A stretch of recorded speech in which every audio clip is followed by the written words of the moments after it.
Dude, I want you to be as smart as I am. Motherfucker, give me a Dude, I want you to be as smart as I am. Motherfucker, give me a Dude, I want you to be as smart as I am. Motherfucker, give me a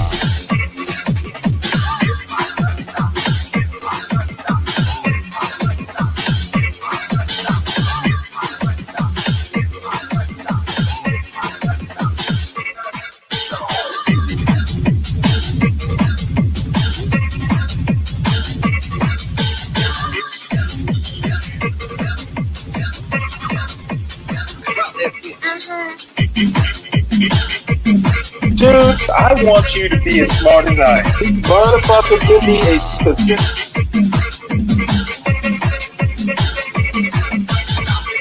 Dude, I want you to be as smart as I am. Motherfucker.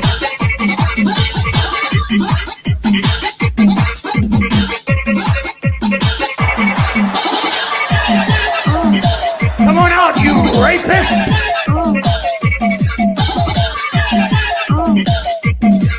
Dude, I want you to be as smart as I am.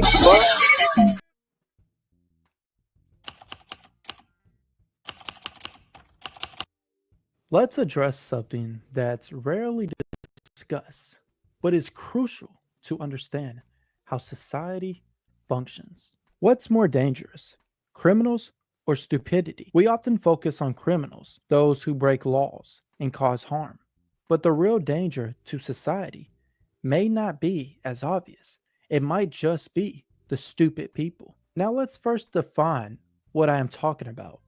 When I first say stupid, I'm not talking about the people who are less informed or face learning challenges. I'm talking about people who refuse to think critically, who make decisions without understanding the consequences, and who blindly follow ideologies. These individuals don't just make bad decisions, they spread those bad decisions to others. Criminals, on the other hand, are those who break the law and cause harm to others, often with clear, identifiable intent. Their actions are dangerous, but they are straightforward to spot and deal with.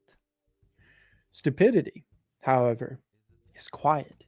It's insidious threat. Why is stupidity more dangerous? Because it's harder to identify and combat. Stupidity isn't always obvious. A criminal you can arrest, but stupidity often works in ways into institutions, laws, and culture. It spreads under the radar, often without anyone noticing until the damage is done. Consider misinformation. People who lack the ability to critically evaluate information spread lies, and these lies harm society. The anti-vaccine movement isn't made up of criminals. It's made up of people who don't think critically. But the results are deadly, especially when their beliefs influence public policy and the health of others. Stupidity doesn't just harm the individual, it harms entire communities. A politician who governs based on ignorance, or a leader who makes decisions without understanding complex issues, is far more dangerous than someone who simply breaks the law. Their ignorance affects policy, economics, and global relations. In 2008, the financial crisis wasn't caused solely by criminals. It was fueled by widespread ignorance and a lack of critical thinking in the financial industry, politics, and even in everyday citizens who didn't understand the implications of their actions. The entire system suffered because of widespread stupidity, not just a few bad actors. John Stuart Mill wrote about the tyrant of the majority. He warned that when the majority of people hold ignorant belief, they force everyone else to confirm. Stupidity isn't just dangerous, pervasive. It's dangerous because it becomes institutionalized. The majority of people who hold false beliefs or refuse to question their assumptions create a culture where bad ideas are allowed to thrive. Think about past political movements that led to war, obsession, and suffering. The people involved weren't criminals, they were simply uncritical in their thinking, and yet their ignorance shaped the world in a devastating ways. Criminals are dangerous. We can arrest them, we can identify them, we can put them through the justice system. The problem with stupidity is that it often operates under the radar. You can't arrest someone for being uninformed, and you can't easily fix ignorance through policy alone. Criminals act outside the law, but stupid ideas work their way into systems, media, and everyday discourse. This makes stupidity harder to fight. It doesn't always have an immediate or visible impact, but the long term effects can be far worse. One reason stupidity is so dangerous is due to a psychological phenomenon known as cognitive dissonance.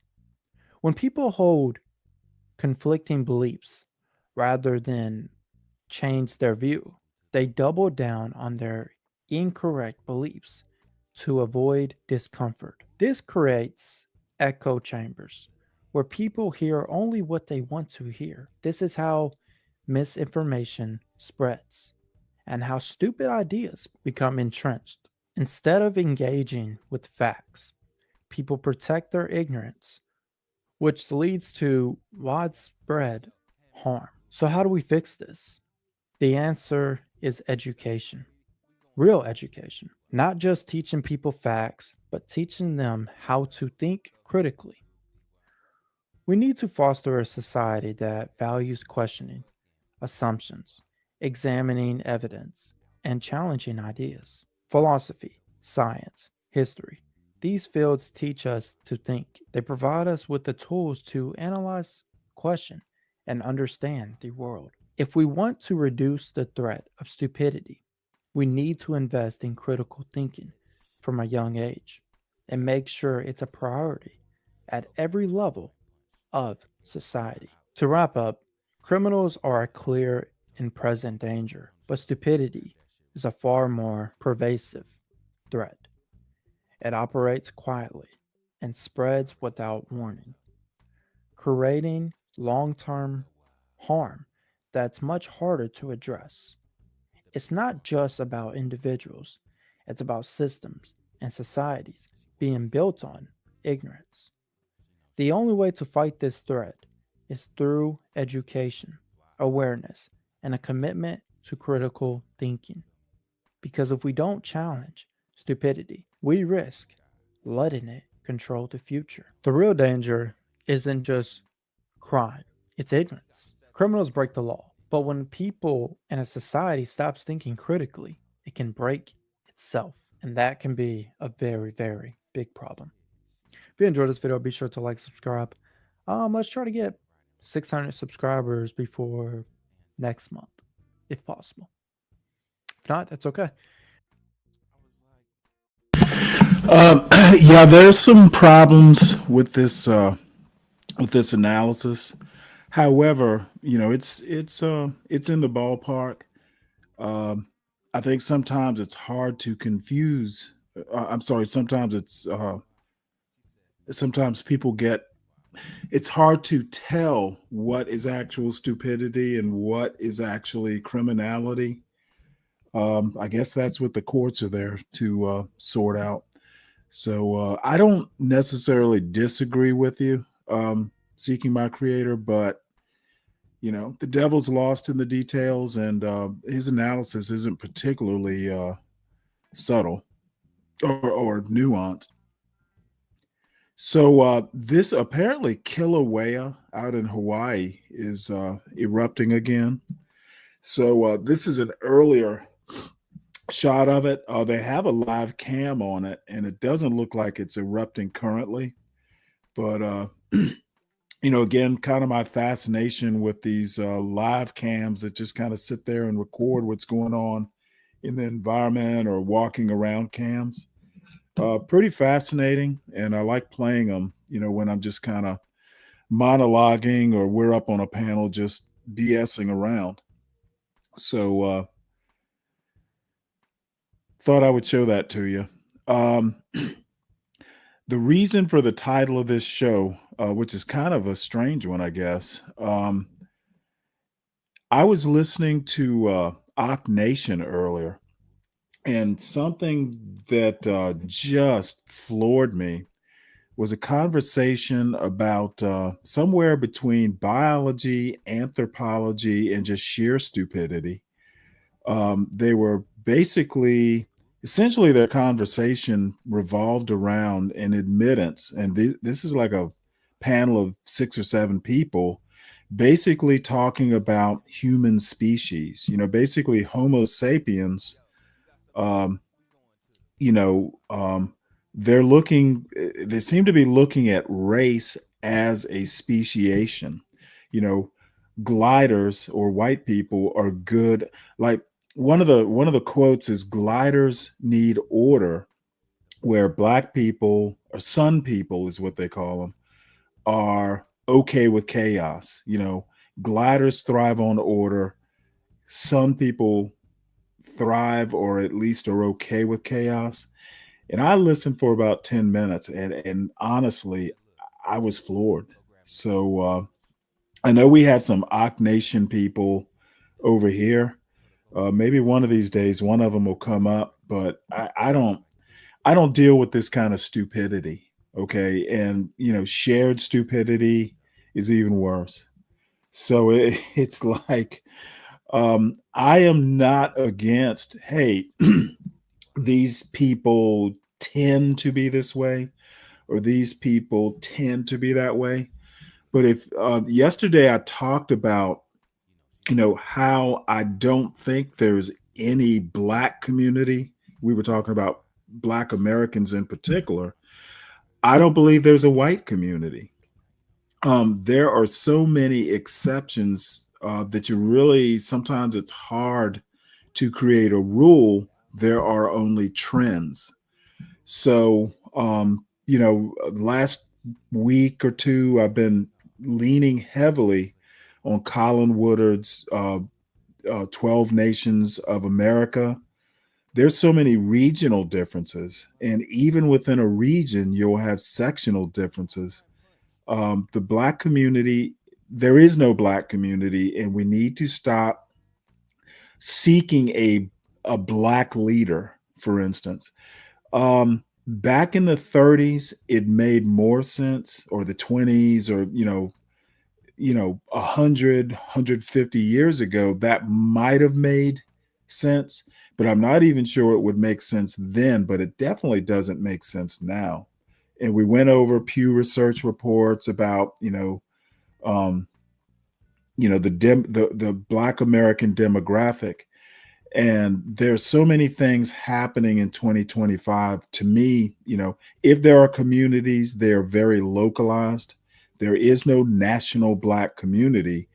Black people may have common interests, politically or whatever, but there's so many interests at a personal, family, or even local community level that it would be like herding cats.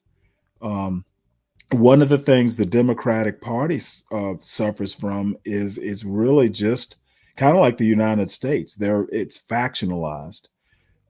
Republicans tend to be a little bit more unified, but even they have factions within MAGA. You got the Steve Bannon types versus the Elon Musk types. So,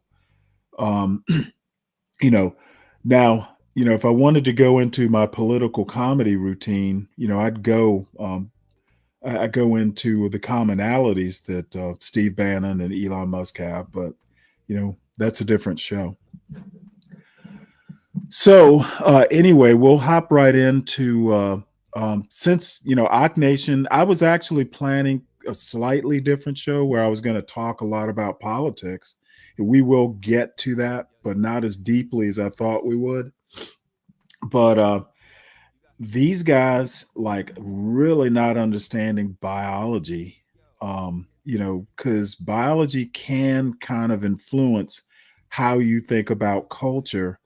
Um, I just I don't even know what to say other than I've never heard so many people. The good thing is they were all kind of buying into the argument that there are basically different types of Homo sapiens at a racial level. Um, and it depends on how deep you want to go. But culture is something that's kind of like, I think culture is more important than race. Um, but I'm not going to get too deep into it. But the first few things that I talk about are going to be more or less culture, race, and kind of politics. So John Galt sent this post to me earlier. I have no idea why he did, but anyway, I guess he wanted me to comment on it. Some dude on X named Zeke Arkham. So I don't know whether that Arkham is like Arkham Asylum or just what. But this post, this Twitter or this X post reads, "Dear Black folks across America, again, to my theme about as if we are all one type of Black person. Please notice something. None of these Democrat elected officials are fighting for you like they're fighting for El Salvadoran gang members. They're not fighting for your education. They're not fighting for your precious reparations. They're not fighting for lower crime. They're not even visiting your neighborhoods. Yet they can jump on a plane, go to another country, and try to get some Serenos and Lamara Salvatrucha dudes back. Maybe they're gangs. I don't know. Oh, and if when they get them back, they'll be dropping them right off down the block from you, and you'll vote for them over and over. Fools. That's what you are. Fools. No hugs. I'm genuinely disgusted, Zeke." Again, prime example of stupidity. And I'm sure, he's entitled to his opinion if it is indeed a he. But here's the deal. The problem isn't the deportation necessarily, it's due process. Okay, what these folks can't seem to realize is that in the particular case of what's his last name? Garcia is the kid's last name. The problem here is not, the problem is due process and an admitted administrative error, and the guy had a legal status here. Okay, what they really did is they hurt his American wife and his two young American kids. If you frame it that mistake is hurting three Americans, this argument just gets flushed. Okay, and as far as fighting for your education, you know what? I think the best Democrats, like nationally, education is local, so I'm not exactly sure. And the best people to fight for a kid's education are their parents, because parents can homeschool if they don't like the school system that their kids are being educated in. There are options that parents have. Education begins at home, is my point. Reparations, the way reparations are framed right now, we need that due process that Democrats are really concerned about. And I'm going to say, no politician, I'm sure, they're not 100% good faith. I'm sure there are political, even like local political reasons for doing this. But, many things can be true at once. Reparations is going to be a due process sort of thing if they ever happen, and I personally doubt they ever will. They're not fighting for lower crime. They're not in power. Any legislation that they decide to do, at least at a national level, it's going to get swatted down by the Republicans. So maybe he means at the local level. And it's like, Democrats don't embrace crime. they're not even visiting your neighborhoods. Well, I do know that town halls happen. So, you know, I don't know that they're not visiting neighborhoods. As a matter of fact, Marjorie Taylor Greene, who actually her district is adjacent to the district I live in, she was down in Atlanta, or no, she was in Cobb County, Georgia. So she's not a Democrat, but I mean, people visit their constituencies all the time. They generally have local offices. So, you know, I really want them not so much visiting neighborhoods. I really want them in Washington. That's what we elect them to do. So, you know, it's one man's opinion, and you know, it's easily dissected and, you know, looked over. But just felt like she looked like an arc. I don't even know what that means. Who? Marjorie Taylor Greene? What's up, Solid Snake? What up, man? Yeah, she do look like an orc, man. But she a fine motherfucker though. I ain't gonna lie, man. I have no idea. Who are we talking? Who are we talking about? I thinking about them leggings she had one day, Stanley, man. She walking. Okay, who are we talking about? Marjorie Taylor Greene. She's sexy, man. I like that athletic build. I don't know why Jasmine call her bad built and shit. I don't know, man. She all right to me. I like them thick old muscular thighs. Look like she can squat a lot. Never mind. Well, she's a CrossFit person, so yeah, I'm sure she can do squats. Yeah. So anyway, this next, come on, Stank. You know she's sexy. I was talking to Stank D. I'm afraid she's as sexy as someone like her in her 50s can be. Where's she at? What? Oh.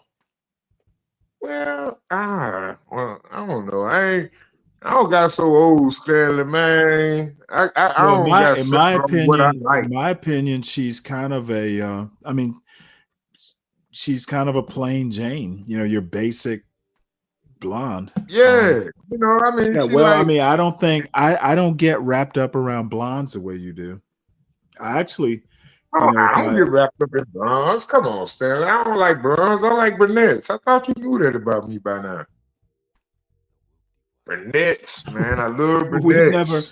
We've never had that kind of. Remember that show, Three's Company?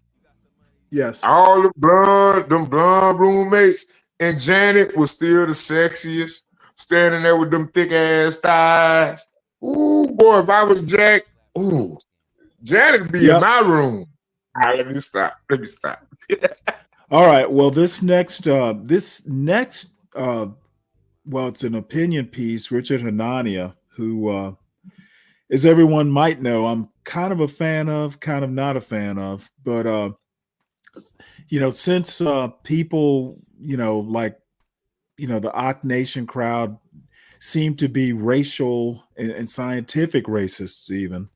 I figured I would go ahead and play this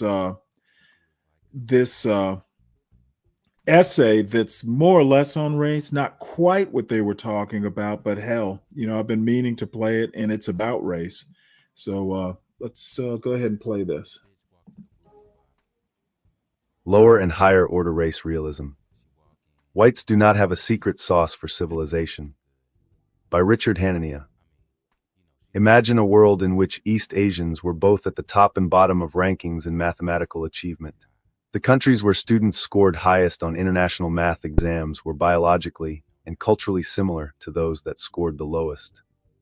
Now imagine someone comes along and says, you know, I think East Asians have a propensity to be good or bad at math based on some combination of biological and cultural factors. Policy doesn't matter. We need to acknowledge group differences. Such a person wouldn't be taken seriously. The claim that Asians are good at math for biological or deep culture reasons requires that there be a pattern of consistent performance to explain. In the real world, East Asians do in fact do well in terms of mathematical achievement wherever they are found. You may have seen figures like this from the PISA exams given to students across the world. South Korea, China, Taiwan, Singapore, and Japan are all high achievers in STEM. People with ancestries from these countries do well by the same measure in the United States. Look at test scores, patents per capita, large tech firms, or whatever measure you want to use, and the results are the same. Even North Korea, one of the poorest countries in the world and certainly the most isolated, somehow is a powerhouse in the math Olympiads. It has had more gold medal winners on a per capita basis than most European countries. The consistency of such performance, and also with regards to things like crime rates, leads people to argue for what we can refer to as race realist theories. These theories argue for group differences based in biology, some deep-rooted cultural traits government can't reach, or some combination of the two. I'm putting biology and deep culture in the same category here, because they mostly imply the same thing from a policy perspective, which is that government can't do much about group differences. Therefore, the differences between biology and deep culture theories are insignificant in practical terms, though people can feel free to take one position or the other out of theoretical interest. Sometimes you'll hear people argue, as Amy Wax does when I debate her, that Westerners have some strong propensity towards capitalism, freedom of speech, democracy, etc. I want to make one point here. Race realists, and Charles Murray is one of them. They basically want to, or would not have a problem with making public policy based on race. And America has done that in the past, pre-Civil War, and actually post-Civil War for that matter, post-Reconstruction for that matter. And it really never works out. There are too many exceptions to, the rules, or the too many exceptions to stereotype to, to effectively tailor policies. And even if you did tailor policies, because in my opinion, that's what affirmative action was, there tends to be, the other quote racial groups get pissed off, and eventually it never works out the way it's intended, etc. Yet this seems to me to be little different than arguing Asians are good at math for race realist reasons in a universe in which Asian nations have some of the worst test scores in the world. According to the Heritage Foundation Index of Economic Freedom, the economically freest country or territory in the world is Singapore, and Taiwan is number 4. China is near the bottom, and North Korea is in last place.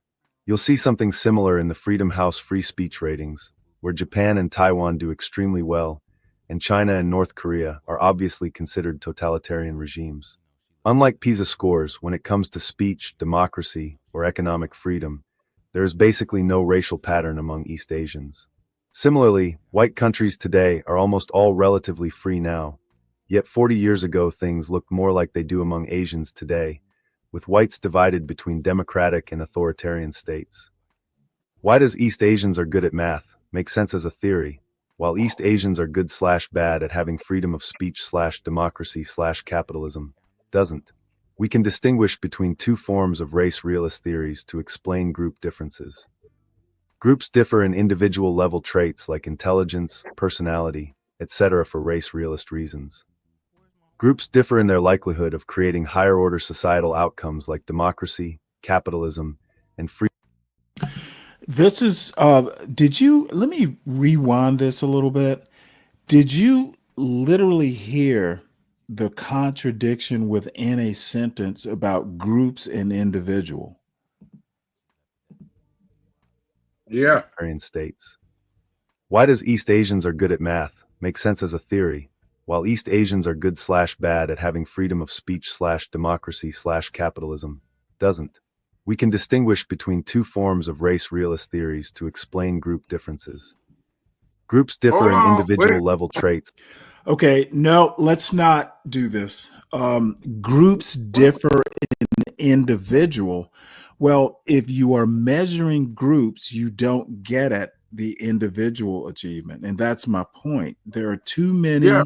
If you take a large group, there will tend to be too many exceptions to really apply a rule to a group. I'm really, as I've gotten older, especially, um, I'm really more, in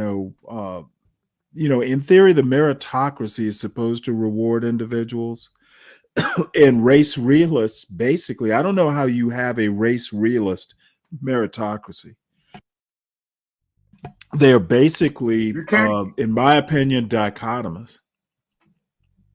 Well, I can say you can have a race realist dichotomy if you live in a segregated society. Okay, that Other than makes no that, no. sense at all. Let's just not. Well, do I'm that. just saying you want to have the population you Okay, had to choose you from, live right or wrong. if you. Okay, no. Segregated societies. You're talking about a racial meritocracy. Segregated societies are the result of race realist policy, or some No. form of racial policy. Yeah, Now, I mean, but that depends on if segregation is like a self-segregation thing. If it's legalized or segregation that's enforced legally, that is essentially like Jim Crow or the way redlining worked. That is literally laws enforcing segregation. hold on, Those Stanley. laws are some form of race realism. Stanley, did you research your history correctly? Okay, Because I I don't. researched history. No, I'm Sir, saying you didn't have black don't. only community. So You Jim go Crow ahead and didn't talk. affect everybody, Stanley. They only integrated them into the white societies. Okay, I have no fucking clue where you're going with this, but it's not where I was going. Okay, listen, Stanley. You may see like Louisiana as like parishes, Okay, right? I'm not thinking Wait, of no, let me Louisiana try to and was explain not it to you. talking Let me about explain it. Louisiana. Dude, how about Well, I'm gonna listen explain it to from my perspective. listen to okay, But I how don't I really know it's care worse. about your Do you even know what I'm talking about? No, Stanley, what I'm trying to Okay, tell well, you if is you what you're don't know talking what about. I'm talking about, why are you talking about it? That's what I'm trying to tell you, Stanley. Back in those days, black people were segregated. I wasn't even necessarily talking black and white. Well, Stanley, we in America. That's the only conversation that really And as a matters. matter of fact, if you'll notice, this particular essay that's being read isn't even talking about black people. They're talking Asians No, I and don't white want people. to talk about it, but it's talking about the effects of the actions that occurred in the past, right or wrong. Wrong. Okay, fine. Explain. Well, I was just talking about the dichotomy. When you're talking individuals, measuring That's what I'm a saying. group, You're using the word measuring dichotomy, right? We're talking about the body of the community. Measuring a group does not break out individual ability. It measures group ability. That's my point. Okay, but if that group is not segregated within a certain group, okay, they weren't talking about any segregation. type of belief or whatever. This essay is not about segregation. Stanley, what is this essay about? It is about race realism and the in my opinion, Stanley, break that in down my and opinion, the mistaken notion that you can make policy for individuals based on group trends. I don't think you can do that. Yes, you can. Yes, you should. And I don't think you can. Yes, you can. And yes, you should. There are too many exceptions. There are too many exceptions. We do, but we shouldn't. There are too many exceptions. There are too many exceptions within large groups, in my opinion, to make group policy. Okay, so what you're trying to say is right now with the exception of group policy. Wait a minute, Stanley. I'm trying to get where you're coming from with this. You saying you trying to exclude a certain group of people from? No, I'm not trying to exclude anybody. Well, it sounds like it. I'm commenting. Have you even heard what you just said? I'm commenting on the essay. It's not the essay. We're talking about your No, we're talking about the essay, Solid Snake. Well, we can't have an essay without your soul. I want to know what your soul say. Okay, well, you know about what? the Let's essay. listen to the rest of the essay to see where my soul is. It's like intelligence, personality, etc. for race realist reasons. Groups differ in their likelihood of creating higher order societal outcomes like democracy, capitalism, and free speech for race realist reasons. Number one is obviously true. Everywhere you look, East Asians have low crime rates and good math skills. You can have a cultural revolution like they did in China, with a totalitarian movement seeking to undo all remnants of the past, and Chinese traits will still reassert themselves afterwards. No matter what else is going on in the world, Jews succeed at business and things that require verbal intelligence. Yet race realism loses the plot when it talks about higher order outcomes being rooted in group differences. If there's any propensity for some populations to be more inclined to have democracy and free speech than others, then the underlying differences are in most cases so small as to be insignificant. That's why East Asians can have both the freest and most statist economies in the world. In the Middle East, Syria and Iraq have traditionally been socialist, while the UAE went all in on capitalism, albeit without democracy. In Eastern Europe, after the collapse of the Berlin Wall, we've seen nations go from communist failure to capitalist success practically overnight. Argentina has had a history of statism, but just elected a president who is further to the right on economics than the Republican Party. International test scores don't work like that. A country doesn't go from being unusually good at math to unusually bad in a generation. And although you can have Bukele-style policies that massively change the overall level of dysfunction, crime differentials between groups within the same society are remarkably consistent. This makes perfect intuitive sense if you make an analogy to individuals. A person might have a propensity towards academic achievement, an outgoing personality, or strong temper. But someone having a propensity to be pro-democracy or accept a certain economic theory makes less sense, as these things are much more dependent on circumstances, what people are taught, and what is normal for someone of their background and class to believe. Now, it's true that individual level traits have some impact on collective outcomes. So, for example, a group with higher cognitive skills will on average build a society with faster economic growth. But a nation with lower ability can easily economically outperform one with higher ability if it leans more into capitalism and figures out rational institutional arrangements. Intelligence is a double-edged sword when it comes to higher order outcomes. Perhaps North Korea survived as an authoritarian state, while other communist regimes collapsed because the government was smarter about how to maintain power. Something similar can be said about China. While intelligence is clearly a good thing in a well-functioning private sector, its usefulness for pro-social outcomes in politics is more mixed. Democracy and a respect for freedom of speech seem consistent with societies operating across a wide ranges of average personality types, as does totalitarianism. One of the best arguments against race realist theories applied. Yes. I got a question. Why don't you read the article? It sounds better. I don't think that AI works. Oh, I think it works just fine. No, I think it worked better with your. Remember earlier today when you was talking, you was arguing with somebody. You was arguing. I don't know. And I gave you a shout out, man, because you know what? I wanted somebody to clip this shit. Because the way you talk is such a debonair ass, like affluent African American attitude. And I think that should be your flavor. I think that's your brand. And I think that artificial intelligence laced with a white man that sound like one of those. Well, just just so don't you sound know, right, Stanley, well, because it's Stanley versus the world, not that fucking AI white dude that's reading the article. Well, hold on one second. It. Hold on 1 second. It may be AI, but it's actually this guy's voice, the author. Hey, Stanley, why don't you record your voice Hey, please listen. AI and make it emulated? Well, you know what? That's a good idea. Can that be done? Yes, it can be done. Dude, I was on this dude channel. There was the first YouTube panel I had ever joined on StreamYard. What's Black Logic?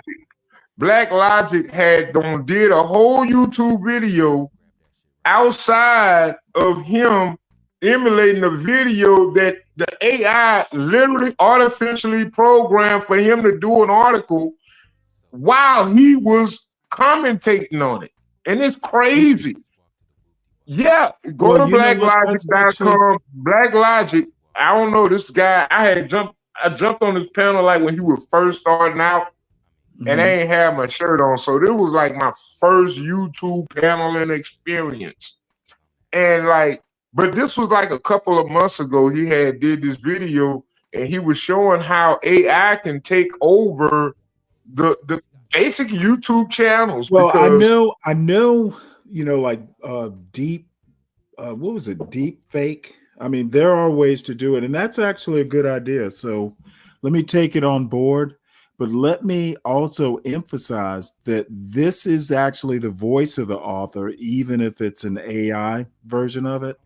He actually wrote the article. I've been following this guy for like 2 or 3 years, Richard Hanania. So let's finish this up, and let me tell you why sometimes the AI reader is easier. I'm constantly like shuffling, reorganizing the show. And, these little AI breaks give me time because I've already, listening to what he's saying, I've already rearranged some news articles and stuff like that. So I am doing stuff in the background. However, if I could get an AI version of my voice, I would definitely do that. That's excellent. That's an excellent idea. So thank you for that. I will look into it. What I'm saying is, Stanley, when you read it comes from the root. You know what I'm saying? And I think it resonates with the audience better, especially when you read the articles. You are the one interpreting it.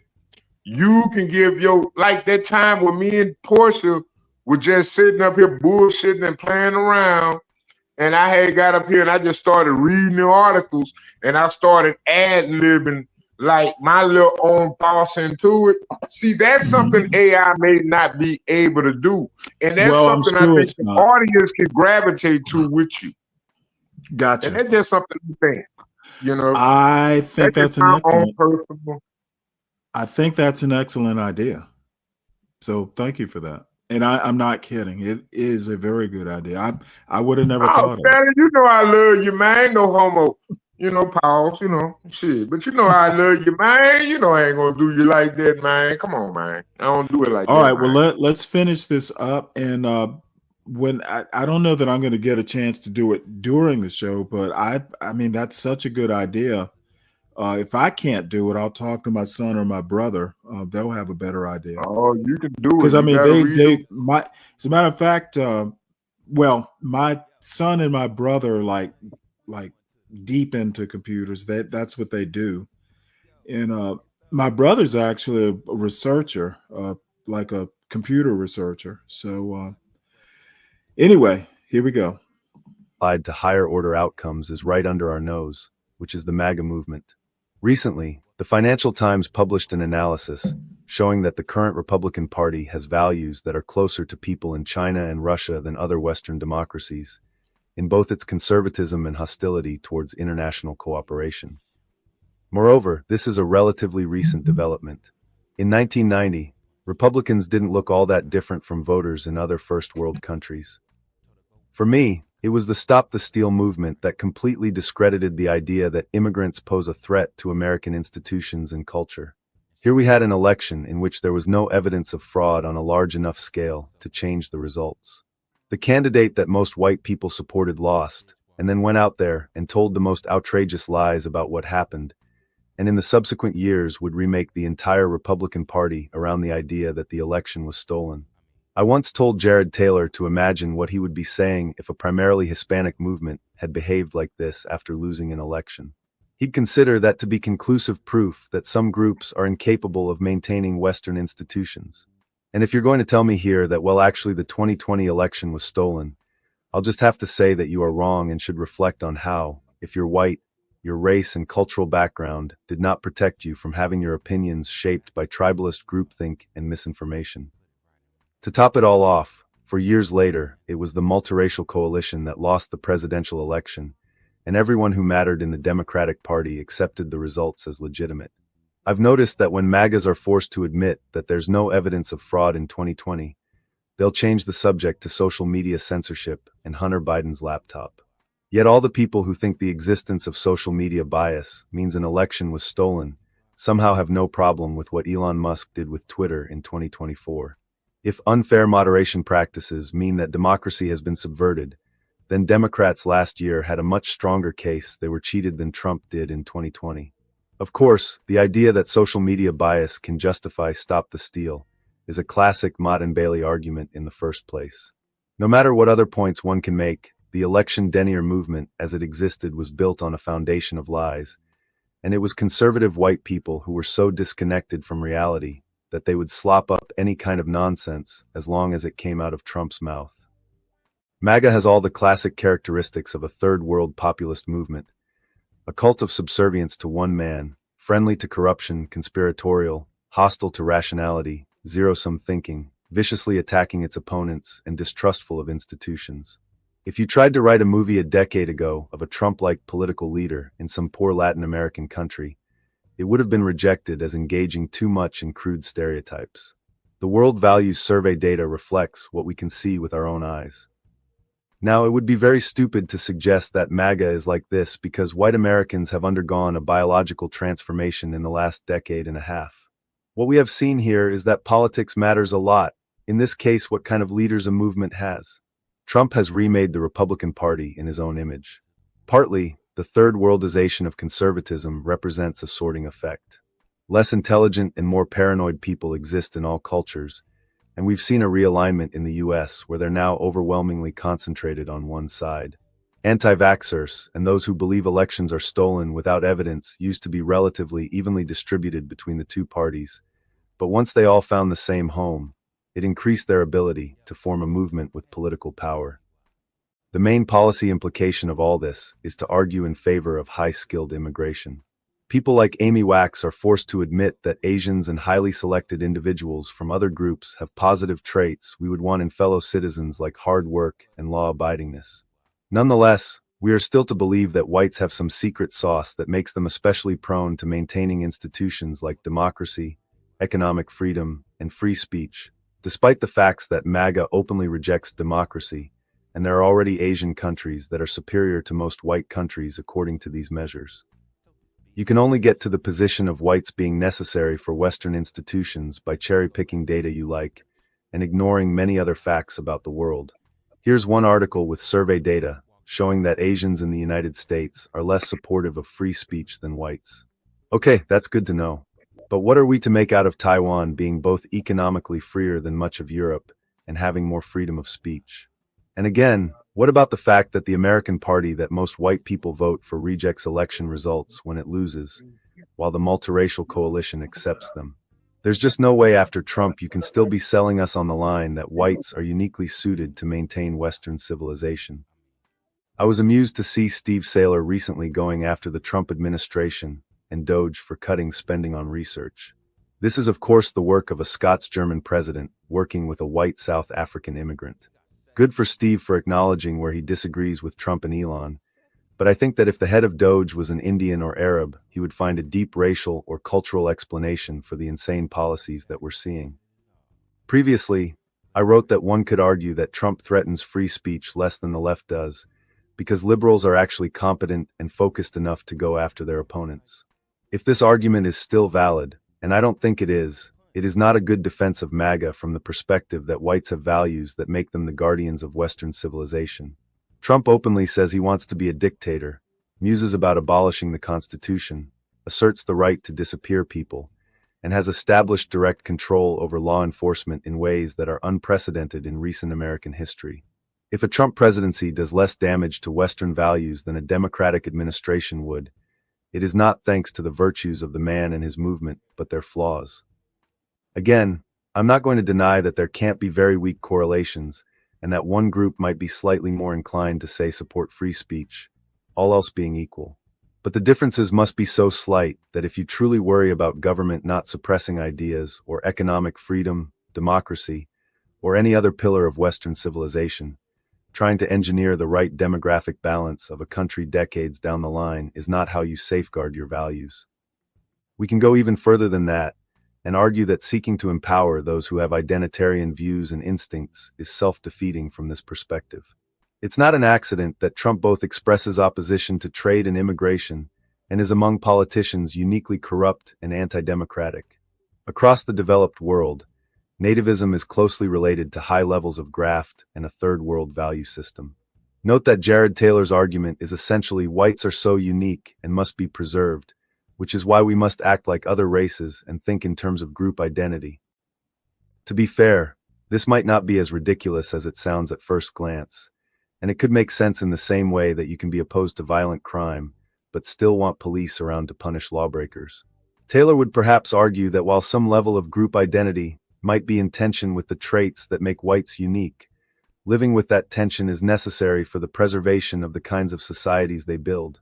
There are some groups in high enough numbers that do unquestionably pose a challenge, as we have seen with large-scale Muslim immigration to certain European countries.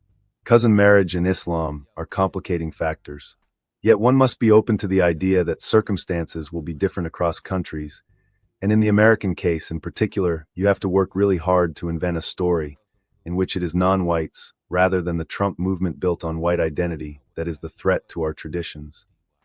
Race realism has a great deal of explanatory power when it comes to understanding individual-level group differences. At the same time, it fails miserably as a theory to explain most higher-order outcomes that we care about.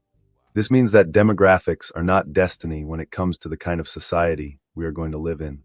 Whatever group differences that exist regarding propensity towards maintaining Western institutions are completely swamped in importance by the need to keep people of any background who think in collectivist terms away from power. That means constant vigilance in a two-front war against both leftist identity politics and all implicit and explicit forms of white nationalism.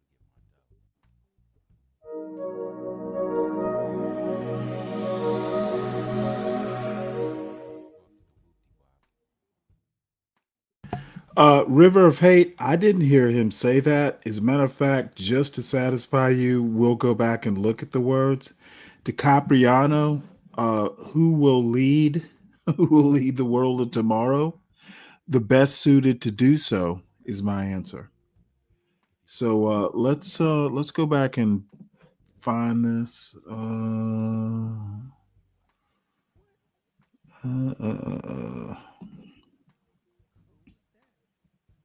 Give me one sec here. One of the best organized.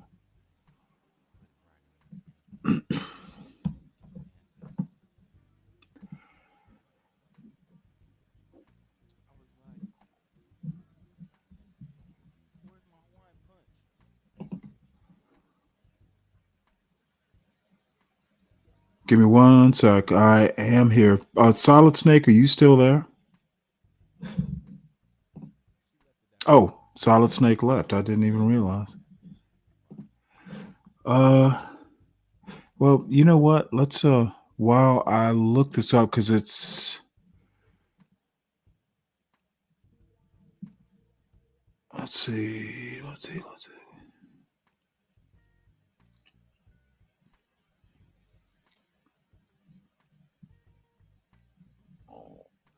The main implication.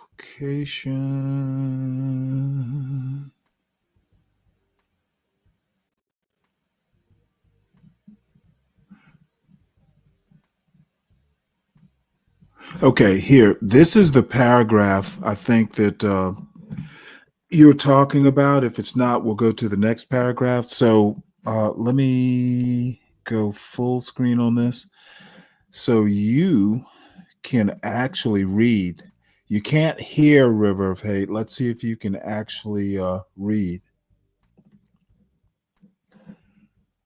And we'll even go full screen. Oh, is that the best full screen can do? Oh, wow, that is full screen. Well, maybe we'll try and enlarge it. All right, so this reads, you can only get to the position of whites being necessary for Western institutions by cherry picking data you like and ignoring many other facts about the world. Here's one article with survey data. I'll bring up that article in a second, showing that Asians in the United States are less supportive of free speech than whites. Okay, that's good to know, but what are we to make out of Taiwan being both economically freer than much of Europe and having more freedom of speech? And again, what about the fact that the American Party that most white people vote for rejects election results when it loses, while the multiracial coalition accepts them? There's just no way no way after Trump, you can still be selling us on the line that whites are uniquely suited to maintain Western civilization. Okay, so where in this paragraph do you hear something that's anti-white? Dude, you need to listen better, and you need to just fucking take a sip of water or take a cold shower or go outside and get a breath of fresh air. Nothing in this paragraph is anti-white. What it's saying is white people aren't all that. That's why I call it a white supremacy level set.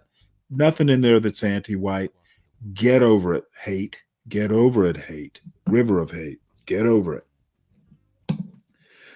This went from race realism to anti-white propaganda.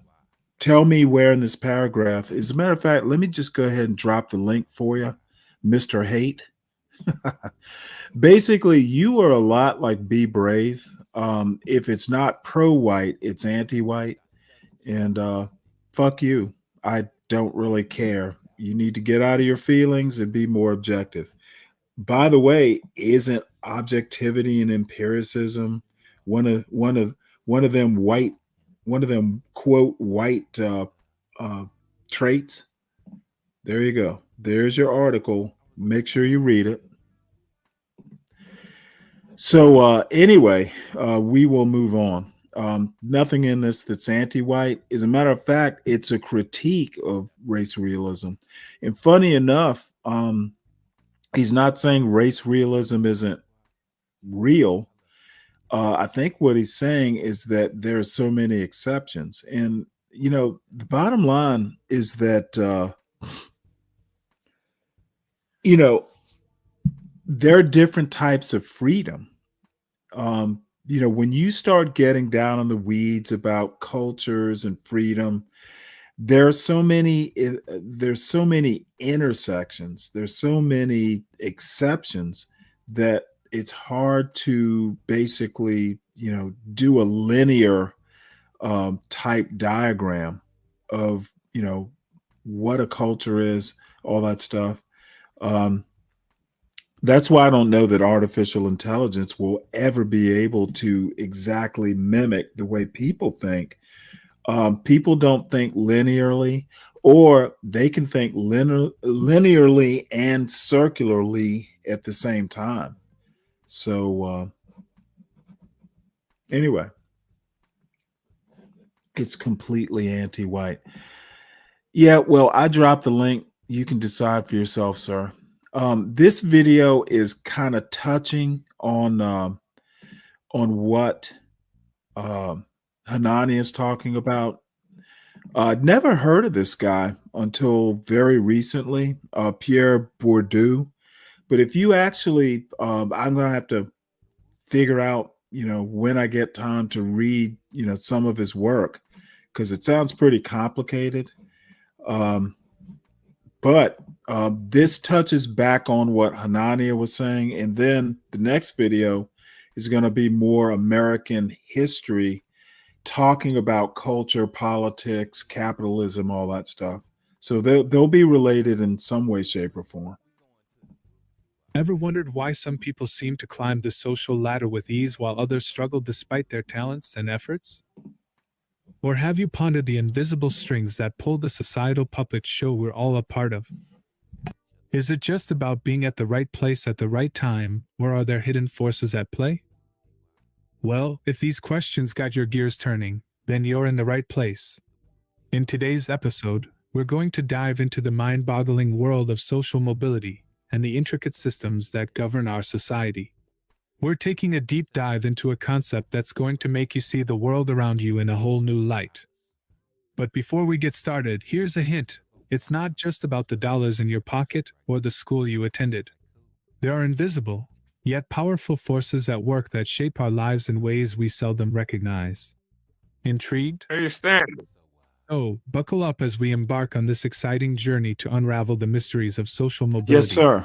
and the hidden scripts of society. What do you have to say to River Hate's comment? This went I've from already. race realism You didn't to hear anti-white me. propaganda.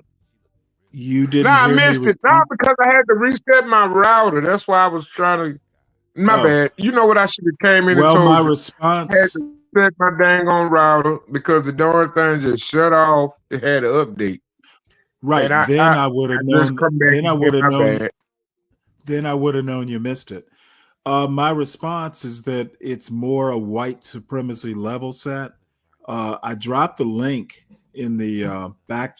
I'm sorry, into the into the chat so he can read it himself. I went back and reread the paragraph that seemed to upset him. There's nothing in there that was anti-white. Like I said, it was a level set that, one example from that paragraph is that Asians in the United States tend to be less pro free speech than white people in particular.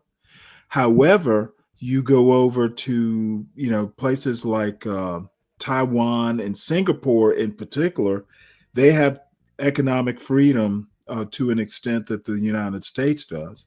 So my ultimate response is, number one, I've said in the past that comparative culture, Singapore does not have the same culture. They're not a carbon copy of the United States. So comparative culture, when you start comparing economic freedom, there may be points or data points that you get to render a judgment about who's more economically free or who has more free speech.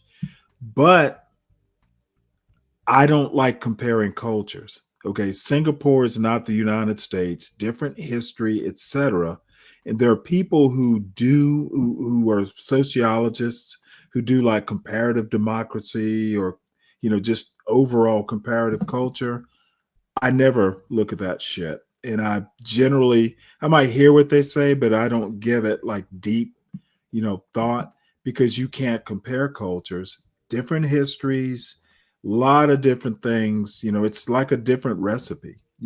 One person's apple pie may not taste exactly like another person's apple pie, but they're both apple pies. Different ingredients go in that will give them different flavor profiles. Similar, maybe, but not exact. And people just need to get over this. My country's better than your country.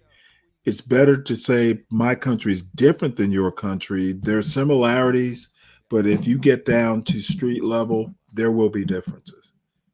So white people in the United States are not like the white people in England or France. Exactly. And I don't believe that African American. I don't believe that Americans can be equated to any other culture due to no other culture due to can them be being equated to homogenous us. societies. Right. So they sometimes homogenous and societies. I'll be accused of being a relativist, but the America might be the best country. However, there are people Brave in France right who go, is brave right. Brave's an idiot. Be brave right. No, it'd be brave right about being a culturalist. You said you was a relativist. No, he's a fucking idiot. He is literally an idiot. Argue the way you did, Stanley. Don't do that. Well, when he he's not doing comparative culture. He's basically being a racist. That's not being racist, Stanley. I'm afraid that's it being is. real. You just said you was a relativist. You I gotta didn't say understand I those was a. cultures are I not like said I ours. might be accused of being a relativist. I did not say I am a relativist. Do you listen So why closely? not? That's what I do listen closely, but I'm just saying, And are you I correct? do not think I don't think Be Brave is right on anything about American culture and race relations. He has No, zero Stanley, what I'm that I think. saying is God damn it! Why are you cutting me off? I do because not I'm think. concerned. Okay, I don't be concerned. I'm an adult. I do not think Be Brave is right about anything about American culture, um, or race relations in America. Zero. There's nothing that I agree with them on, other Okay, Stanley. than other than there is a problem with race in America. That's it. Okay, do you think it's race or culture? I don't think it's either. I don't think you are. I don't think you being honest. Well, you know what? You can't get inside my head and figure out whether I'm being honest or not. But Well, nobody can, and that's the well, I purpose of why I'm think talking to you tonight because okay. you don't Well, seem to have an what idea of I what you're want talking you, about. well, you don't have an idea of what I'm talking about. That's not the No, same does the thing. audience, and that's However, not good. however, the one thing that I think, can at least kind of give you an idea of whether I'm being honest or not, I'm consistent. You I don't consistently. think Be Brave is right. I've never thought he was right. I don't think he will be right. He doesn't know Stanley, enough. Stanley, Stanley. Yes. Sometimes you have to be honest with yourself. Honest with yourself. Okay. And Honorarily you, honest. hey, You have. I just got two let me just words, be but snooty. you Let me have be to be snooty here. honorarily honest with yourself, Let me Stanley. be snooty here. It's going to come off as snooty, and I mean it as snooty. Okay. You aren't the person. You aren't the person to correct me on my ideas. I'm pretty sure I'm not, but I do have some ideas. Well, great. And your idea about, getting my voice into an AI platform, brilliant idea. I never would have thought of it. So you are brilliant in your own way. Yeah, but Stanley, don't you think you need to listen to your audience sometimes? You sound very Um, anti-white, and I don't think this is the. I don't think okay, this is the hill well, you need to die again, on. that's something that I addressed with River of Hate. People say I'm pro-black, and my response is I'm I'm pretty not. sure you think. Okay, I can't get a full sentence out in an answer, can I? Okay, go ahead, I'm my not bad. anti-black. If I not being like black people can do nothing right, if I don't have that attitude and you want to call it pro-black, then I'm pro-black. Okay, I'm not anti-white. Um, if you think that, hey, white people aren't all that and they have many flaws, if you think that's anti-white, then I'm anti-white. Okay, white people have many good things like any other group of people, and they have bad things. And I look at America in particular through a historical lens, and white people don't come out good. Okay, but this is 2025. I'm not judging white people in 2025 by what white people were in 1725. I'm not that kind of person. But Stanley, what do you think going to happen when America realizes that hey, these people are breeding pedophiles and child killers? This I system don't we've think created. I don't think I do. I don't think pedophiles and child killers are bred. No, I it's think not that, but we can you literally just obviously said see that, the right? support they receive. I don't Wait a minute. think America is going to realize they're breeding pedophiles and, child killers because they're not bred. No, We they don't are encouraged, do Stanley. you know what breeding is? Like when you breed dogs, you Yeah, want they're to encouraging it. okay, when you breed dogs, for instance, you breed for certain traits. I don't think people in America are breeding, trying to select for pedophiles. See, this is where democracy comes into play. When you have a certain percentage of population being catered to, and this is your reaction to a child being murdered, this is your reaction to a real self-defense charge against pedophiles. These two I have cases no fucking alone. idea. Hold on, What two Stanley, you don't cases see are? the No, ramifications. you of need to these tell me cases. what.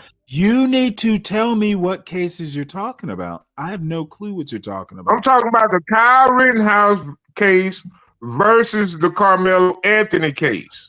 On Good. both sides And of you those can cases, on both of those no. cases, You we do look, that. we Whoa. look bad, Stanley. Okay, dude, talk that bullshit on John's show. Have I even mentioned either case in the last hour? This isn't that show. Take it somewhere else. Talking about Okay, take it Marxism. somewhere That's else. basically what. Okay, I don't know why you can't figure this part out. Dude, take the Carmelo versus Kyle thing to Morning Roast. It's happening today. I'm not talking that. But Don't this the even locker room, Stanley. don't even try and weave it into my narrative. I'm not going there. Okay. So let's go ahead and Where we going finish this then? video. Again, I was trying to weave this into the last essay. We get off on a detour, and hopefully people can remember where I was going, if I can. Again, he's talking about culture basically. What is cultural capital? Hanania was doing race realism versus culture. These two intersect, but you actually have to listen. I would hope uninterrupted.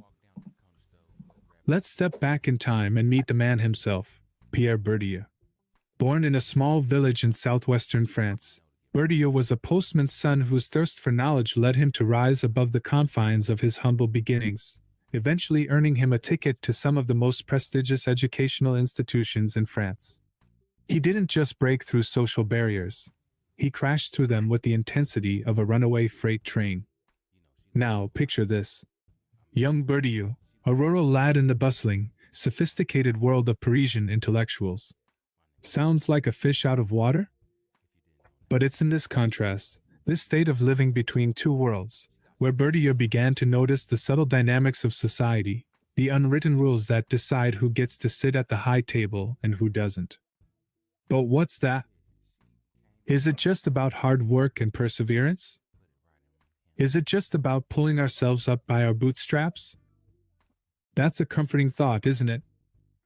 But what if I told you it's a little more complicated than that? What if I told you that our chances of success are sometimes determined by factors beyond our control? Now, I don't want to burst anyone's bubble here, but Bourdieu's observations suggest that society isn't as meritocratic as we'd like to believe. It's like being in a race where some people start a few miles ahead without even realizing it, while others are left huffing and puffing just to reach the starting line. Bourdieu's experiences fueled his curiosity, leading him to delve into the world of sociology, and there, he began to formulate his groundbreaking theories. So, hold on to your hats, folks. It's time to dive deeper into the realm of social reproduction theory. Prepare to have your perspectives tilted, if not completely flipped.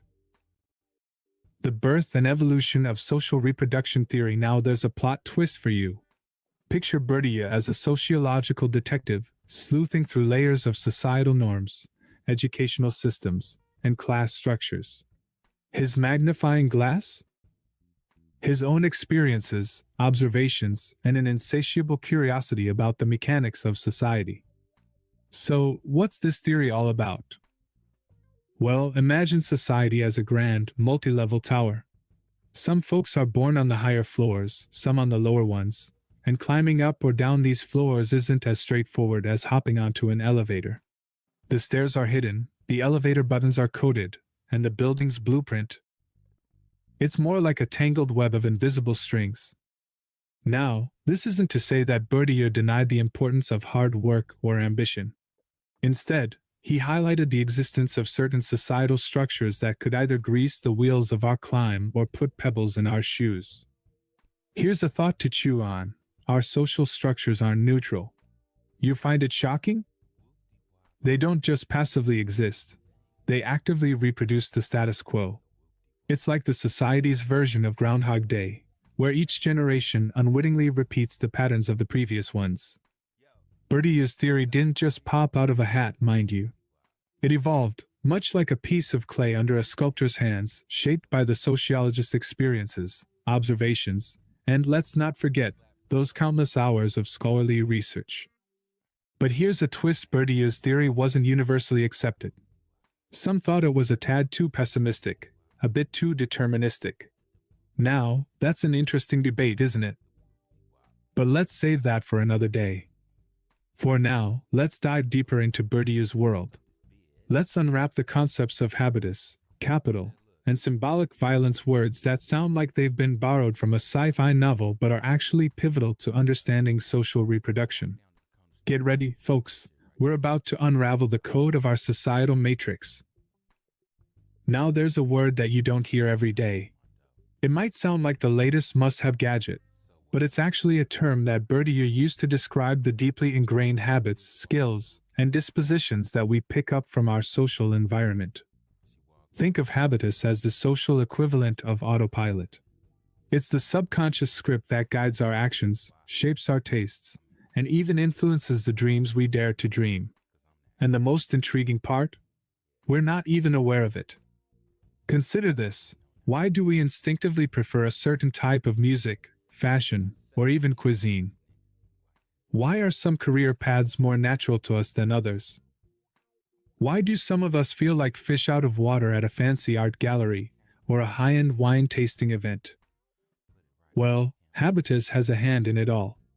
It's like our personal social GPS, guiding us through the labyrinth of life using the coordinates set by our upbringing and social environment. And here's a funny yet slightly tragic fact. Our habitus is a bit like a clingy friend from high school who just won't let us change. It tends to cling to us, making it rather difficult to shake off. But does this mean we're forever trapped in the social class of our birth? Well, that's a question worth pondering, isn't it? Now, before you think habitus is the big bad wolf in our story, let's remember, it's not inherently good or bad. It simply is. It's a part of us, as integral as our memories and experiences. So, are we just marionettes dancing to the tunes of our habitus? Or can we pull our own strings? The jury's still out on that one.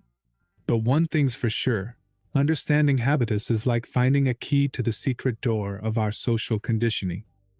Brace yourselves, folks. It's time to unpack the double whammy of cultural and social capital. So put on your thinking caps and buckle up, because we're about to take a deep dive into the dynamics of power and privilege. Let's pretend for a moment that society is a vast marketplace. Now in this marketplace, we're not just buying and selling goods. We're also trading in social and cultural capital. Sounds intriguing, doesn't it? Cultural capital is the knowledge, the skills, the education that you've acquired. Think of it as the metaphoric golden ticket that can open doors. The languages you speak, the books you've read, the way you hold your fork at a fancy restaurant, even the right way to wear your tie, these are all tiny coins of cultural capital. Now imagine, if you will, being able to play a Mozart sonata or quote Shakespeare at a dinner party. Impressive? Well, that's cultural capital in action. But here's the thought: is it the Mozart that's impressive, or the fact that you can play it? And then there's social capital. Your network of relationships, the people you know, the connections you've made, that's your social capital. It's like having a backstage pass in the concert of life. But here's a controversial nugget to chew on. While cultural and social capital can act as ladders for social mobility, they can also serve as walls of inequality. Why? Because not everyone has equal access to them. Just like in a marketplace, where some people can afford the pricey organic apples while others have to settle for the regular ones, in the marketplace of life, some folks have more cultural and social capital to trade with than others. Now, this might make you wonder, why is it that some people get the shiny apples while others don't? Why do some individuals have more cultural and social capital than others? Well, isn't that the million-dollar question? But wait, there's more. As if this marketplace wasn't complex enough, we also have to deal with something called symbolic violence. Sounds ominous, doesn't it? Well, hold on to your seats, because we're about to dive into the shadowy side of our social reality. Ever notice how some people seem to get the shorter end of the stick, no matter how hard they try? Well, it's not by accident. Remember that marketplace we were talking about earlier? Well, it has a few tricks up its sleeve. Imagine for a moment that we're all puppets in a grand theater of society. The puppet masters, the ones pulling the strings, they're the societal structures that invisibly shape our lives. They decide who gets to be the hero, who gets to be the villain, and who's just a prop. It's a bit like playing a board game where some players start halfway down the track while others are still figuring out how to roll the dice. Does it feel fair? Probably not. But hey, that's the way the cookie crumbles, right? Symbolic violence is one such puppet master. It's a subtle, invisible power that maintains social hierarchies. It's not about physical violence. Instead, it's the quiet, persistent whisper in our ears that tells us where we belong in society. I want to make one comment here to Capriano, talking propaganda and programming. Yes, propaganda is kind of like, it's a type of programming, social programming.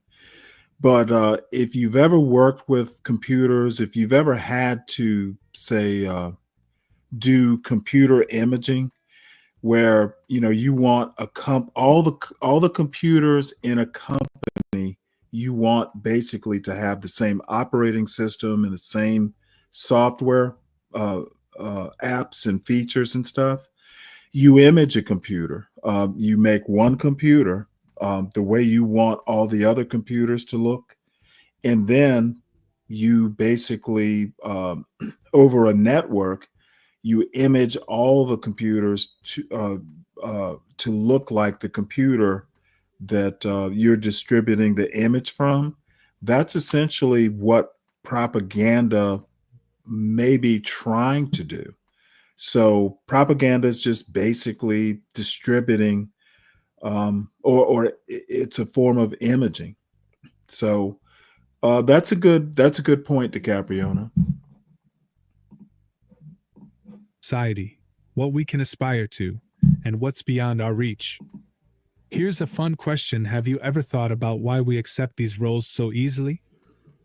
Well, it's because symbolic violence is so darn good at disguising itself. It's a master of illusions. It convinces us that the world is the way it is because that's just natural, or the way things are. Now, wouldn't you say it's rather controversial to suggest that our acceptance of our place in society, our dreams, and even our self-worth are not entirely our own, but are shaped by these hidden puppet masters? But enough about puppet masters and board games. Let's bring this down to earth, shall we? In the next part of our conversation, we're going to hear about real people, real lives, and how social reproduction plays out on the ground. Grab a cup of tea, get comfy, and let's dive into some stories from the trenches. Picture this, a young woman, let's call her Maria, living in a neighborhood where dreams often fall between the cracks in the sidewalks. Maria, however, holds a spark inside her. She's an artist, a painter. Her fingers dance on the canvas like a maestro conducting an orchestra. Her art speaks volumes, telling tales of resilience and hope amidst despair. Now, let's toss in a twist. Maria, for all her talent, doesn't have an easel or high-quality paints. She's had no formal art education. Her neighborhood lacks art galleries, and there aren't any affluent patrons ready to sponsor budding artists. Her social milieu doesn't exactly value art, and she lacks the connections to the art world. In Bourdieusian terms, Maria's cultural and social capital is low. Isn't it a bit like trying to win a race while starting miles behind the starting line and running in flip-flops? Now, some might argue that talent should be enough, right? The romantic notion of the starving artist who makes it big purely on merit is a tantalizing one. But let's be honest, that's as likely as finding a unicorn in your backyard. And here's a chuckler for you: why don't we see unicorns around? Probably because they're all in art school. So can Maria, in her flip-flops, navigate the path to becoming a recognized artist? Can she bridge the chasm between her world and the world of established artistry with talent alone? We'll let that question hang in the air as we pivot our gaze to a different side of town. We'll turn to the story of a privileged student, nestled comfortably in the lap of cultural capital. Ready for another stroll down the lanes of social reality?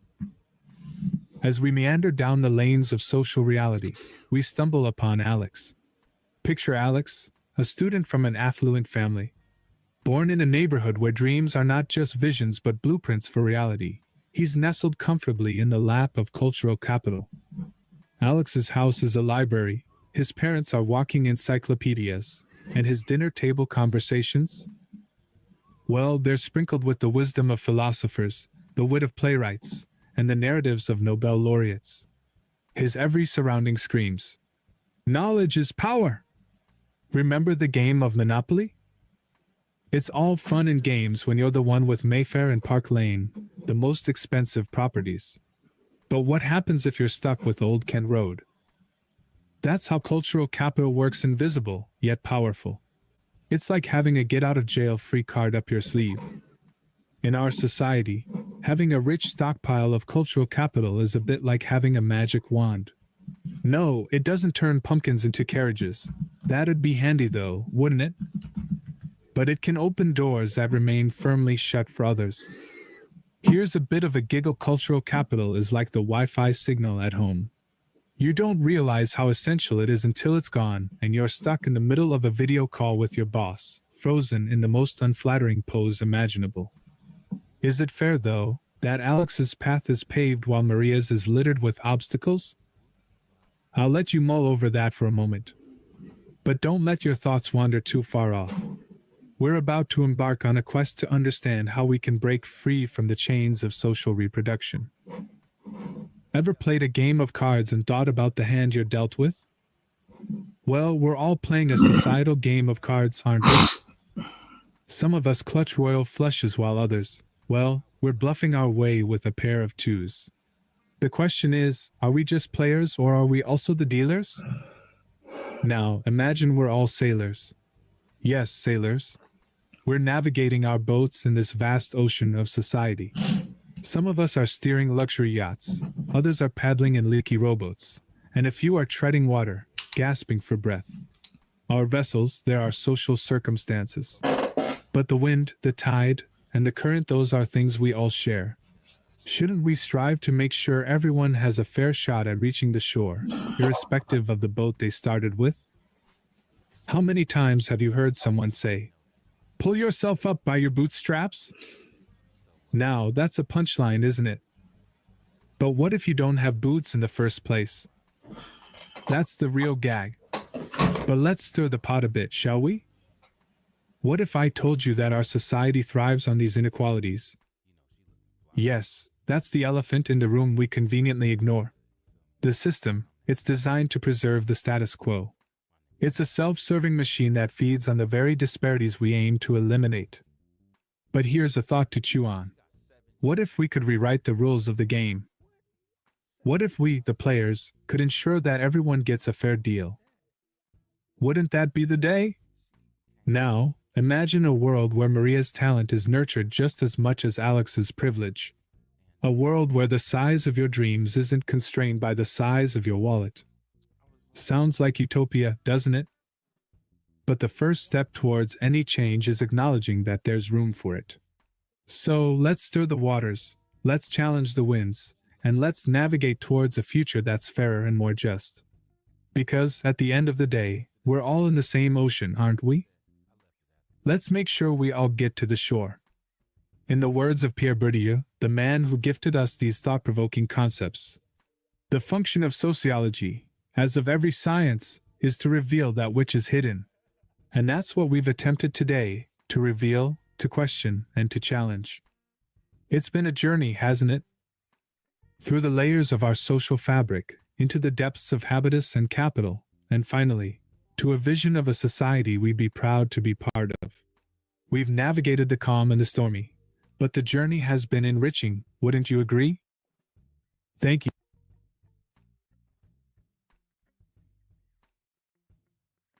All right.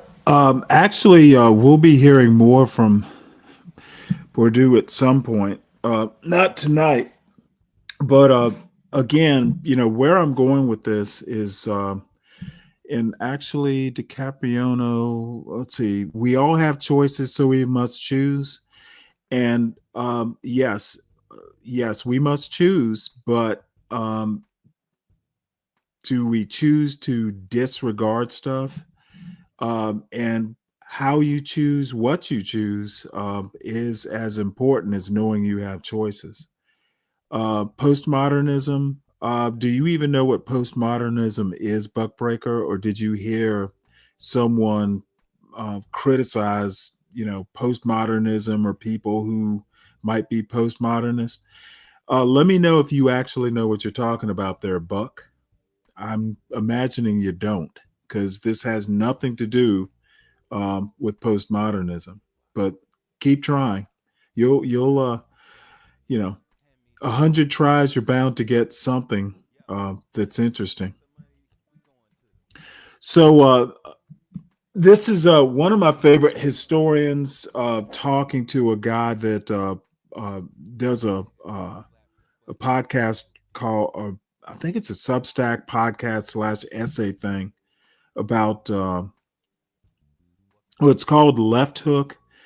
And this is talking specifically about Trump, but there's some interesting things about American culture, politics, and history all kind of wrapped up into one. And I don't know, this is 2 minutes into a 46-minute video. We're not going to do all 46 minutes, though I think we should. But I don't know that we really have the time. But this part, the next few minutes are fairly interesting and stuff that I actually agree with. So actually, I was reacting when I wrote to you to a piece that you'd written, or a thing that you'd written on Blue Sky, in which you said that essentially America's twin sins of greed and racism. Greed came first, I think. Had destroyed America. And I wrote to you and said it was a kick in the head to me, because I disagree with you that they have destroyed America. I think that they are destroying America. I don't think the game's played out yet. But what really, really surprised me and hit me about that, and actually I one night I actually posted a picture because I had written a letter based on your post, and I just couldn't get it right. It will come out at some point. But what really jumped out to me is that people forget the greed part. When we talk about the failures of our American past, we always focus on racism, and sometimes remember, greed is good, right? Sometimes we talk about colonialism, but people tend to forget the greed part. And the United States of America, what became the United States of America, the British soldiers on the north. I'm sorry, I'm reading about this for this lecture I was talking about. The British settlers on the North American continent were a company.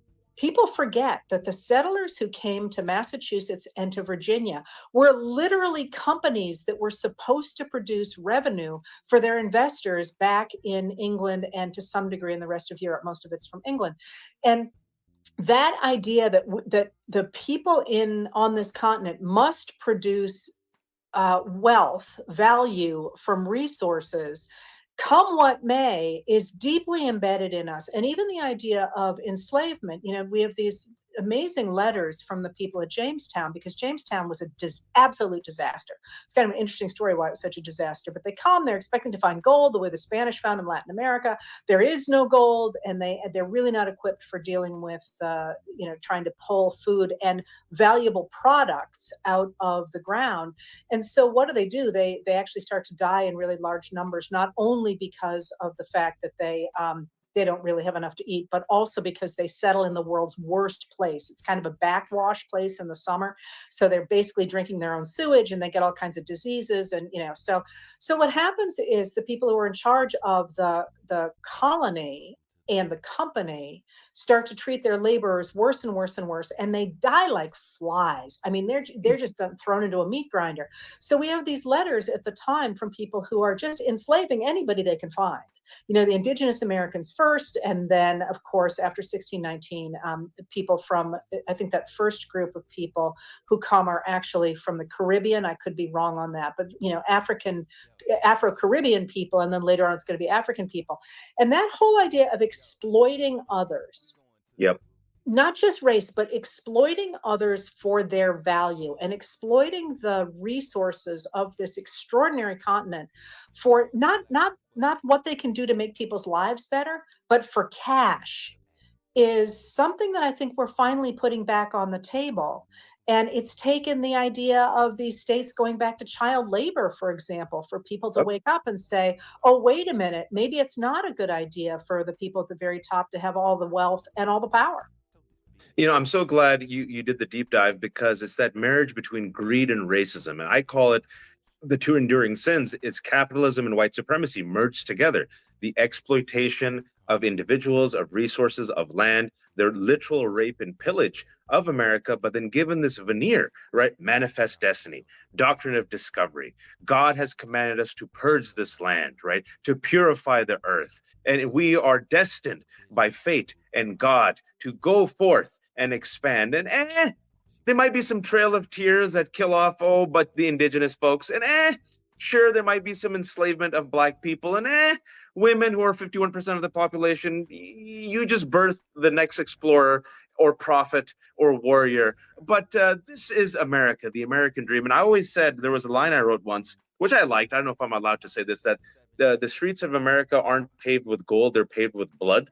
And we see the manifestation of the greed and the grift mixed in with the racism with Donald Trump. Because like you mentioned, I think breaking news just came out that they are essentially gutting the $40 billion in funding of the Department of Health and Human Services, the gutting of the Department of Education, the gutting of IRS. And IRS was tax day yesterday, folks. I know it was painful, sorry. But because of the gutting of the IRS, Heather, guess who can't do audits of billionaires? The IRS. Right. But there are some steps. I mean, one of the things that interests me about the recognition of the importance of greed from the beginning is there's important steps between there and here. And one of the words you just said, capitalism, is one of the things that really interests me, because, America always had a trading economy. The idea, I got curious about this one day, because I thought, where do we get the word capitalism? If you think about it, Lincoln talks all the time about capital. People in the 19th century are always talking about capital. And they do talk about capitalists, that is, people with money. But they don't use the word capitalism. We get the word capitalism in the late 1880s. And I'm going to posit, I'm not going to write a book about this yet, but I'm going to posit that is a response to what they call socialism after 1871. And in the United States, socialism does not have anything to do with the ownership of the means of production the way it comes to be defined in the early 20th century.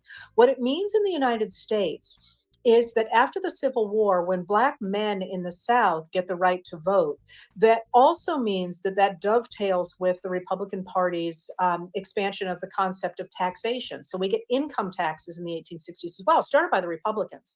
And what people who oppose the idea of Black rights start to say, starting in 1871, after the Department of Justice in 1870 has made it, an imprisonable offense to go after people based on race, is they start to say, hey, we didn't mind Black people at all. We're totally cool with Black people, which is, and literally those same people who the year before were in the KKK, our Ku Klux Klan, are saying, no, we don't have a problem with race. Our problem is you have all these poor Black guys because they don't have any money because of enslavement, and they're making decisions about how our tax dollars are going to be used. And that, they say, is socialism, the redistribution of wealth from the people who have to the people who don't have, through the idea of creating roads and schools and hospitals and so on. So if that's the American version of socialism, which is political, It's not an economic system, it's a political system. When you start to talk about capitalism in the 1880s and the 1890s, I don't think it's a stretch to suggest that you're talking about a political system that's imposed on that system of trade, that economic system of trade. And that matters because once you say, instead of having the poor people all control government, you should have all the rich people control government, everything else follows. So if you take that idea that where we are right now is not, the idea of trade, capitalism didn't appear in the concept of capitalism in the United States doesn't appear with Jamestown. The idea appears in the 1880s, and I would argue it's a political system grafted on to the idea of human trade, which we desperately need always, to suggest that only the very rich people should get everything. And then once you've got those pieces in place, of course, that's going to play out through the 20th century. Yep. But what you're seeing right now is the attempt of a very small group of people. And it's not just Donald Trump. I mean, he rode on this wave that starts in 1937 and really takes power in 1980, and then she keeps going. This idea that only rich people should control politics, economics, society, and culture, literally, is what. Right, and voting.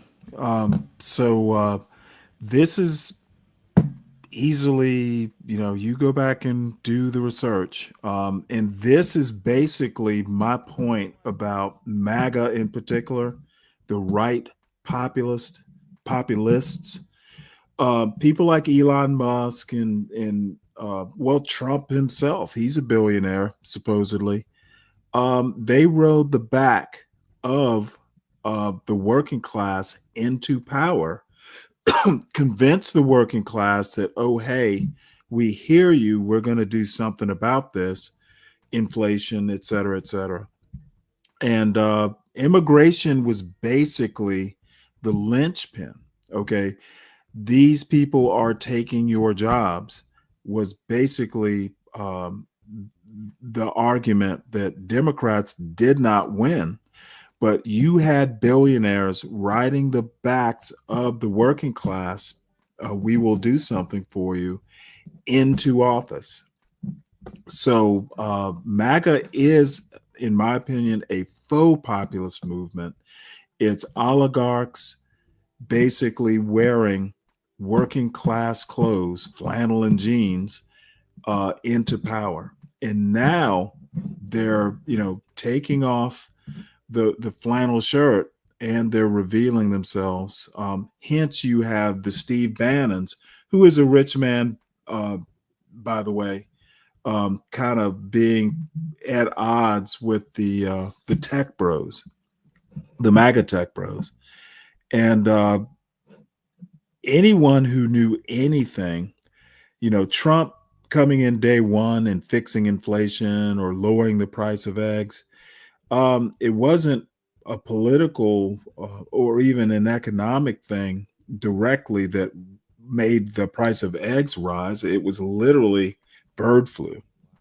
So, but that's politics, and apparently, people thinking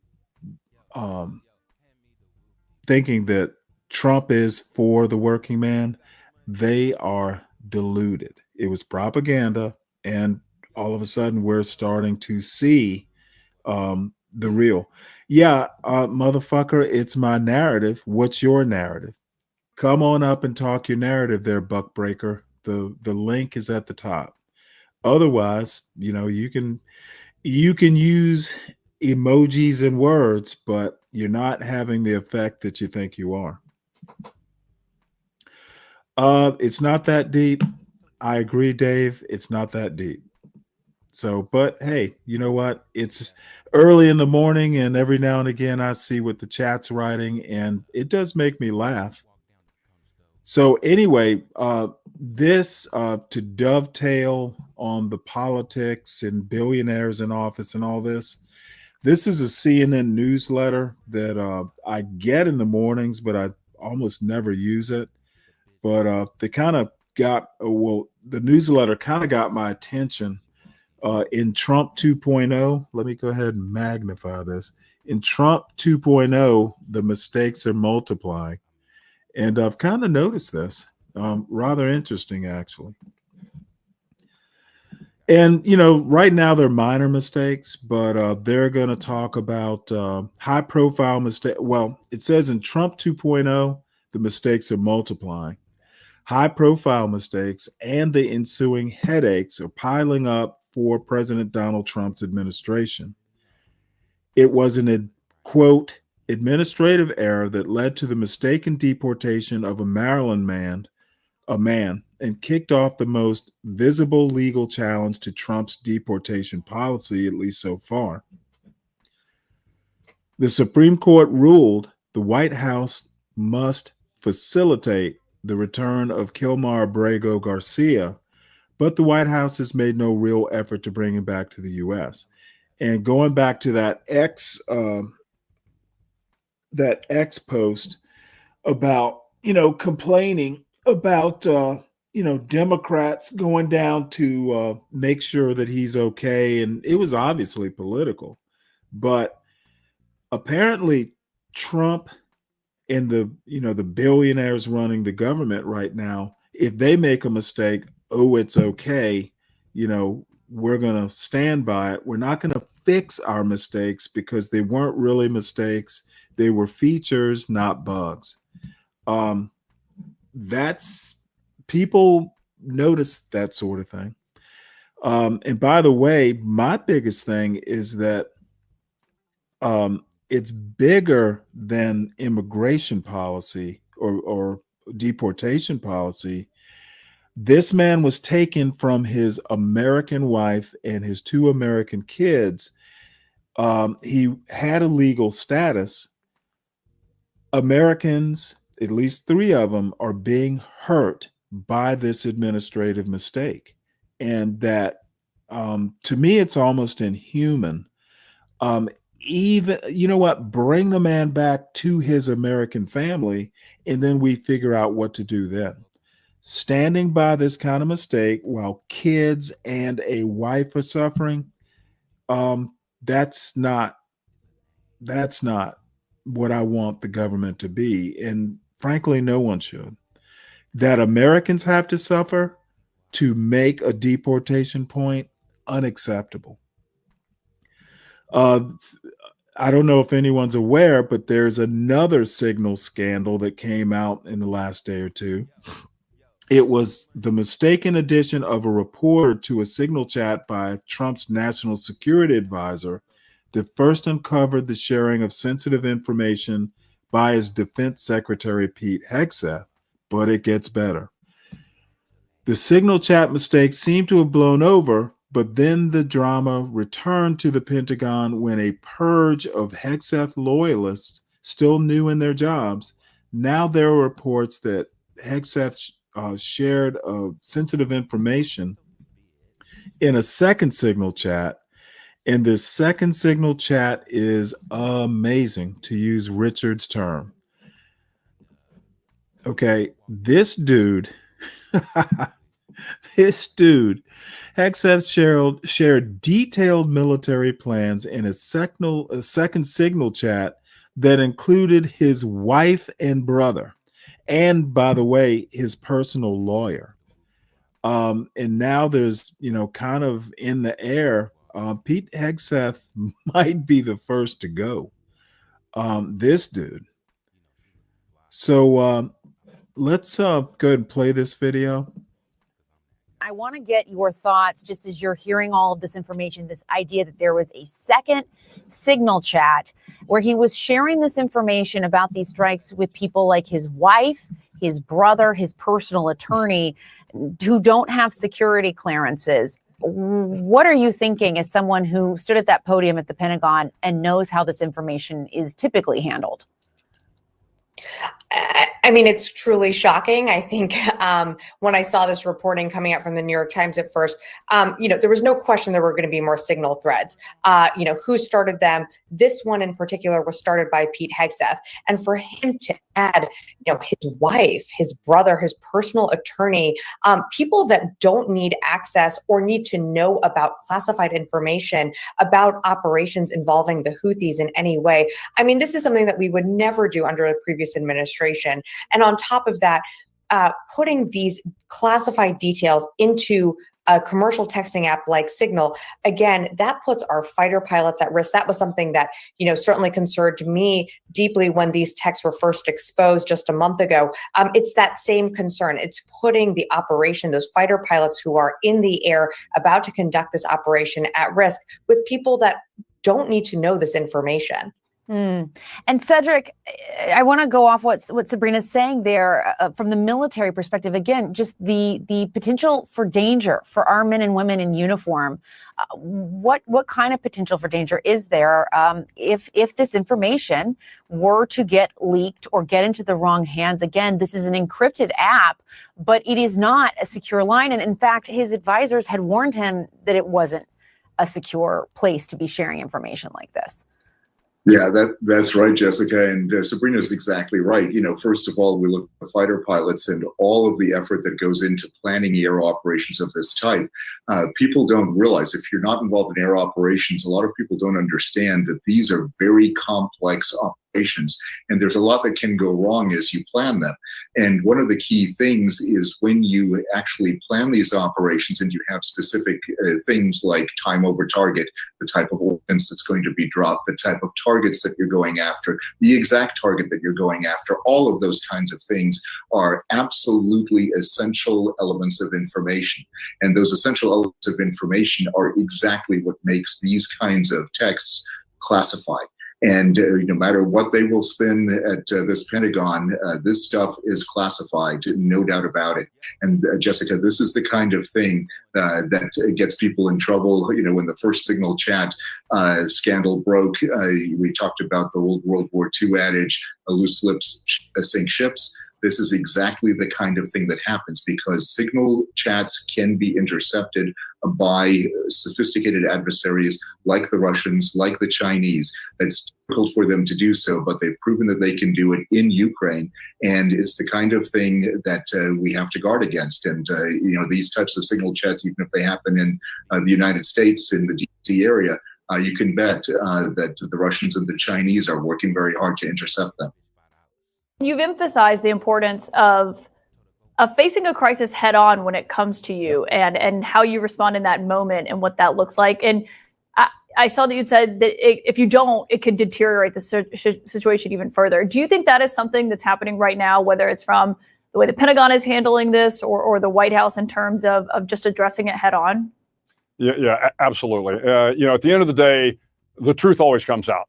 So every leader, when they're in a crisis, particularly when a crisis may be of your own making, you need to confront it head on. You need to be honest. You need to be honest with the rank and file. You need to be honest with your bosses. And the quicker that you come forward with the truth, the quicker you're going to identify what the problems are and begin to solve them. And you have to have a little swagger. You have to have a little confidence. But once again, you better have a little humility going into a job like this, because if you don't, it's going to humble you pretty quickly. Yeah, and on page 84 of your book, you write, and I want to quote now from it, you say, use truth and transparency through the crisis to show that you understand the problem and that you're taking concrete steps to resolve the issue. It may be uncomfortable, demoralizing, and personally embarrassing, but deception and opaqueness are a whole lot worse. One thing in terms of how this is being handled is they haven't seemed to really acknowledge using a platform like Signal to share information. They argue it's not classified. We've heard other people say attack plans are classified.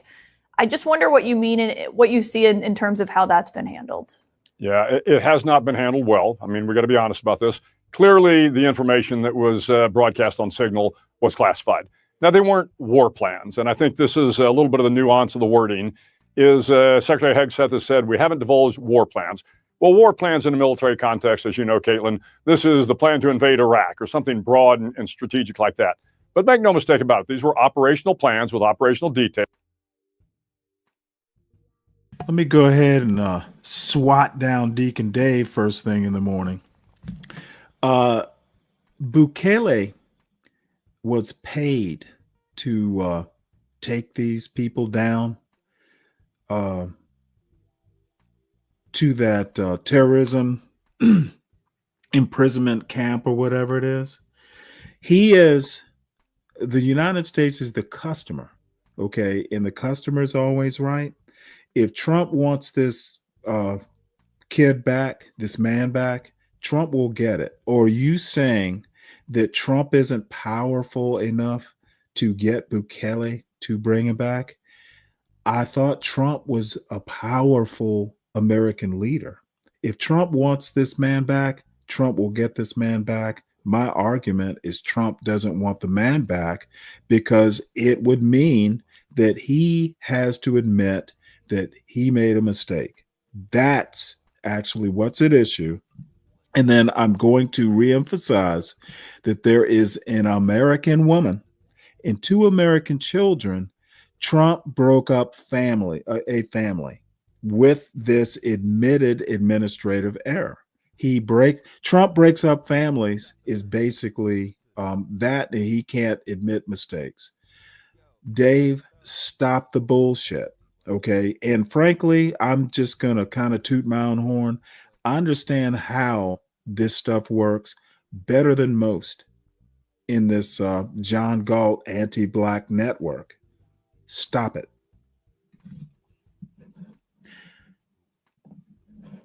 So let us continue on a forward path. Let us not backtrack into bullshit. Details, they were classified.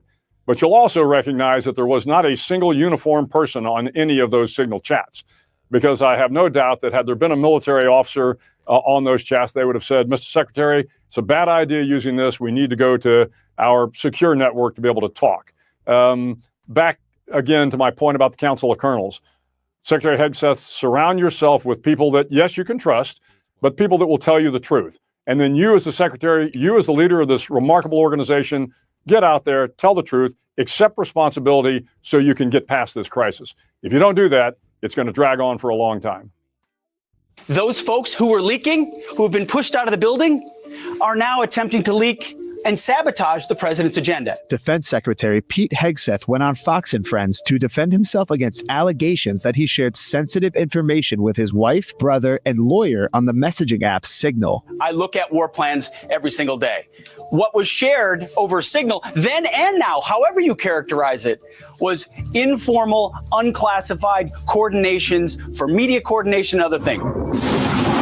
Sources tell CNN, however, that Hegseth shared detailed military plans against the Houthis in Yemen. The defense secretary is blaming, quote, disgruntled former employees, unquote, for leaking information to the press. 3 former officials who were recently fired wrote in a joint statement that they are, quote, incredibly disappointed by the manner in which our service at the Department of Defense ended and denied leaking information. This is the second time Hegseth has been accused of participating in a Signal chat where sensitive information was discussed, after editor-in-chief of the Atlantic, Jeffrey Goldberg, was added to a different Signal chat and reported its contents.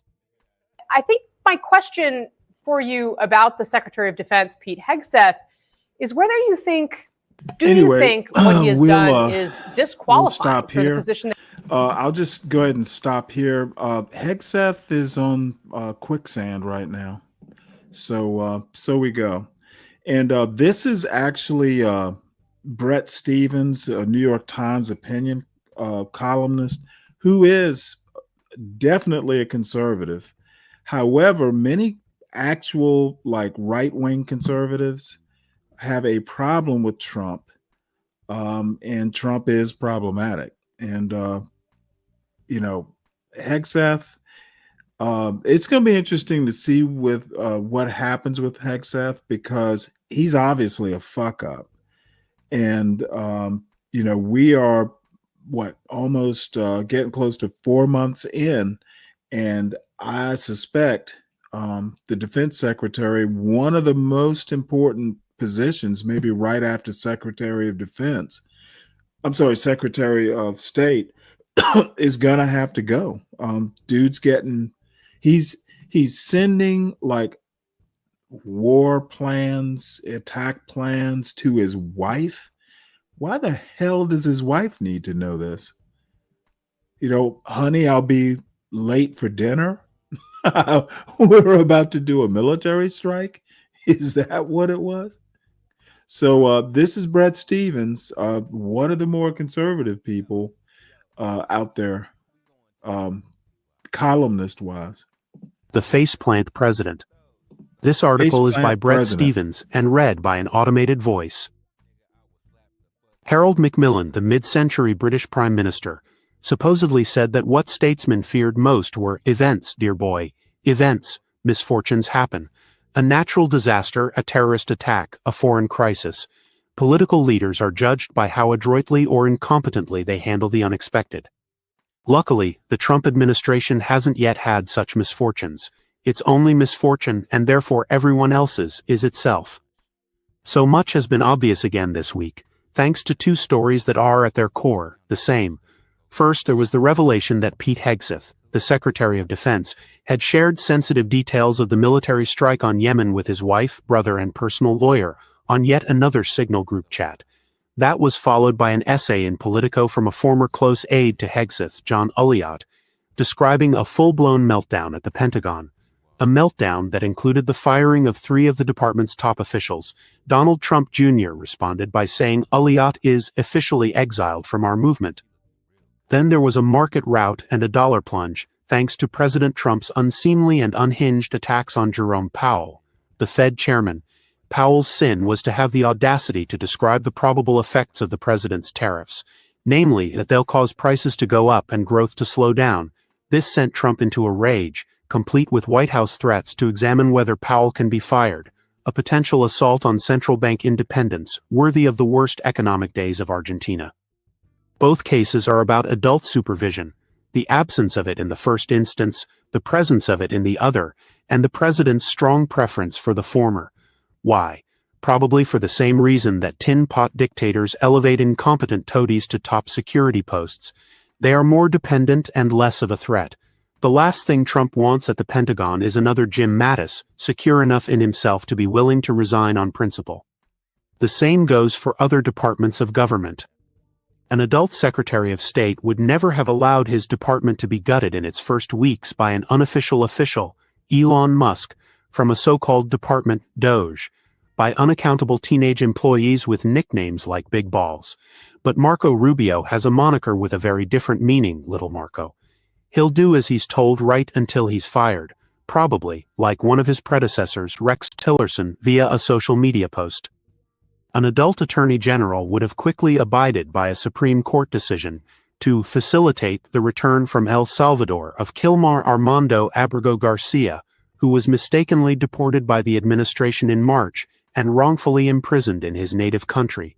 But Pam Bondi would rather serve her boss loyally but foolishly than intelligently and independently.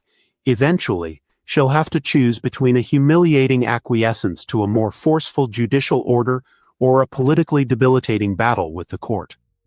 An adult team of economic advisors would have dissuaded the president from repeatedly announcing and then pausing tariffs, if only to preserve the president's political credibility, avoid business uncertainty, and forestall the predictable revolt of the markets.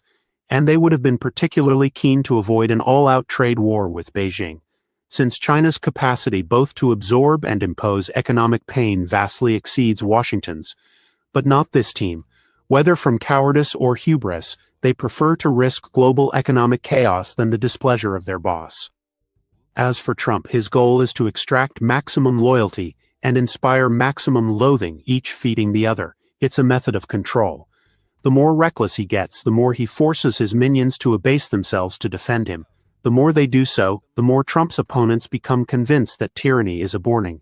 Is he another Viktor Orban or Mussolini?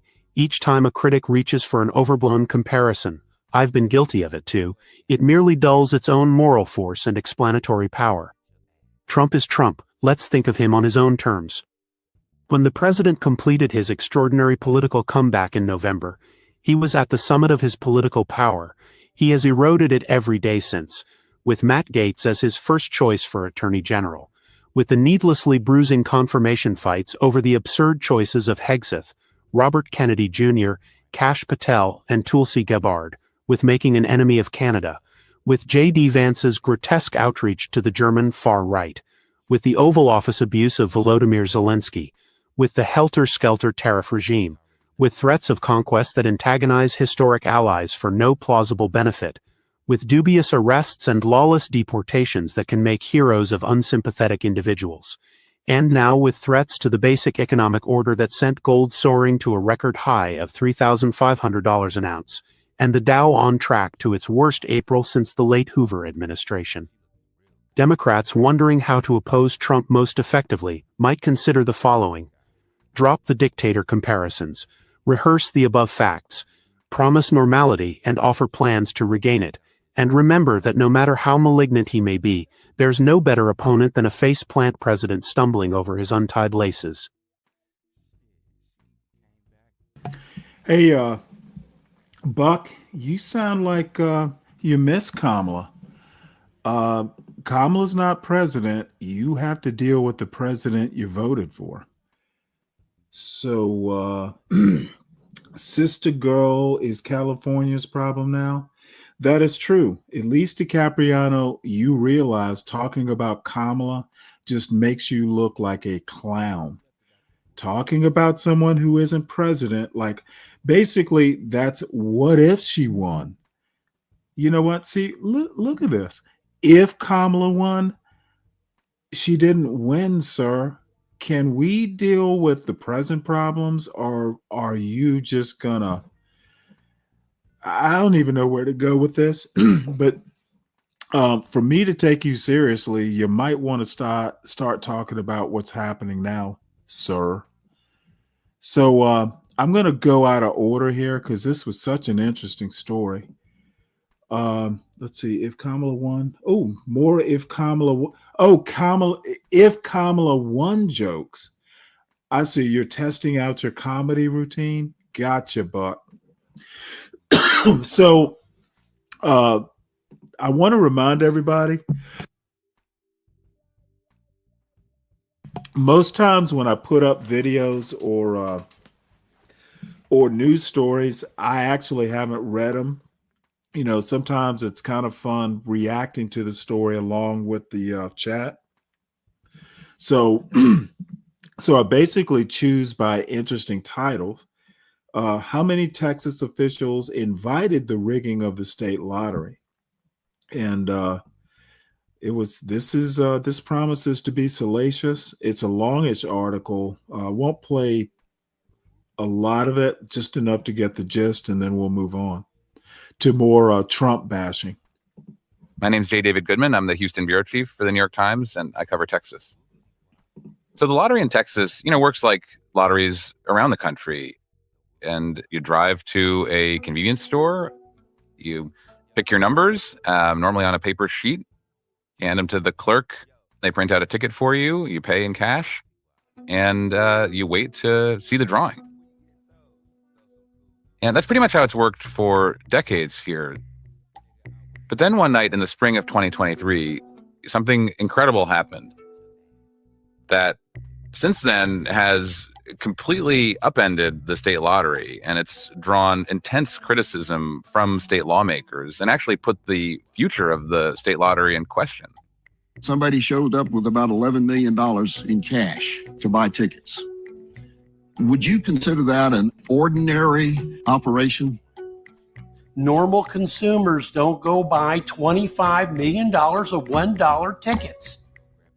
This is a huge operation of trying to wash bad money and bring it through lottery commissions so that it is cleared.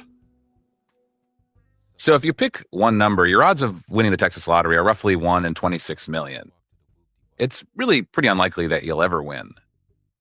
So the only way to increase your odds is to buy more tickets, with the obvious fact being that if you were to buy all the tickets, you would guarantee yourself having the winning draw number. But doing that is incredibly difficult and seemed to be impossible. But that's actually exactly what happened in April 2023. A group of professional bettors in Europe decided to buy up virtually every ticket ahead of what was a particularly lucrative draw in the Texas State Lottery. Then something remarkable happened. Officials in Texas essentially blessed the rigging of their own state lottery. Now, some think this was a conspiracy, and one person I spoke to for this story who's been following the Texas lottery for decades and is now suing the winner of the jackpot, claims the state purposely deceived players. So what I wanted to know is, who was this mysterious group? How were they able to print millions of tickets, including the winning one, over the course of just a few days? And what was the role of the state's lottery commission, the people that were really supposed to be overseeing the lottery, making it fair? Why were they essentially helping this to happen? So here's my article and the story behind the caper. In a state known for its aversion to government regulation, the successful manipulation of a Texas lottery has taken on deep meaning. The Texas Senate has held hearings. Governor Greg Abbott and Attorney General Ken Paxton ordered investigations. The Texas House zeroed out the funding for the state lottery in its budget this month. Still, with their winnings in the tens of millions of dollars, the perpetrators remain very much unscathed. And as the unsavory details have come out, storefronts posing as retailers spitting out lottery tickets, texts between ticket printers and a former drug smuggler, a winner hiding behind a Delaware-based shell company, the escapade underscored a pervasive sense in Texas and in America that just about everything is rigged. Just how the Texas lottery was fixed in 2023 has been explored by news outlets and in state capitol hearing rooms. But less understood is the key role of state regulators. The Times has unearthed new details and video evidence that underscore just how integral the state's lottery commission was in helping to secure a jackpot. In plain view of the authorities, the founders of Colossus Bets, a British bookmaker, worked with a struggling American startup called Lottery.com and two other firms to buy virtually every combination of possible numbers and ensure a win that April. But they could only do so because lottery officials looked the other way when it came to potential violations of lottery rules, and expedited the delivery of dozens of new lottery terminals to print out tens of millions of paper tickets. They hit the jackpot, $95 million, after purchasing nearly 26 million tickets for $1 each. The state lottery presented it as a win-win. The bettors in Europe ensured every ticket would be sold, a boon worth tens of millions of dollars to the state's public schools, which get a cut of the proceeds. But some elected officials see the lottery scheme differently, as an international conspiracy with the collusion of state officials. It just kept getting bigger and bigger and bigger, Mr. Hall said. To high-stakes international gamblers looking for a big play, the Texas lottery was a good bet. Lotto Texas had a relatively low number of possible ticket combinations, around 25.8 million number mixes, and a low price per ticket, $1. By comparison, the odds of the Powerball are about 1 in 300 million. Buying them all could be worth it for a large enough jackpot. Crucially, state regulators, looking to increase sales, had become permissive of companies that help remote players buy tickets, known as lottery couriers. Still, executives at Lottery.com, an internet startup founded to help players get access to lottery tickets around the world, were leery when the European bettors came with their proposal to buy nearly all the tickets. They asked the state for permission before agreeing to take part. We were very surprised when the answer was yes, Greg Potts, a Lottery.com executive, would later say at a state Senate hearing. Before jumping in, they watched the lottery jackpot grow slowly but steadily in early 2023, as one draw after another failed to produce a winner. The draws, 3 times a week, brought only modest interest from lottery players, who bought 1 or 2 million tickets on each draw. The bettors saw their chance, and their intervention showed up in the jackpot, which rose from around $74 million to $95 million in a matter of days, as millions of additional tickets were sold. Dawn Nettles, a longtime lottery player who publishes a website on the Texas lottery, understood there hadn't been a sudden burst of enthusiasm from ordinary Texans. Someone was buying all the tickets. More than likely, there will be a winner tonight, she wrote on her site in late April 2023. And there was. The Texas Lottery Commission heralded the win, the third largest in state history, which helped raise around $50 million for the state's public schools out of $138 million in sales over the life of the jackpot run. Gary Grief, the commission's executive director at the time, acknowledged in a news release that purchasing groups had stepped in, ensuring that more than 99% of the number combinations had been sold. There is no prohibition on these types of purchases, he added. The winning ticket had been sold at a store in the Dallas suburb of Colleyville, operated by a company called Lottery Now. But it wasn't the usual convenience store where lottery tickets are sold. It was a storefront office packed with more than a dozen lottery terminals, used to pick lottery numbers and print tickets. And the winner came forward anonymously, a recently formed Delaware-based company named Rook TX. The Colleyville storefront alone had printed nearly $11 million worth of $1 tickets in the span of 72 hours, about 4 a second. Each ticket can have up to 10 plays on it. 3 other storefronts printed another $14.8 million worth with the same speed. For years, the commission had welcomed couriers as an efficient way to boost revenue, even though state law had been crafted to require in-person purchases. A state audit observed that Mr. Grief seemed quite comfortable operating in the gray areas. Republican leaders, including the Lieutenant Governor Dan Patrick, now see couriers as scofflaws. Mr. Grief resigned last year and promised to cooperate. Gary adamantly denies being part of any dishonest, fraudulent, or illegal scheme, said Sam Bassett, Mr. Grief's lawyer.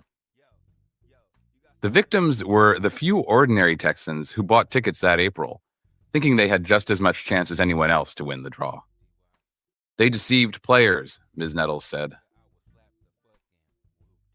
Among the reasons people don't regularly go around buying up enough lottery combinations to guarantee a win is that it's tough to do. But it's not impossible.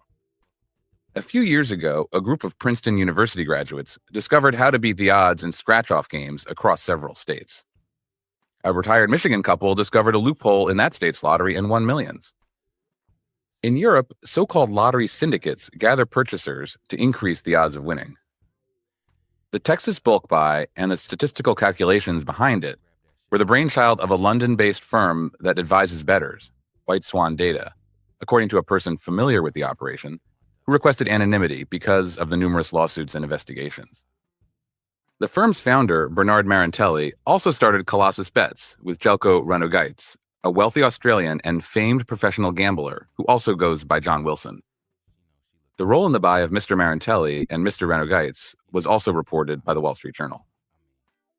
But scooping up 26 million number combinations could not have been accomplished without help from officials. With a surge of ticket sales in mind, the Lottery Commission expedited the delivery of around 30 additional terminals to a group of lottery couriers. Half went to 2 locations connected to Lottery.com, whose former president had been ousted months earlier over improper ticket sales. The job of getting all those terminals to rapidly print millions of tickets initially fell to Brandon Marsh, the head of product for Lottery.com at the time. Then, a day after he got the assignment, Mr. Marsh said he was not to worry. The ticket buyer would provide a system to generate and enter the combinations. And they would provide the staff members, some from overseas, to print and organize the tickets. When no one claimed the draw on April 19th, 2023, they launched, with 3 days to pull it off before the next draw. It was a crazy 72 hours, Mr. Potts, the Lottery.com executive, wrote in an email a day after the winning draw. I can only imagine the atmosphere was electrifying, another company leader responded. The company appeared to make about $260,000 for its part in the deal. After finding the winning ticket, a group involved in the buy, including people from White Swan Data and Lottery.com, celebrated with cigars and drinks at an Austin bar called Swan Dive, just a few blocks from the Texas Capitol. It worked so well that a few days later, Mr. Potts said Lottery.com was asked if they could help pull off a similar buy in Tennessee, according to a recording of a company discussion reviewed by the Times. But the company had to decline, Mr. Potts said. Lottery.com didn't operate in Tennessee, and officials in that state wouldn't just drop off machines. Glenn Gelband, a lawyer representing Rook TX, Mr. Marantelli, and Mr. Ranogaitis, said all applicable laws, rules, and regulations were followed. For nearly 2 years, John Breyer, a Tampa, Florida businessman, had been talking to anyone who would listen about the 2023 Texas lottery win and its connection to Lottery.com, which had purchased Mr. Breyer's lottery data business and, he said, refused to fully pay for it. He had sued the company a few weeks before the Texas draw. Soon after, he said, a man in Malta with ties to Lottery.com called to help settle the case. But as they talked in the fall of 2023, the man, Aid Repsenko, casually mentioned the company's ties to what had taken place in Texas. That's when I started digging into it, Mr. Breyer said. Mr. Repsenko had connections to Colossus Bets and had approached Lottery.com about the bulk purchase in Texas, according to a deposition in one of the legal cases. In an email, Mr. Repsenko said, "My role was strictly limited to facilitating an introduction between the eventual purchaser and representatives of Lottery.com." Spokesmen for Colossus Bets and White Swan Data did not respond to requests for comment. Soon, Mr. Breyer was also talking to others who believed they had been wronged by Lottery.com, including Sharon McTurk, who, Mr. Breyer discovered, had the cell phone of a dead man who had been texting regularly with Lottery.com executives. "It connected everything," Mr. Breyer said of the phone. A few years ago, Ms. McTurk, the owner of a logistics company in Boca Raton, Florida, met a smooth-talking man named Ronald Farah, who was helping Lottery.com raise money. Mr. Farah, a convicted marijuana smuggler whose life sentence was commuted by President Barack Obama, told her he had a can't-fail opportunity and won her trust. "You're going to make so much money," he promised. She lent the company nearly $2 million. Then, 2 years ago, he sent her a video to show that the struggling Lottery.com was getting back on its feet. The video panned a nondescript office space with lots of lottery terminals on desks spitting out tickets. It was a brief window into the 3-day ticket printing rush in April 2023. A few months later, Mr. Farah died of a heart attack, and Ms. McTurk, who wanted her money back, persuaded his family to give her the cell phone. On it was the video and thousands of text messages. In January, a letter was delivered to top Texas officials, signed by Mr. Breyer, Ms. McTurk, Mr. Marsh, and many others, documenting what they said were potential legal violations surrounding the 2023 draw. Many of the details also appeared in the Houston Chronicle. The video offered new evidence, Mr. Breyer said, of what appeared to be cell phones positioned near each terminal. Texas law prohibits the connecting of devices to lottery terminals, even wirelessly, without the Lottery Commission's permission. A spokesman for the commission declined to comment, citing the state investigations. Mr. Potts, speaking for Lottery.com at the state Senate hearing, denied wrongdoing and accused Mr. Breyer of being part of an organized conspiracy to attack the company. But even with the negative publicity, interest apparently remains in bulk buying lottery tickets in Texas. The new director of the Lottery Commission, Ryan Mandel, testified at the hearing that the same people who rigged the April 2023 draw had tried to do it again in December. This time, he said, they were stopped by the commission. This article was read by J. David Goodman and produced by Jack Disidoro. Thanks for listening. Pretty interesting. I guess my abiding interest in this is that it could happen in Law and Order, Texas. So we'll dive more into Trump news. This actually just hit my phone. Trump says tariff on China will come down substantially from 145%. Now, I said a few days ago that China is the only country in the world that can go toe-to-toe with the U.S. in this trade war, and apparently Trump is backing down. We'll find out if it's temporarily. The dude imposes something. Maybe he and China negotiated something, but yeah, Trump's backing down off that tough stance. Faceplant president.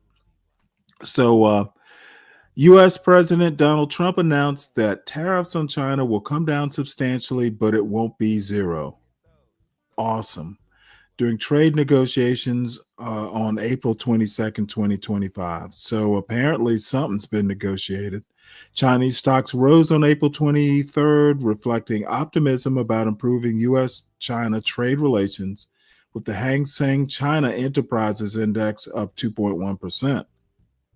China is yet to respond officially to Trump's comments, but media outlet Kalian noted it is a sign of his softening stance on tariffs. Trump softening. Treasury Secretary Scott Bessent warned that the ongoing trade standoff is unsustainable and trade negotiations have yet to begin. Donald Trump for the loss. He might have brought China to the table, but again, China, at least at this point in history, in 2025, can go toe to toe. Now let's see what the left headlines are. Let's see. Tariffs 145 down from 145%. Indicated that negotiations.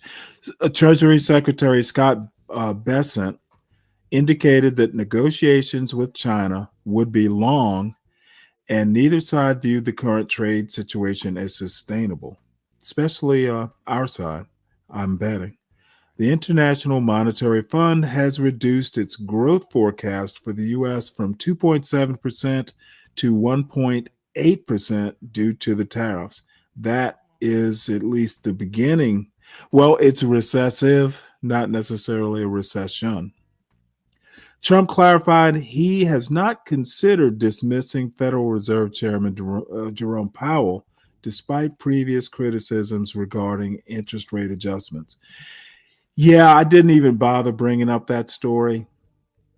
Trump over the weekend goes, this Jerome Powell can't go soon enough. And then there's the CNN story that I saw earlier today. Trump has no plans to fire him. What is up with this guy? He sounds tough, then backs down. And people are actually starting to read that pattern. He'll talk shit and then back down. Harvard, he went hard against Harvard, and we may cover that. I can't remember if I put that story up there. Dude, what is up with Trump? When you pull a gun, for instance, you need to use it wisely, because that is like, if you pull your weapon, you mean to kill, you mean to carry a threat through. And butt breaker. The art of Trump's deal is he'll talk tough. If he gets talk tough back, he backs down. China just fucking made our president look like a pussy. The art of the deal is talk tough and then retreat. Oh, Buckbreaker, you voted for this fool. He's making the United States look like a pussy. So in more Trump clown car news, give me one sec here.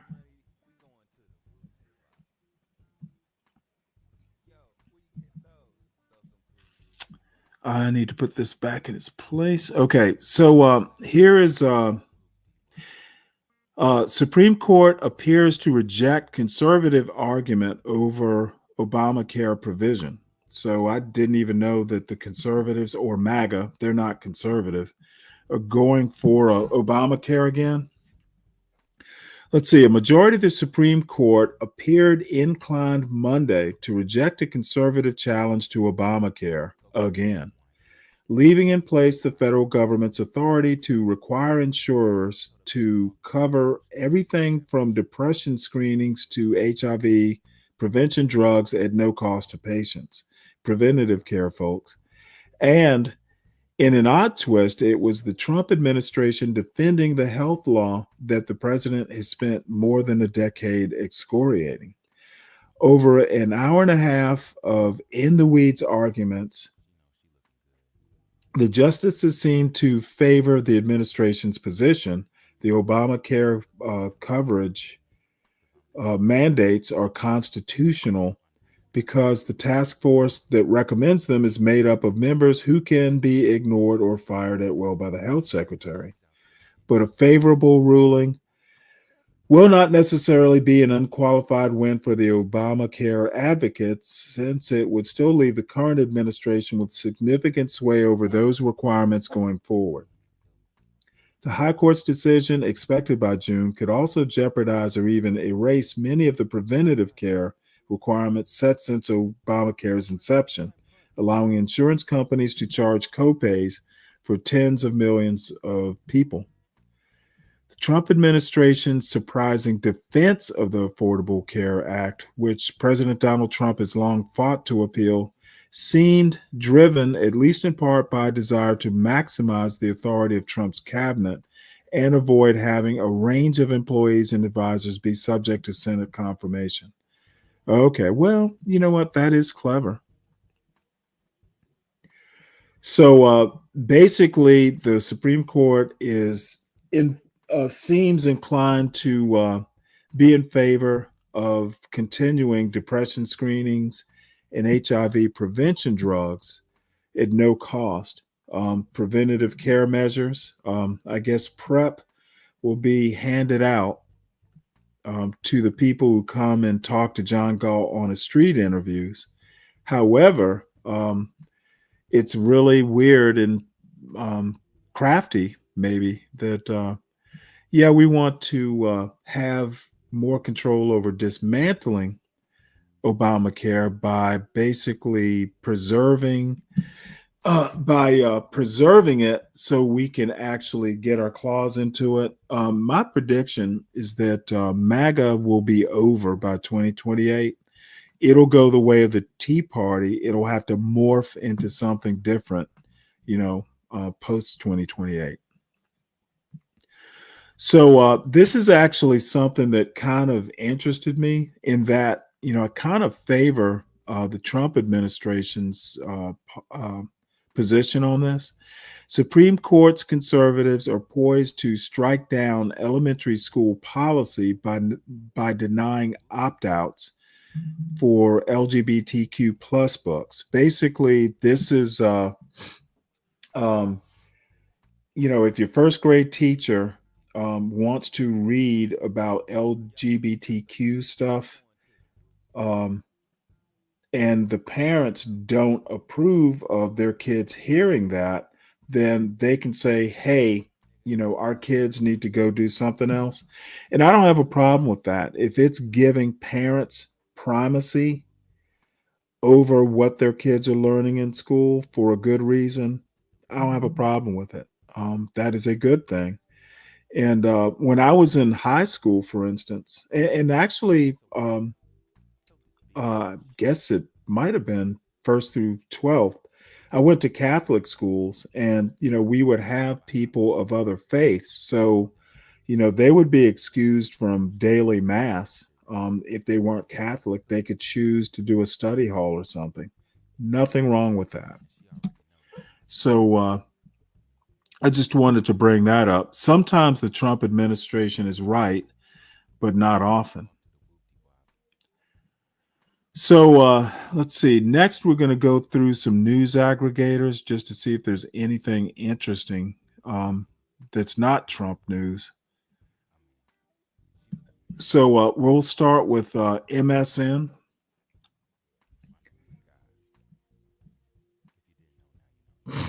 Sending kids to public school is child abuse.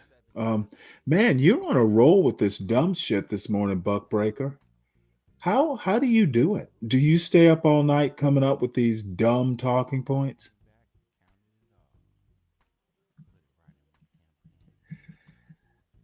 Now, Kelvin, that's kind of funny. I bet the madrasas don't do that. I bet the madrasas probably don't have kids of other faith there, for starters. So anyway, let's rearrange the screen.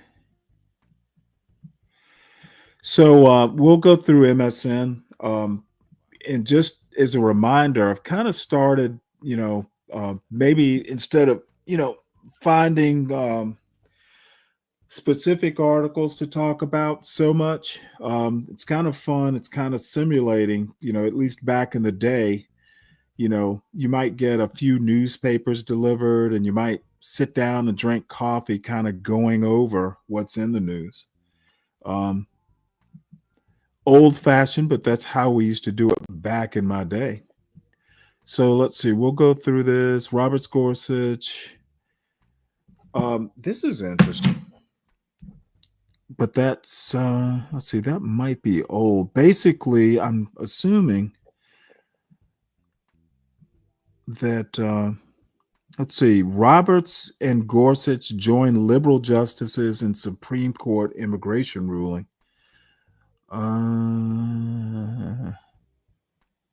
Let's see what this is all about.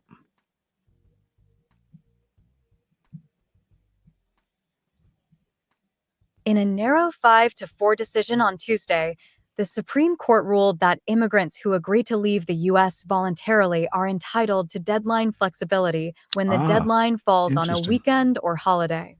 Why it matters.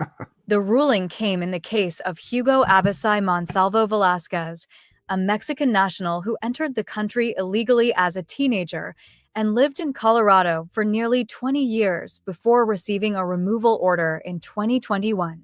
The case was argued in November 2024, shortly after President Donald Trump's re-election, and amid a renewed focus on immigration enforcement. What to know? Writing for the majority, conservative Justice Neil Gorsuch stated that standard legal principles apply, meaning a Saturday deadline to depart the country should extend to the next business day. He was joined by Chief Justice John Roberts, also a conservative, and the court's 3 liberal justices. Here as elsewhere. You know, that seems reasonable. I don't know why Thomas Alito and Amy Coney Barrett wouldn't agree with that. Interesting. Oh, and Kavanaugh. Oh, well, who knows? But so we go. So let's see what else is in here.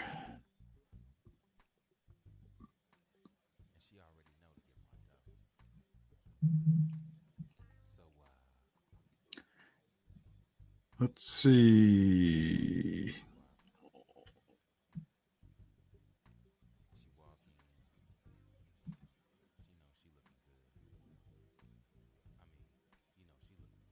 Here, let's have a look at this. This is another news story on Trump saying tariffs will come down substantially. Maybe we can get more information on why he's reversing course. Washington, President Donald Trump said the 145% tariffs he imposed on Chinese imports will eventually come down substantially, as he expressed optimism about future talks to reach a U.S.-China trade deal. Trump's remarks Tuesday to reporters in the Oval Office came after Treasury Secretary Scott Bessent earlier in the day said in a closed-door speech that the trade standoff between the United States and China is not sustainable. We're going to be very nice. They're going to be very nice, and we'll see what happens, Trump told reporters when asked whether he planned to play hardball with Beijing and bring up with origins of the COVID-19 virus. Start the day smarter. Get all the news you need in your inbox each morning. But ultimately, he added, they have to make a deal because otherwise they're not going to be able to deal in the United States. So we want them involved, but they have to, and other countries have to make a deal. And if they don't make a deal, we'll set the deal. More. Trump says tariff revenue could replace income taxes. Why economists disagree. Trump's multiple rounds of tariffs on Chinese imports add up to a rate of 145%, prompting China to hit back with retaliatory tariffs on U.S. exports totaling 125%. The Trump administration exempted smartphones, computers, semiconductors, and other electronics from 125% reciprocal tariffs, leaving only its blanket 20% tariff on Chinese goods imposed in response to China being a source of fentanyl, but they have said the move is only temporary. Trump said the current tariff rate on China won't stay at the current level. 145% is very high, and it won't be that high, Trump said. No, it won't be anywhere near that high. It'll come down substantially. But it won't be zero used to be zero. We were just destroyed. China was taking us for a ride. Formal trade negotiations between the U.S. and China are not underway. White House Press Secretary Caroline Leavitt said Tuesday more than 100 countries have reached out to the U.S. to. That is weird. So there are no trade negotiations going on between China and the U.S., but Trump has decided to do a retreat from his faux. I don't get why he's retreating if there's no negotiations. Interesting. Buckbreaker, you got any idea why Trump is backing down against China? Think it might have something to do with my point that China's the only country in the world that can go toe to toe with the United States. I'm interested in your thoughts. You got a joke? Art of the deal. There is no negotiation, so art of the deal does not apply, Buck. You're not Buck smart, that's for sure. So let's see what else is here. Luna joins Republican wave. Oh, wow. So now Republicans? Oh, wow. So now Republicans are visiting El Salvador? Oh, we got to hear this.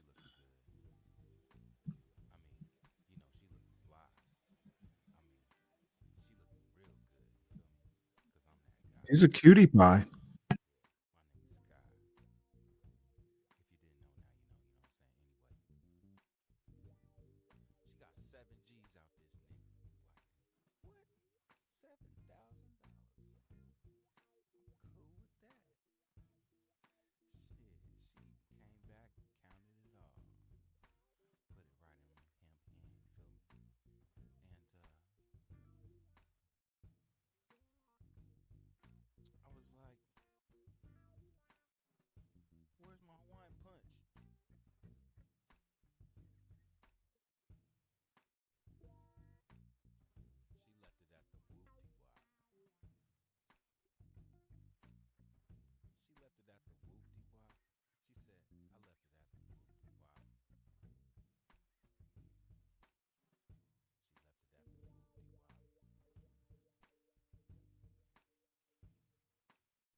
Oh, wow.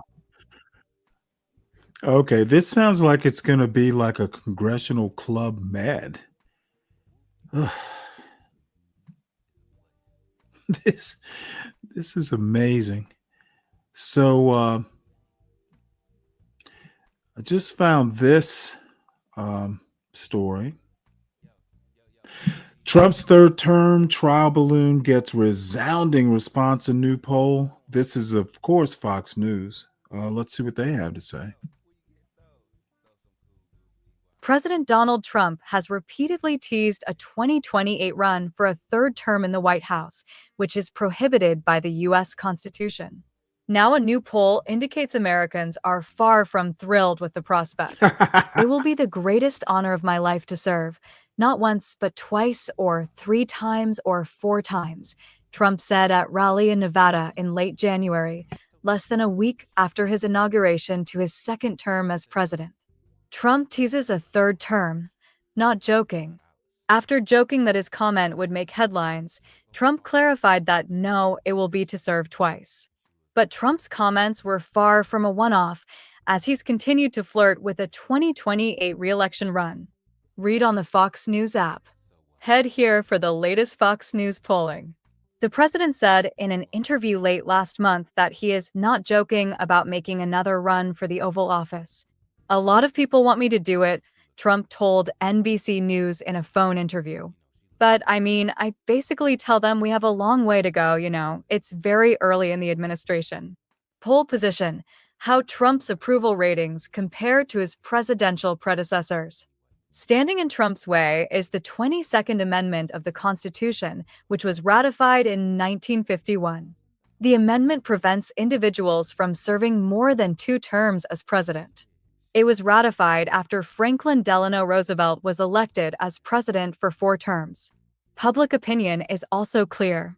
3/4 of respondents in a Reuters Ipsos national survey conducted April 16th to 21st and released on Monday said Trump should not run for a third term.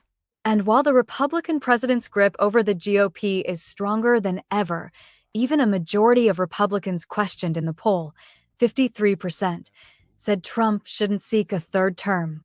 The poll, which questioned 4,306 U.S. adults, had an overall sampling error of plus or minus 2 percentage points. Fox News Digital's Emma Colton contributed to this report. Original article source: Trump's third-term trial balloon gets resounding response in new poll. President Donald. Yeah, I think we get that, but this is interesting. Or I am interested. Anyone, let's see, looks like there are roughly 25 people between the 2 chat rooms. Put a 1 in the chat if you would vote for a Trump third term in 2028. I'm curious to know. Don't be shy. I'm not doing voter fraud here.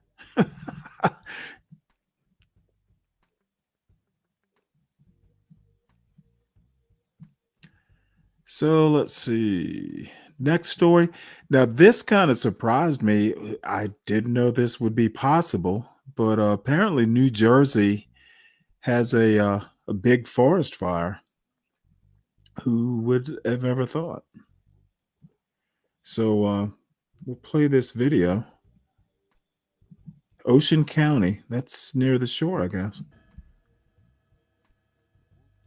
Oh, wait. I thought this was, these are just basically scenes, apparently.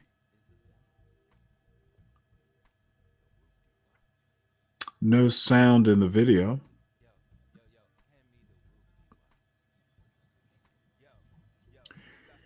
All right. Well,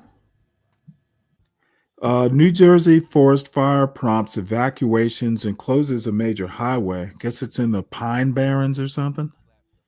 It's an AP story, but it's on. It's on MSN. So Ocean County, there's a forest fire in New Jersey. Never heard of that before. So it must be mighty dry up there. So we'll move on to ground news. I think we have exhausted our MSN stuff. Buckbreaker. Yeah, okay. -0 says DiCaprio. No. Buckbreaker, let's see that. Is that about 21s? So apparently you're into voter fraud. You'll cast 20 votes. We'll have to have a lookout for you in 2028. And Solid Snake, yep, I bet you will. No doubt you will. All right, so let's see what's in ground news. And I've been seeing this woman for a while. Let's see here. What has she done? Doomsday Mom. I never heard of this lady. Doomsday mom Lori Vallow Daybell is convicted in fourth husband's death. Maybe I vaguely remember it. So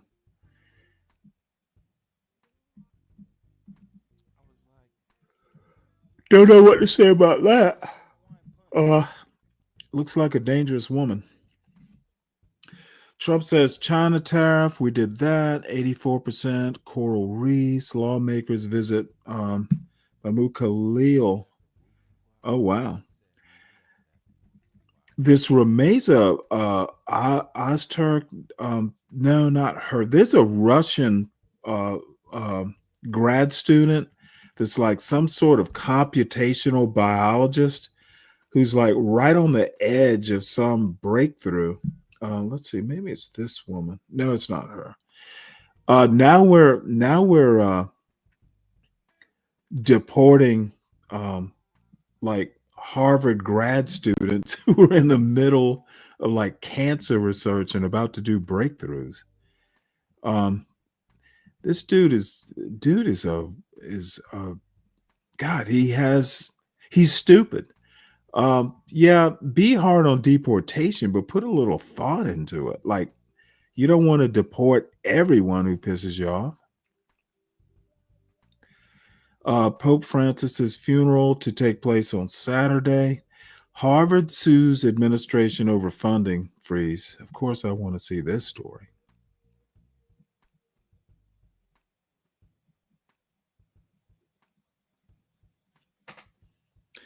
Let's see. Your grandfather was a staunch Democrat, but after he died, he started voting Republican. And apparently, you are your resurrected grandfather, right? Grandpa Buck. Was that his name? Grandpa Buck? All right. So Harvard sues Trump administration over funding freeze. University filed a federal lawsuit against the Trump administration to stop billions of dollars in proposed cuts. Harvard has a whole grad school of Harvard lawyers. So that ought to be interesting. Lawsuit follows the Trump administration's demands aimed at curbing diversity initiatives and fighting anti-Semitism at Harvard.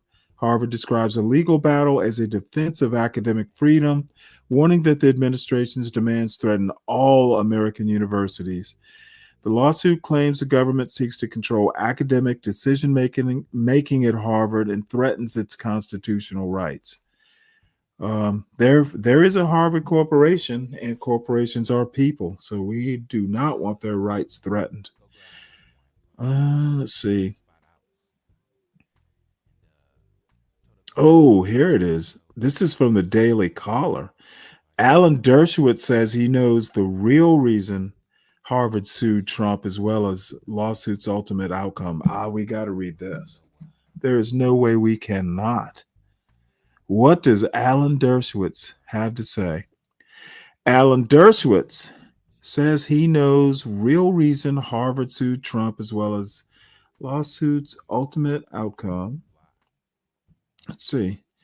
I didn't know Greta Van Susteren was still doing stuff. She looks the same. Okay, so this reads, attorney Alan Dershowitz said on Newsmax Monday that Harvard's lawsuit against the Trump administration over frozen federal funding is a political maneuver with little legal merit and an outcome that is all but certain. Well, there's no surprise he would think that. I thought it was going to be something interesting. Harvard University sued the Trump administration Monday evening and accused the government of using the threat of pulling federal funding to pressure the school into surrendering control over its academic decisions. During an appearance on the record with Greta Van Susteren, Dershowitz said that Harvard University's lawsuit is legally weak and politically calculated. Oh, Alan, let's see. Let's just not read this and look at the video, probably, so I don't get frustrated. First, with Harvard suing the federal government. Your thoughts on this lawsuit? Harvard's going to lose. It has no obligation legally, the government, to fund a $53 billion university. I don't understand the basis of the lawsuit. They're claiming First Amendment, but Harvard has the First Amendment right to speak and to teach and academic freedom, but it doesn't have the right to get funding. I think the lawsuit is designed to send a message to the administration: come sit down and negotiate. There are two lawyers who they hired initially. No. What the dude is getting old. Okay, if free speech is the problem, okay, the government cannot coerce a university into giving up its free speech or freedom to do its. Where the fuck is he getting this from? This is a Harvard emeritus professor. Harvard doesn't have a right to funding, but that's not the issue. The issue is, can the government curtail free speech using the funding? Okay, the First Amendment basically says that the government cannot restrict free speech, and that assumes by any means necessary. Dude, this dude should just fucking retire or stay off the air. When a non-lawyer sees the flaw, like in the first 30 seconds, it's disappointing. Do better, Professor Dershowitz. All right, so let's see what else we got here. Let's go back.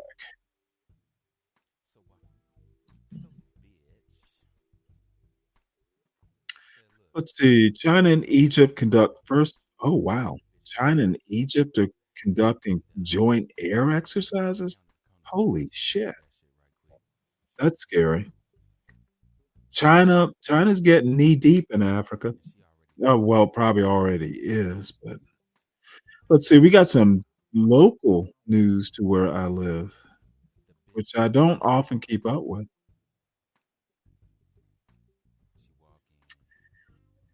Israel-Hamas conflict news. Dialysis patients struggle to get treatment in blockaded Gaza. Okay, so U.S. politics news. Apparently,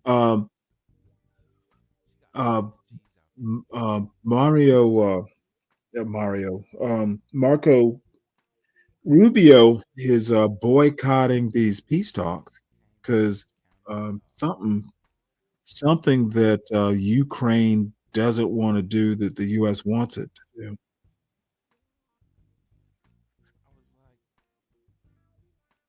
All right, well, let's just go ahead and skip over to Google News.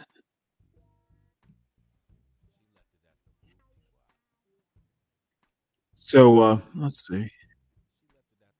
So this is Google News, which used to be my favorite, but I think I'm into news aggregators, and I like MSN as a news aggregator because most of its articles have AI readers. I like Ground News because it's easier to figure out left, right, and center newspapers. Google News used to be my favorite before I started, doing this overnight Stanley versus stupidity show. It does have good local news stuff for me, though. Let's see. I don't think there's anything. Well, general congregation begins. Cardinals suspend beatifications. So it looks like they're gathering the conclave. Most folks know that the Pope died, and being a Catholic myself, it is kind of big news.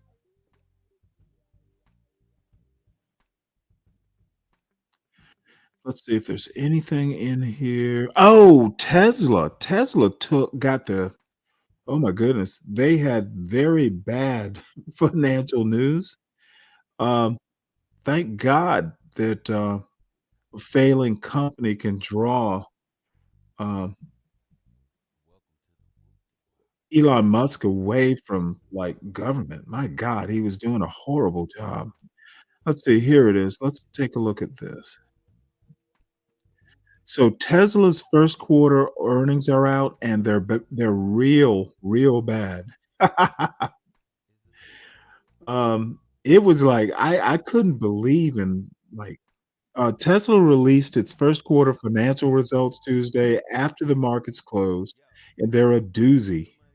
Let me tell you where this is from. How many places use doozy? It's HuffPost, which I don't often read.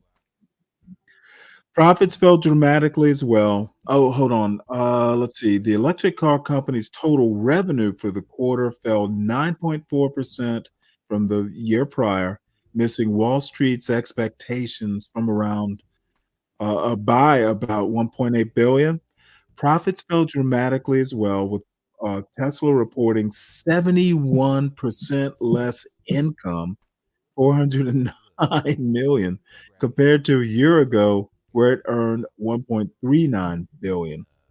And this is just basically leading me to believe that, you know, instead of packing the streets with protests, like concentrating on a company that might just get the shit beat out of it, that's going to change things in a capitalist economy.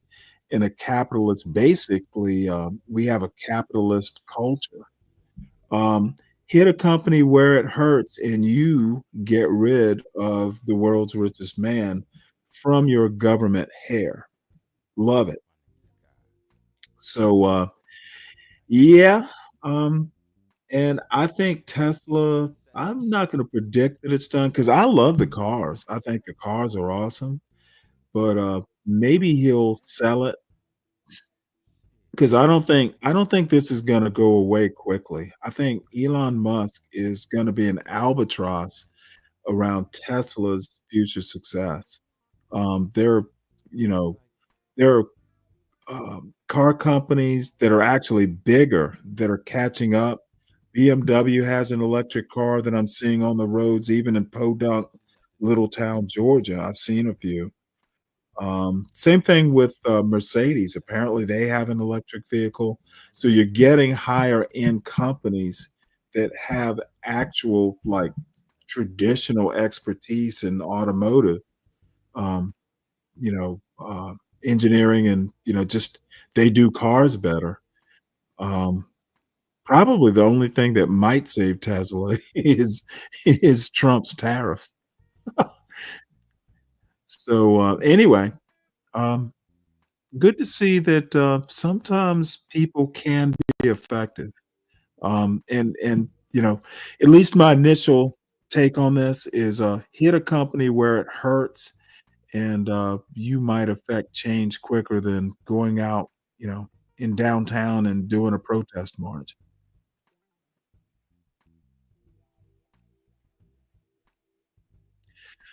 So we'll go into some individual stories that caught my attention. Oh, wait, hold it. No, actually, we're not going to do that. We're just going to look at the Washington Post, just the front page, I guess.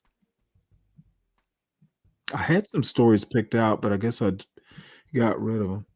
So Trump's inner circle mulls a divisive GOP issue: more taxes on millionaires. Why would So we're not talking billionaires, we're talking millionaires. The vice president and budget director are internally seen as open to the idea, but conservative warn of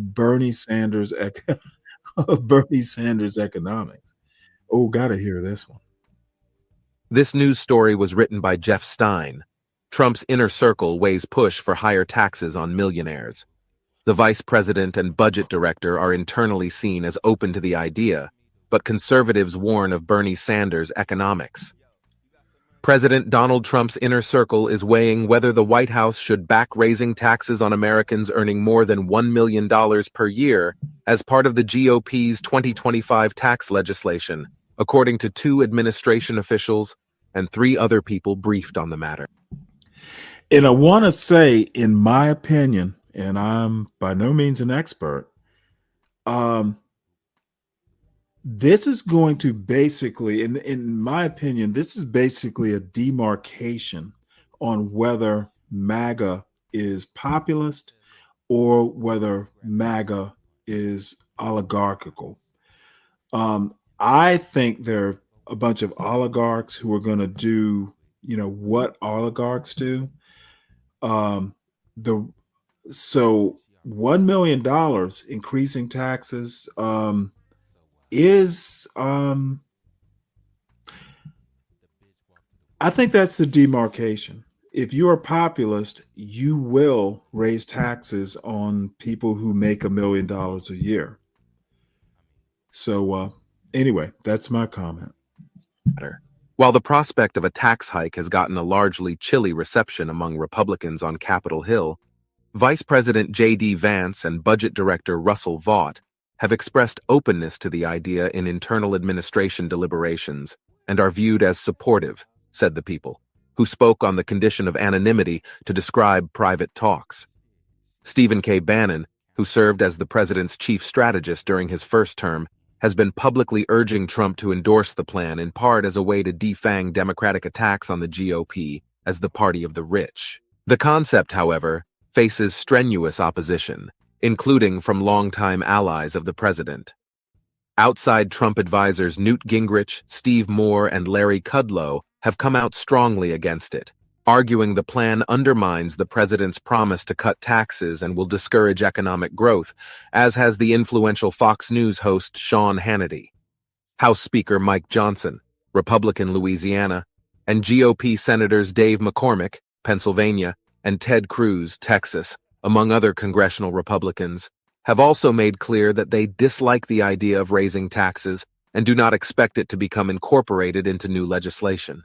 Gingrich posted a note on social media Tuesday that he said came from Trump, indicating that the president would love the idea of a small increase, but that it would probably hurt Republicans politically. So, if you can do without it, you're probably better off not raising taxes.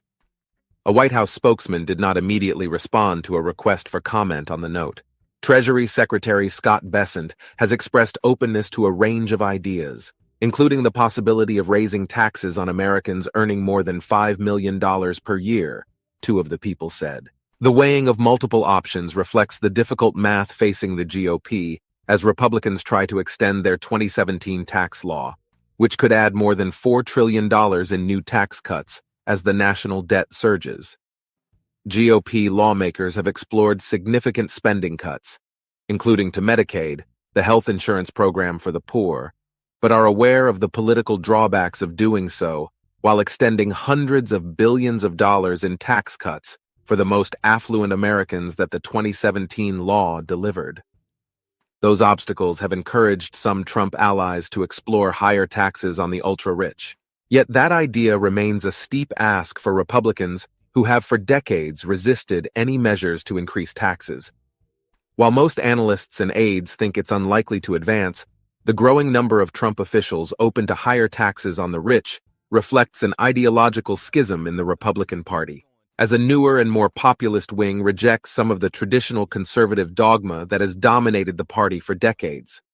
Several people cautioned many options are being considered as Trump advisors brainstorm ways to reach an agreement on tax legislation. Most of the tax cuts approved by Republicans in 2017 are set to expire at the end of this year without congressional action. That's going to be a I don't showdown. see it getting through the Senate Finance Committee. There's not a chance, said Doug Holtz-Eakin, president of the center-right think tank American Action Forum, who added that the idea is unlikely to pass the House either. They'll deflect and say they want to consider all possibilities, but it won't have the votes. They'll see this as a punitive tax on rich people for no reason. They don't like the politics. They don't like the economics. They're not interested. Bannon has pitched various ideas for how Republicans can recoup some revenue by raising taxes on the rich. One proposal would allow the top tax rate to revert to its level before the 2017 tax law, from 37% to 39.6%. This would raise... Well, here is actually what I say. Billionaires and oligarchs want to run the government but not be charged for it. If you're going to run the government, and you shouldn't, oligarchs. How about just pay for it then? Okay, if you're gonna fucking, if you're gonna be Elon Musk and your goal is to restructure the government, well, you need to pay to play.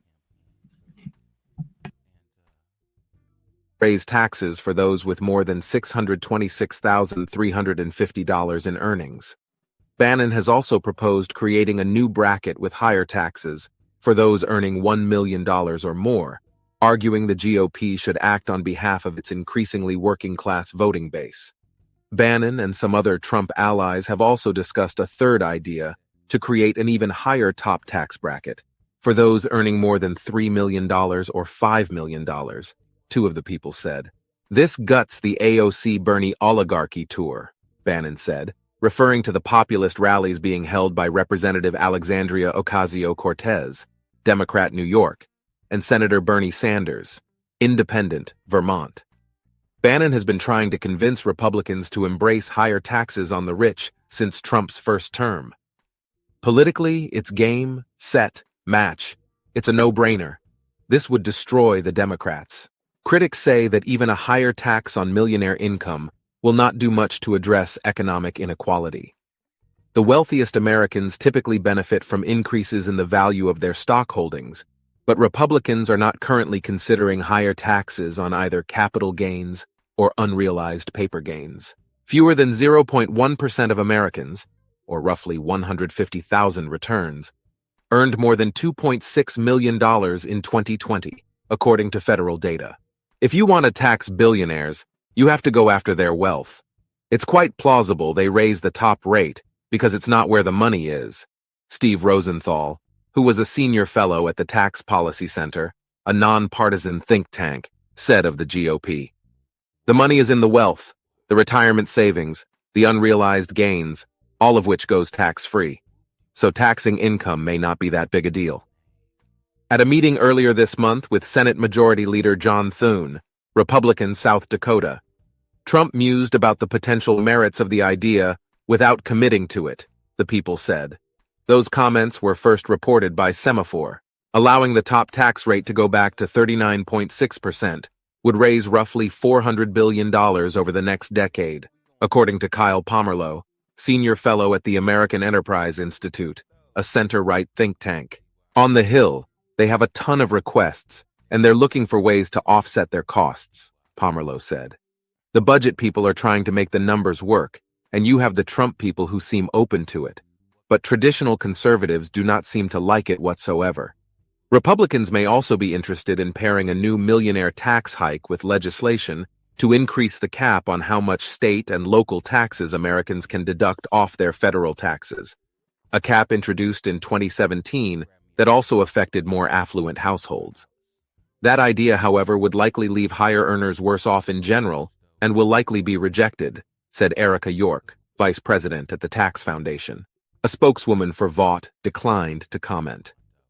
Taylor Van Kirk, a Vance spokeswoman, said in a statement that only President Trump determines the administration's policy agenda and that Vance is fully committed to supporting and executing on those priorities. The Treasury Department said in a statement, "Our administration and Congress are considering a wide range of options. Secretary Bessent is laser-focused on executing the president's policy agenda, which includes making his historic Tax Cuts and Jobs Act permanent and no tax on tips, on overtime, and on Social Security. The Republican Party is unified both in the cabinet and in Congress in executing President Trump's policies, with record pace and purpose." Vance's openness to higher taxes in some circumstances has provoked alarm among some conservatives, given his strong position to claim the GOP presidential nomination in 2028. Vance in 2023 said he opposes further cuts to the corporate tax rate, which the president's 2017 tax law lowered from 35% to 21%. While in the Senate, Vance also explored bipartisan measures to close tax loopholes for large businesses. Moore, whom Trump selected to be on the Federal Reserve Board during his first administration, pointed to former President George H.W. Bush's embrace of higher tax hikes as a fatal political miscalculation, an article of faith among many conservatives. Moore expressed concern the party could forgetting that failure. This is a potential crisis in the party, said Moore, president of the Committee to Unleash Prosperity. It sounds like Bernie Sanders economics.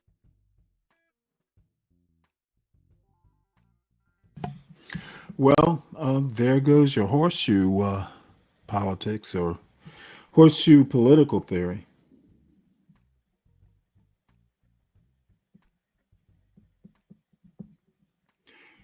So let's see, what else is in here?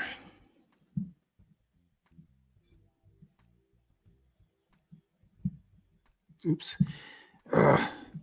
Man, I tell you what. I'm trying to get used to using a mouse again. I've been using a touchpad for decades now. And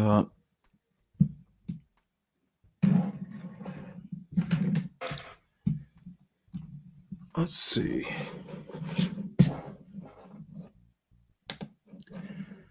So, Musk says he will step back from Doge, refocus on Tesla after earnings plunge. Yes, don't protest in the streets. Hit the oligarchs where it hurts. Take the oligarchs bowling. Francis broke a church taboo with LGBTQ plus outreach. I do have an essay coming up on Pope Francis coming up. Let's see. Some cities have much more tree cover than others. It's not just about climate, probably more about aesthetics. I wonder, that is an interesting article, though. Let's see what we got here. Damn it. No auto reader. Why some U.S. cities are so much greener than others. Ever since I first visited D.C., I was in love. I was in awe of how full of trees it was. Rock Creek Park, one of the oldest city parks in the United States, is a factor, but even walking through residential roads across the district.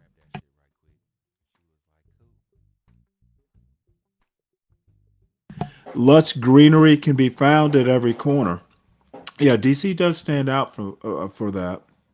From slender maples to towering oaks, swelling the sidewalks with their roots. I decided to find out whether it's luck or careful planning that is responsible for DC's impressive urban forest.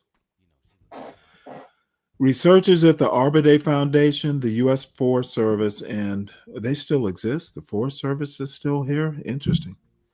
Forest Service and forestry consultancy Plan IT Geo have mapped tree cover all over across all urban areas in the country using aerial imagery and artificial intelligence. Their computer model analyzes patterns in color, shape, or shadowing to detect tree crowns. The maps allow us to see the most forested places in the U.S., or what the most forested places in the U.S. have in common. Zooming in on a few different examples, the first thing you'll notice is that tree cover depends heavily on local climate. Yeah, of course, the East is more forested. In the east of the country, a region that was historically forested, trees grow naturally wherever they find an opening. Well, the West is kind of desert stuff. Traveling west, the natural landscape soon turns into grasslands and cities begin to have fewer and fewer trees. So he's going to, well, okay. I thought it was going to be some novel theory. It's geography, climate that determines trees. All right. Well, we can stop here. That's obvious. Crazy scenario in which 4 QBs go in the NFL's first round. Uninterested.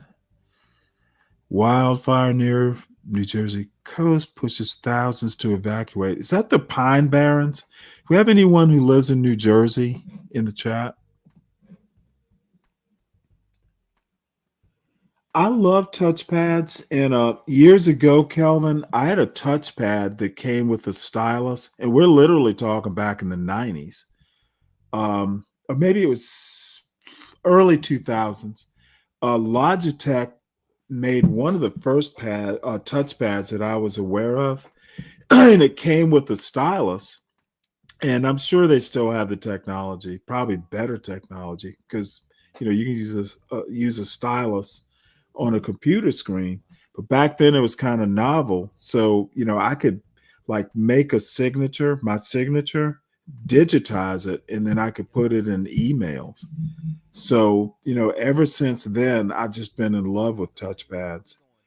But I've been using the touchpad on my laptop for decades, or the laptops I've owned. And Portia actually, and by the way, make sure you support Portia, our executive producer and creator of the show.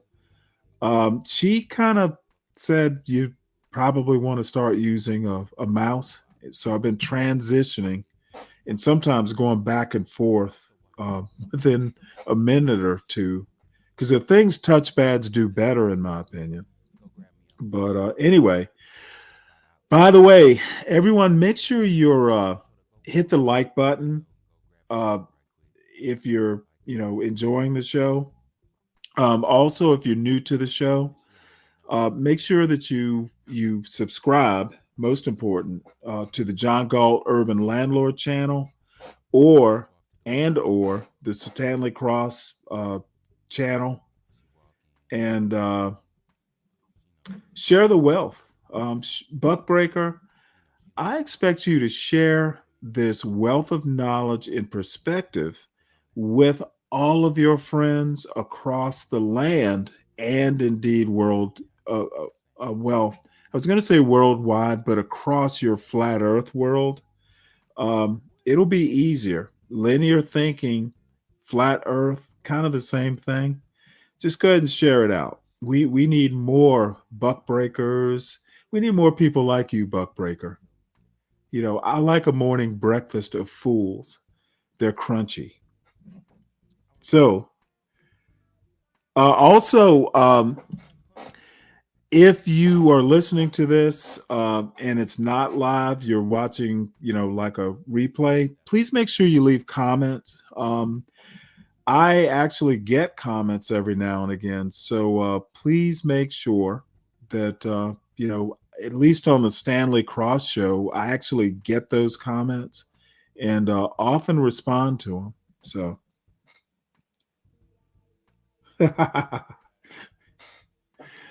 So anyway, let's continue.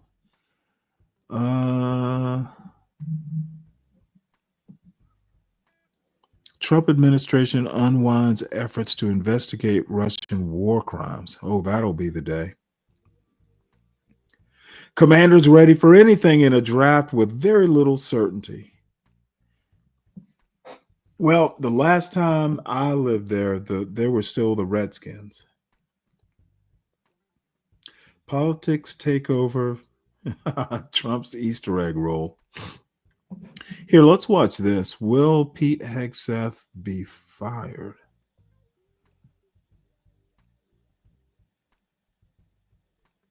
Let's watch this.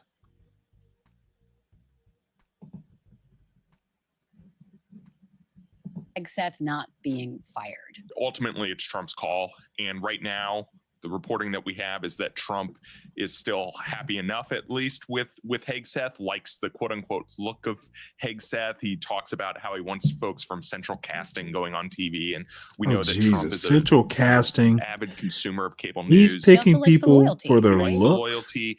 And yeah, that's very, that is very be brave level. They're starting to to be, but there's not yet that groundswell of Republicans on Capitol Hill calling for Hegseth to go. We had Representative Don Bacon, Republican from Nebraska, yesterday saying that Hegseth has to go, but you also had Tom Cotton, Republican from Arkansas senator, over the weekend supporting Hegseth after some of these initial reports came out. So it's kind of a mixed bag right now, and I think if that starts to shift a little bit on Capitol Hill once Congress is back next week, you could start to see the ball move on this. The rules of political gravity still apply. I think like that this is all ties into the broader political calculation that may be a miscalculation by Trump, that he has unlimited political capital, and that if he doesn't use his political capital, he'll lose it, and that this is his window. And so I think one of the things that's happening is that Hegseth is running into the limits of that. Well, Hegseth is running into the limits of his capacity to run things. And if you're hiring people on looks, apparently that's why Trump got rid of DEI. He thinks employers you should look like someone I want to hire instead of actually, being substantive or content of character or whatever. And there was another news story we looked at earlier that talked about Trump's political capital and how it's running out about now. Trump didn't have enough common sense to keep his political powder dry. Right after he was elected, he was already announcing, which Secretary of State and all this stuff. Trump's honeymoon basically started last November, and by the time he was inaugurated, his honeymoon was over. And, maybe he had a month or so of a grace period, but you're starting to see the threads be affecting the warp and weft of the Trump administration's fabric. Okay. Hegseth is a lunatic, apparently, or just sloppy. And I just did that CNN thing. Trump is making a lot of unforced errors here, and he's not. I don't know what to say, but where is General Mattis when we need him? So let's move on to the New York Times, and let's see, what do we have here? Probably kind of repeat stuff, but every now and again they'll have something different. Elon Musk vows to spend less time in Washington as Tesla's profit drops 71%. Yeah, I'll bet he's promising. Let's see. Analysis. Trump promised big, beautiful deals. Delivering has been tougher. We're definitely going to listen to this. Trump promised big, beautiful deals. Delivering has been tougher. This article is by Tyler Pager and read by an automated voice. President Trump came into office promising to strike big, beautiful deals. He quickly opened a dizzying number of negotiations let me address naming just a few Mr. of his aims. Deacon Dave's point. Dude, Hooters went belly up because of DIE. I'm sorry, sir. Hooters went up because the concept was fucking exhausted. Okay, dude, you can only be Daisy Duke forever. Okay, the concept, people got bored with Hooters, is my opinion. I don't know, where the fuck do you get your social, political, cultural analysis, Deacon Dave? Apparently it all comes from YouTube. Dude, dig deeper. Hooters died because it was boring. The internet killed Hooters. You can fucking, sit here and watch Cooking with Kaya and make your own food, and it's better than Hooters. Do better, Deacon Dave. Do better. Hey, what's up, Dirty? Like, why the hell would I go to Hooters when I can watch Cooking with Kaya and make my own bologna sandwich and be just as satisfied? Deacon Dave. End the war in Ukraine in 24 hours. Bring peace to the Middle East and usher Speak of in the dozens devil. of trade deals in record Yes, time. Mr. Deacon Everybody Dave. wants to come and make a deal. Hold on, let me President said pause this it month. because I know you have But so pushback. far, the goal. I'm so sick of your shit. You all right? You're sick of my shit already? Didn't it took you more time yesterday to get sick of my shit? I'm trying to be good, man. And if you gotta say some old deep in the soul, fuck shit. Well, wait, you're gonna actually say DEI killed Hooters when Hooters has been around for like 30 years. The shit got boring. It did after you made And the food at Hooters was not that good. You got to If you're start from going, the if top. you You can't start in the middle with this concept. You got to start from the top. dude, you don't know where I'm starting is the point. The point is I am starting from grassroots. The shit got boring. Have you ever been to a Hooters? Yes, you just need a concept breakdown of what actually happened. Okay, you know what? I was there when Hooters like became Hooters. I'm old, remember? I've been to Hooters way back in the day when it was fun. I was somewhere in Atlanta. It was somewhere over by God damn it, I want to say Dunwoody. It was over I was working shutting down a warehouse over in the west part of Atlanta, and I'll remember exactly where. Man, you get old and your memory shorts out. But anyway, I remember going to a Hooters, and first time I ever had like fried shark was at a Hooters. And I didn't particularly like it, but you know what? We were getting drunk and a bunch of fucking Russians show up, like Russian students. Man, we had a good old time. Okay, but I've been to Hooters like back like maybe 20 years after that point. It was just like a burger joint. You know what? Again, I can watch Cooking with Kaya, who was pretty cool for a couple episodes, and I got bored. Look, Hooters was just stale. And, you know, businesses, they had a good run. Okay. You know, as a matter of fact, it was maybe HB telling me about their strip joints or, you know, with good food. And Hooters wasn't a strip joint. Yeah, So we got see, a strip club with great food. I don't see it as a cop out to blame everything on DEI. No, it's not. No, it's not because that's just no, a we're trans. not going to even bother fussing about this. You don't understand what DIE is. I've heard you talk about it. I took your buddy Mayo Monkey to task about his bullshit back around the time that Trump got up there right after that the crash at National Airport, where the first thing he did was get up there and talk about DEI. And my response was, well, you know what? Trump knows what he's doing. He wants to put a stake in the heart of DEI. DEI hasn't come up since in the Trump administration.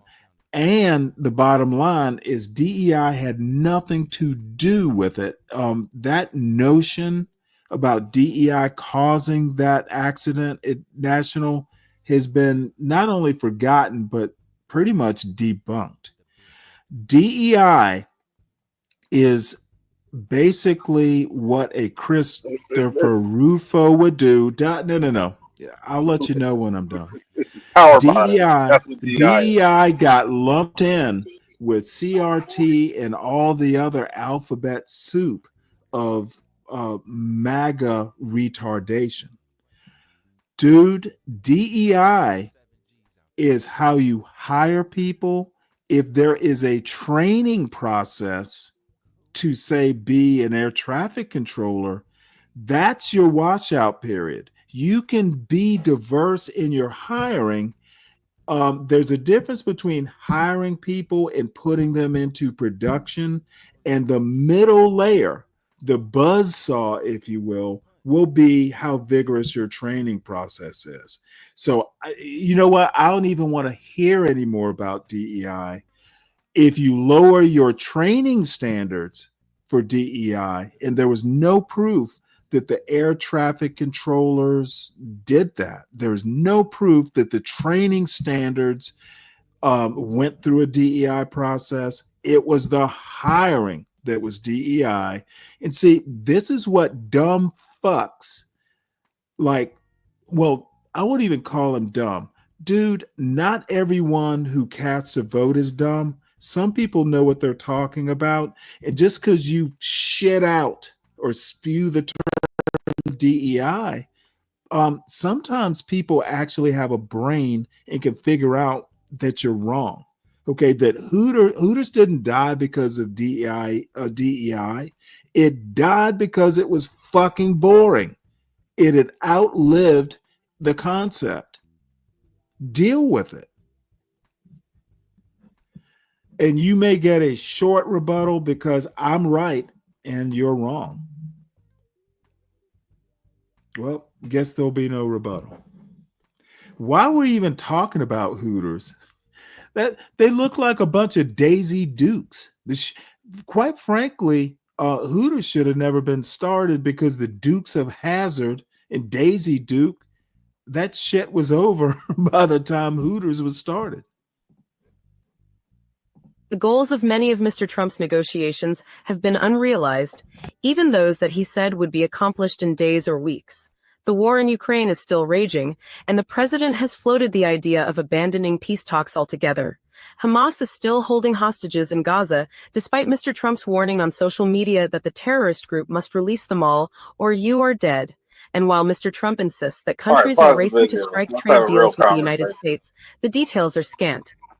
You undermine your negotiating position when you pick fights with literally everybody. Big, small, friend, foe, economy, national security. Yeah, I didn't think he was going to No. Real conversation. We just had one, and it was a one-way conversation. That was the real conversation. I'm not going to go back and forth with you over fucking Hooters. And is Twin Peaks a restaurant?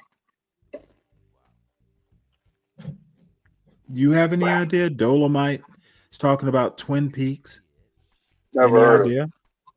Yeah, well, Dolomite, are you talking the TV show, the movies? No idea what you're talking about.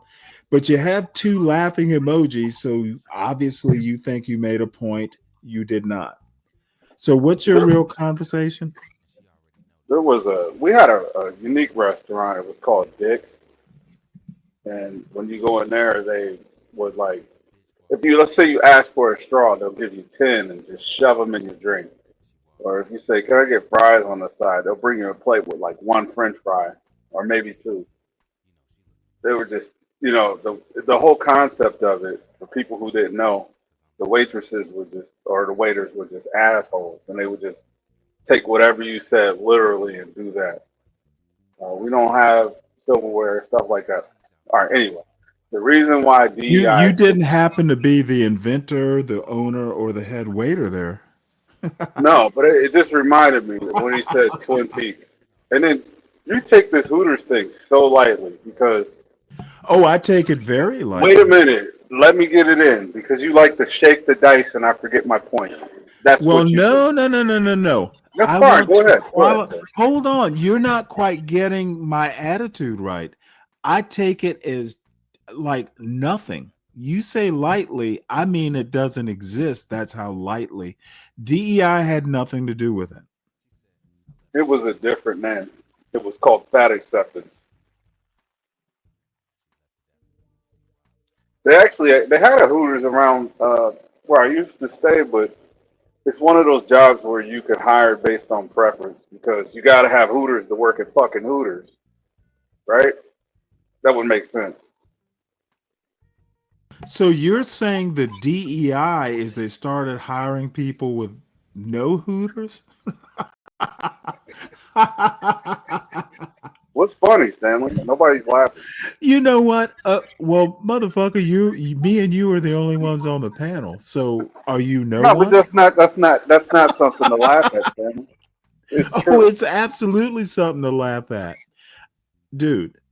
Control yourself. We can get Hooters on YouTube, and you don't have to leave home to do it. You can literally order food with Uber Eats from Hooters and watch like uncovered Hooters on your computer screen. Hooters as a concept got old. It outlived its usefulness. And it's not a bad thing. I mean, Kmart is gone. Kmart was a great thing. Oh, Stanley, this would be a better indication of what I'm talking about. Do you remember the Miss Universe pageant? The Miss America Yeah, the one pageant? that Trump, didn't Trump own one of those two? Yeah, he did back in the day. But when's the last time you seen one on Prime TV? They lost their usefulness because there's an internet. No one watches TV, not in the numbers they used to. Is that the best you got? Yes. Because the internet? I do remember that old. Whoa.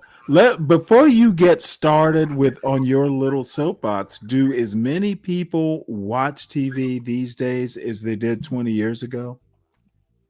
No, but that was gone then more than 20 years ago. That's I why. win the argument. Actually, you don't, and I can tell you why.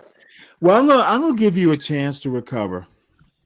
Yeah, thank you. I actually do appreciate it because I think this is a good conversation. That it was more than 20 years ago when the Miss America went away, right? I do recall there was a movement of heavier women saying, how come, or especially with black women, they were saying that nobody wants those kinds of women. They don't represent what Miss Universe was about.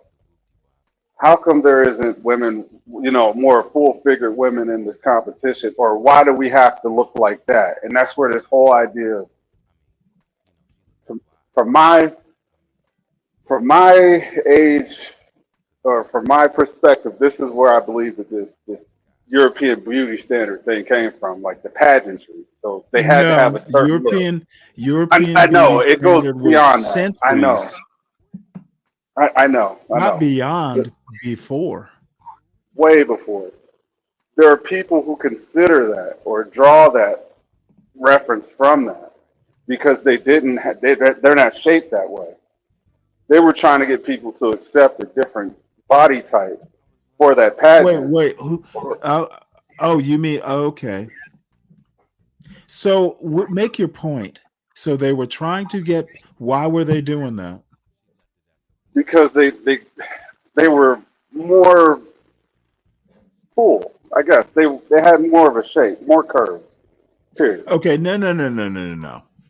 Why were they trying to get their audience? I assume those are the people you're talking about, to accept a beauty standard that expanded or went or was more that you could put beside the European beauty standard. Okay, not because, dude, actually understand the argument you're making, because I do. Yeah, I want you to see my point.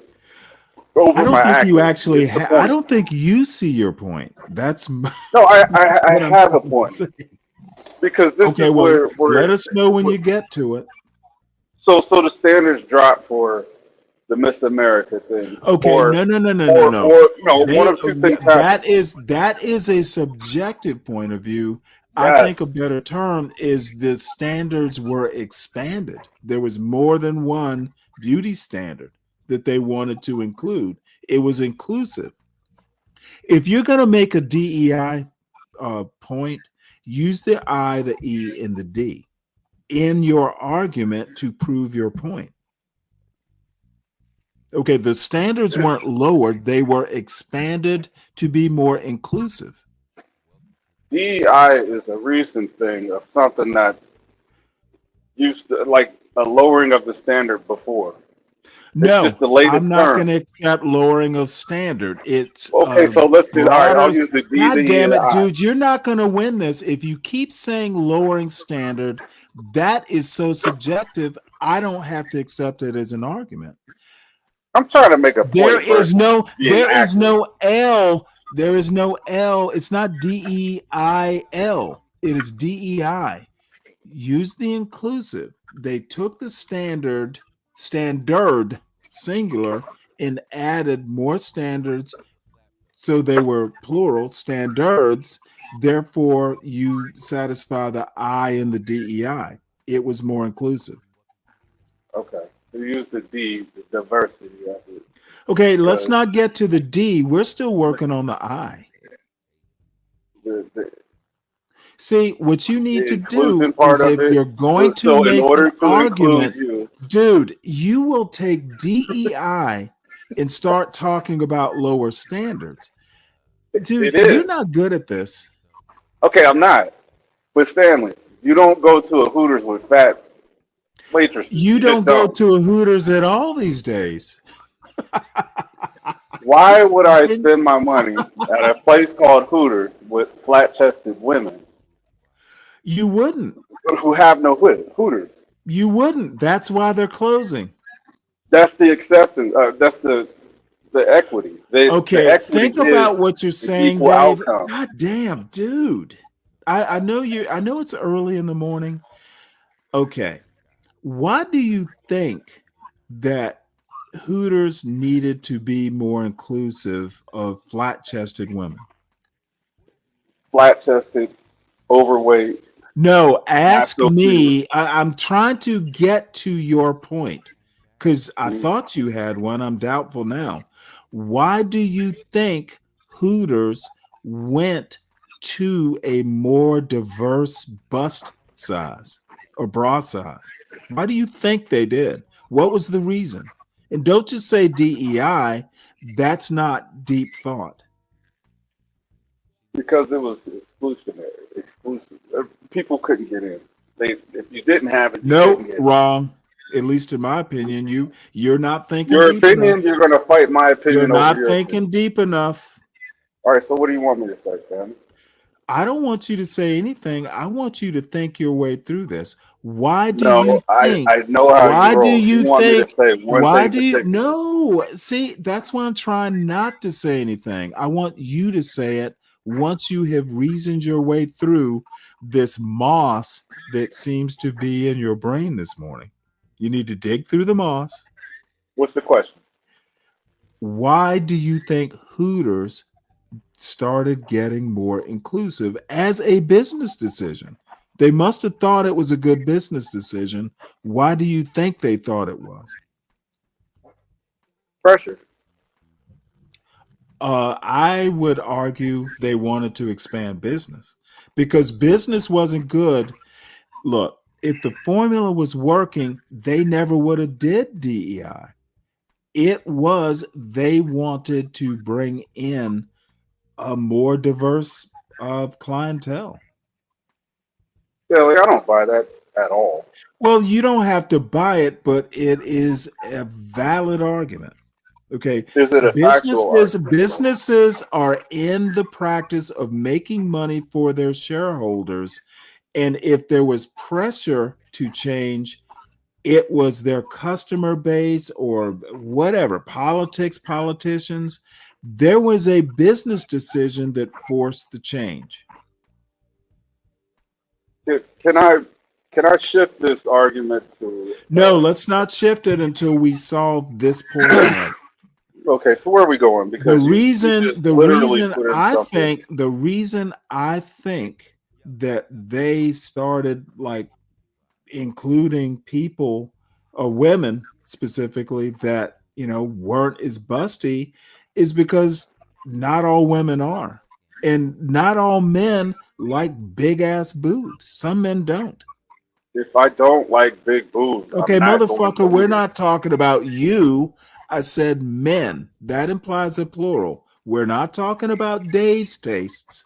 We're talking broader than that.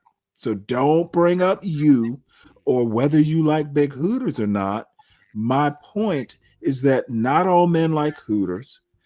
A big breasted women. Some women like women that are kind of normal. I'm guessing they probably wanted to make it a little bit more family friendly, etc. It was a business decision, and it just didn't work. And the concept, I would almost argue that the name Hooters was probably its biggest problem. So you want me to buy this concept that I don't want you to do shit. I want you to make a good argument.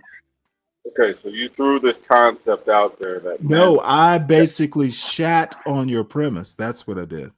So after you shat on this premise, you also made a comment that said that men don't like or got tired. No. I said some men. See, you missed the some part. And you missed what I was actually saying. You didn't say anything of note. I was repeating what you did say. Believe me, if you said something that was worth me responding to, I would have. No, you came out and said the Hooters played itself out. It got dry.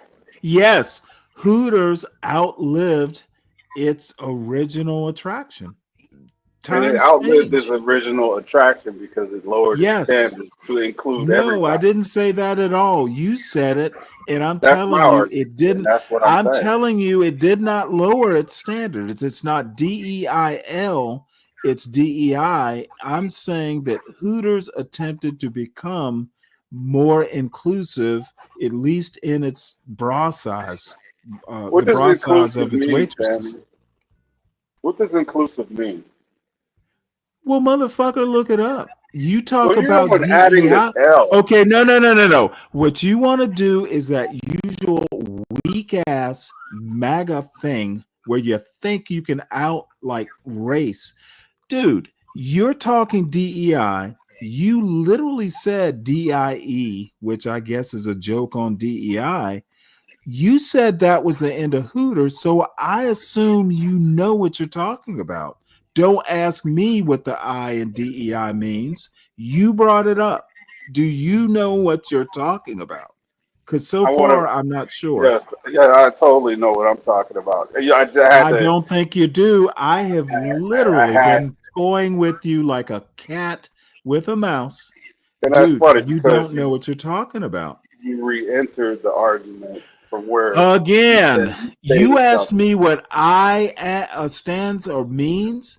You brought it up when you said DEI killed Hooters. I disagree that DEI killed Hooters. I think Hooters just outlived its novelty, and that's my opinion. I think I'm right. Hooters outlived your thing. Your thing is the titties got smaller, therefore it shriveled up and died. That's fucking fifth grade. You know, the fifth graders stopped going because they couldn't see big tits. But what if it's that simple, though? What if it is that simple? You know, if you're a fifth grader, then I guess it would be. Why are we complicating? I'm hoping I'm not talking to a fifth grader. Wait, hold no, it. But you're overcomplicating it. Oh, absolutely, I'm overcomplicating it because it's a complicated issue. Okay, there is a thing called KISS. Keep it simple, stupid. But dude, it's a tool. Sometimes things are complicated and you can't, taking a bowl of spaghetti and then having that bowl of spaghetti into two bowls is making it simpler because there's less spaghetti, but it's still complicated. Okay, let's be reductive. No. Reductive doesn't always work. Can you break that down any lower than that? I literally just did. That went over my head, Stanley. Okay, well then you shouldn't be coming up here making these sorts of arguments. No, sometimes it is. I'm saying if I'm going to keep it simple, I'm saying that Hooters outlived the novelty of Hooters. Okay, you can get Hooters and a twerk and watching someone cook decent food if you watch Cooking with Kaya on your screen, and you, if you're a single man, you can cook up your own grilled cheese and watch the both and then fucking beat off afterwards. You can't do that at Hooters. And if you're with your girl, maybe you watch Cooking with Kaya and then she might cook better. Probably not. But you can. This is why I have to always there are interrupt more you. things. There are more things. And HB's here to rescue your ass. No, I'm actually here to disagree. Disagree with what? With Deacon Dave. Good. Well, my thing is that it outlived its novelty. All things must pass. And your lowering of standards argument, I'm saying it became the standards became went from singular standard to plural standards. You'd make a better argument that saying expanding the concept of what's good, what's good looking and all that might have killed it. And if it died because of that, okay, I'm okay with that. Dave, you need to do better with these arguments. I'm working on it. I will dissect them and make them complicated. You want to come at me with simple DEI? I'm going to take your DEI bullshit and I'm going to complicate it so much that you can't follow. Stanley, even LeBron James gets dunked on. Motherfucker, I've never even watched LeBron James play other than clips. Well, let me explain one small thing. This is what the fake He-Man MAGA types do. They want to start making football and basketball analogies. Doesn't work. It does with heterosexual men. It does not work with me. I'm sorry. Save that shit for John Galt. Dave, let me ask you, when's the last time you've been to Hooters? I've never went to a Hooters. Well, actually, one time. And that's the problem right there. I would say I think the last time I went was maybe like 3 years ago.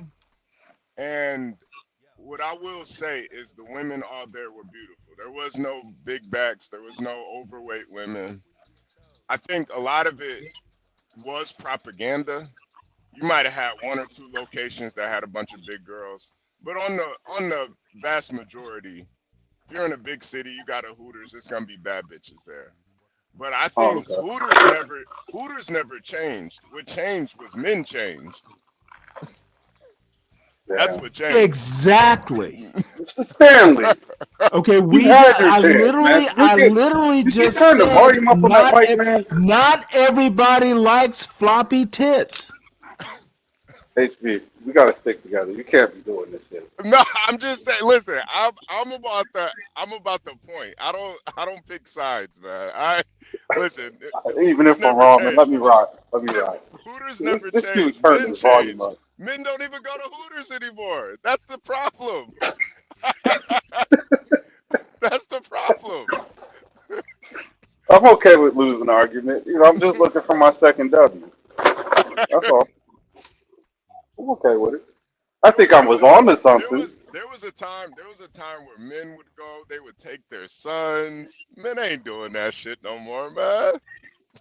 Yeah, Men have changed. Hooters hasn't changed, man. Hooters tried to do everything they could. Let's bring some. But see, Dave, this now. If you want to move your argument because you were struggling and scurrying to a new framing or a new argument, you can start talking about, is it good that men changed? Okay, and quite frankly, HB, I'm glad you came up. You know what? I just don't. You put it simply where Dave could understand it, and maybe it's an age thing. No, kudos to you. There's still no. There's a counterpoint to be made, and I just need the room to make it. I know I can't make it. HB, you plugged my sinking boat. Thank you. Listen. I saw the change in men more than anything. Hooters. I'm telling you, Stanley. There was a Hooters by the airport. But that's what I'm saying. I'm saying they outlived their novelty. That's the same thing. Wait. You guys both are making great points. I'm not taking nothing away from what you're saying. But big city Hooters, I am old enough to be her grandfather. big city Hooters and small town Hooters aren't the same thing. They don't even have the same. Yeah. I will agree. But Hooters. It's the same concept. Yeah, it reflects the women of the area. So I'm in. It's just you may not get the same supermodels don't live in fucking like Podunk, Georgia. They don't live in supermodels. Do not live in Ludowici, Georgia. Right, but if you went to the one by the airport in Chicago, I'm telling you, man, some of the most beautiful women work there, easily. But even a 6 there is an 8 in a small town. So. But that's what I'm saying. There weren't even 6s there. Like there weren't even 6s there. Even the host was bad. Like they were all fucking gorgeous, man. But what I realized was pretty much all there was a bunch of old guys in there. Guys traveling, it's right next to the airport, bunch of old guys. I only went because I was just, for the novelty of it. But men. Were you driving? Yeah, I was driving. So I was just kind of over by that area, and I was just like, nice. let me just stop at Hooters, see what it's about.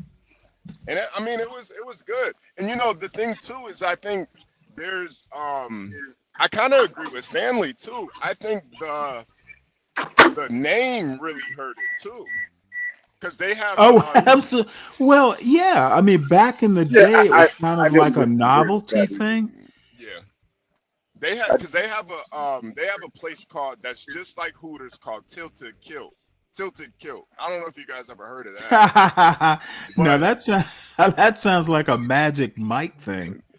No, I've heard of it. Yeah, I've heard of it. So Tilted Kilt is pretty much the same thing as Hooters, except the girls wear like really short skirts but it's not as you say you're going to Tilted Kilt, you don't automatically think of something sexual, and that's kind of the novelty of it. I do.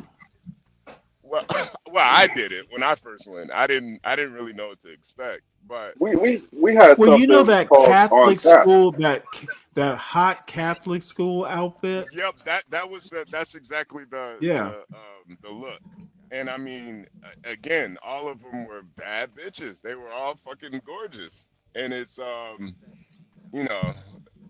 So I don't think that's really changed, but I think how you market it has to change, because if a guy is telling his wife, "Hey, I don't think you're going to be able to market Hooters. It just needed to go. It was probably bought it'll be okay.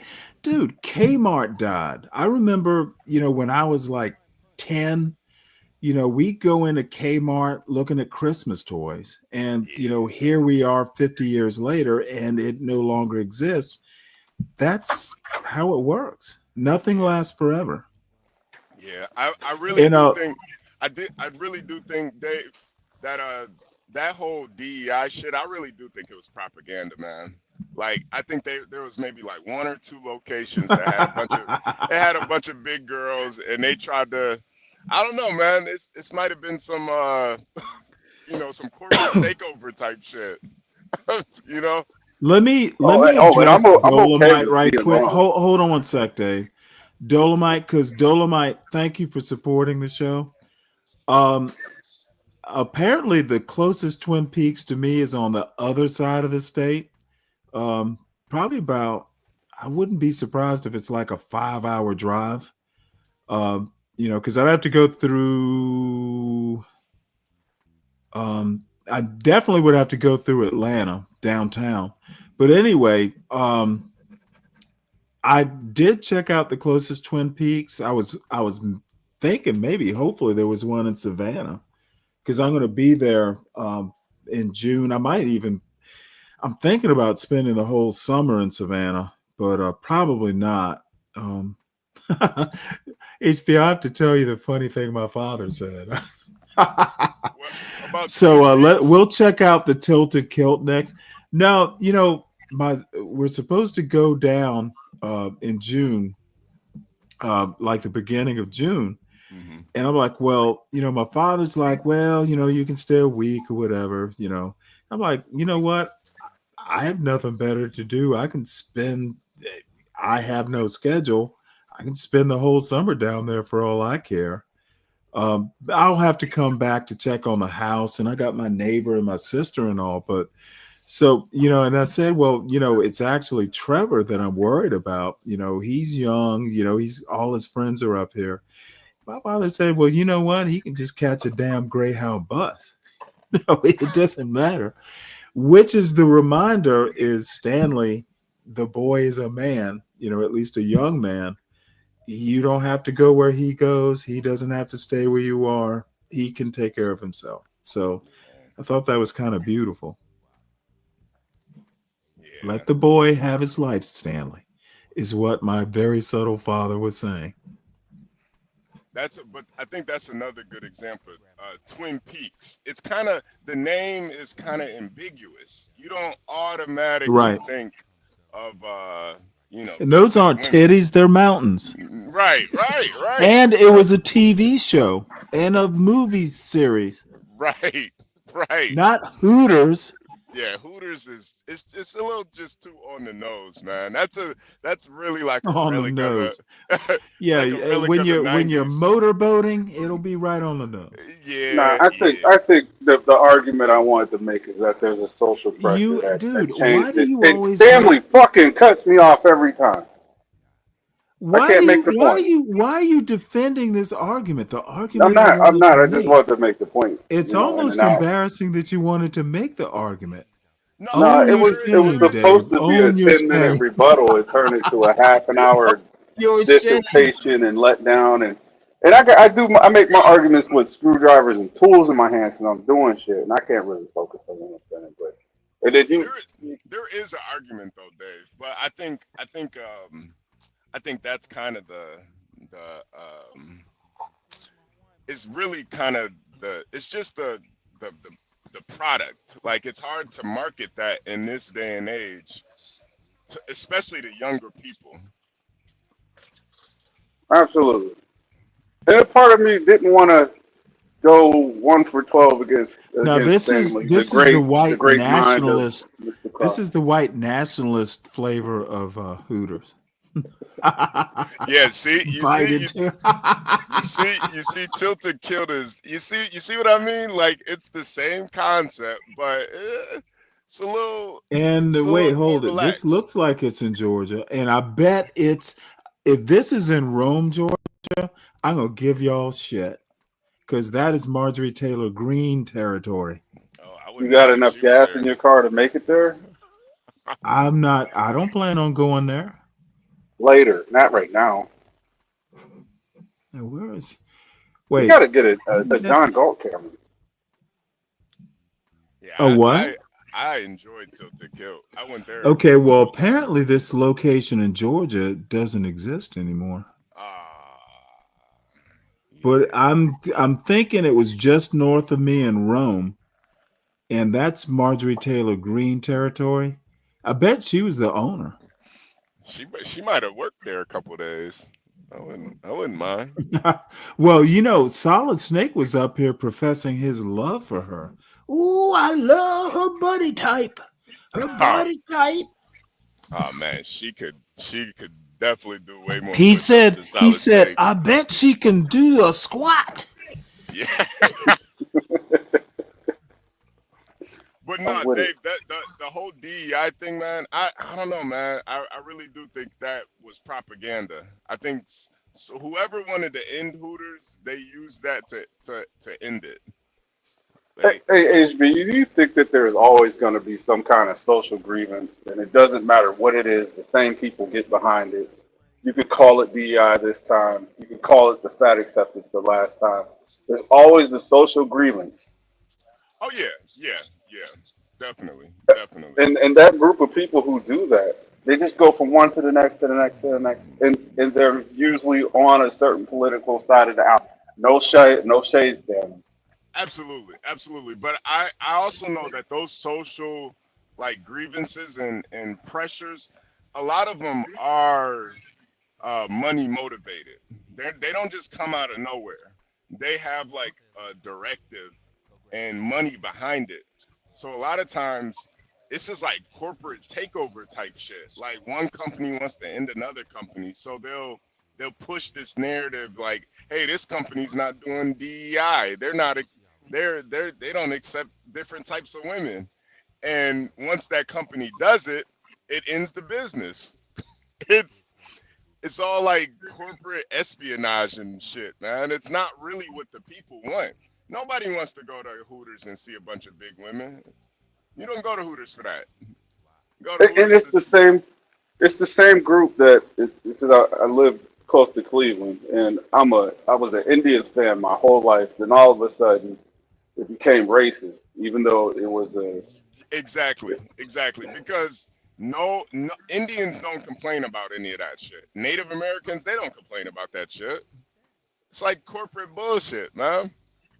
yeah, like the games, the video games. You couldn't have a curvy character in the game. Like it was that. It's not really something that I'm fighting for, but it's like you're fucking with shit. Yeah, it's all bullshit just to shake up the markets, and one company buys another company. It's corporate shit, man. It's not what the people want. Nobody wants to go to Hooters and see a big ass woman there, man. I'm trying to eat wings right now, man. Come on, nobody wants to see that. Even if you like big women, I like want to big bring up one thing. Dolomite, you have been a wealth of information this morning. Thank you, sir. You are a good sponsor of the show. K&J Roswell, the Tilted Kilt, sued by EEOC for race discrimination. See? Apparently they fired. Well, hold on one sec. Apparently they they violated law by firing an African American employee because of her race. Now, this part that I highlighted says race discrimination in any form violates Title VII of the Civil Rights Act of 1964. So the EEOC is basically being gutted. The EEOC in the Justice Department. So if Donald Trump remains president, there'll be more tilted kilts that are firing black women. Well, I do specifically. The last time I went to Now, I also have to inject this before you get rolling. Why would a black woman want to work there? I was just about to say that, Stanley. When I went there were probably about 2 or 3 black women working there, and mind you, they were. You went to a tilted kilt? Yeah, I've been to a tilted kilt too. Oh wow! Yeah, they have a tilted kilt in Chicago too, and I've been. Were they high yellow with flat asses? No. These were dark skinned, beautiful women. Like they were gorgeous. It's more about the aesthetic than the color. Like they were just very slim, tall, statuesque women, and I mean, one of them, they had a black bartender. She was black. So a lot of this stuff, man, I do think it's like propaganda. Like, man, ain't no. Well, no, I don't think it's propaganda. I don't either. Basically, a restaurant can't tell you you're too fat to work here. Now, is that a good thing? Thank you. Is that not the same? You're making my point, Stanley. Okay, I'm just jumping on that while I can. Making your point. I'm about to shit on it. I'm about to shit on your point. Because see, you got so excited. Stanley said something I almost agree with. Okay, what I want to ask is that, hey, if a business says you're too fat to work here, is that a good thing or a bad thing? Hey, shit. It's a great thing. No. Don't go shit. How about you're doing a John Galt. How about you say yes or no? Man, man.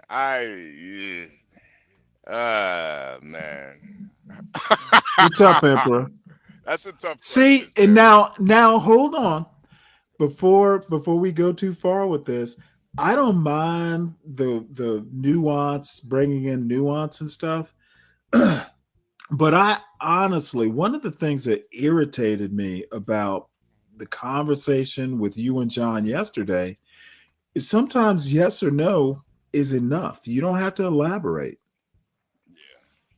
And for some reason or another, this particular space wants to go, knee deep in bullshit, instead of just answering the question and then we can move on from there, or we can move on. We can move the goalpost after you answer the question. And there's a guy named Jack. Well, I'm not going to even go there, but there is a style of debate. There is a style of writing that is simple and direct, doesn't use a lot of curly Q words. And I'm always struggling. It depends on who I'm talking to and what I'm talking about. But, if I were ever a lawyer and I went into court, I'm not asking long, elaborate questions. I will just, I want to be simple and direct because I don't like wasting time unless it's just for fun and frivolity. And this is fun and frivolity. However, sometimes you just want to answer a question and move on to extend the argument or move on in the argument. And this, backtracking, it's not productive. So anyway, what were you saying, Dave? Or I'm sorry, HB? Sometimes it's hard to tell you apart. Yeah, that's funny. That's hilarious. But yeah, it's a joke. I think really it's just men have changed. It's harder for us to just really say, even with me, you just noticed it. Like, it's just hard for me to say, hey, you can't hire fat chicks, and I think that's really the problem. Well, I think the problem is, you wind up running up against, you want a welfare mom just to be stereotypical, for the sake of satisfying this, narrative that pervades this channel. If some welfare mother goes and wants gainful employment at a tilted kilt, how can you just say, no, you're too fat to work here when she needs to work? And the government and the social fabric of America is saying welfare to work. You're going to deny a person a job because she doesn't fit your physical description. Yeah. So, there are a lot of problems with this. Hey, we don't want a fat ass in a kilt because it's disgusting while I'm eating my chicken wings. Are you going to deny a welfare mother who conservatives will want to work? Would you rather, I guess the real question is, would you rather give her a welfare check or have her work at the tilted kilt? And let's not even talk about her phenotype or race or any of that. She could be a fat white woman. Welfare check or gainfully employed, if those are your only two choices. Which would you choose, Dave or HB and HB? Because I'm interested in hearing both your answers. Those are her only two options, or these the only two Literally, options? that's a scenario I propose. Welfare check or work at tilted kilt, and she does not fit the tilted kilt perfect phenotype, body shape, etc. Kind of a question. Let me think about that. I'll get back to you. You're really going to think about it? This question breaks. I'm gonna have to write a philosophy paper. The welfare mom or tilted kilt dilemma. Well, Stanley, this question breaks every single rule you ever set for your panels. And I'm just deciding if I want to entertain Oh it. no! Coming from you. Dude, rules. It's a good I question. make rules as I go along sometimes. Yeah, but You didn't notice? I guess that is one of the perks of having the control. It is. You suck, bro. Hey, That's you know terrible. what? And I'm good. I'm good at it. So I think it's a fair question, though.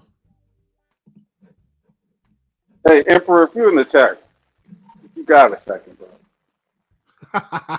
Hey, you need to come up because he needs a 201.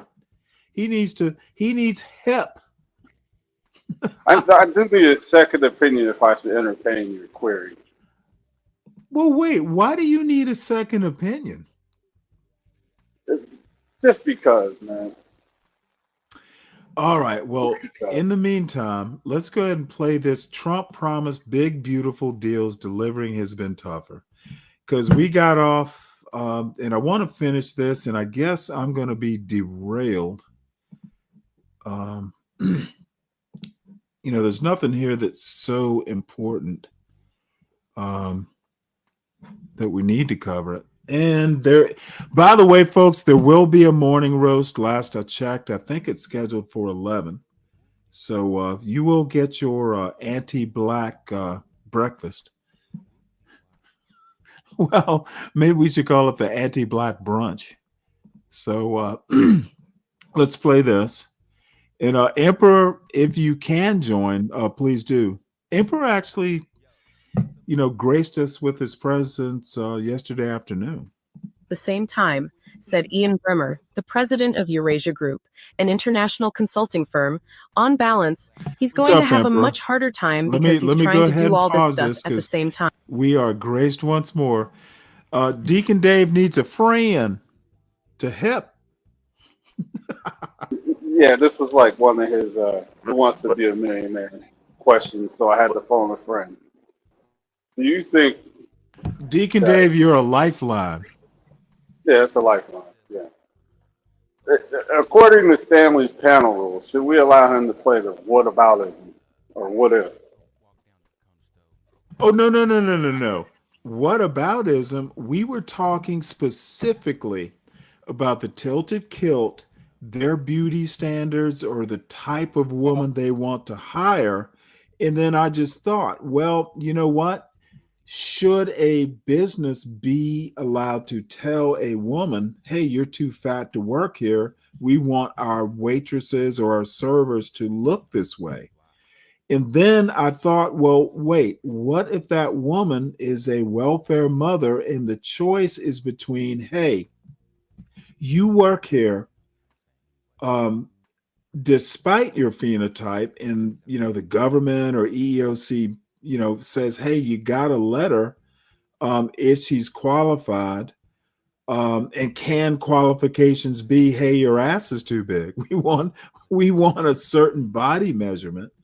Or just give her a welfare check and let the business have their way. That is actually a choice. I don't know that it's whataboutism. I think it's sometimes real life, or at least plausible as a real life scenario. You want welfare mothers off of welfare and working. Should a business be able to just go, hey, we're going to tell this welfare mother, we're not going to give you a job because you don't look good. To me, that seems to be sort of a dichotomy. If you are a MAGA type or a supposed conservative, you don't want welfare mothers, but on the other hand, you want the woman serving your chicken wings to be hot. Your scenario is it's a this or that. Okay, my scenario is one you're afraid of. It's where cut rate conservatism, people who actually don't understand what conservatism is or what political conservatism is, it's where that rubber meets the road. A lot of good shit I hear supposed black conservatives say, but when the rubber meets the road, they are inconsistent. And I love kicking soul brothers in the ass because they're not real conservatives, in my opinion, or there are very few of them.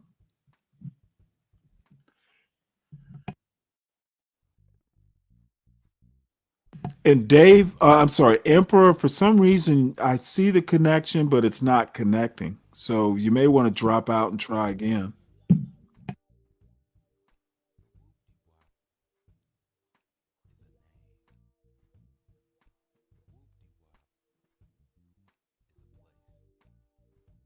It just gets loud here. I can't always get to the mic.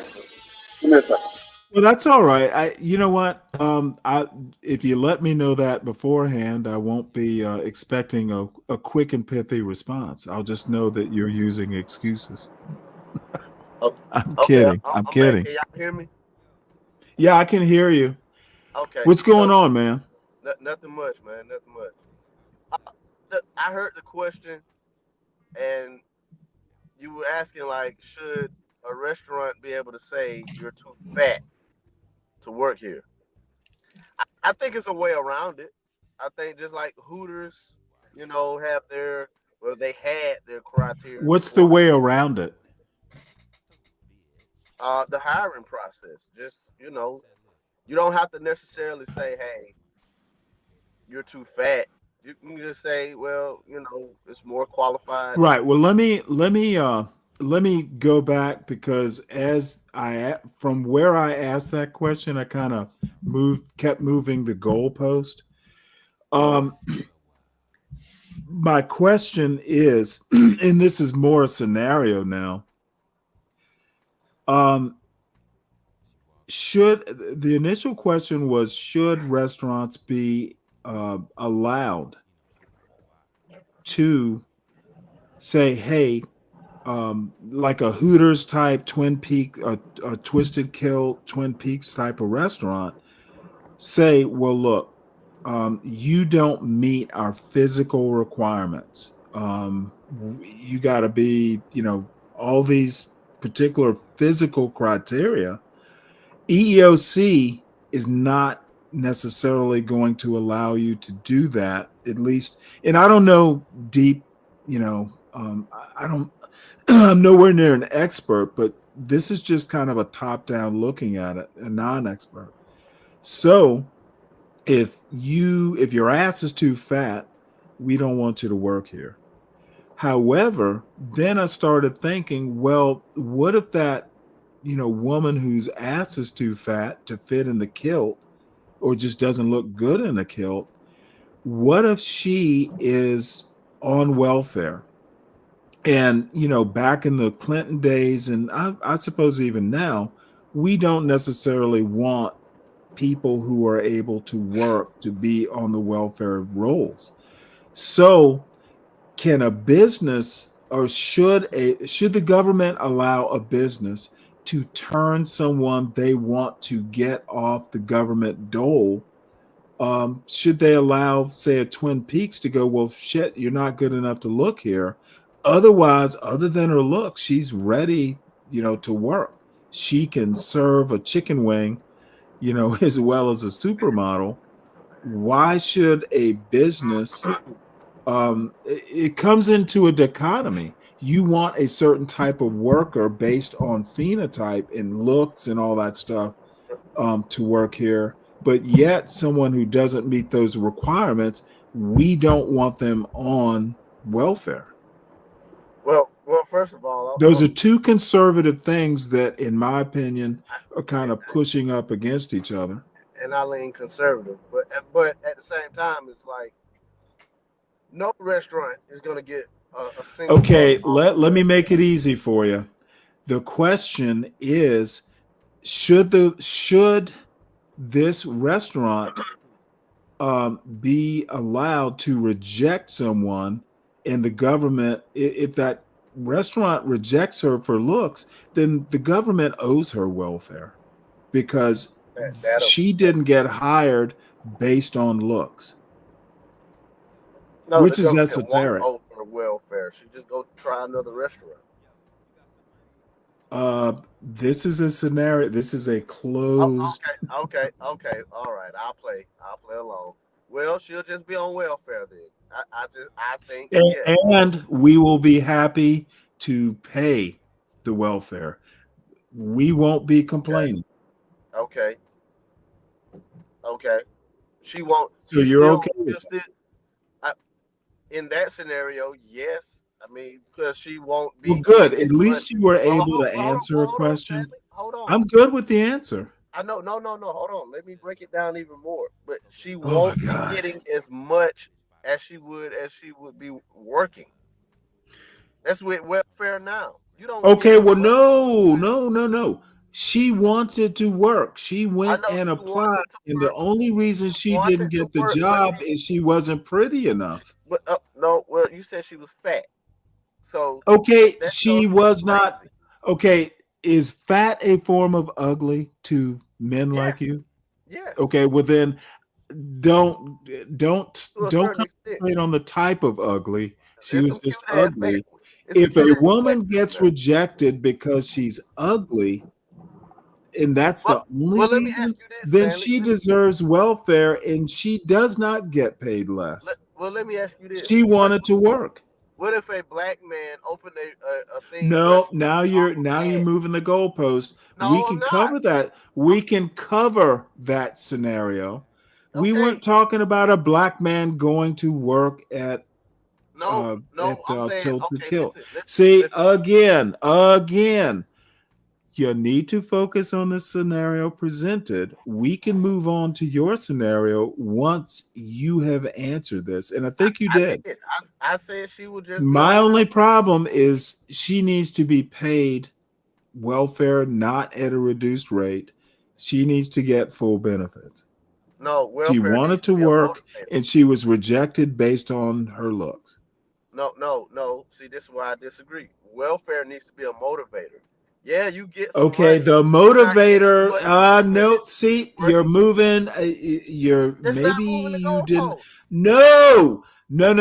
Emperor, bottom line, I already said she wanted to work. That's why she applied. And the only reason she got rejected from the job was because she just did not meet the physical requirements.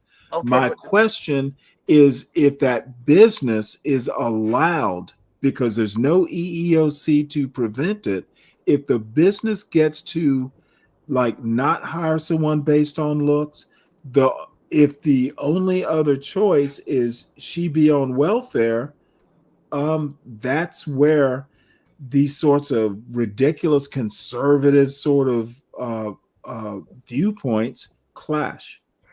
And you said welfare, you would rather her on welfare than a fat girl serving you chicken wings. That's fine, but she should not get reduced rates because she was motivated to work. No, well, that's not how it works. But it is how this scenario works. Okay, well, now once you pick your choice in this scenario, and then we can go to the real world. This isn't the real world we're talking about. In any scenario, that job of her showing her ass isn't the only option. Okay, and I defined the scenario. It's not your scenario. I said those were the only two options.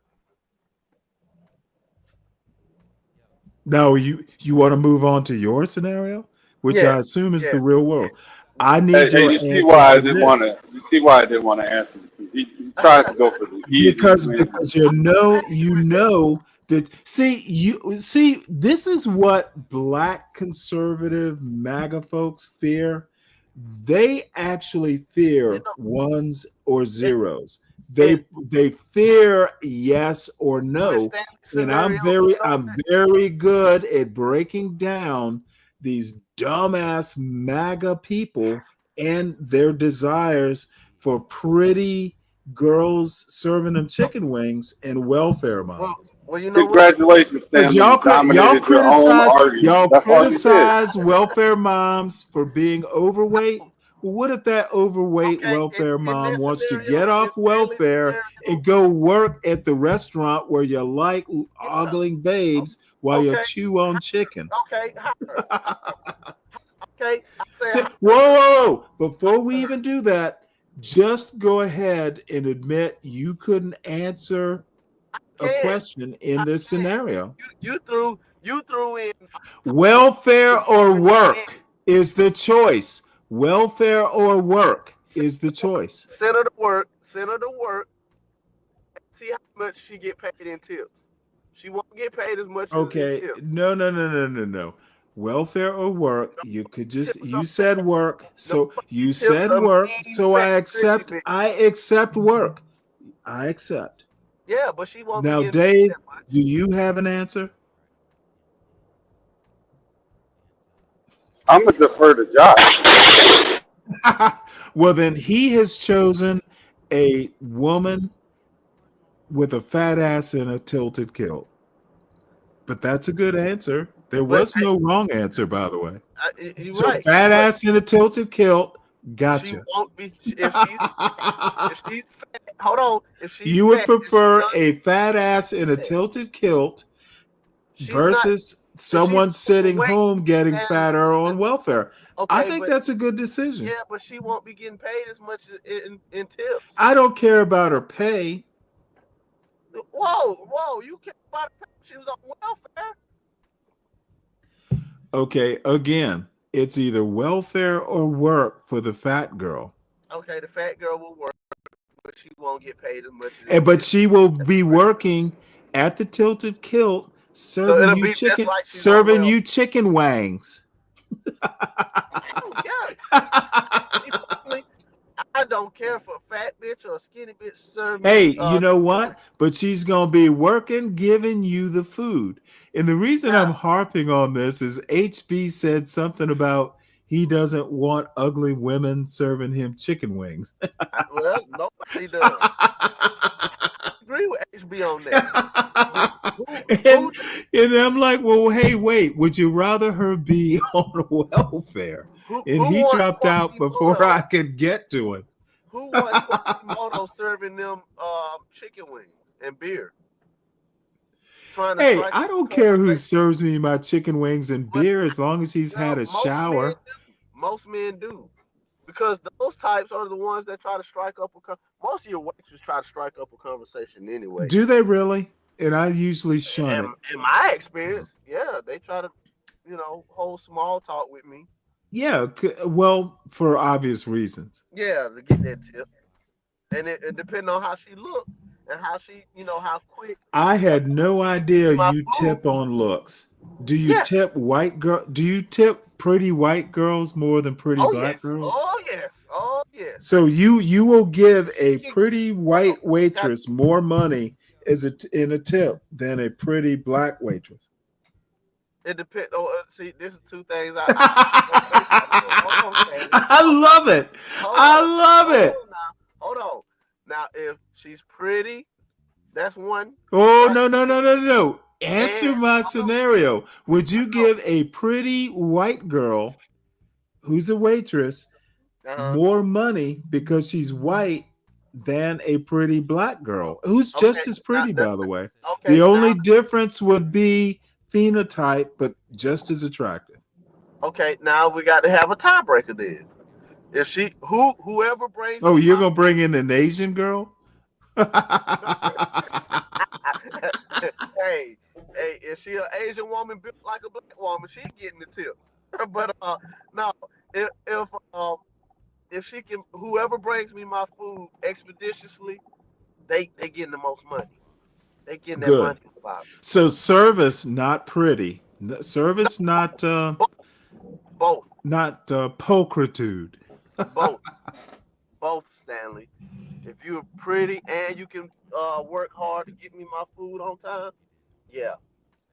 Okay, but however, my question, does the pretty white girl who's a waitress get more money in your tip than the pretty black girl?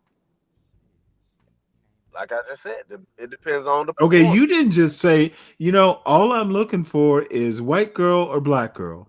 Bigger tip. They both get paid the same, actually. Okay, well, that's a good answer. See, Dave, if Dave, they're I know you're listening, Dave. Hold on one second, bro. Dave, I love it. I love doing this. So sorry, I had to gloat. if they both perform the same, yeah, they get the same amount. Okay, excellent. But if the white girl, which in my experience, I hate saying that. Of course, now you have to bring in your experience. Yeah, the white woman is just a better server. You know what? And I'm sure that is probably because where you go to dinner, there are only white girl servers. So thank you. No, actually, no. No. I don't be going to them rib shacks. I go to a few, restaurants where black women are the waitresses, but You don't tip them as don't much, get, right? no, I don't, because the service is shaky.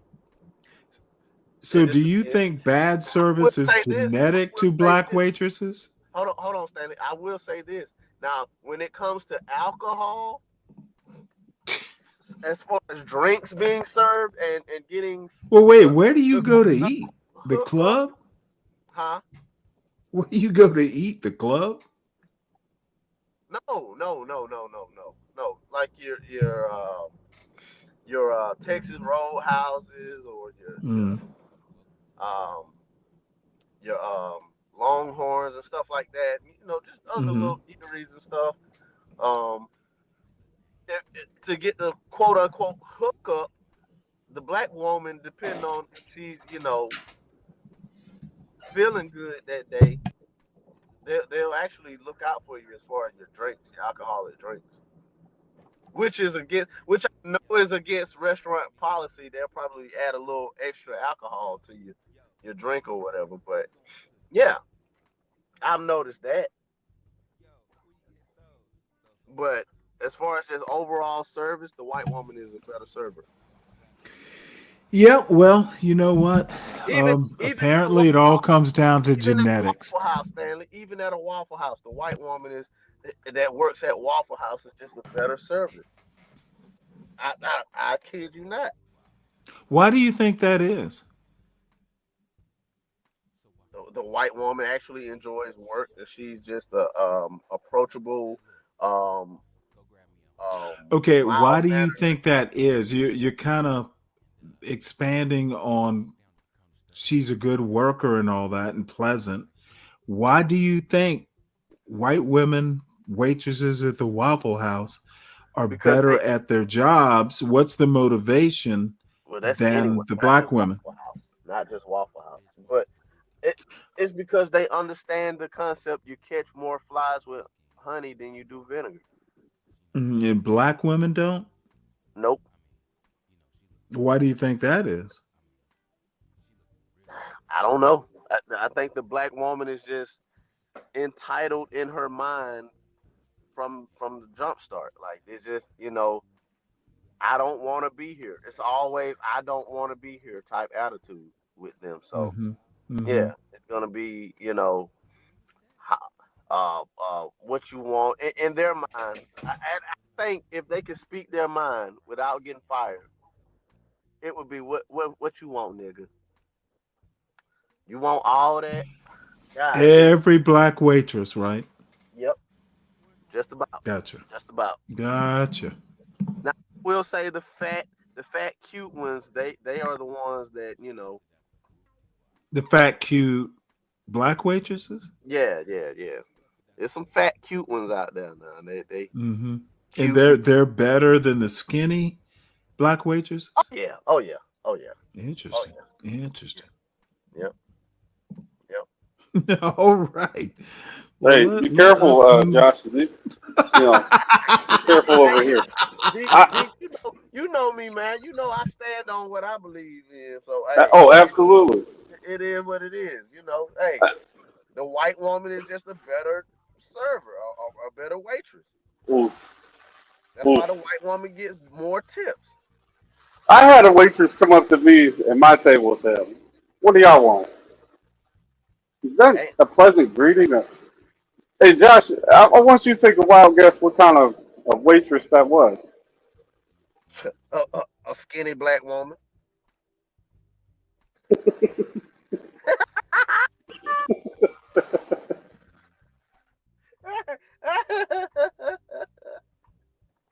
Yeah, You yeah, can't talk about it though. I'm not yeah, gonna talk about it. yeah. I love that little chubby white woman. The chubby white woman. She comes with that overly pleasant voice.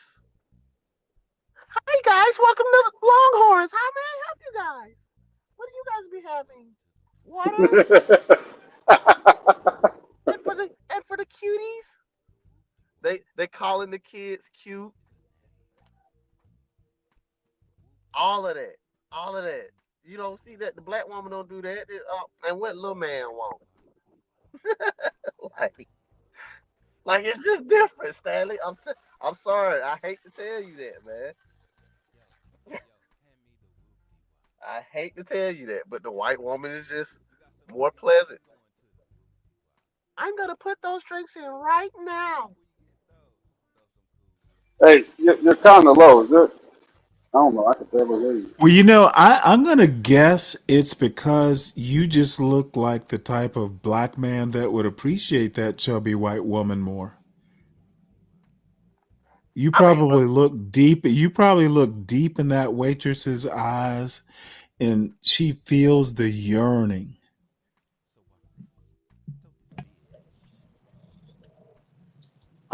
well, if that's what you think, then hey, I Whereas try to I try when the skinny black waitress comes over, you don't even look her in the eye. I look You're all of kind them of in the eye. standoffish. You look kind of standoffish, and you're No, kind of like Stanley. See, that's where you're wrong. you're That's where you're wrong, Stanley. you're moving closer. You're moving closer to the kids, and she sees you whisper into your kid's ear, "Look out! She's a black woman. She's dangerous." no, no. That's where you're wrong, Stanley. I Oh give no, no! all of them the same. I don't know whether I'm right or wrong. I'm just guessing here. Yeah, you guessing That there. chubby white waitress feels your embrace. You Yeah, look in you look yeah. in her eyes, and she can feel your warmth. I feel her. I feel her warmth when she comes over to my table. I feel her warmth, and I just smile. I just, It's hi, reciprocal. Reciprocal. yeah, hi. Yes. I don't know. Let me get a Johnny Walker Black Label with a splash of Coke. How does that sound? You see that? You see that? This is But if at I the did that to what the kind of Waffle House do you go to? no, You no, take oh your Waffle kids House. there? Oh, okay. No. I'm Oh, thinking you you saying like already shifted off into. yeah. Oh, I'm well, sorry. I thought we Waffle were House. still I just talking get my about the usual. Waffle House. Okay, Waffle House. I just get my usual. Let me get a chicken cheese Johnny omelet. Walker Red and scrambled eggs. Nah, man. Let me get a cup of coffee with a chicken cheese omelet. How does that sound? Oh, that sounds super.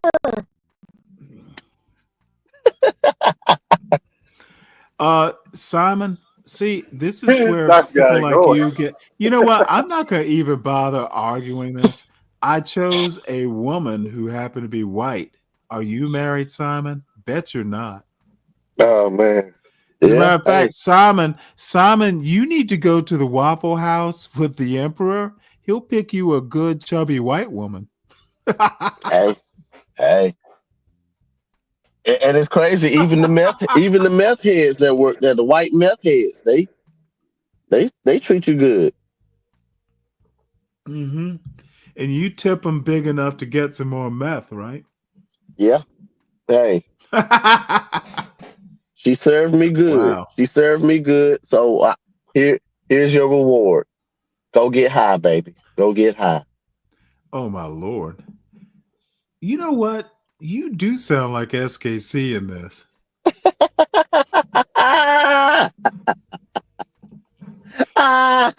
Yeah. Shout out to the big brother Coon. Yeah. Oh my Lord. Yeah. You know, I don't even know. I can't even react to that. Big Brother Coon. Yeah. Yes, sir. But I mean, that's the cold hard truth, Stanley. You'll notice it next time you go out. Yeah, okay. I'll be looking You up for it. in I Atlanta will be too? You looking. up in it? You in Atlanta too? Oh my God. You know what? No, I'm out in Carroll County. Carroll County. Oh, okay. So, Well, that's above. but That's I North will Georgia, be in right? Atlanta soon. You know, because school's ending, so I have to go in and Yeah. pack up, help my son pack up. So, but you know what? I don't. Atlanta. The only time I ever spend a lot of time in Atlanta is if I have to go to the VA Medical Center. And it's been it's probably been a couple years since I've been there by now. So I get in there, but it's usually just either passing through to Savannah or it's going, dealing with Georgia Tech in one way, shape, or form. And last time I spent time there, it was at a Waffle House. Like right across the street from the campus. So, but no, I'm too old to go into Atlanta and, spend time. Haven't been to Buckhead in years. And I love Man. Buckhead. Used to. You went to the one across from Georgia Tech? Yeah. It's like, I think they got some white women that work up in there. You know what? The lady who served us was black, actually, but it was in the morning. Oh yeah, oh yeah, oh yeah. That's when you get the And it worst was service. actually Keisha don't want I 'em. think it was last summer. So, but no, I don't go into Atlanta like I want to go to Atlanta and hang out. I only go through when I have to. I mean, well, you went at the right time though. That's when they just getting up and they try to get all the good service out, so the white man can see that I'm worthy of working. Now, if you would have went at 2:00 in the afternoon, that's when you getting the worst service out of Keisha. You knew her name, the one that the Waffle House. That was her name for real, Keisha? I have no clue. Oh no, I'm just saying that I don't remember her Keisha, name. I was just you were specific. No, so I that's thought you knew. that's just a general black woman name. Yeah. Now look at this motherfucker. That goes to Be Brave theory. The white functioning addict waitress. Man, I mean, I for the life of me don't understand. Well, that's hit or miss. Well, hold on now. Well, hold on now. No, I have to kind of disagree. It's hit or miss because I've come across some white methies, we call them methany. That just I don't know. It was like they were high or something. Like they was all discombobulated and shit, and they didn't know what we ordered. They forgot what we ordered and shit. I'm like, man, come on, man. And she didn't get that much of a tip. I remember that. So it's hit or miss with the white meth heads. Yeah. So be brave is wrong on that. Not all meth heads are the same. Good. Well, with that uplifting note, let's get back to Trump and his dysfunction. Time. Man. For years, Mr. Trump has cultivated an image as a master negotiator, using his past as a real estate developer and reality television star to form the core of his political identity. And while making deals on enormously complex issues takes both time and care, Mr. Trump's inability, so far at least, to deliver in the ways that he promised has exposed the gulf between his rhetoric and his accomplishments. For Mr. Trump's aides and allies, their confidence in the president remains undiminished, and whenever his approach is questioned, they are aligned in their response. The president, they remind detractors, wrote the 1987 book The Art of the Deal. No matter the task, President Trump will always get the best deal You hear for the that, American Buckbreaker? people, Your Taylor favorite Rogers, book. a White House spokeswoman, said in a statement. In less than 100 days, President Trump has leveled the playing field for our manufacturers, brought us closer to peace in Gaza and Ukraine, flooded the U.S. with historic investment commitments, returned fuck are American they talking hostages, about? and held universities accountable for fostering He anti-Semitism. has done There is none of no that. negotiation too He's in the daunting for process. President Trump, and he continues to prove his critics wrong. We're just going to take a pass. Mr. Trump's negotiating style has always been more blunt force than give and take. Using threats to get his way, he will often demand allies and adversaries alike propose a deal, then he will decide if he likes it. After using economic coercion in the form of sweeping tariffs, Mr. Trump on Tuesday called on China to come ahead with a deal. If they don't make a deal, we'll set the deal because we're the ones that set the deal, he said. Mr. Trump also has threatened to withhold billions of dollars in federal funds from universities if they do not comply with his demands, and he has issued executive orders against law firms that do not bend to his will. But he has shown little patience for the nuts and bolts, dipping in and out of negotiations and largely leaving aides to work out the details, according to current and former advisors. Above all, the president is eager to announce success. Using the backdrop of the White House, he has promoted private and foreign companies' investments. To oddly enough defend President Trump. You get in there as a leader, you set the tone, and yeah, you leave it to your subordinates to deal with the details. There's nothing wrong with that. You know, the actual apex leader is there to set the tone, maybe set some basic things about what he will or won't accept. Yeah, you don't sit there and hammer out the nuts and bolts. That's what you have underlings for. So Trump is right on that account. In the United States, he has bragged about the law firms that have signed arrangements to provide free legal services toward causes he supports, and he has celebrated efforts to secure the release of Americans imprisoned abroad. But his eagerness to declare a win also means that the terms of the deals have been left unclear. The president, for example, appears to have a much more expansive view of what free services the law firms that signed agreements with him might provide. It is also unclear if they signed written deals with specific terms or less formal agreements. In other cases, it means Mr. Trump will move on quickly. Last week, Secretary of State Marco Rubio said the United States would abandon its efforts to end the war in Ukraine in the coming days if there was not significant progress toward a peace deal. Mr. Trump later agreed with Mr. Rubio's assessment. If for some reason one of the two parties makes it very difficult, we're just going to say you're foolish, you're fools, you're horrible people, and we're just going to take a pass, he told reporters on Friday in the Oval Office. While campaigning, Mr. Trump repeatedly promised to end the war in Ukraine within a day. Last month, he said he was being a little bit sarcastic about that timeline. On Tuesday, Mr. Rubio decided to skip the next stage of the Ukrainian ceasefire talks. The war in Ukraine is far from the only area where Mr. Trump is still in search of a deal. In January, the United States helped broker a ceasefire between Israel and Hamas that led to the release of some hostages and the hope that the war could come to an end. But Israel has since resumed its bombardment campaign in Gaza, and the talks are deadlocked. Iranian officials have said that they will continue talks with the Trump administration about a new nuclear deal, though the country's foreign minister said that Washington's shifting messages on its objective, whether it's to limit Iran's nuclear program or fully dismantle it, were not helpful. Mr. Trump's effort to strike a deal with Iran comes after his withdrawal in 2018 from a deal signed during the Obama administration.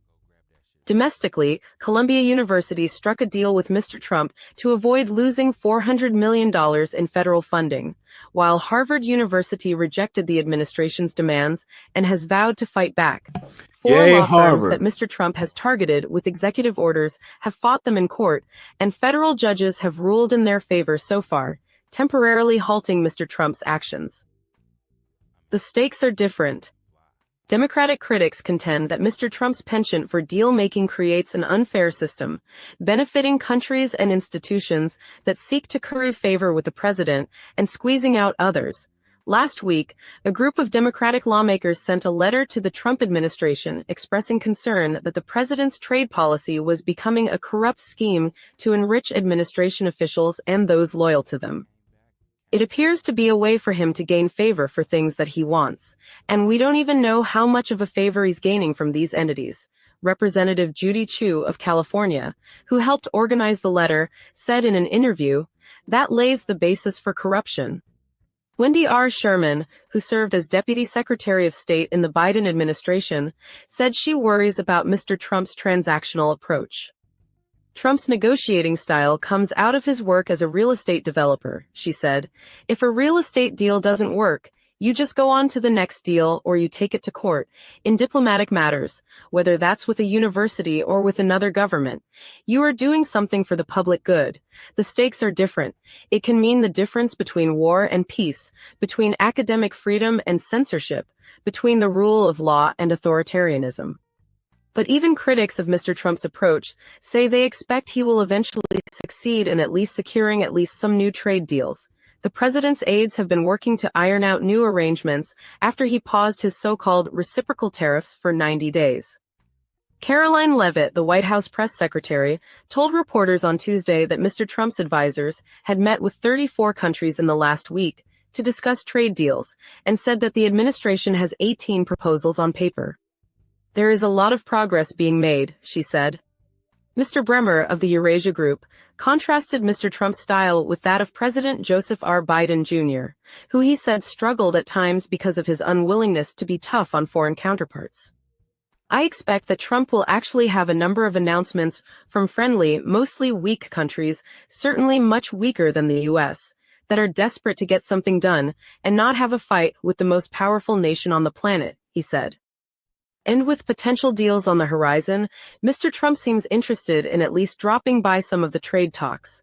Last week, he made an unexpected appearance at a meeting with a Japanese delegation and spoke with the president of Mexico, later teasing progress toward new agreements. While hosting Prime Minister Giorgia Meloni of Italy at the White House, Mr. Trump didn't hesitate to make another big promise. There will be a trade deal, he said, 100%. Dave, you know what? Absolutely, I love it. As an antidote to this far right MAGA faux populist stuff. Now, you heard me disagree with the point in that, I don't necessarily have a problem with Trump, stopping in to the beginning of a meeting, setting the atmosphere, setting the tone, what his goals are, what he won't do, and then walking out and letting, his subordinates, that's called delegation of authority. Not a damn thing wrong with that. That's what I expect a president to do. So, he's meeting, he's president-ish, at least. So, look, if you want your anti-black MAGA fix, the black roast starts at 11. And in the meantime, everyone, please make sure you hit the like button. Please subscribe to the John Gall Urban Landlord channel if you're new to the channel. Please subscribe, even if you're a subscriber to the John Galt channel, to the Stanley Cross channel. It's at Stanley Cross 6000. I would appreciate it. Share the wealth. Everyone needs to know about Deacon Dave having a very respectful, and the Emperor, two buddies of mine, actually. We just don't agree politically, but we're okay with the jokes. So it is all going to be okay, folks. Left and right can get along. You got to have a sense of humor, and there will be sparks flying every now and again, but in the end, it's all respect. Notice I didn't say love because that's too gay. It will be respect. So therefore we go. I like to listen to left-wing media. because the tone Well, is you hilarious. It's just the tone. That's the only takeaway I have from it. The well, point that I actually get stuff from like people like Richard and Anania. Every now and again I learn stuff. Um, even if it's only to make a better argument, but you know what? There are plenty of right wing bullshit that I incorporate into my arguments because they're right. And you know what that does? It makes it harder for John Galt. Uh, you want to know how to disarm an anti-black person? Agree with them. And then in that pause where they're trying to figure out, well, shit, he said he agreed, then you move on and counterattack. Not everything that the anti-black say is wrong. It's just wrong framing, or they're just obtuse and don't understand American history. Not everything that MAGA does is wrong. Like I said, I don't necessarily disagree with Trump dealing with getting deportation done. It's the lack of care, it's the lack of attention to detail that bothers me. The goal is good, the method is just careless. It's sloppy. Trump is sloppy. And the first time around, he had Mattis and people who were actually good at what they did. This time, he's hired people that are as sloppy as he is. Pete Hegseth, that motherfucker, he's out of his depth. So, any rebuttal, gentlemen?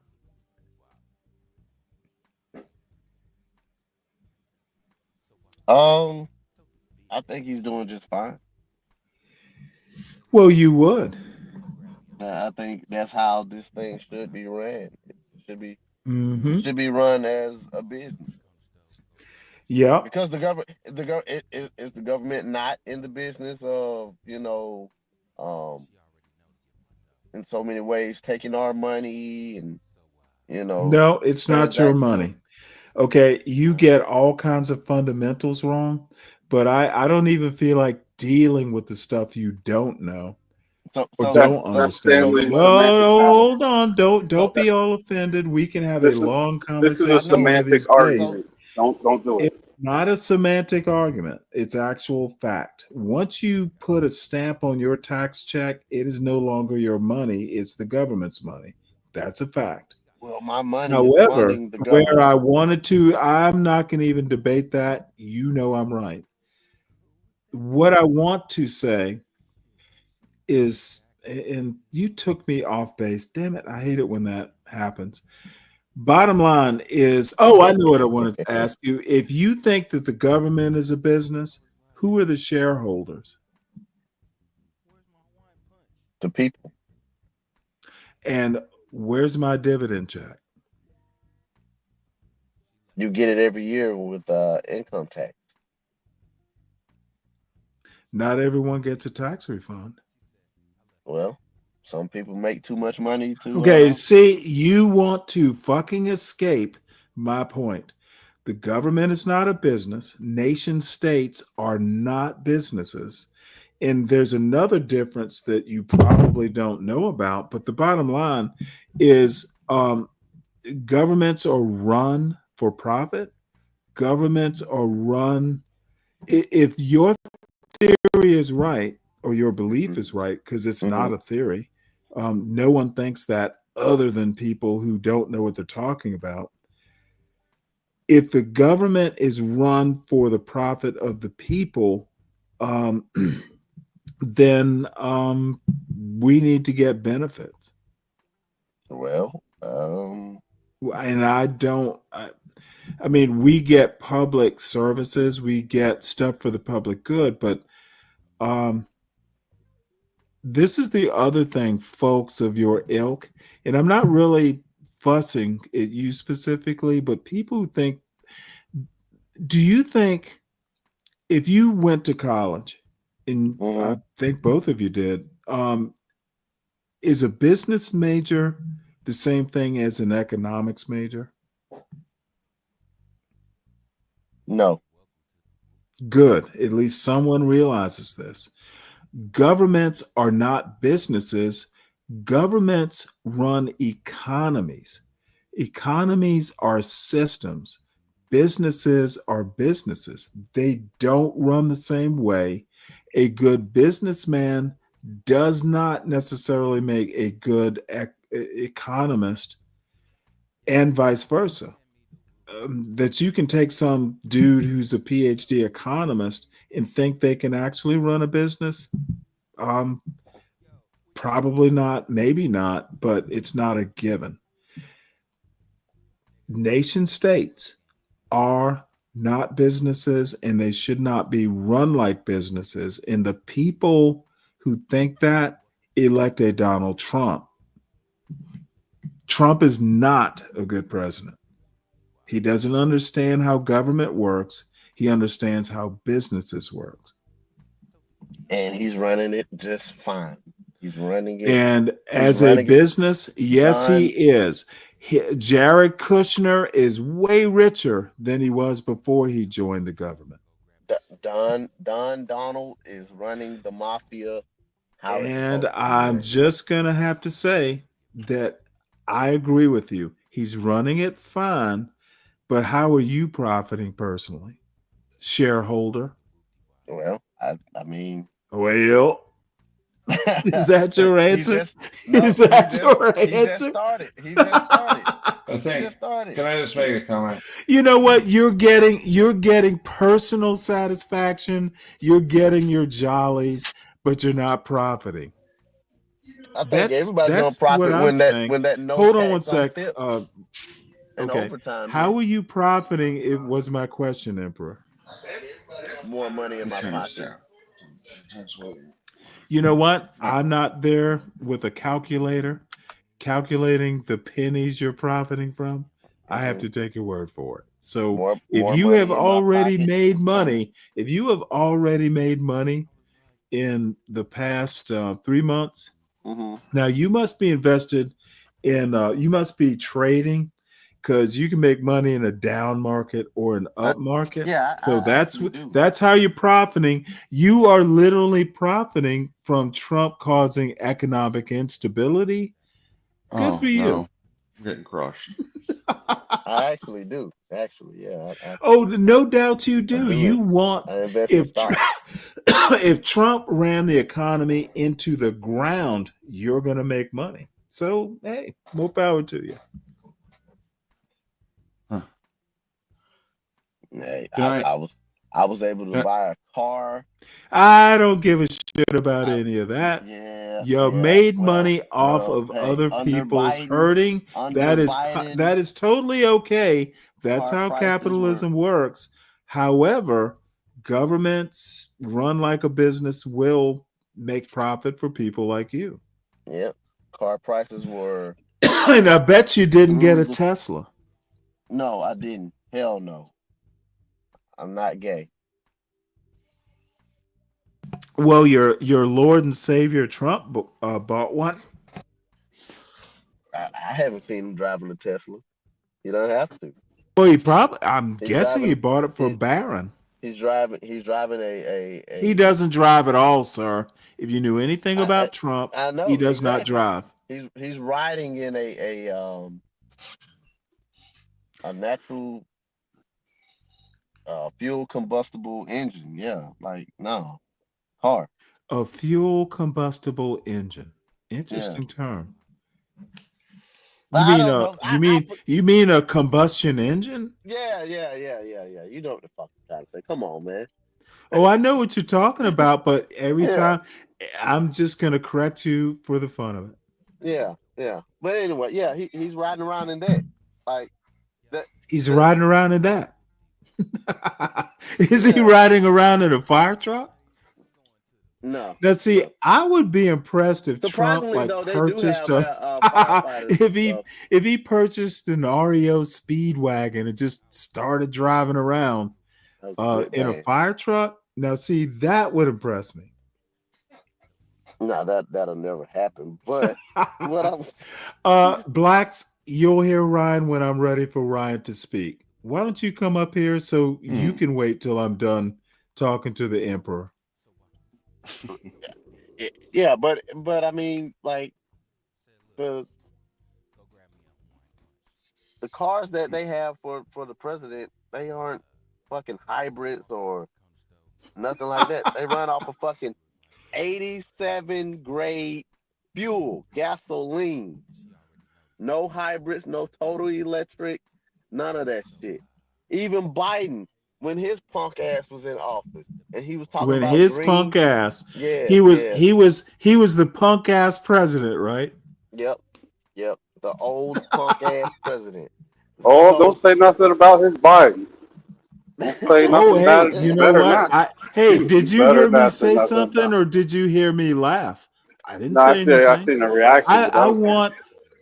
want the Emperor to talk about Biden in this way, and I promise I won't clip it. You know, I don't really do stuff like that. It's just I want I to hear your wouldn't care if he thoughts. did. I don't. I'm not that type. No, I'm I not. want you to come up with a show title. That's what I'm really fishing for. Well, I mean, yeah, but he didn't ride around in a hybrid engine car or a totally electric car. No, that all that green You know, gas this and is green really deep emissions and speculation where speculation doesn't need to no, actually happen. it's fact. That's fact.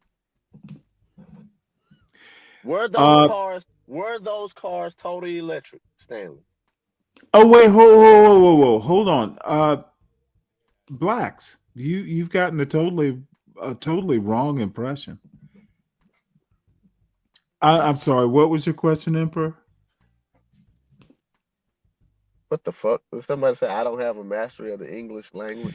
You know what? I want to tell him that we are actually friends, and I enjoy talking to him. Blacks. Uh, go. What were you saying, Yeah. Emperor? Anyway, no, but yeah, those cars weren't totally electric or hybrid. So Right. his Let whole me message, his whole also message say, about Blacks. This man is a fireman. He's a hero. So I let heroes talk. but yeah, like he These folks don't know you, Emperor. yeah, But he hey, said he look, was just kidding. He was dude, just kidding. and I'm let me from the South too, reemphasize. y'all. So Thank you for your service, Emperor. yeah, no problem, man, no problem. Yeah, I'm from the South, so y'all kind of Fuck it, I'm from the South too. That's why yeah. I'm. These Northerners. Blacks is from Chicago, so he doesn't Oh quite yeah. So understand. yeah. I was there's another channel that I used to frequent, and I got up on the panel a couple of times, and first couple of times they was like, "What the fuck is he saying?" Fuck Like, that. yeah, man. Hey, you know what? I'm from Savannah, Georgia. You're fine. Yeah, okay, yeah. I mean, but that stuff about climate change and we got to our carbon footprint and stuff. They don't Well, believe that shit. let me give you a quick thing.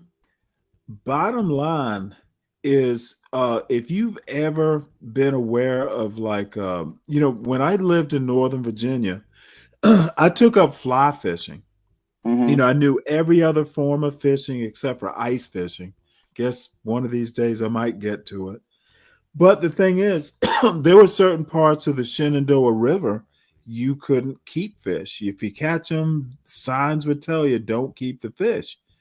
Turns out there's a former company called Avtex that used to make synthetic fabrics. I think it was for the military or something. Might have even been a World War II era company. Mm. It wound up being a super fun site, and there's several of them around the country where it's like they cordon this these properties off. They're doing like mitigation. My point is that it's obvious that you can screw up an environment. Yeah. Climate change just does not seem unreasonable. We have concrete examples of where, technology has screwed up a place, so bad that you can't even keep the fish that you catch. Okay, 100 years before, the Shenandoah was just, I don't care about it being terrible. My point is that man can F up an environment. Climate change is not an unreasonable theory. Even if it's a theory, even if you don't believe it's actually happening, it is not pie in the sky, tree hugging stuff. It is.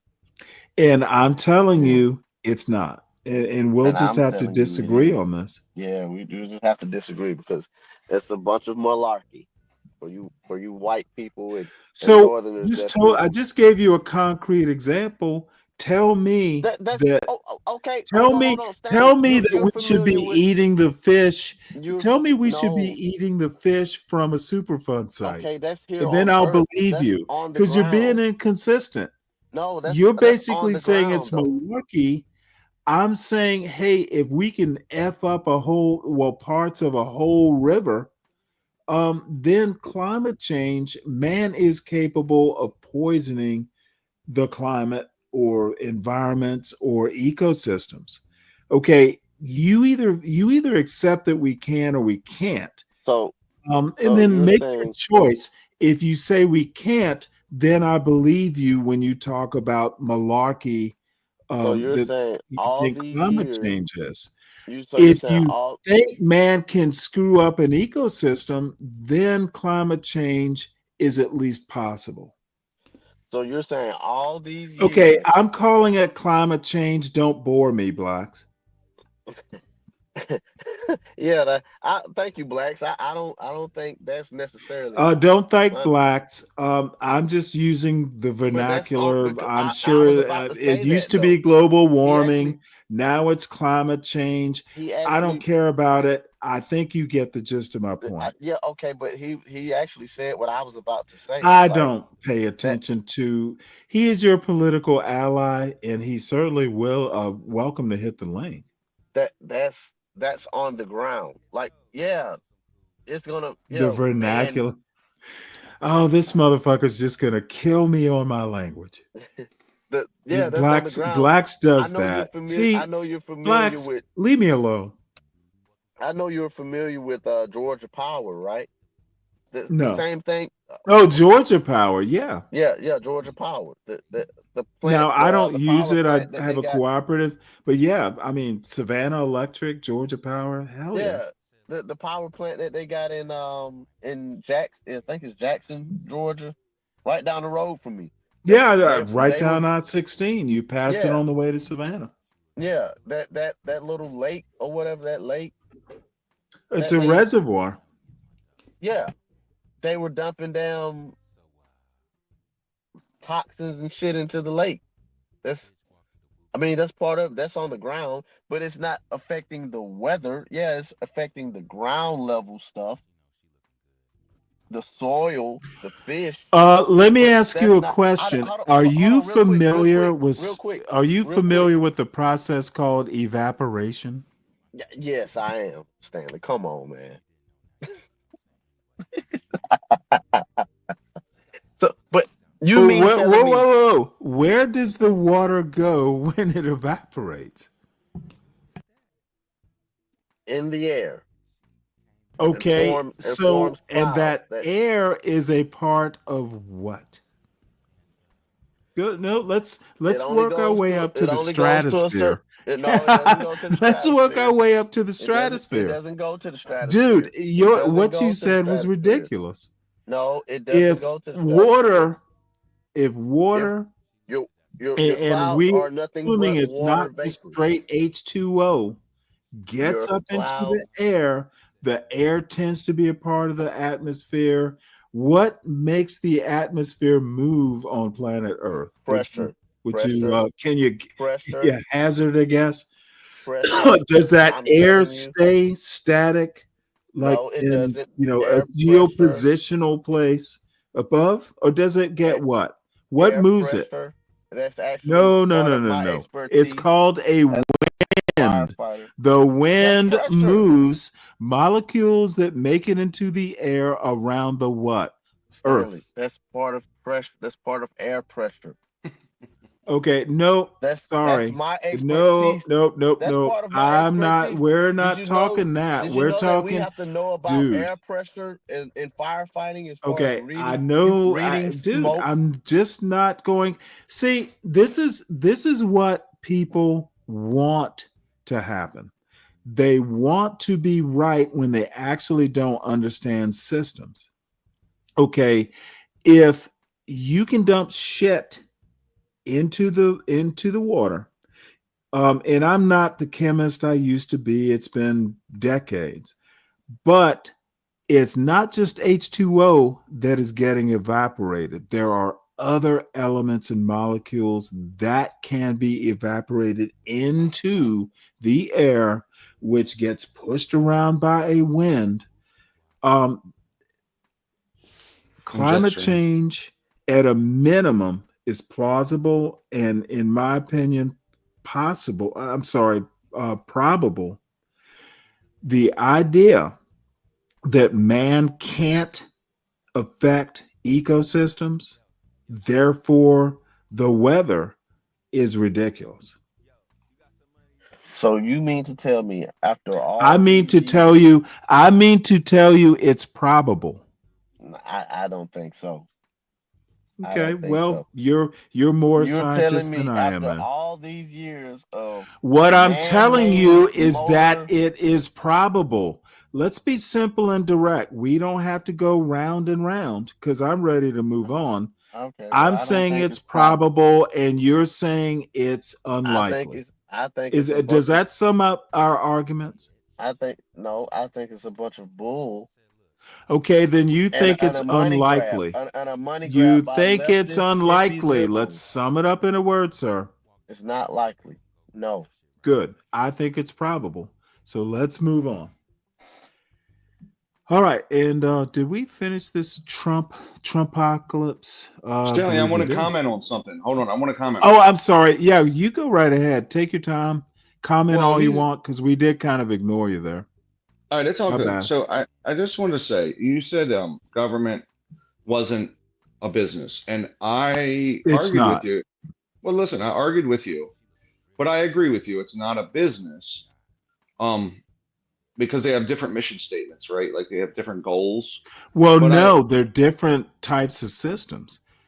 And no. you just look. Well, do you agree that an economist is not the same thing as a business owner? Do you agree that the study of economics is different than the study of business administration? Yeah, of course. There's absolutely. overlap. Yeah, some. But I do think that it should have the accounting measures of a business. Don't care about that. I'm not talking about accounting. What Okay. I'm saying is that governments manage systems, economic systems. They don't manage businesses. Businesses are in the ocean of an economic system, but they're not synonymous. But both do. So you can see it as a nonprofit business. Let's not get. I A know where you're nonprofit. going. No, a What I nonprofit. want to say. Whoa. They both use GAAP. We need to agree on the fundamentals. Okay, well, I agree, but Governments manage economic systems. They do not manage businesses, individual citizens. Can we agree on that? I do agree, and they have different mission Okay, statements, so, right? So yes, the government is in the business of economics, not a business. Well, they're in the Businesses business don't of a lot manage of things. economic systems. The opposite. Okay, listen. And even I agree. Economic systems don't manage. Businesses just exist in economic systems. Yes, they do. They do it. They do. But what I'm trying to say is you do account for both, right? Like financially. Okay, now you want to talk about process. I'm talking about the shell. What houses the process? Yeah, they have different mission statements. One is to make profits. The other one is to And take care of its frankly, people. I don't know enough about, the actual accounting practices, but I'm willing to admit that businesses have books, economic systems have models. Businesses are more predictable. Well, I say more predictable than economic systems. Economic One, systems have a whole lot more external, what would you call them, stimuli.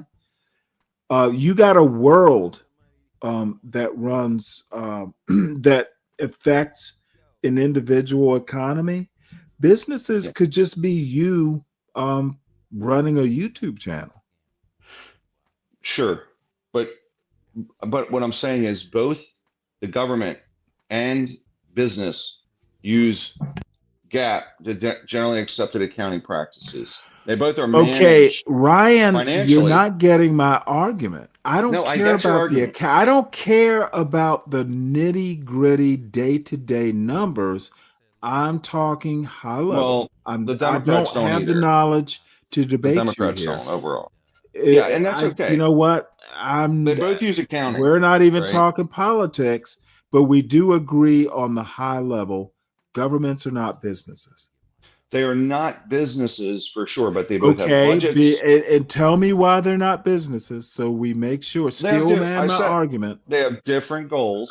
One of them is No, to no, take no, care of no. its people. They have different missions, and I guess goals. Mission statements. I said that. Yeah, mission statements. I said that in the beginning. They have different mission statements. One is to make a profit for shareholders. The other one is to take care of its people and do the things in the Nope, Constitution. wrong. Not where I'm Okay. going. Okay, well, go ahead. Where are you going then? I'm talking specifically economics versus business. Okay. Governments are responsible for economic systems. Okay, they have to be, aware and sometimes affect big picture. Okay, world economic systems. You have Totally. to be aware of stock markets. You have to be aware of a lot of external factors and internal factors. Yes. A business is a lot simpler. It's a it's a macro economy versus a micro economy. Simply put. That's close. Yeah. And again, this is your territory, but the one thing I do know is a country cannot be run like a business because it has bigger goals. I don't disagree, and and they're not supposed to the government isn't supposed to turn a profit, whereas businesses are typically set up to. But you can account for both the same, and both use the same accounting practices, which is called GAAP. Okay, so that's where they're showing, they both. KPMG audits businesses and the government, right? So I think that's the point. It's not a business. It's not supposed to make a profit, but it has a function like a nonprofit from an accounting standpoint. I just wanted to say that. That's all. So you see what I'm saying? You follow me on that, Stanley? Hello? Shit. I get bumped? Sorry, I walked away. Okay. KPMG does not audit the business. I'm sorry, the government.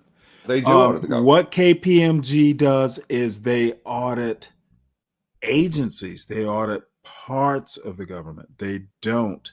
The Treasury Department, and the Treasury Department may bring in KPMG, for whatever. Yeah. And they use the big four to do that. They audit parts of the government. Is what I'm saying. Okay. Yeah, and they okay, and I may be talking more conceptual than nuts and bolts.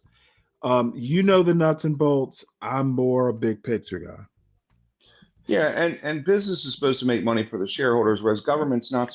They're not making money for the taxpayers, right? They're not. Well, I was actually begging the emperor to, hey, you know what? When the government starts, I would argue that, Alaska might be might come closer to being government as a business. They get an oil dividend. They get a dividend check. Good point.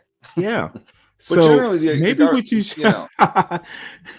when I get my dividend check from the U.S. government every quarter, I'm gonna be agreeing with the emperor. Norway actually is a profitable government because they have a sovereign wealth fund, which Trump wants to set one up, even though we're 35 trillion in debt. And you know what? And leftist that I am, I don't agree with that. What you mean from Norway or Trump? No. Here, if Trump wants to set something like that up, I'm not sure. I'm not going to say he shouldn't do it. I'm going to say I'm not sure that I would agree with that. Well, you would only do it if you had excess money in government. We're 35 trillion down. No, dude. See, Stanley quickly Google searched KPMG, then he walked away. Dude, I'm 60 years old. Simon's funny. No, well, that's okay. No, there's outside entities that'll like the GAO actually audits the government accounting office, right? Well, yeah. I don't even Pete Marwick is. I don't remember what the K and the G is for, but everyone knows who Pete Marwick was and is. Well, they do more than government auditing, by the way. But this is how thorough they are. Is KPMG still around? Oh yeah. They're one of the big four accounting firms, man. Well, yeah, I thought they'd gotten reordered or renamed or something. No, but check this out. The government accounting office audits the government agencies, and then they'll bring in KPMG to do a second audit. They're that thorough, right? Which is good. They'll audit themselves. Like they have internal controls, which is good, right? But they both use the same accounting principles, which is kind of I think the bigger point. Yeah, I don't care about the principles of the bean counting part. Again, I'm just kind of talking conceptual. Governments are not businesses, and it shouldn't be run like one. Well, but the accounting part, I'm gonna. I want to hurt some more feelings. I do want to, but you do want them to use accounting principles because otherwise it'll be the bullshit that we won't know anything. I want them all right. Well, I don't have a problem with like making sure things are efficient. As a matter of fact, I would have preferred KPMG versus fucking Elon Musk. Well, we've laid off all the. Why didn't we just take KPMG? We should have taken KPMG, designated it Doge. I would have been happier with that. Well, I think we might be doing we don't have that kind of imagination. We want to hire autistic megalomaniacs. We did lay off the government accounting office, so we might have to. You know what? KPMG is going to hire all the people from the GAO. KPMG is going to be a branch of government pretty soon. Hey man, I wouldn't take that deal because I don't know if I get paid. The government, we cut your budget, KPMG. You're out too. It's kind of scary. But, so how are you doing locally? You still kind of verklempt about? I'm good. About Doge? Is Doge still affecting your life? Oh, I'm hammered, man. We're in DC Metro's in bad shape right now, man. Nobody knows nobody knows what's going on. I mean, shit. Well, it is so funny because Trump bringing all the government employees back to work. John Galt made a comment, well, good, local businesses are going to do fine.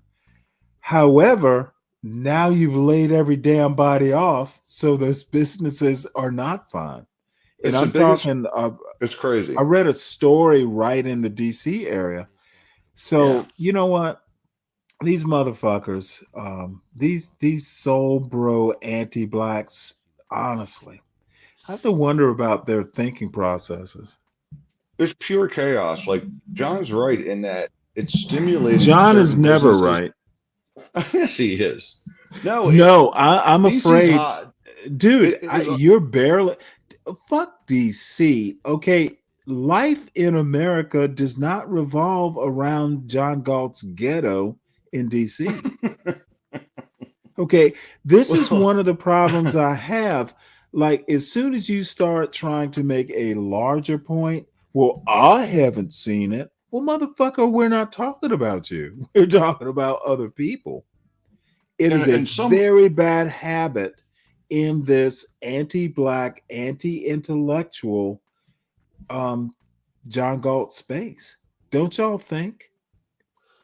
some people personalize the argument instead of And showing, you know. that's like a really bad thing to do. It tells me you're not really getting, what you need to get to make this sort of argument.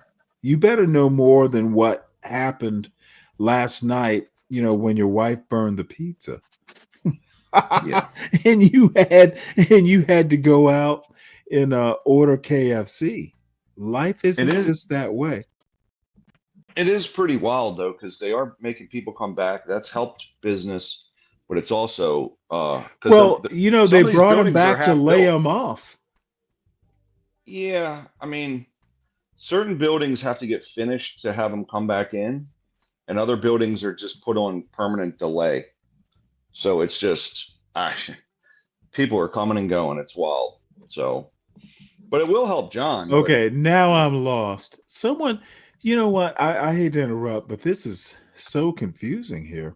Stanley, you're just anti-white, so it makes us seem anti-black. Can someone help me with that one? Any? I don't really know. You're just anti-white. No, seriously. And you know me, I like puzzles, but this one, so I don't like white people. So who is us? Maybe that's the linchpin. Simon, can you tell me who us is? And then get back to me. You might want to just repackage this. Sorry. I think you try to be race neutral. I try to not care about race. I do care about stupidity.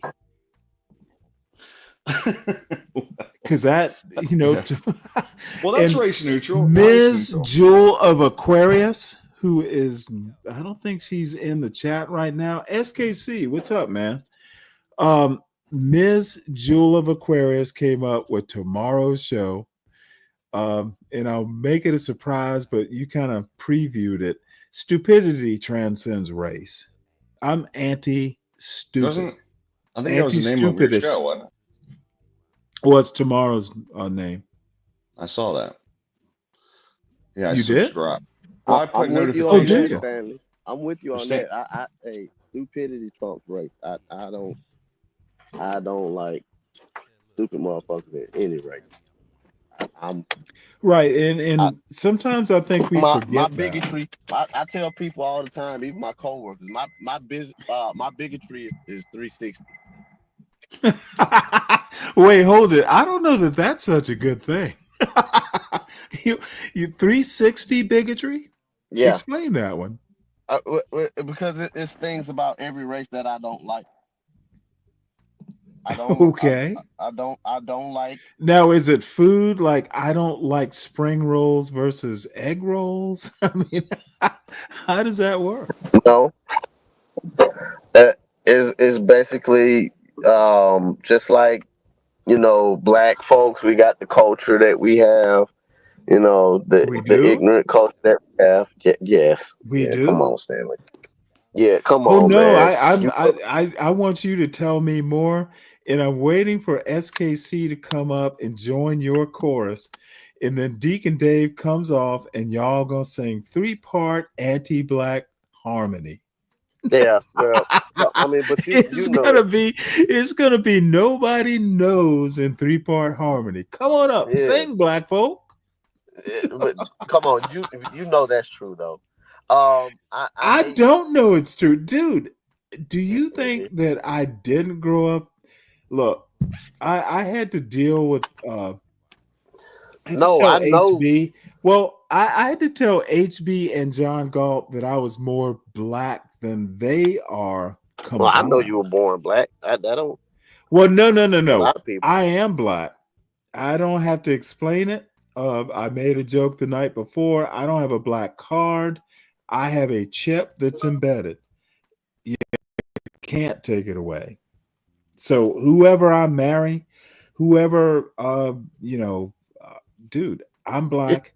And to me, the way the civil rights movement probably did work, but nobody will admit it, is, dude, I don't have to give a fuck what black people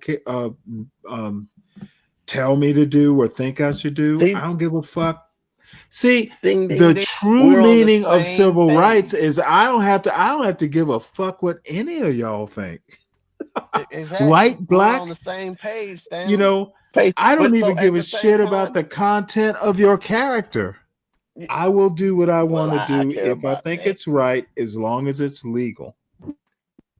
I care about the content of somebody's character, but we're on the same page though. Like Stanley. I mean, I think at root we are. You have to admit, Negro,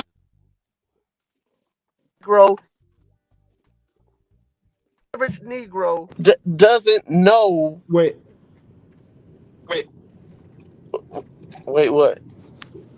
No, I'm sorry, you broke up, but I can hear you now. I'm sorry, my fault. But yeah, you have to. No problem. You have to know. You have to know that the average Negro is slow. The average Negro just and you know believes what? in fairy tales. The average. Hold on. Let me put it to you this way. I leave it to people like you. Stanley. I leave it to you to care about the average Negro. I have better things to do. I do as well, Stanley. Come do on, you man. now? I play golf.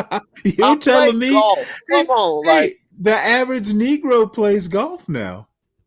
You probably have white caddies, don't you? Because of who?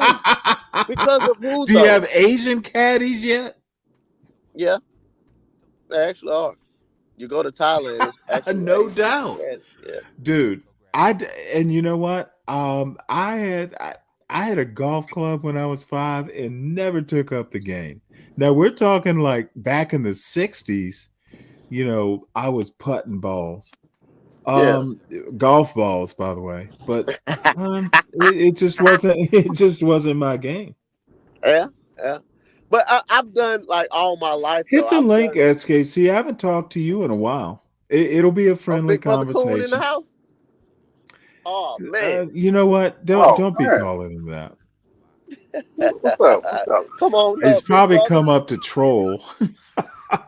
No, but Stanley, all my life I've done things outside of the norm of Blackistan.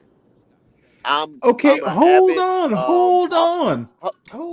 See, this now I accept what you said, but so don't think it was like, let me ask you a question. Were you literally saying, I'm going to do this because Blackistan doesn't encourage it? Or did you do it just because you wanted to? Yeah, because I wanted to. I was interested. Right. But why does Blackistan even come up?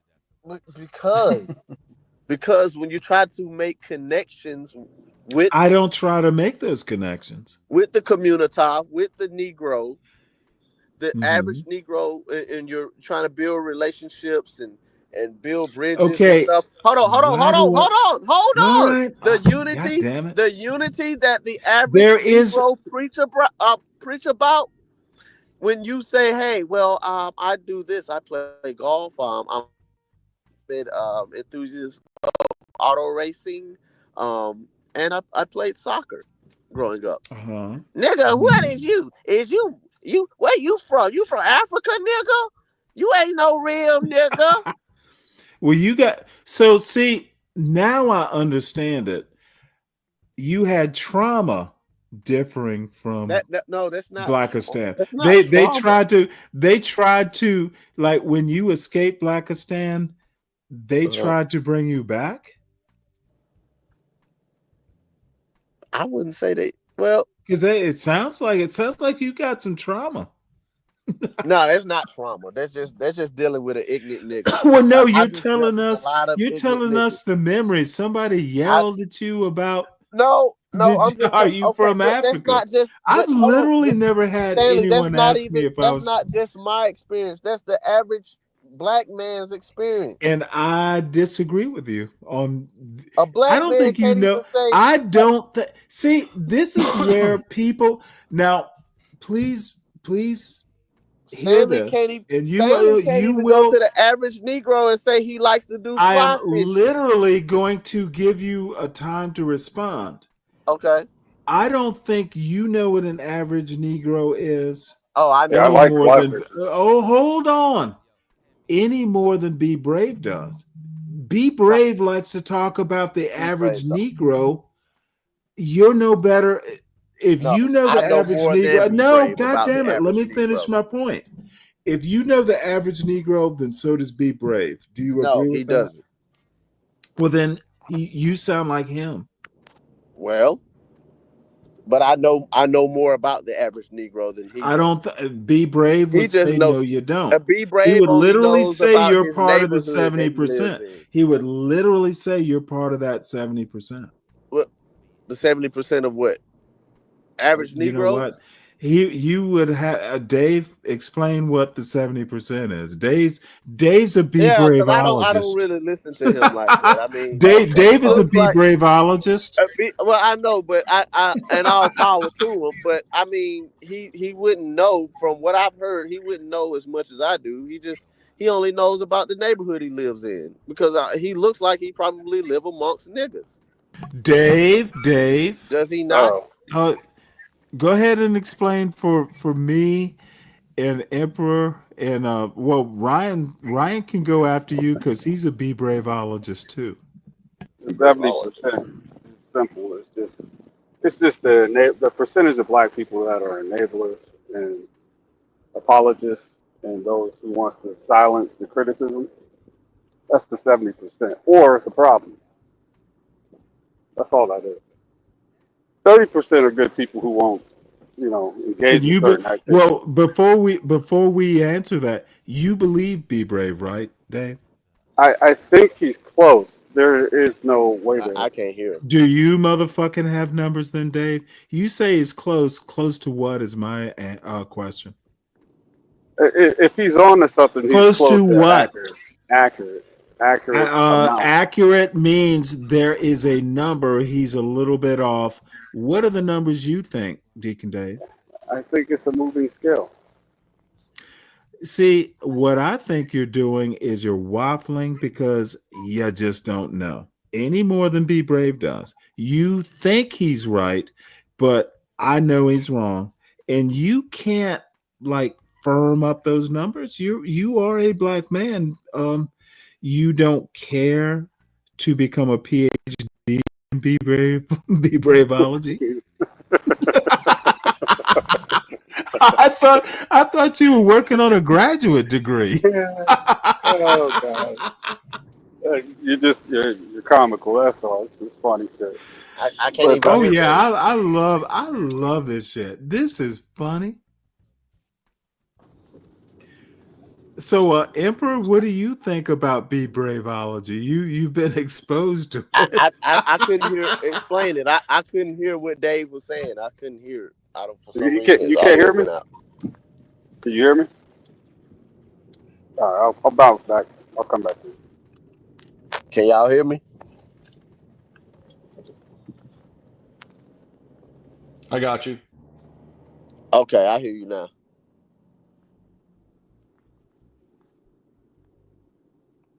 Go ahead. No, I'm asking. Explain Be Braveology. I didn't hear Deacon Dave explain. I think the challenge for most is and my challenge specifically is he has no data, and that's annoying. The 70%, 30%, 3% bullshit is irritating because there's no evidence of this, right? So his observation is one thing. It's the fact that there's nothing to back it up is my issue. Whoa, Mr. Accounting Principles. That adds up to 103. So that should be the first clue that Be Brave can't even fuck. He can't even fucking add. You literally said 70%, 30%, 3%.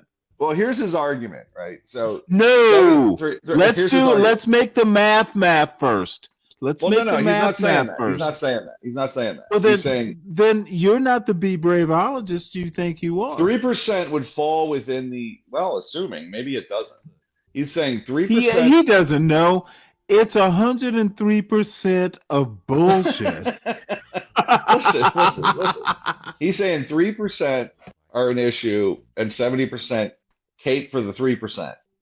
And then 30% are like, hey, it's SKC, hold on, because SKC, if you're recording this, at least invite me to your show when you replay this. Do me that respect, sir. I he appeared and then all of a sudden he's gone. That scares me. This motherfucker's.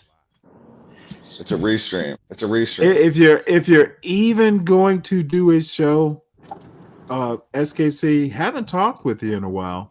Do me the honor of at least inviting me to the premiere. Sorry there, Ryan. No, you're good. No, I'm more aggravated at the statistical issue than anything. As an autistic person, I'm very so you're saying the premise doesn't bother you? Well, the premise is dumb. So I mean, I'm sure that statistically this occurs, right? But what are the statistics? No, I don't think. You know what? Fucking like sun flares. Rare occurrences happen, of course. You go and you try and measure. Basically, you can't measure racists. And Be Brave is a straight up racist. And the more disturbing thing is when the Be Braveologists, and you are a token Be Braveologist. I'm not a Be Braveologist. You need to know this. Dave you are isn't there. either. You are a Be Braveologist at the university as a DEI student. Is that a new field? Well, I'm making it up as I go along. What I want to do is yank Dave's chain because he's DEI. I thought DEI is gone, I think, isn't it? Yeah. Yeah, well, I don't think don't work on you, Stanley. Oh, motherfucker, then I must be more effective. You're a token. Yeah, do better. do better. You are a token Be Braveologist, and you know what? If you ever write a paper that Be Brave doesn't agree with, your ass is out. You'll just be a Thomas Sowell acolyte. Thomas Sowell is a smart man. Yeah, I'm a Sowell brother, I guess. Thomas Sowell is so. Oh, by the way, Emperor, remind me. Thomas Sowell did a recent interview with Peter Robinson. Like on April 1st. So he did a very recent interview that we actually screened here. So I'll find it. Let me see, can I find it now? You need to see it if you're a Thomas Sowell fan. Okay. Peter Robinson. Okay. What's that? Yeah, the Hoover Institute? have you ever heard, the Hoover Institution? Yeah, Hoover Institute. Hoover. And Peter Robinson is like their media guy. He's been there is probably almost as long as Thomas Sowell has been a fellow. Peter Robinson, actually, I think he was a speechwriter for Nixon way back in the day. Uncommon Knowledge is the name of the Hoover. You don't know all this, Dave? Or Yeah, I know. I've heard of the Hoover Institute. Yeah. Okay. I want to make sure I'm not speaking a foreign language. Nah. I mean, look, let's be I honest. That's know a right. more It's, than it's just right. running in a burning building and dealing with good old Oh, country come folk. on now. No. I'm not implying that. You know I'm not implying that. It's a right Motherfucker, wing who you think propaganda. I am? Oh man, yeah, man. But no, but I was saying though, the average Negro, like he, I'm sure. Like I said, Do you? from what I've heard by listening to CT, I think he lives in the Oh, hood. whoa. You listen to CT and you think you know the average Negro? No, I'm saying be brave. You know an uncommon Negro if you No, listen to I know the average that dumb Negro son of a bitch. I know the average Negro CT is he's well, an CT. exceptional. He's an exceptional. No. CT's literally disturbed. No, Okay, he might be an exceptional he's an exceptional person, nigga. but it's okay. He's exceptional like a Holocaust victim might be. You know, you're exceptional. You're exceptional because of some past trauma. You know, hey, I think you're successful. You're forged in the fire. He's exceptional because of just how he chooses to live his life. How does he choose to live his life? Now I'm rather interested. You might know most more Africans, than I do. they do it anyway. I mean, most Africans like that to run motherfucker's anyway. not an African. He's an American. Is he not Nigerian or some shit? No, he's an American. But is his parents like Nigerian or some shit? Okay, if he was born in America, he was born here to Nigerian parents. If he was born here, he's is an a American. what? He's an American. Okay, he is a U.S. citizen of Nigerian descent. That's what I was getting to. Would you call him a Nigerian or an American? That nigga African. He was just born over here. But anyway. Okay, well then that's frankly not what I would call him. That's what I would call it. I would call him a full-throated, mostly throated, full-blooded American. He's just a westernized Nigerian. That's all he Nope, is. he's an American citizen. He's an American citizen by way of no. Not even a naturalized American citizen. He is a born in America citizen. Yeah, I get that. Therefore, he is not an exception. He is. He was not born in some. He wasn't born in some Mau bullshit. He was born here. He was born here in a warm, cozy incubator in an American hospital. Yeah, that motherfucker had luxuries. But that's not what I'm saying. I'm saying he's an exceptional nigga because he chooses to live his life different from the average Negro. What's his life and why is it different? Well, he's married. He that motherfucker's married. Proud. That's not what I've heard. I've heard otherwise. I thought he was married. But you know what? I don't know. I'm saying, I didn't say I know. I'm saying I've heard otherwise. He jogs every morning. He is.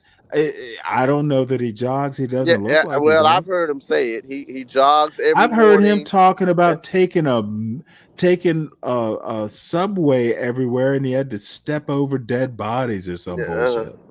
I don't think that motherfucker jogs. I think he takes Ubers. No, I know he runs. Dude, just this he does not run. He runs every morning. Have you seen him? Have you seen him take a video of him running? Have you seen a video of me going into a burning building? But I'm a You fire. know what? People are more likely to lie about running into a burning building.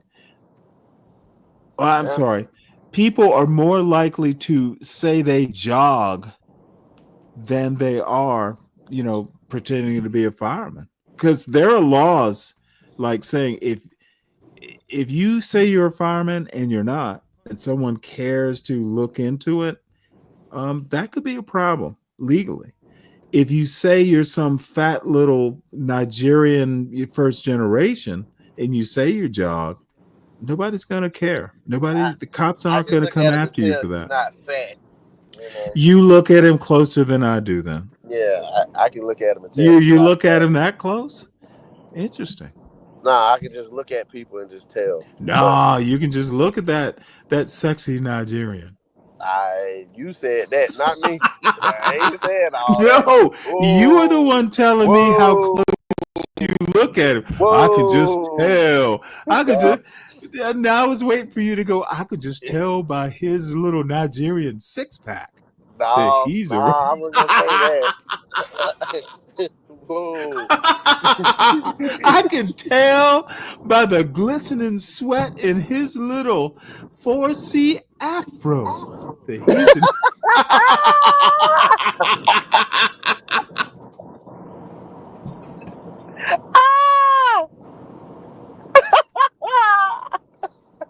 4C afro. Nah, man, I can just look at the man and tell he's in shape, man. I don't look at all the subtle things. I don't look at all of that. I don't look at all. I just look at the things I like to look at. Gotcha. Nah, you're not gonna put that in my mouth either. Like, well, hey, I'm just kind of interpreting your love for CT. No, no, CT cool, man. I ain't like no fanboy or nothing, but he cool. Yeah. But no, like that Be Brave character, like, does he live in the hood? Because he look like the white guy that live in the hood. No, he doesn't. He doesn't live anywhere near a hood.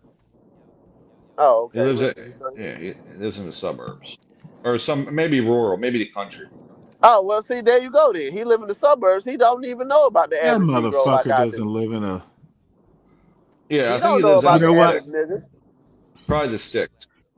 Well, no, Be Brave. Be Brave is the one. When I say Be Braveology, it is basically his detailed study of the Black community in the United States. He has broken it down into data. He's broken it down into detailed study, and he has Be Braveology puts out something called the Pew Report. The Brave Research. He only knows what he see on the news about the average nigga. He don't know from experience. If he lives in the suburbs, he doesn't live in the suburbs, according to him. Well, I mean, like I said, he kind of looks like he lives amongst niggas in the hood, so I can give him some credit for that if that's. Well, okay. Here's his claim. He said he lived in a place like that in a hood, and he moved because it was maybe mixed, and then too many blacks moved in. That's his claim, is that too many blacks moved in and they screwed up his place, so that's why he had to move to way out in the boondocks. That's the claim that he makes. That's the claim. So his current claims, though, 100% of the research is done on YouTube videos on Act Nation, or at least a high percentage of it. So. Oh, wait, hold it. Oh, that's where shit. Dude, that's what his claim. I heard something. Do you see the name of the show? And I kind of made a typo. This show. And it was supposed to be called If I Don't Do It, and somehow or another I wound up overtyping the it. But the part about human speciation, yes, I tuned into about 10 minutes of Act Nation. Yes, my jaw dropped. I will fucking never tune into that show again. These motherfuckers. And it was black and white. It was a, quote, multiracial panel. All of them buy into like fucking racist behavior, racist ideology, racism. You know, they were talking sun people. They were talking gliders. Like, you know, I Yeah, don't know we what those all terms accept that. mean. We What does all that mean? accept that gliders. Well, apparently gliders are white people or something. Okay. And Nate can explain it. He explained the term to me once, but it's basically white people. So apparently they at the Ak Nation have decided that, hey, we're okay with the premise that gliders accept order. They can only survive in an orderly society. And some people, we actually thrive in chaos and kind of prefer chaos. It was like basically they agreed that Homo sapiens, and let's just say humans, so I don't have to pronounce two words or say two words. Yeah, we expect that blacks are a different species from whites. That's so true. This was literally like, I can't believe this shit goes on like in 2025. So these You're a motherfuckers like chemist. at You're a chemist. These motherfuckers at Ak Nation think that they're different species of humans. So we're not so bad after all, huh, Stanley? No, You're a you chemist. you literally sound like if if the Little Rascals actually, like, we let them into a lab and they started doing experiments, this is what they would be talking about. Spanky and the other little gang members, they'd be talking like this. Buckbreaker's incorrect. Buckbreaker, there's Homo sapien, Neanderthal's gone, Denisovan's gone. Oh, I don't care. Don't There's even sapiens, bother with period. that bullshit. You know what? This is post high school. There are no subspecies of humans. Trust the science. Well, yeah. Yeah, there's Why no wouldn't we? subspecies. That's right. There's no subspecies. Pattern It's gone. recognition is racist, except my argument is y'all don't know what patterns are.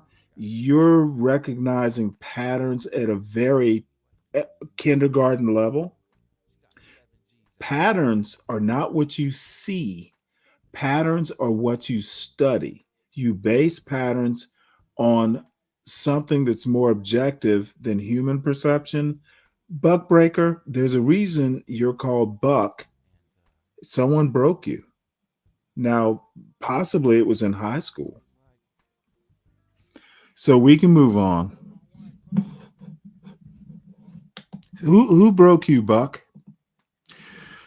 So who was it that said, I guess it was actually Buckbreaker, talking about how much I love liberals. So this is Abby Phillips' vicious takedowns. And, I didn't know who Abby Phillips was 6 months ago, but this woman is my kind of woman. She's hot. She is, right? She's hot. I like her. And I saw a picture of her with her husband and her daughter. So good for her, good for her husband, good for her daughter. And she's hot, but I kind of like the way she carries herself. She's very just calm. He was pissed off about some of his decisions. And then what? Let's remember. And then what? No. And then what happened? I want to make my Finish point. your point. Then What George happened? H.W. or George So, W. Bush. so what is your point? The point is, previous presidents have been of the mindset similar to Trump that I don't like the decision of the Fed chair. I would like the chair to change. I feel like particular I am opinion. in an alternative That's- universe here. And So I don't know how I can be What's more the clear parallel? or provide more clarity here. I never stated that the Fed, in either of the instances that I provided, acted on the thought process or advice or Well, anger great. of previous presidents. Well, great. My point is There's a that Trump is acting in a similar manner of previous presidents, and we cannot Great. ignore that. There's That's it. precedence for presidents having opinions. Thank you for that. So there's an argument honestly to believe the president shouldn't be able to render opinion. So, by the way, maybe I'll study her more. Sharon Bracey, Sharon, whatever his name is. I'm gonna have to study him. And to Deacon Dave, who is my Stanley Stop Being an Asshole coach. And I actually did listen to you, Dave. I'm gonna struggle to be much more calm. I just like breaking down arguments, and I like rubbing people's faces in their own excremental or excrement flavored arguments. I love rubbing puppies' noses in the shit. And most of the people who come up and argue with me are puppies, and they just need to know their wrong actions. So, and I Okay, if my classes are working, please hit the cash app.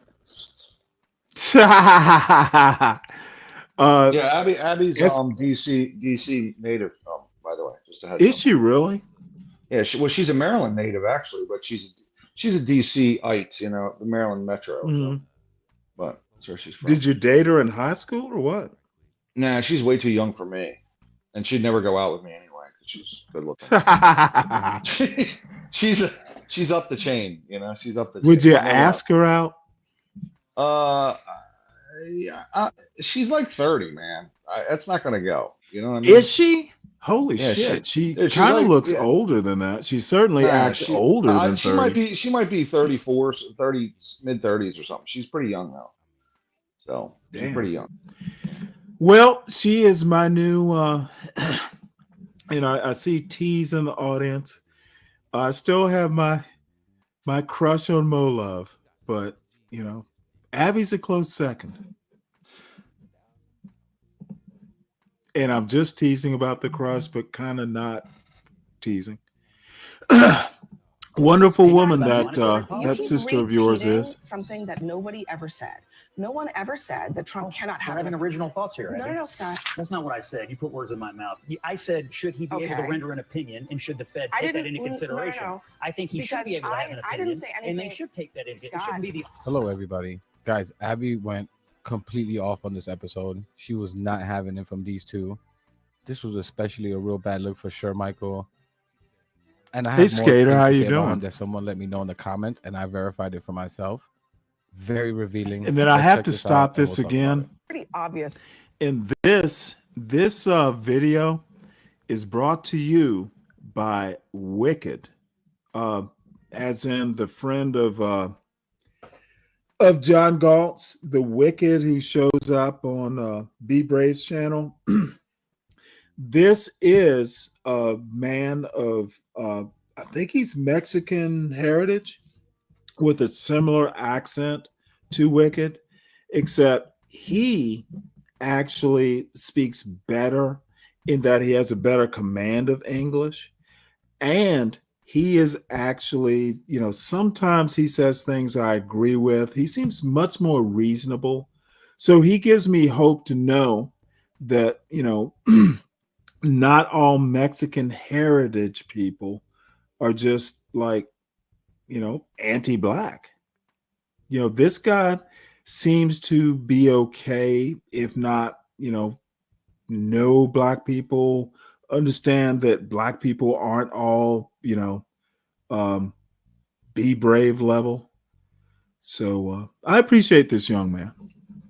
So anyone, Wicked, if you're in the audience, I'll be happy to drop the link of a similarly heritage person that you might want to study and emulate. Obvious explanation for why Trump is trying to press rewind on all of that tough talk. That economy the president said he would take care of is currently bleeding. The S&P down 14% since the start of the Trump second term. The Dow is having the worst April since the Great Depression. The dollar is down 5.5%. Man, she is Generational having a wealth good day on disappearing that before day. the country's eyes. We're getting And now the crushed. Treasury Secretary says that they are trying to say, wait, that was never the plan. That the trade war that Donald Trump said he wanted was not what they're going to get. Scott Bessent told Bloomberg, quote, it was not the U.S.'s goal to decouple from China, and that the current status quo of 145% tariffs on Chinese goods by the U.S. and 125% tariffs on U.S. products was not sustainable.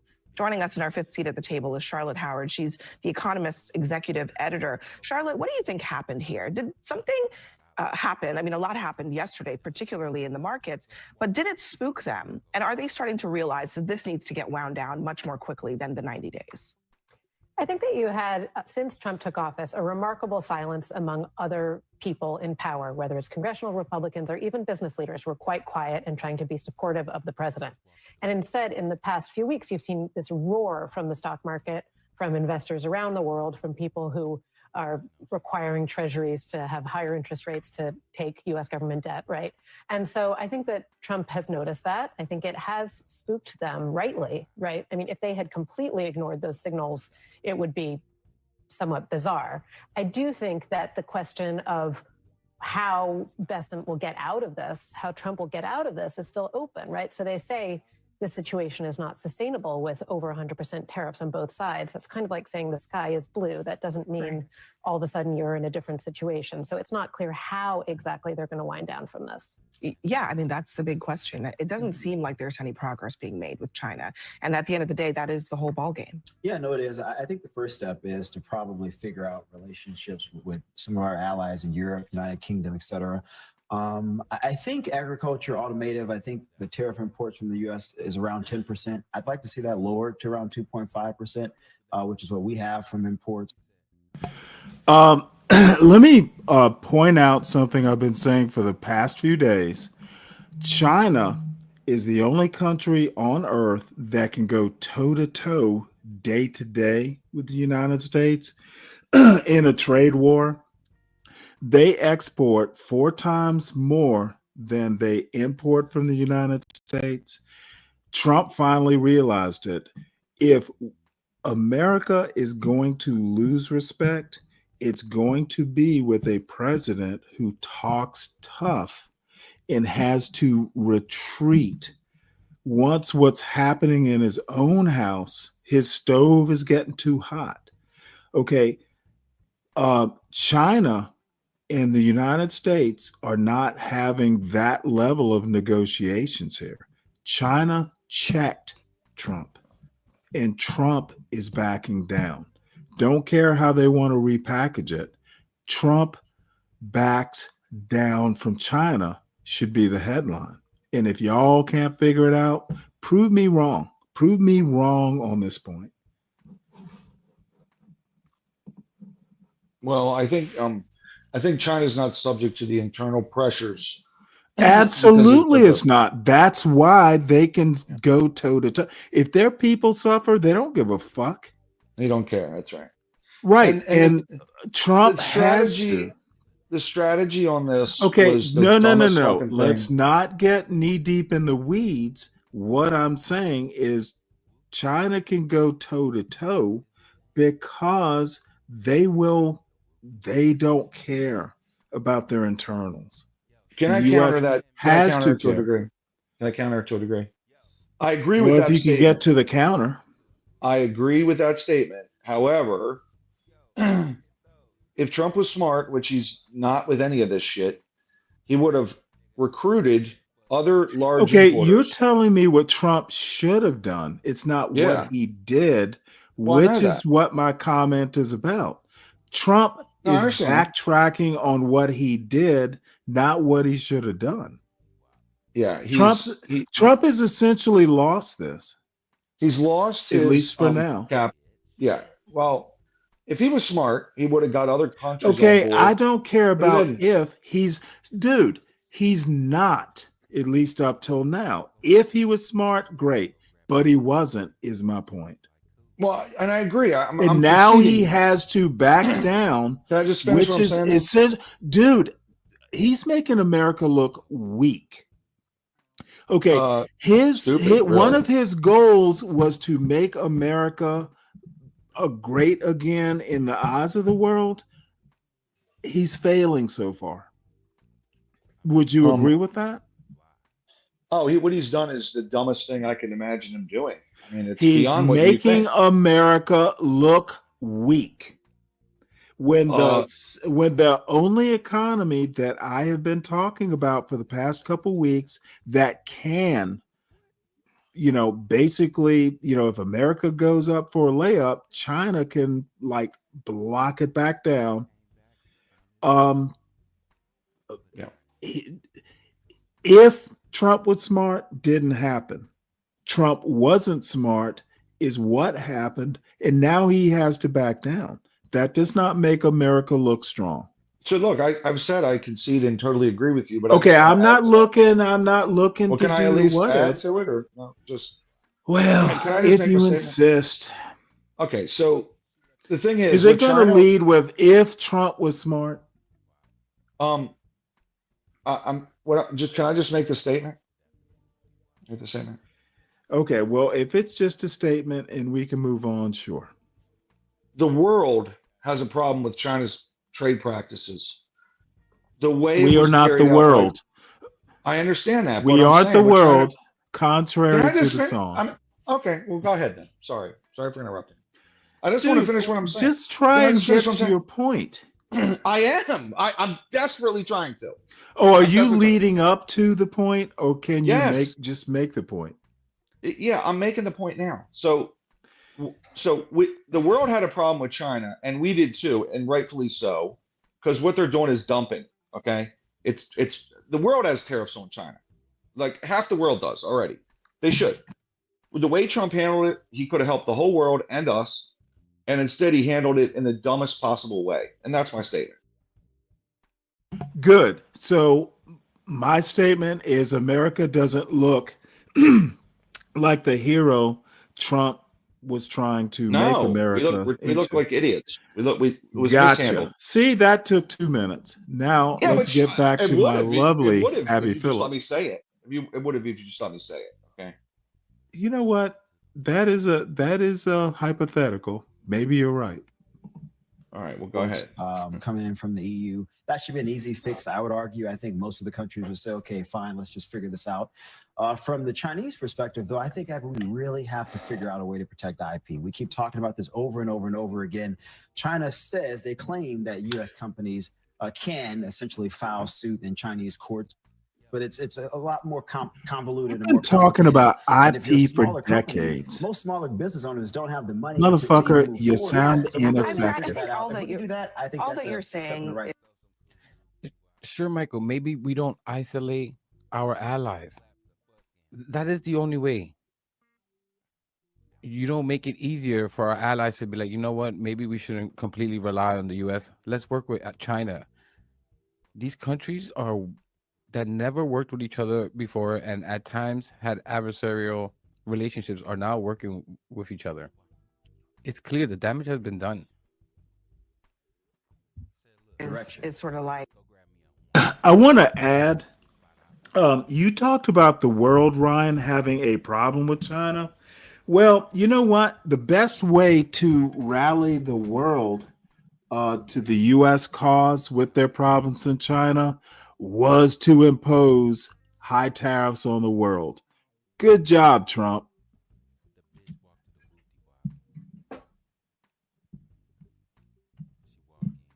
jumping to the end of the story because we're like at the beginning of the story, and at the beginning of the story there's no sign of progress with Europe, there's no sign of progress with China on just the top line number, least of all some of the thorny issues that multiple presidents have dealt with around IP.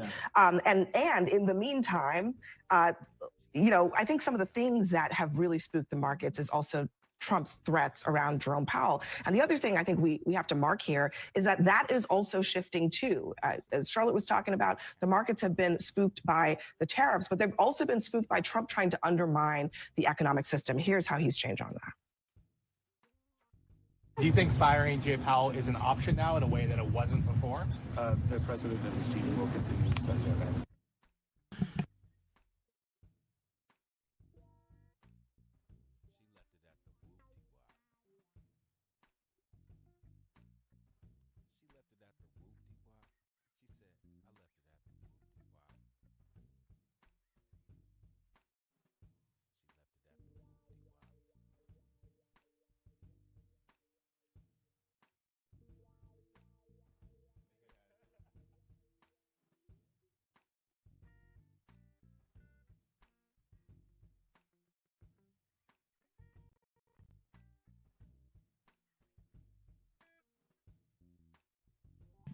I have no intention of firing him. None whatsoever. Never did. The press runs away with things. Never have no did. intention I of was just firing him. venting. I would like to see him I was be a on little more active YouTube in terms of his idea to lower interest rates. This is a perfect time to lower interest rates. If he doesn't, is it the end? No, it's not, but it would be good timing. Never one to back down, but he is backing down. Well, the Fed is. Hey, can y'all hear this?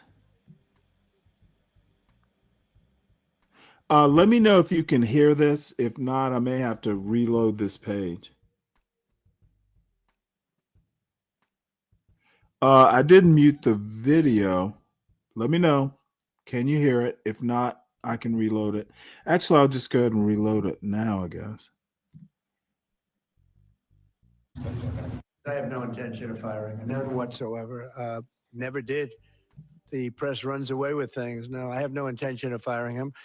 I would like to see him be a little more active in terms of his idea to lower interest rates. This is a perfect He's not time going to to lower do interest it, rates. and you can't make him do If it, he doesn't, apparently. is it the end? No, it's not, but it would be good timing. No, Trump's haircut is Never one to getting back better. down, but he is I guess they're backing down. doing it like hair by hair. Independent. It's Does supposed Trump to be have independent, 4C but hair? independence in Trump's head does not exist. He does not understand It's why a a federal 4C government brain. must be independent from himself. He believes that his power and the executive branch's power should dictate what happens with the Fed and with the Department of Justice and with our military, with all of the various things that should be independent. The reality is, as you talk about, Trump being spooked, it's a little late for Trump to be spooked at this point. We've been talking about tariffs. He has been talking about this for quite some time. The markets are in disarray. We're heading toward a recession. Everybody is saying that this is a terrible Now, thing. And yet, I don't think we're just now, all of a sudden, well, he we woke up probably and are, realized, but oh, it's so going to be this is a more terrible thing for slowdown and our growth economy as a and our country. I recession. just have to respond to your assertion that the Uh-oh, federal here government comes should the operate bad haircut. independently of the Pro-Trump. elected There's- president of the United there are States. You certain mentioned the agencies, Fed, the and then Fed, you the had some. Department of Justice, You said the DOJ, FBI. which is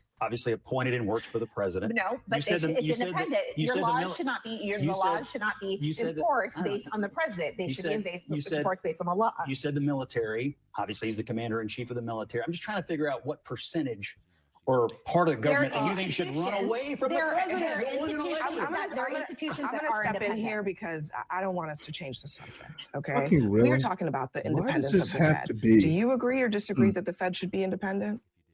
I think the president should be able to That render actually an is opinion about that is a monetary yes policy. or no. Now, hold whether- on, now, hold whether he on, should be able to- Shermichael. whether he should be able to fire him is an that open is a question. yes or no question. But I- Should the Fed be independent of How the does whims this of woman any put president up of the with this United level of stupidity? I think the president ought to be able to have Why opinions. can't you say yes or no? I think, Shermichael, I think it's an, hold on I, a second. I think it's an open question where they should be able to fire the head of the Fed. Some Republican senators don't agree. So Scott, But I all don't. right. I just think the idea I'm that gonna the give you a- president should I'm gonna not give you have a- any I'm gonna give opinion you- about monetary I am policy is going to crazy. give you Solid Snake, what you're going to be, we're Should the not going to be Fed's watching The decisions View. about how they There's only operate, one of me. the interest rates, when they raise or lower them, should they be independent Does that of mean the they? Does that president mean of they? the United States? Does independent mean they don't take his opinion into consideration? Independent means no, they don't take his opinion into I don't agree with consideration. that. I'm sorry. I think the president. Okay. I think the So- pre- so I think hold the- on, I hold think on. the president should be I'm able to going to render ask an opinion.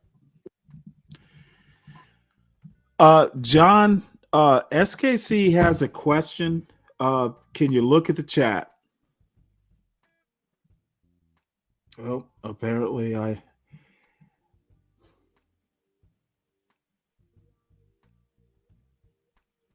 Online FB marketing for a roofer.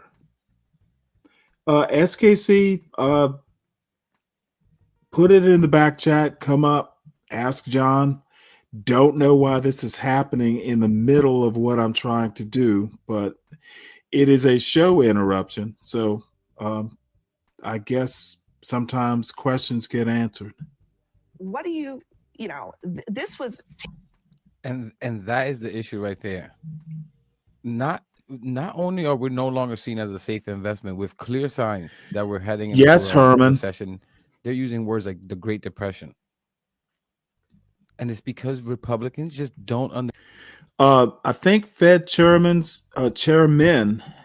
or women have to go through Senate approval And if you go back to the Civil War, I think it was, I think it was the Civil War.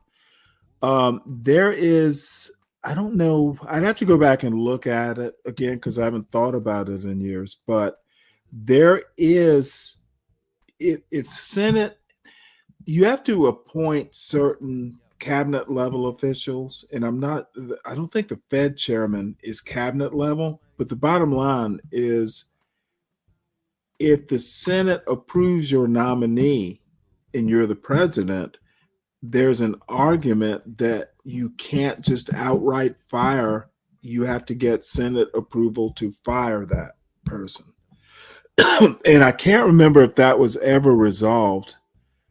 This is back during the Lincoln administration. But as far as I know, there's certain offices in the executive branch that the president has no control. You can influence, but he can't just outright fire. He can't just outright fire civil service employees. So that should pretty much be an answer to your question. Understand how the economy works. They're just idiots. They're imperialists. They think you could just bully your way through and everyone is just going to bend the knee. And Yeah, countries have well, no you know pride what? This and are not willing isn't to struggle a the little bit Jackson in order to say administration F you is to the the US. problem, These Herman. people are just so stupid. It's and arrogant. 2025. I've said it before, overly confident. The Which means Indians they would have very, very protest little a knowledge trail on of how things tears. work, or how the world works. They're terrible at the economy. The data backs it. Trump has been president for about 3 months, and it's been disaster Yeah, after disaster. it hasn't been the The best world of has taken times. notice. And they realize that even when Trump leaves, another conservative or Buckbreaker, Republican really? is coming back at some point. Unfortunately, with very dumb economic ideas like tariffs, and they all going to stand behind it. Trump left the White House in a recession because of his mishandling of COVID. And now 3 months in, and they're using words like the Great Suppression. I mean, again, don't ever want to hear about Republicans and conservatives being better for the economy. These people are stupid. And the smart ones are weak. They're cultists. They're not willing to push back because their base is just psychotic. They'll eat you alive. And someone like Trump, who's so thin-skinned, is going to make sure that you get pushed out. And he's going to attack you. It's social media tweets. This is what these people are scared of. It's amazing. And it's really just their careers. This is why they won't push back even on the most moronic things. They're cultists and they're just weak. They're spineless men. Taken in by the markets, that idea, right? It's like this week. he's like the wicked What was the version of reaction, Abby Phillips. among people who are making money? They have businesses. That's why you stay they down are in the operating chat, in the Solid financial Snake, because world to we're this idea insane. that people like Scott believe that the Fed should be listening to the Inane president would and actually act be a accordingly. better word, though. That's not what I said. You put words in my mouth. I said, should he be able to Okay. render an opinion, and should the Fed I take that didn't- into no, no, consideration? no. I think he should Because be able to have an I opinion, didn't say and they anything, should take that into. It Scott, shouldn't be the only thing. I didn't but say he should have an anything. opinion. The president can have whatever opinions he wants. What I'm asking is whether the Fed should be independent in their And I decision said, making from this and I said, opinion. does that mean they can take his opinion into consideration? See, and I this think they should take the motherfucker- president's opinion into This consideration. motherfucker is let me the see if Charlotte has some typical thoughts on this. fucking far-right MAGA idiot. Cannot answer a direct question. You have to answer a question with a question or an answer with a parable. I can't answer yes. I have to tell you about what happened the other day when I went to the IHOP and the waitress said, fucking answer the goddamn question with a yes or no if it's a yes-no question. This is so annoying to Abby and me.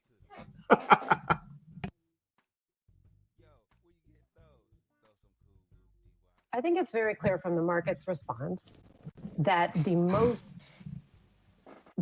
not just the desired outcome, Yeah, the 'cause fundamental law of fucking nature needs this to be dude that the can't Federal Reserve, answer the chair yes, of the no Federal Reserve, questions makes like decisions on most monetary policy that are based on MAGA economic data, folks. not on the whims You of the have to president. tell us And a that's very, Jesus very clear. parable. And I think, the job of the Fed is is complex, particularly in the environment in which Trump has placed Jerome Powell, where you have a threat of slowing growth and increasing inflation due to these tariffs, right? So you have a stagflationary environment that's very hard for the Fed to manage. It is true that some investors probably, if Jerome Powell were to lower interest rates, I'm not going to predict how the market would respond. However, it's very, very clear that the market responds extremely negatively to even a hint that the president might intervene. There's a direct Intervene. And what a surprise. The market doesn't like Trump intervening. The guy who has multiple bankruptcy after bankruptcy. The guy who literally can't make money the right way unless he's scamming or scheming or doing some type America of fraud. run like like in a Trump business. Like the guy doesn't know how to make money unless he's scamming people and scheming his fans. Trump sneakers. America Trump should be Bibles, run Trump, like a Trump corporation I can't believe business. this stuff works on Republicans. Like Republicans, the reason that they are even allowed to get away with things like this is because of you guys. You're letting yourself be played because you hate the other side so much. I know some of you Republicans, I don't believe in absolutes. I do believe some of you Republicans are logical to enough to understand how moronic Trump is and how stupid some of these pundits sound when they won't push back. I know you hate the other side, but this is ridiculous. Well, hate doesn't come into it. There's a lot of mirth. There's a direct effect here with the American worker that has to do with China and with the stock market that people are seeing I every day. figured Donald Trump ran if on being I tough on China, abused and Trump workers and folks in America, long they enough love that talk. that you would come up here. Are you here to defend Trump, SKC? And welcome, dude. It's good to hear from you. Good to see you. Oh, what's going on? Yeah, Just having a mirthful morning. yeah, just enjoying life, man. Just enjoying life. What? No, dude. How's the family? How's everything? Oh man, everything's going well. I'm actually expecting number 4 now. Really? Yeah. Nice. Yeah. So, and we're just getting prepared for that in September. And Nice. yeah. So, Well, I'm expecting number 1 here in a couple of weeks, and I've been enjoying my empty nest, and I'm a little miffed because I'm in his room, which I turned into a little studio. I've got my little light and a new microphone. I have to give that shit up when he gets back here. oh, he's coming back. Well, this is his home. But we're going down to Savannah. He'll be here. We'll be here for 2 or 3 weeks, and we're going to go down to Savannah. And okay. I may wind up staying like a month or so. If he wants to come back up, he can figure out how he's going to get back up, and he can stay at it. This is our house. It's where he spent. Good part of his life, junior high and high. And I think that's important to, have a family home where everybody can go back to and everything.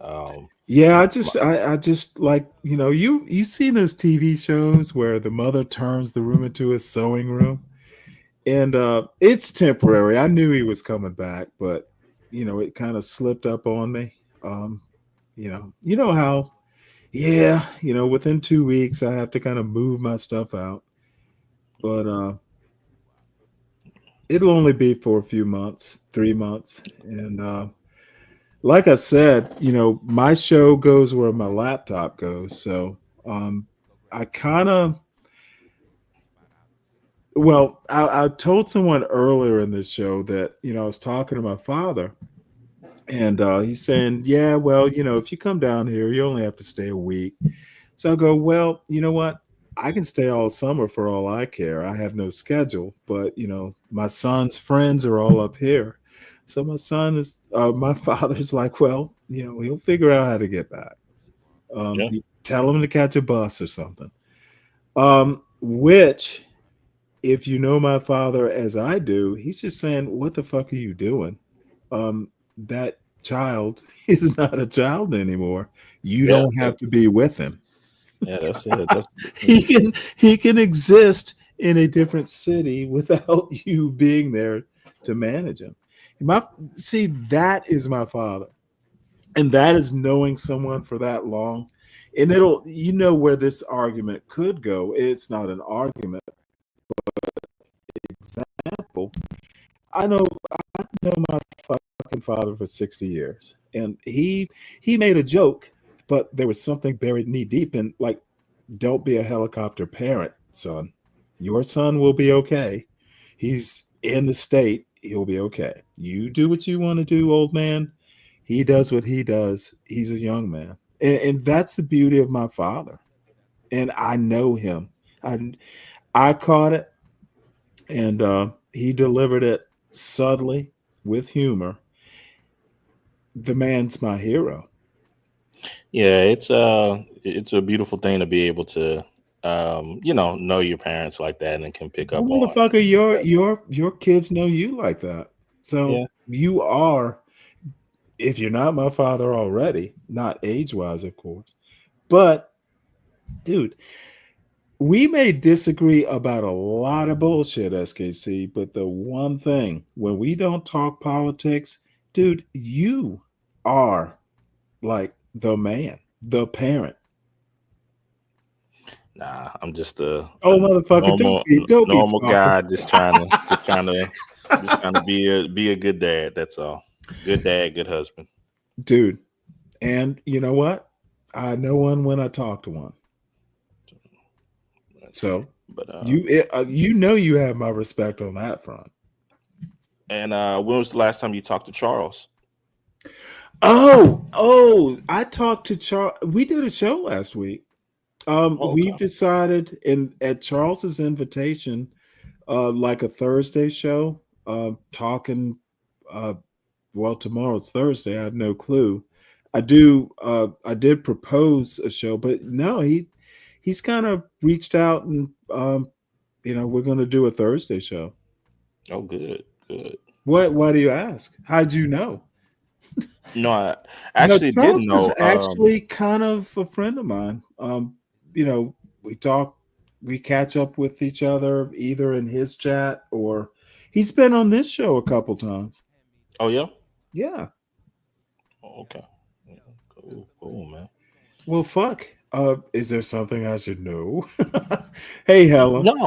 No, it's nothing. I was just inquiring. I hadn't, like I said, I hadn't really been around I see. YouTube in a bit. So well, you're busy. So but yeah. Yeah, Fred is Fred's come up a couple times, but he's usually in the chat. So I mean, I get a couple of the old gang. Even Anon's been up here a couple times. Man, yeah, that's wild. Yeah. Oh. But the thing is we tend to be rough and tumble over here, and kind of abrasive sometimes. It can be a toxic stew. And you can't.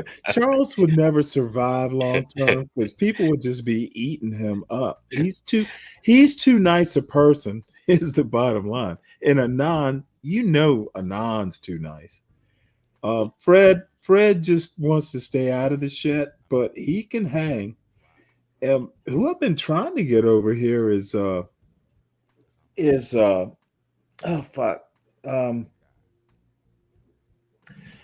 Oh my Lord. You know what? I am getting old. Every time I think of a name, it kind of disappears for a second. But we want Ogie over. I would love to have Ogie over here. Ogie? Oh my goodness. Love to have him over. Oh, Ogie would eat some people up. Oh shit. Yeah. As a matter of fact, because he would be up here going toe to toe, hanging like you do. And you would enjoy every it would be bit of knockout battles for hours. Yeah. And you would enjoy every bit of it. Every single minute of it. Yeah.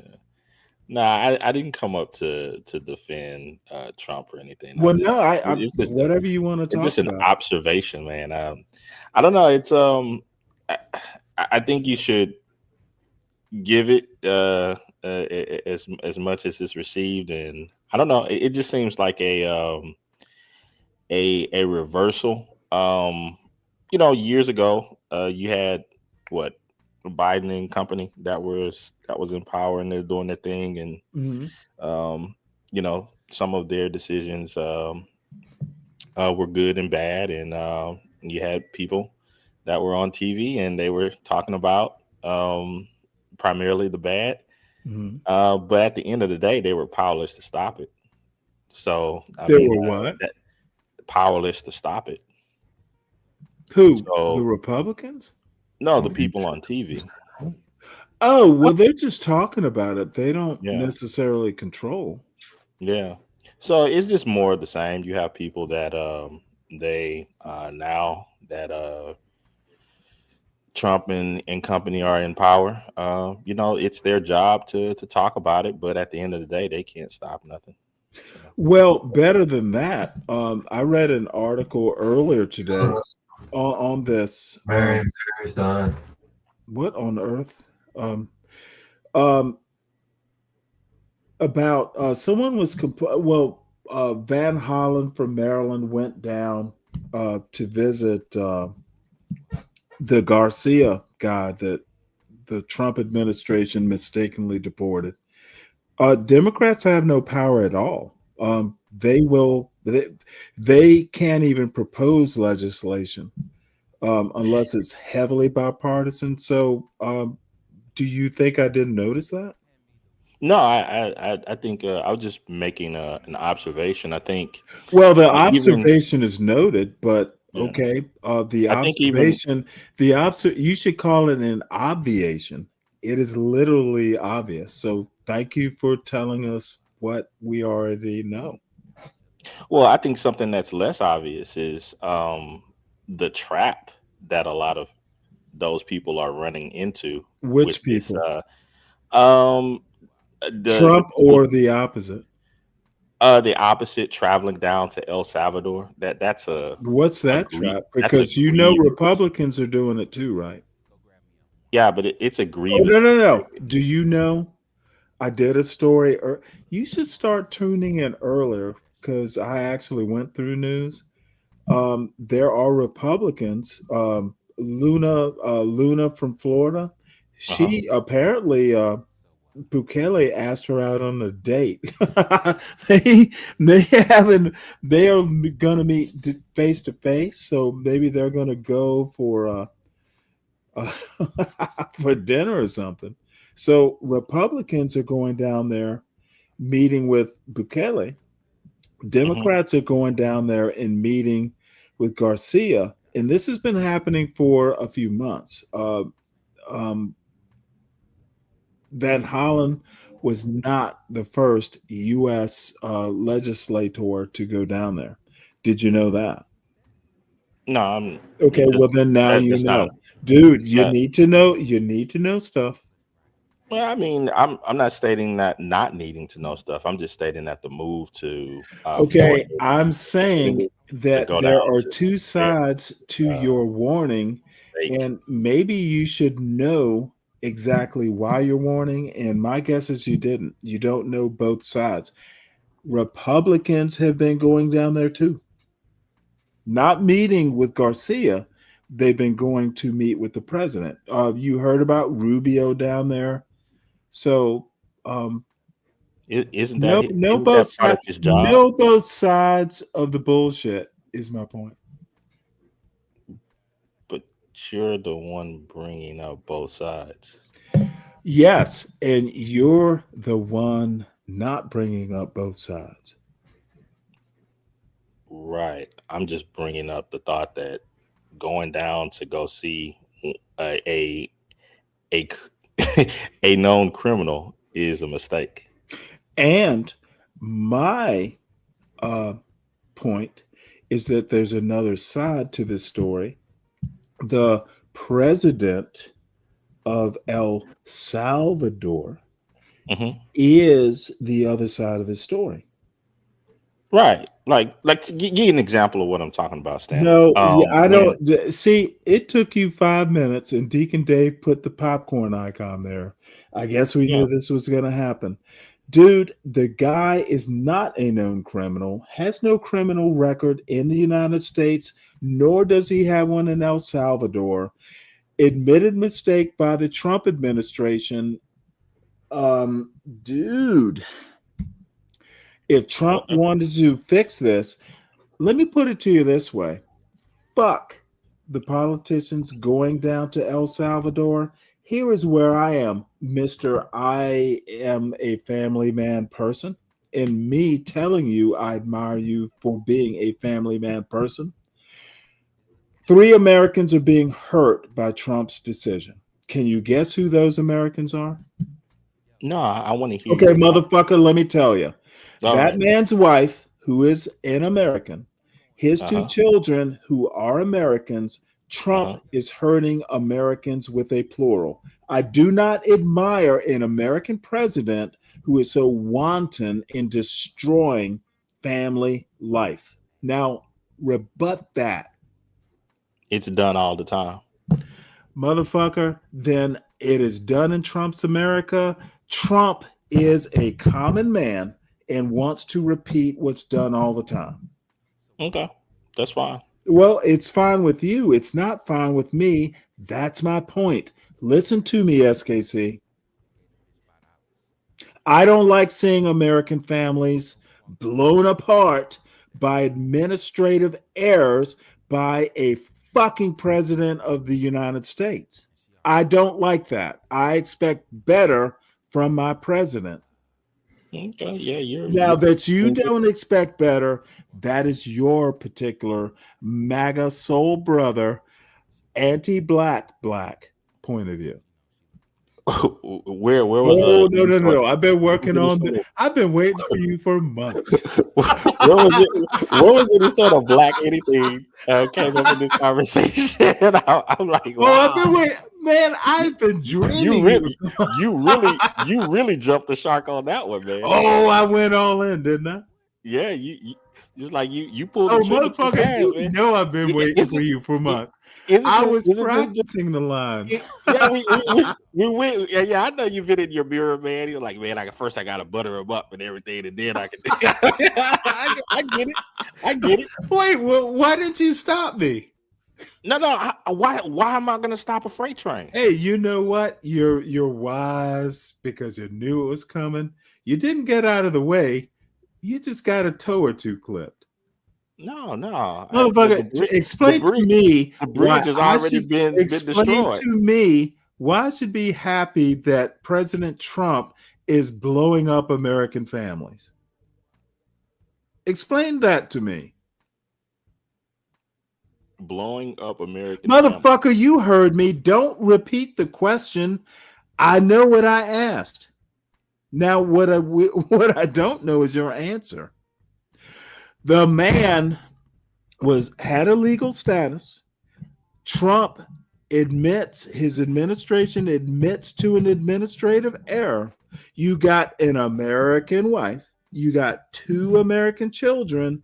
Trump blows up a family and wants to do what you're doing, pretend that there's criminality. You are weak, just like your president. A vote for a vote, a weak vote for a weak vote.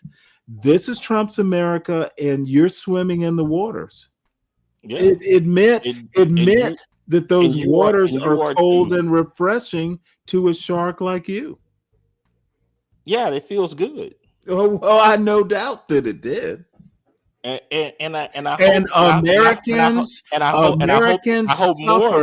Americans suffer for your comfort. It feels good to you, but not to all Americans. Is my point. I'm gonna take you and bend you over my American knee and spank you every time, every minute you try and squirm away from my point.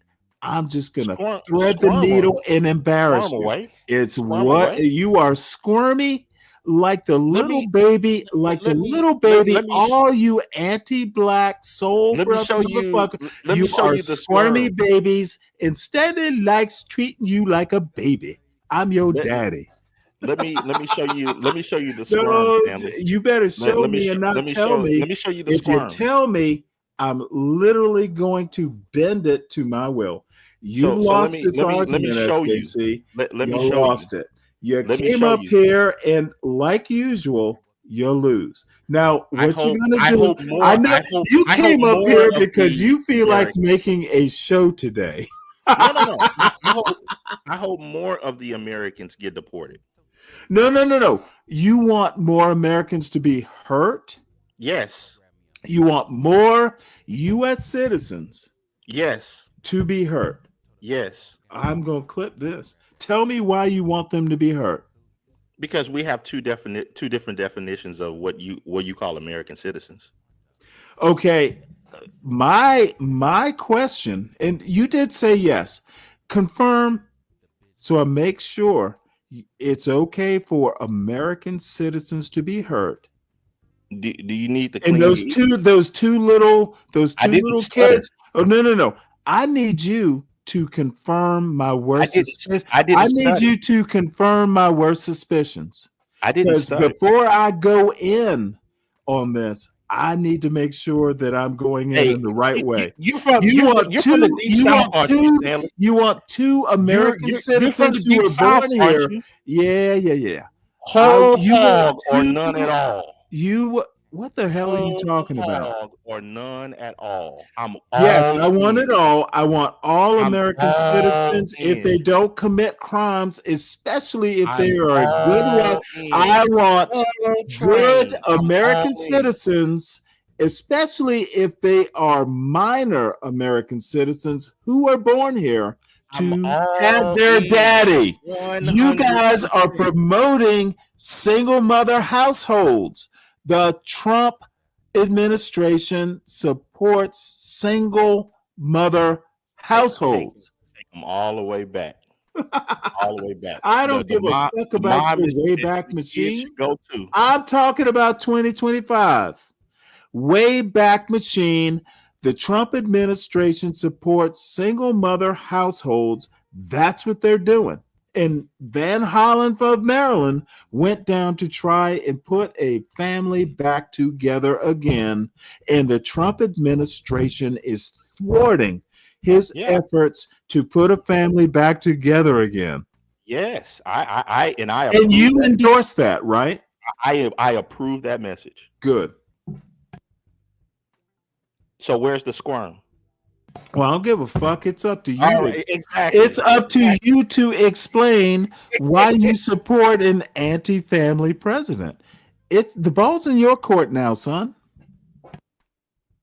I don't have to explain it. Oh, now you don't have to explain shit? You were so talkative before. No, I'm saying if I sit and you were talking. All of a sudden, SKC without a pithy retort. There's no need. Surprise! There is a need for you to explain why the family man is anti-family and supporting a president when, dude, you're a family man. Don't you want other American families to thrive? All families aren't created equal.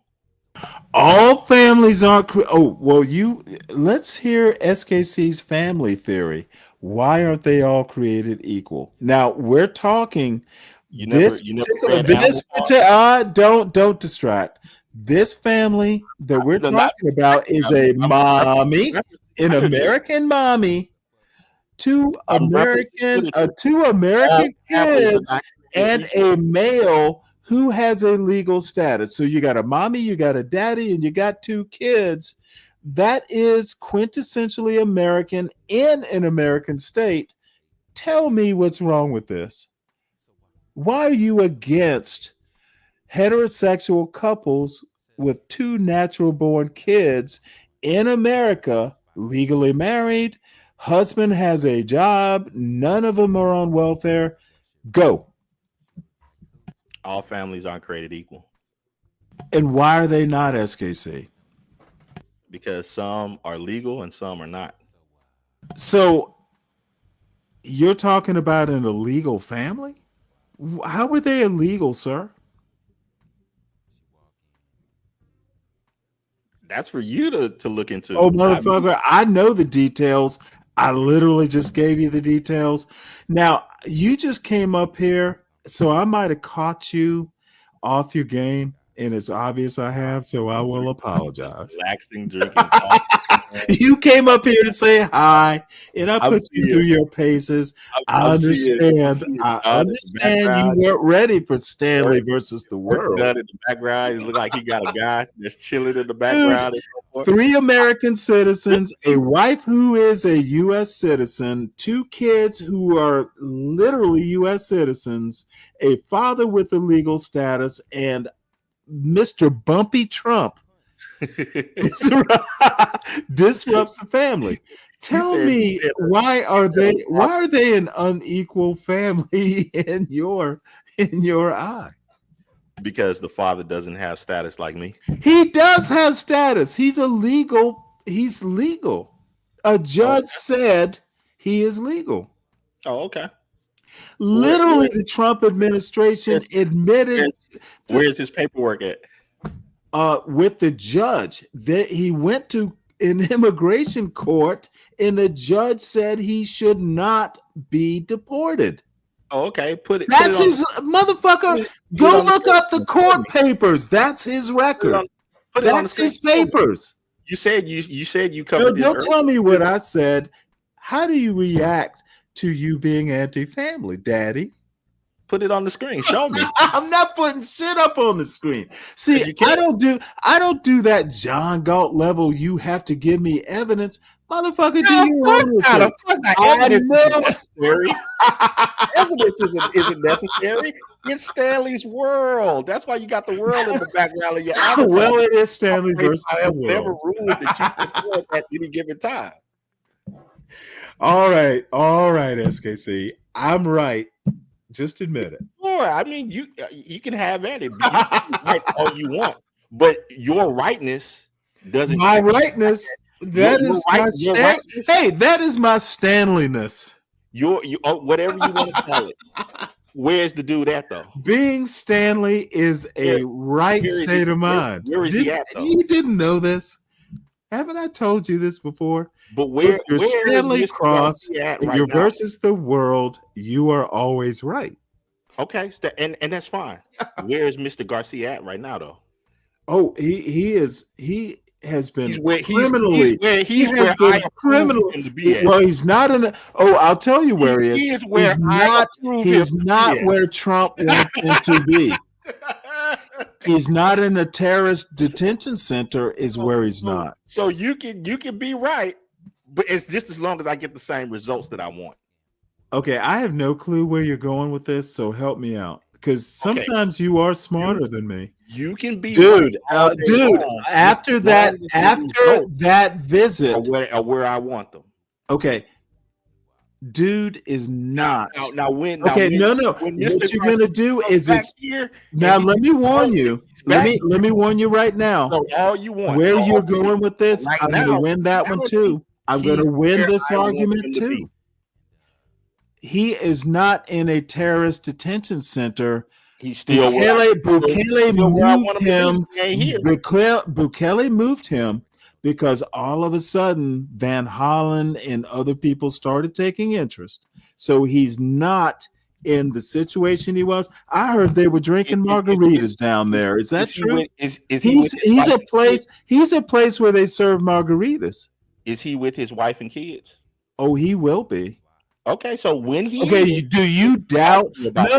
that. See, Until then- since you want to move it there, until you then, asked. the Do results you will have a think he result. won't be eventually? Now we may have to work through Trump's No. tears. We may have to row our boat through the river of tears. Yeah. Trump is going to cry. But do you doubt he won't be back? Yes, I severely doubt he won't be back. Oh boy. Well, you know what? I'm not a rich man, and you're about to be a new father, so I know you're not a rich man. $5, dude. And it is hilarious. $5. I say this man is back why by don't- September. Okay, why don't we make it 500? Motherfucker, I don't have that kind of money. Who do you think I am, SKC? $5 isn't high risk enough. Are you trying to get me not to bet? No, I'm just saying if you're that Motherfucker, $500. Shit, I can't afford that.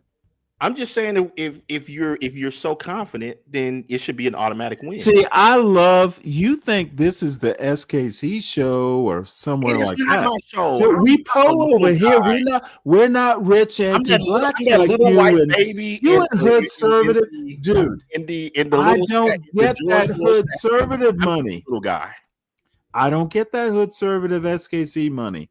I can only afford $5. Are you so weak? Are you so weak? Dummy's money. Are you Please, so take weak my you can't $500. bet? See, this is what worries me. You're willing to risk $500, but Yes, you can't buy me a cup of coffee? Because I'm so slow. $5 would be a cup of coffee. You can't afford that. You can afford 500, but you can't afford $5. Gotcha. How about we do this? No. I made my bet. I'm not. I No. I I bet you $5 this man will be back here by fucking September, and you want to bet a year's worth of diapers? Well, back in my day, $500. Shit, it probably costs like $10,000 now. Wait, hold it. Are you trying to get diaper money from me? Hell no, $5. No, I'm saying take my money. I'm not taking your money. You daddy, you got a new child on the way. I'm not taking money from your child, from your newborn's mouth. Well, you take it out of my fund. Look, $5, the man will be back here by September. If you're so confident, why don't you just take No. I'm confident enough to do all I can afford. You know what? For all you know, $5 might stand between me and a cup of soup come September. How do you know I'm not that poor? Well, let me go ahead and just send you $5 for that right now. Let me go ahead and do that right now, man. I didn't know. And we'll go ahead and take care of that right now. Well, what is it? Well, thank you for sending me the money I'm gonna bet. No, this is just for coffee, man. Blacks, hit the link, man. You come up and bullshit with this. Between old compadres. Oh, we're compadres now. Yeah, let me buy you a cup of coffee, man. Well, that is so nice of you. Yeah, I don't. You know mind. what I would love for you to do though? If you look at the crawl, send that $10 to Portia. No. Tell Portia, thank you for creating the monster called Stanley versus the World. Yeah, I'm not. Oh, she would love that. Yeah, I know, but yeah, I'm not just. No. You hold that $10. You hold that $5. But yeah, blacks hold that $10. I'm going to be right. If that dude will be here by September, and his glorious, cute wife and darling little girls. I think they're both girls. They're going to be a happy family again, and President Trump will probably make an appearance with them. He'll probably do a press conference. Oh yeah. I meant to bring him back all along. We just had to play a game. Nah, I don't think the guy will ever be back. I'm kind of like Black Suit Defy, and you are much like Black Suit Defy. You're both smart black men who are just wrong too many times. Oh, okay. Well, I admire your I don't mind being wrong. I admire your brilliance. I just wonder why you're never right. Okay, well, I guess I've never been right then. Nope, actually, you haven't. But Blacks has been more right than you. And when Blacks appears, I have to be on my best behavior. God damn it! I have to use my diction. I can't say axe. Oh, really? I didn't know that Blacks was a diction police. No, blacks is your diction better be right. Okay. Oh, I'm sorry. Correct. I don't correct. I said correct. Oh. Yeah, I don't mind the people being the the guy being displaced and from his quote unquote family. And so forth. Well, I do. I mean, it's I think you're breaking up families. I don't like to see Americans hurt by tough Trump's titmouse. rash mistakes, which he won't correct. Yeah, well, I mean, tough titmouse. Yeah, well, I understand how a rough and tumble like you, tough tit. I expect an answer like that from the likes of you. So, yeah, I'm kind of like you, Latino. I don't view him as an American. He's not an American, but his legally married wife and kids are. You're hurting an American. You're hurting 3 Americans. You're breaking up a family. Latino, you better stay. It's American. Latino, hit the link. So what SKC wants you to do, Latino, is to come up here so he can not. No, I don't want anybody to come up. He wants you up here, Latino. So I don't need. He allies. doesn't have to take the Stanley flame. Yeah, I don't need allies. Dude, you're hurting Americans, and I don't like Americans being hurt. You and your president Good. are fucking up America and fucking up American families. Thank you, President Trump. Maybe Thank you, SKC, who probably voted for him 30 times. Maybe that's what needs to happen. Yeah, Latino, it's a good thing you're busy. Stay busy, my friend. But yeah, I mean, like I stated, I have no issue with it. I hope more of the same happens. Well, if Trump is president, of course, it's going to happen a lot. He's going to make a lot of mistakes. That's what Trump does. Yeah, and I want to see more and more of those. It makes me feel good. Oh, you know what? I've known you for quite some time. I know it makes you feel good. Makes you feel warm and fuzzy. Oh man, you know how you get that little warm little. Oh, buzz? I was hoping you were going to say a tingle down there. No, the warm little buzz. When you put the warm blanket on you and it's cold outside. Yeah, that's how I get that sensation from all of these quote unquote mistakes. One thing that I find interesting about all of this, Stanley, when you were talking about the tariff thing, is how all of a sudden Abby Phillips and all the gang, as they were, for years they've never mentioned anything about economic trade or China or anything like that, but now they're experts on it. It's like,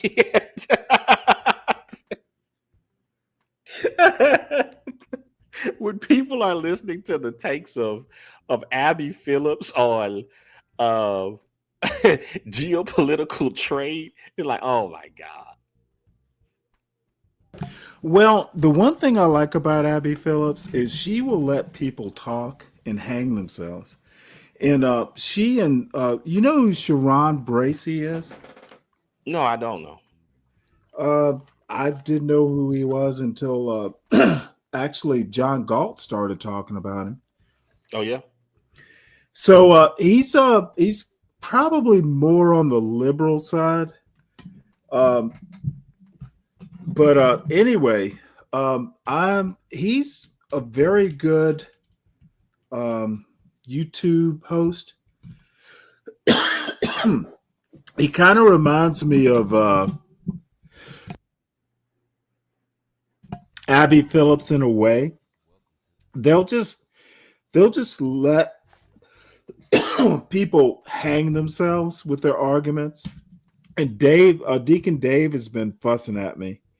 Not literally. Well, sometimes, excuse me. Sometimes he does actually fuss. I just don't like to see people hang themselves with their own rope. I always try and save them. Oh. So I'm trying to work on me being a better host. Is the point? So hopefully I'll get there. I like the business of it all. I mean, well, yeah. you take for instance like the Abby Phillips show and everything, and how she started, and now where she's at. Well, And tell me how she started. I have no idea. Oddly so enough. she tried to start off as like an anchor who could cover various news topics and hold the attention of the show, but that didn't work. So now CNN tried to mix it up, and since they got since they saw the writing on the wall of people like what's her name, Joy Reid and others, and that are just too too cuckoo for Cocoa Puffs. Well, Abby Phillips was like that's surprising. Yeah, but like it Joy didn't work. Reid. Yeah, so Really, she doesn't strike me as that animated. No. Joy Reid could get emotional. Yeah, she's not animated, but she's also not a powerhouse of being able to hold an audience's attention with information. Which no reporter should. I mean, unless you're actually like a opinion journalist, if you're actually doing a show like this, not flooding people with information is actually good. That's why you interview people, to find out what they're thinking. Right. I mean, in all honesty, like a Charlie Rose or something. You remember back in the day?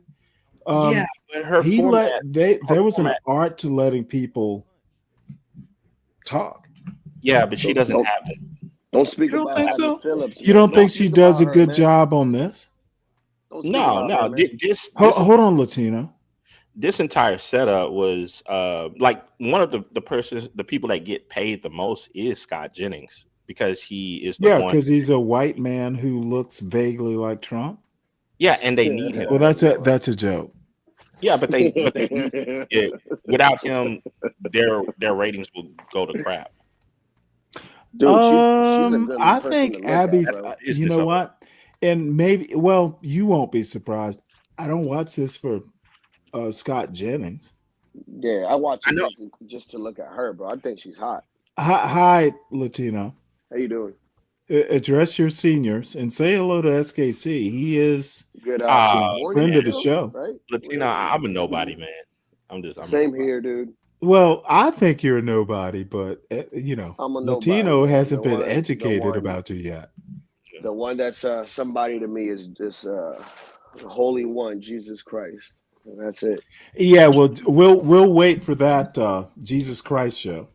You know something? So- One of the most recognition that I need is when I come home and I see those little ones and they get excited, they run up to me. That's like That's all.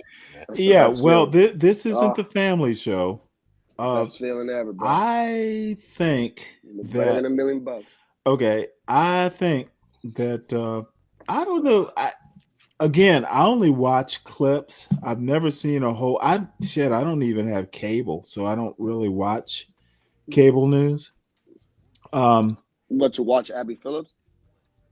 Sure.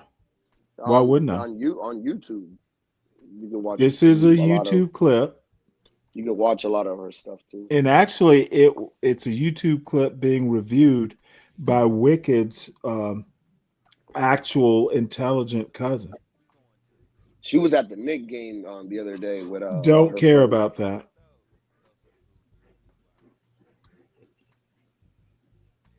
So, I guess we can move on from Knicks games. Yeah, but I mean, overall, I just think that I like the business model. What of her being pretty? Is that what you're saying? She's pretty, and that's why. No, I mean I think that's Latino and other people. I don't find her attractive. I think she's. I think she's horribly attractive. As a matter of fact, I think she's too attractive. I'm glad. Yeah, I'm old. But preference for preference. She remind me of dude. She remind me of like a combination of Kelly Rowland and that chick that's with Dwayne Wade. Yeah, I see. I think for some reason, when you get my age, SKC, and you'll get there one day. I She's hope so. between her demeanor and her attractiveness. Um, I like watching her. I like her calmness. She does not do what I do. Like, I'm just going to directly lock horns with you. She just kind of sits back and lets you be a fool. And I got to do better at that because, people like you, SKC, I've never seen her spaz out either. So right. She controls her composure. So Deacon Dave, that is true. Jesus saves the people who he can save. Latino, isn't there something that's written that says that oh no, is this going to become Bible study? That even idiots can remain silent and wise? Well, I think no, it's something like let people think you're stupid, don't open your mouth and prove them right. Yep. So I get what you're saying, and you know what? I can't even follow that rule. Damn it. I'm hoping Abby, my darling second level crush, will teach me. Show you the way. You know what? She's married. She has a daughter. She will never be able to show me the way, but it doesn't mean I can't admire her. What exactly do you admire love about being tough on her China, calmness? but they also love getting really cheap stuff from Walmart. They When can't have she's both at the dealing, same time. see, I'm never calm when I'm dealing with idiots that are obviously like just out of pocket. She seems to be able to just, deal with it in a way that I can't. Now it could be that it could be a maternal instinct.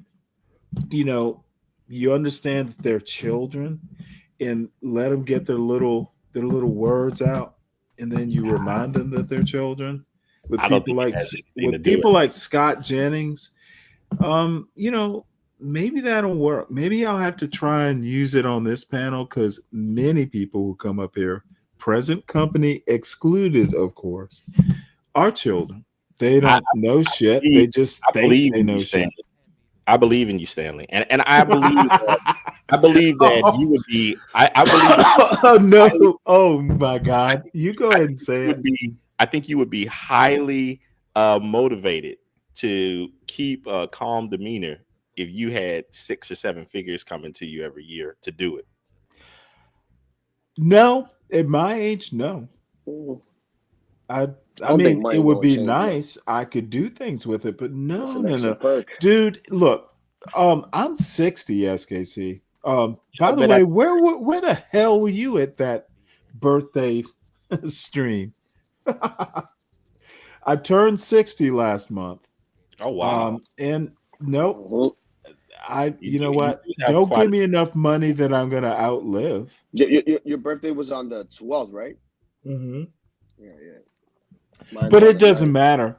My point is that, at my age, if you gave me $1 million, I'm not gonna outlive the money. Facts. Yeah, but you'll be able to pass it on. My son's not gonna starve. Yeah, but and you know what? He's going to he has an opportunity that not many people have, so he'll be okay. And now he must work hard, but if he uses his natural gifts and uses connections he might make at this university, he'll be okay. He doesn't, and there's, he'll be okay. He will be okay. Not enough that you can't work or anything, but I talked to him about 6 months ago. Your goal needs to be to like retire at 50 or retire at 55. He's that kind of talent, I think. So my point is $100,000, but it would be more than the money that would make me be calm. Well, I put it this way then. I think I think if you were in the on the same panel with her, you'll be motivated to remain calm. Who, Abby Phillips? Yeah. Probably not. Yeah, I don't And I would almost be afraid because I'd probably wind up, doing what a Scott Jennings does, but from a left position. Mm-hmm. He wants to take over. He wants to mow some lawns.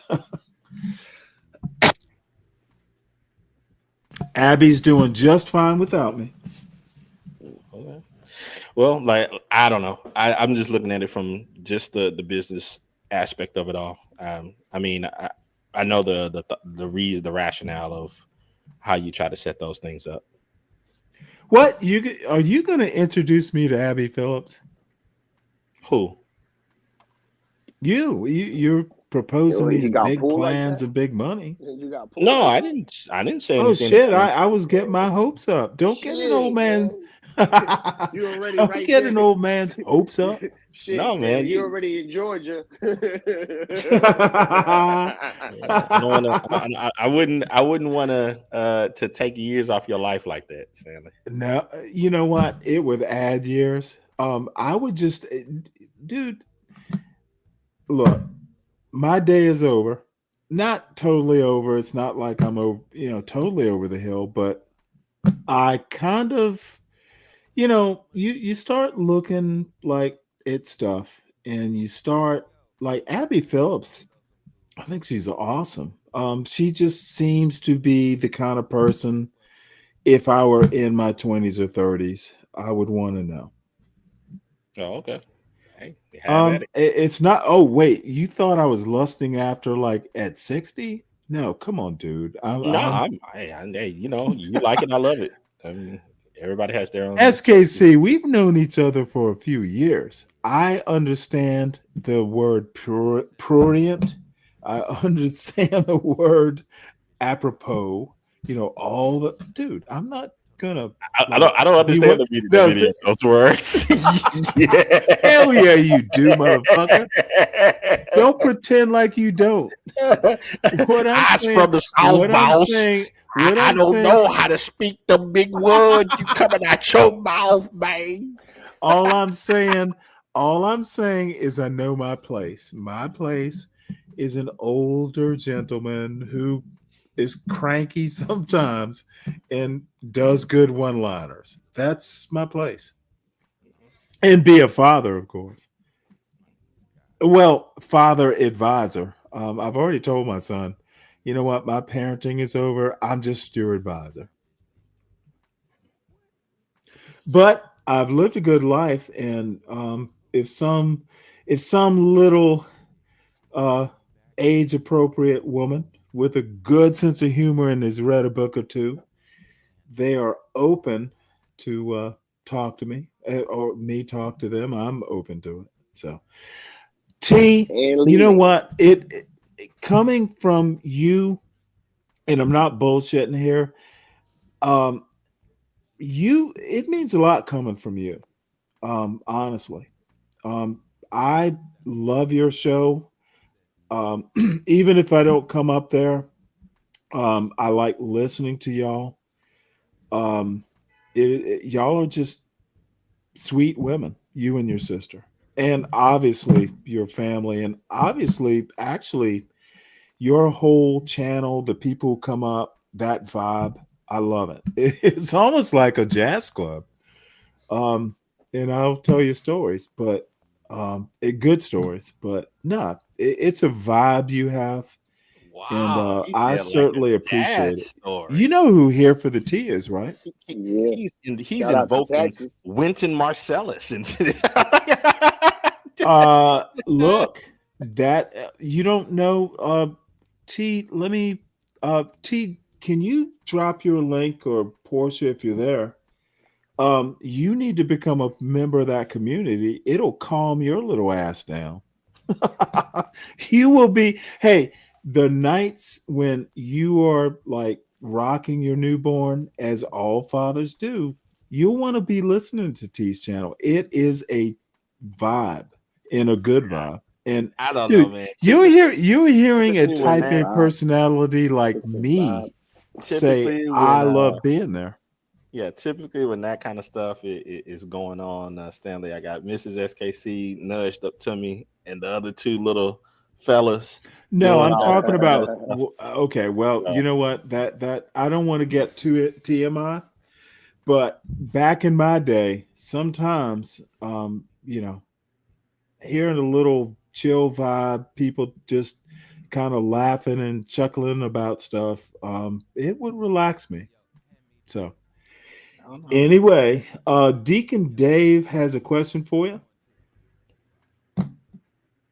Stanley, ask SKC what he believes about the 70%. What is the 70%?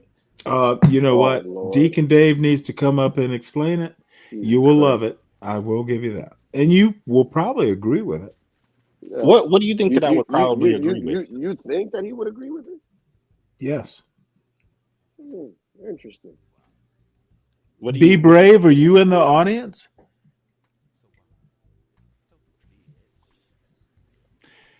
I'm not going to even do the honor it's of it's not explaining that expecting 70. or anything. Dave is a Be Braveologist. So he knows he is better qualified by his degrees. He is steeped in that knowledge. Knowledge of what? Be Braveology. It's a thing. What is Braveology. Be Braveology? What is that? Deacon Dave, where is you? Where is you? It sounds like something that you coined. It is. Be brave. So I like to hear it from the horse's mouth instead of a Well, third party. no. I gave it a name, much like CRT. I gave it a name, but Be Brave invented it. I just gave it a name. It almost sounds like you defined it. Here it is. Dolomite says 70%, 30%. You still don't. No, he used a symbol after the 70 and the word percent after. That's Be Braveology. Okay. Like, well, that makes 100. Okay, well, Dave, right? Dave is mad. Oh man! all okay, caps, too. Dave. I need you to understand that asking the question is not the same thing as explaining why you ask the question. So I will. SKC heard the question because you put it in your little post. Hold on. I asked the question. SKC read the question. Here's your question, your original. Stanley, ask SKC what he believes about the 70%, please. Oh, Lord. Okay, SKC, what do you believe about the the 70%? I would need more information. Okay, Dave, you have the answer. The ball is in your motherfucker. We went through this the first time. Dave, are you paying attention? Dave's at work, so he may not have heard everything. Dave is pulling punches. Dave, SKC does not know what Be Braveism is, or even what you mean by the 70%. I will leave it to you as a leading Be Braveologist. It's a race science sort of thing. Oh, that's what it is. But it is Be Brave's version of it, and I dare not because I'm not the expert. Does Latino have insights on this? Well, Latino, maybe he does. Dude, because 70% is a high number, dude. All you have to do is explain the numbers because it is literally beneath my contempt to express. I don't know, Latino. 70% may not be enough. I mean, if You I believe sound that, like you know what it is, and you're just being coy. no, what You I know, was going he's to being say coy. is if Yeah, that Stanley's son, motherfucker knows what it if is. Stanley's son came home with a test score of 70%, I don't think that Stanley would approve of that. Fuck no. No, but So, it's not test scores. It's a demographic number. oh, a demographic number. Okay. Yeah. It's about black people. Okay, a 70% demographic of number, black people 70%, and it is has to do with B black brains. people and race science. Well, I thought, it is a race science based number, but it's not science. Race science isn't science. yeah, I was like, race science, that's an oxymoron. I thought, were we going back to like 1890s and stuff? In some ways, we are. Oh, okay. Okay. Oh, you are the SKC. Dude, it is very rare that we agree. I would have made that same goddamn joke if I thought of it. Good one. Good one. Yes, sir. That is Mr. SKC. Shit, man. I don't know. Like, if you look at most races, right? Hey, Clue, you can explain it. Hit the link, Clue. I'm sure it's pinned. Oh, wait, hold it. Be Braveologist, Dr. Deacon Dave. Deacon Dave, PhD. I'm a Be Braveologist. Here we go. Like, dude, like, is enabling. Yeah, I just want to know how he got silence that. and criticism. He didn't get it. He made it up. Yeah, see, this is what I'm saying. See, so like, Well, hold on. Let the honored guest read this. 70% is enabling, excuse making, and silencing criticism of the problematic blacks. 30% are good people. Huh. So, what is the definition of good people? Well, there's a 3% in there, which adds up to. Be Brave is live. However, this is the way I conceive of it. The base proposition is Be Brave says that, and I'm going to let you discover who Be Brave is. I'm not going to even give you, because I want you to form your own opinion. And please promise me you don't know who this character is. But if you don't, you will be amazed. Is he a relative of Madison Grant? No. He's a friend of John Galt. They're actually, I can never figure out who's smarter than whom, but that's kind of a different show. But essentially, 3% of blacks cause crime. Black Americans are responsible for all of the violent crime, apparently.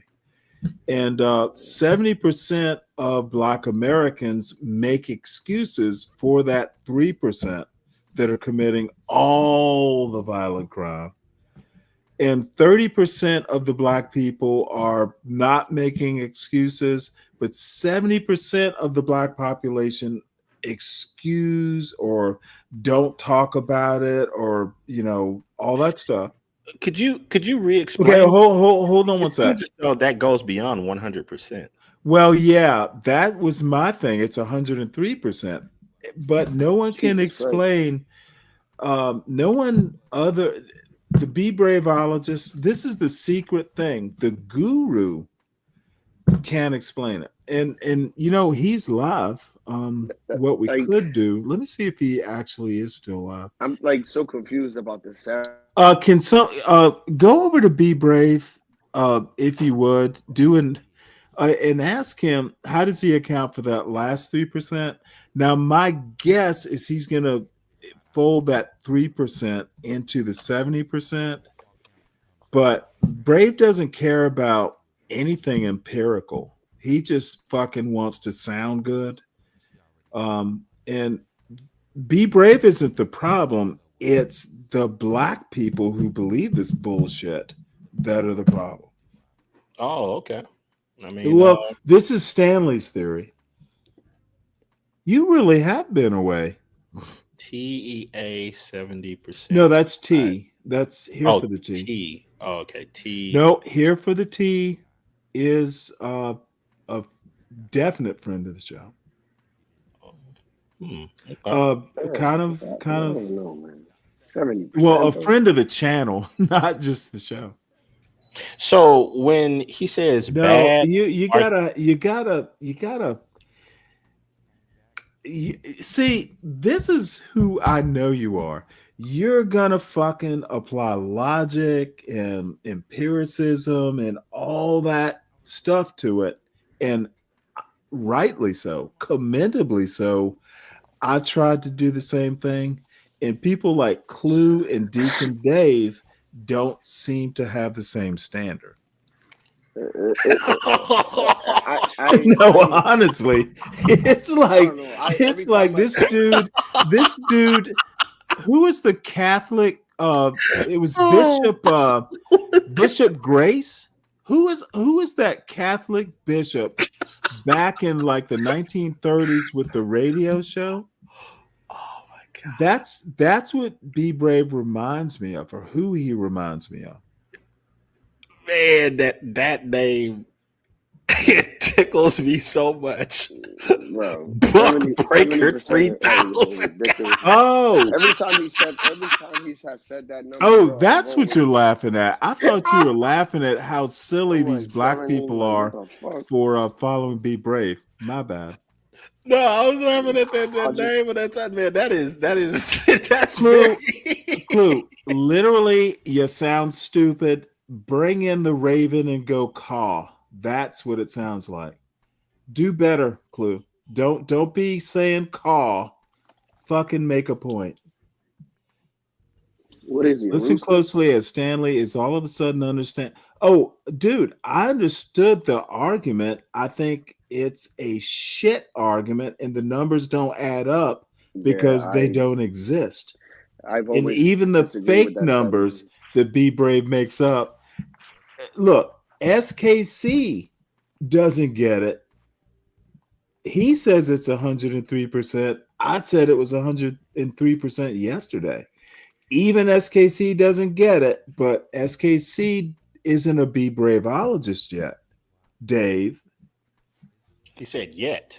Oh no, you're gonna. I have this feeling you're gonna agree with Be Brave.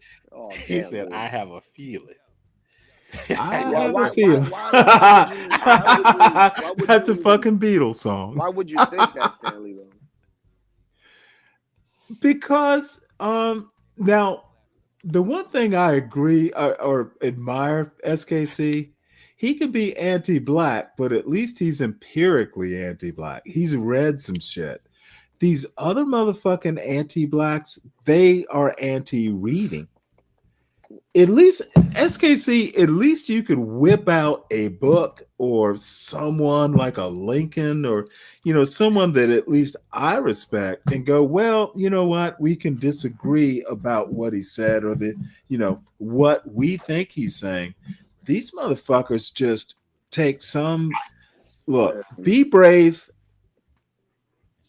is a self-described bottom feeder. You can't put everybody in a category. Okay, motherfucker, don't tell me what I can't do, son. Son, not you. Oh, I'm sorry. Dude. Yeah, and he does that, and it's annoying. He don't bro. tell. It's Well, like he's you older than can't- I am. He's 70. Don't tell him what he can do because he's done it. Oh, dude. So this guy is 70 years old? Oh, he is. Oh, wow. You get what I'm saying? And John thinks he's going to be like the new. Damn it! There was a Catholic bishop.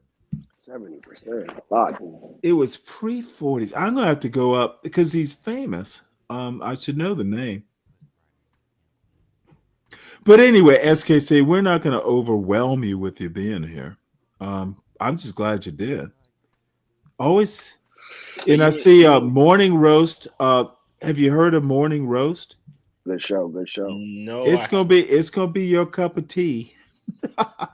It's Be Brave, Universal Jones, and John Galt being anti-black. I call it the black roast. They take black people and they roast them crispy while never making a point and just sounding like the black people they describe. Oh, interesting. That's Well, that's my analysis. So don't take it from me. You have to form your own judgment. During this Braveology, are you saying that that there's nothing? See, now you're intrigued. Clue is up here, so he's a Be You're saying that there's Braveologist. nothing. You're saying that there's nothing scientifically falsifiable. There's nothing scientific falsifiable. You can't falsify something that doesn't exist. Can't prove a negative, sir. Clue, can you help me with what this Braveology is? Hey, what's up, y'all? Can y'all hear me? Can y'all hear me? Yeah. Not that we want to, but we can. Whatever, Stanley. So, what Brave is talking about, he's combining the blacks that do the dysfunction and the blacks that defend the dysfunction, and he's combining that in this 70%. That's what the 70% means. Is the blacks that are fucking up and the blacks that deny that they're fucking up or defend the fuck uppery. That's what he's saying. So the upshot is 70% of the U.S. black population is fucking up. No. 70% is the total of the ones that are fucking up and the ones get that your defend math. up. Be quick. 70%, because you literally just said 70% are fucking up. Some 3% or whatever gets swept up into the 70%, and those are the blacks that are fucking up. So 70% of the black population in the United States is fucking up? No, that's not what he says. Okay, well that's why I'm not a Be Braveologist. That's the combination of the ones that are fucking up and the ones that What's the defend percentage of the ones that are fucking up? I don't know that according Okay, you to don't know. So it's being swept up. You don't know the percentage, but it's being swept up into what? I'm just repeating how he said. Dude, this is why I love it. You're not a good Be Braveologist. These are not. You don't got a degree in braveology. You know, we need Dr. Deacon Dave up here. See how quickly I swept away that argument? You don't have Stanley. I don't know the percentage is being swept up into I don't know the percentage. I'm just going to be anti-black and say they're all bad. That's what You're part of the argument. 70% because you defend the dysfunction. Oh, You're part motherfucker, of don't that. put it on me. You don't know what you're doing. You do. Don't That's put you. it on me. You don't know what you're talking about. And now you want to put it on me?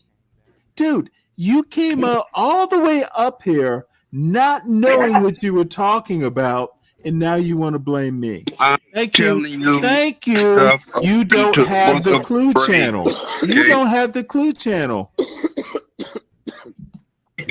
I'm telling you what he says. That's all. I This don't is what think, he said. dude, we didn't hear the same man then, because I heard what he said. Now I know you're He busy, says it so over- I'm not going to fuss at you too much. He says it over and over again. He repeats it. Motherfucker, I don't watch every word or show he says. You do. He says it on every I show. only watch the shows. I only watch the shows that my name are part of the title. Otherwise, I Which don't has listen to been that motherfucker. couple of shows. It's been the last couple of shows. Okay, well, I don't listen to the whole shows. Usually, he just talks monologue, attempting to make sense of what I'm saying. But it's not. His shows aren't all about me, are they? But you have to admit, you do pretend like the dysfunction doesn't exist. No, I have to admit you don't understand the dysfunction. Okay, Be Brave isn't smart. No. I answered your question. Now let me make a statement. Be Brave is not smart enough to understand the dysfunction.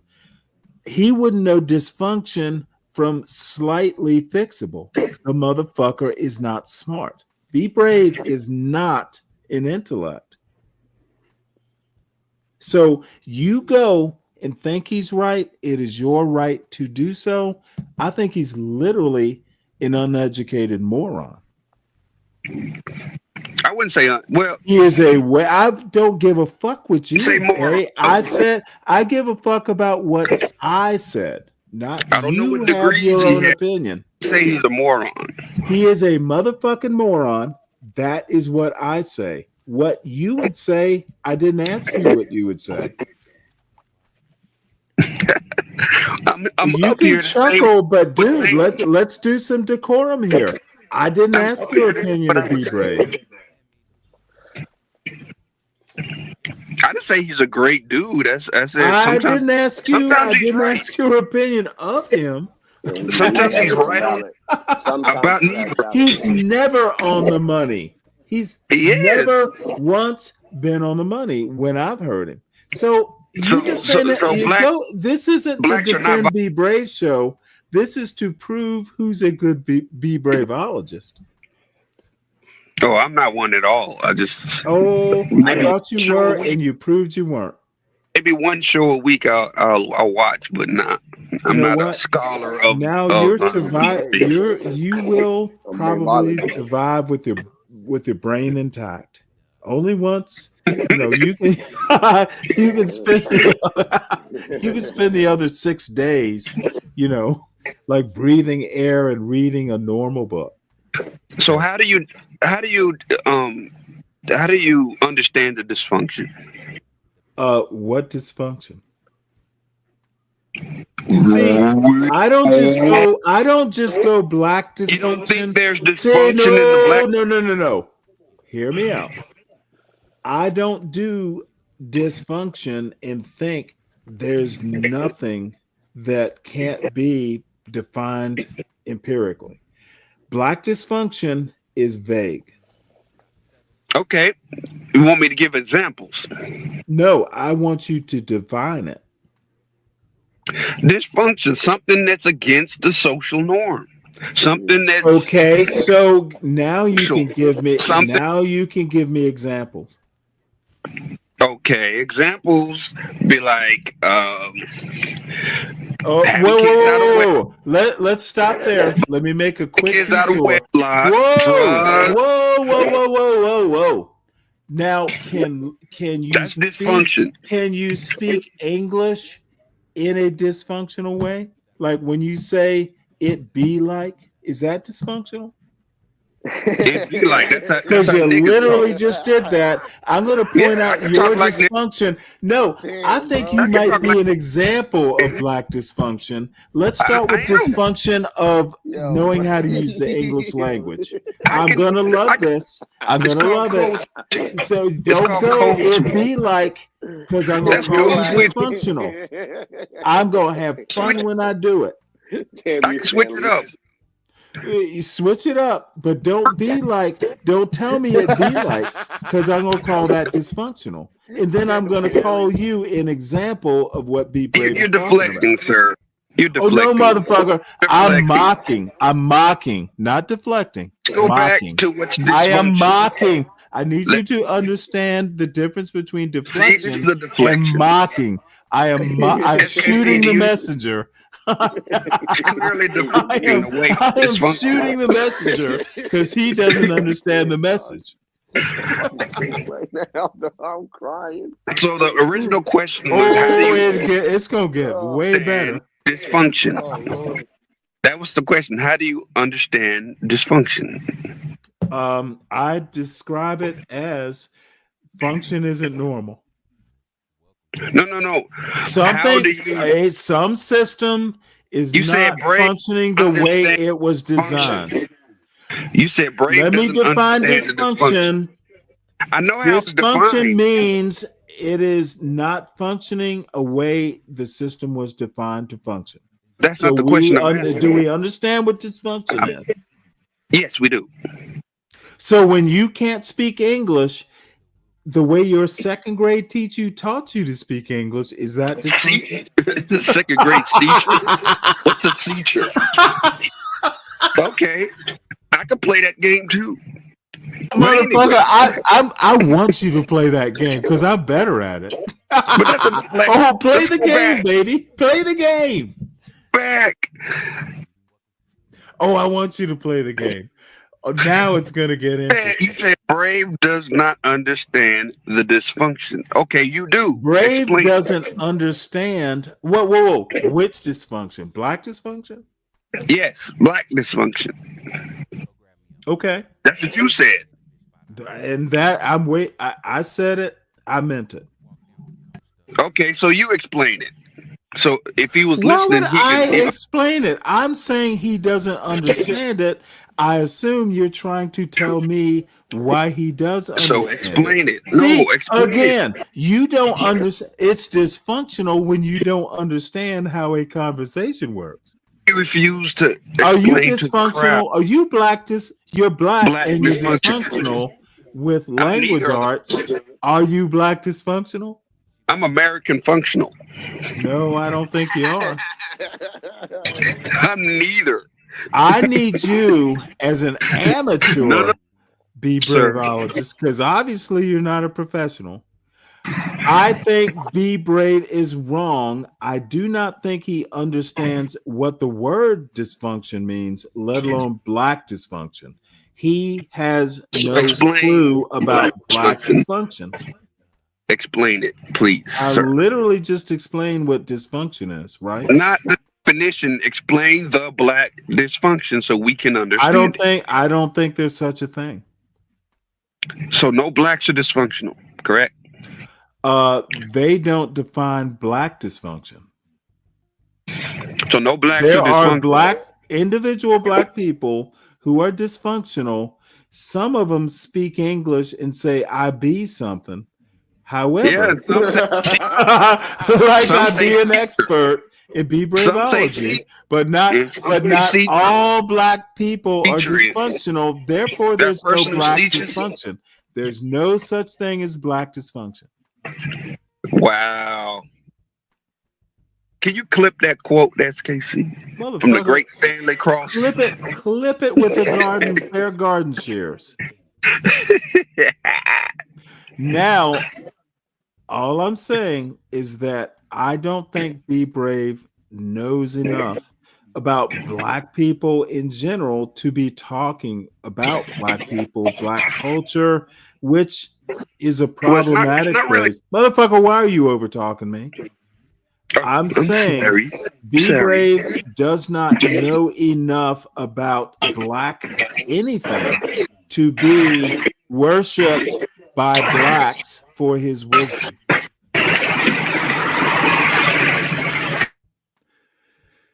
Truism, come on up. Sorry, I was in the middle of a firefight verbally yesterday. Come on up so I can trash you along with Clue, not Latino, SKC. And SKC, you know truism, right? It's gonna be an anti-black hootenanny. I'm well acquainted with the storm crow. Oh, well, the storm crow, you missed yesterday's show. Storm crow spreads guano. It fertilizes stupidity. I thought guano comes from bats. That is harsh. Well, you know what? It's black. It flies. I assume he's a bat. So a crow flies too. I expect more precision from you from that standpoint. Oh, and by the way, you're wrong, SKC. There is such a thing as bird guano. Do better. Really? Look it up. I will do that because I like watching birds. Well, you like shit.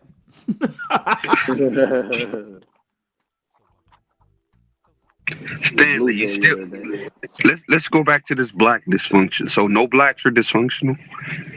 Is that your I never opinion? said no blacks are dysfunctional. I'm saying there is no black dysfunction. That doesn't make sense.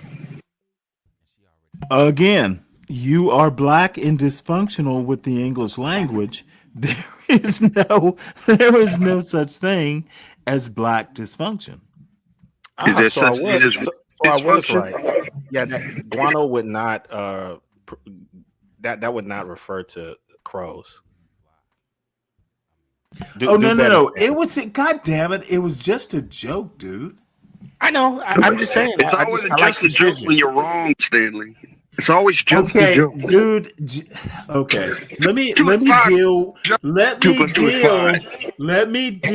with a black man who is not dysfunctional. His name would be SKC. Let the non-dysfunctional black man speak. SKC, it was just a joke. You know, jokes don't necessarily have to make sense. You can't admit that you're wrong, sir. About what? Guano? Yeah, you are dead wrong. You do know that guano is shit, right? It's droppings.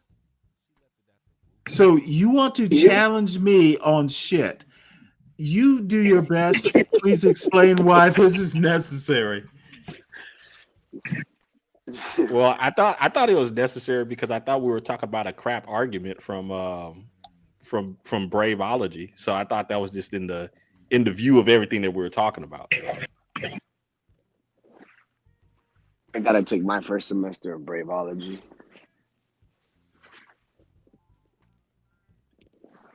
I mean, were we all just talking about crap all of a sudden? I thought it was in line with the reasoning of everything. So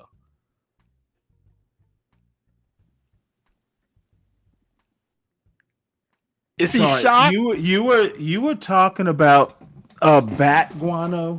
I'm saying guano. Now I'm not an expert on this, but I think you can have bird guano too. So that was my point. It was just a joke. Crows may not produce guano, but bird poop, I've always heard. You're producing guano. Someone's breaking up. You're producing guano right now. Am I? Well, you know what? At least you didn't say I be. You be producing guano. So your black dysfunction is clearing up slowly but surely. It's called code switching, sir. Apparently, motherfucker, don't code switch. Be yourself. Be your full black self. Shout. I can talk like I'm from a shout. Well, what you talking about, Stanley? We all talk about that shit.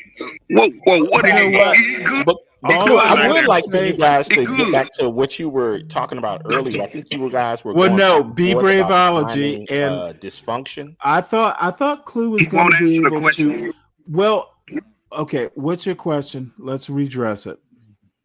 How do you understand? Once you guys defining dysfunction or something like that? No, dysfunction means a system that's not functioning as it should. That's my definition down and dirty. That wasn't the question. You said brave. Well, hold on. I'm addressing the senior, your superior. I'm addressing him. We will get to you, Clue. I kind of actually, Clue. I think that's a good point to pivot to, because that's an excellent definition that Stanley gave. A system that is not functioning as it's designed. I kind of wondered for you, Clue, are you trying to say that the culture is a system that is not following its design? Yeah, I would actually agree with that. Oh, I like where you're leading this. Mm-hmm. How is black culture? And if you go there, I'm going to clip you there. I want you to.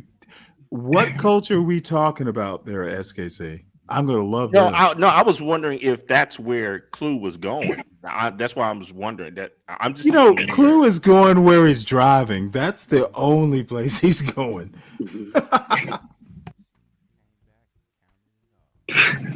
Okay, that's a good way of putting it, man. Yes, the culture is actually dysfunctional, because in order to be black, you have to embrace the dysfunction. If you Okay, reject it so to your goddamn, black, dude, you are okay. So you're saying, there's so many ways. So you're saying, let me try and put this into a Be Braveology framing. The black culture was designed to be black. Is that what you're saying? to be dysfunctional. So the black culture was designed to be dysfunctional. Is that what you're saying? That's correct, sir. Who made the black culture? Blacks, or well, starting when? Starting when? When were the blacks in the United States of America architects of black culture? I'm gonna say I don't know. Well, then, I don't know the answer. motherfucker, why would you ever talk about something you don't know? This is the I don't know that part, but no. This is the dysfunction of the black culture and the American culture. You talk on shit you don't know. You lose, dude. You must do better, Clue. But black only exists to Motherfucker, white. you can't push back now. You literally said you don't know. Then why are you talking on Black shit only you don't exists to know? oppose white. Why do you talk on shit you don't know? That Do you know is any American culture. HBCU? No, motherfucker. Nobody's gonna save you now. Don't you ever come up and talk about this sort of stuff if you don't know it. BET. They oppose. Dude, you can't play this off. BET Don't opposes do this. entertainment television. Yeah, and you are entertain. You are BET if that's what you're claiming. Black Enterprise opposes Forbes. A reprieve? Because I just wondered if I could offer Clue a reprieve, because it seems as though he's driving, and I don't know if that's. Oh no, he can have a reprieve. What I'm asking is he not talk about shit he doesn't know. When I start pressing you on something and your answer is you don't know, Only thing I know is who invented black culture. dude, That's the only thing I know. you lose credibility when you do that. So Clue. If I The was to only offer- thing is you didn't make it up. Thank God for that. So if I was to offer you this clue, would you accept it as part of A your premise? lifeline? Is that what you're offering him? Yeah, just to keep the conversation going. But Dude, I was about to give up. Would you add this into your premise that the at whatever time period that you're stating that the blacks, they created their culture by rejecting dominant American culture? When was that? When did they do that, SKC? Don't give him bad information. Now I'm wondering, what year did they do that? What time frame, what era did blacks reject white culture? Now the spotlight's on you.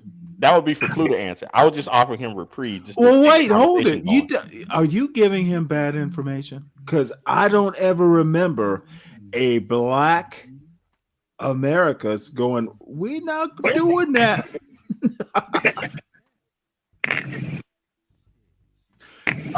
Are you literally putting coal into this man's gasoline tank?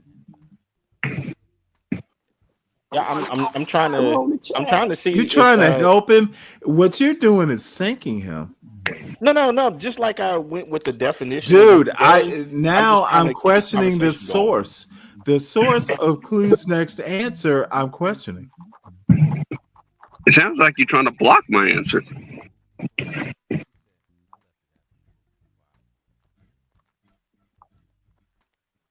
You actually going to be quiet so I can speak? Motherfucker! Wow. Until you give the wrong answer, because Clue's leading you down a false path.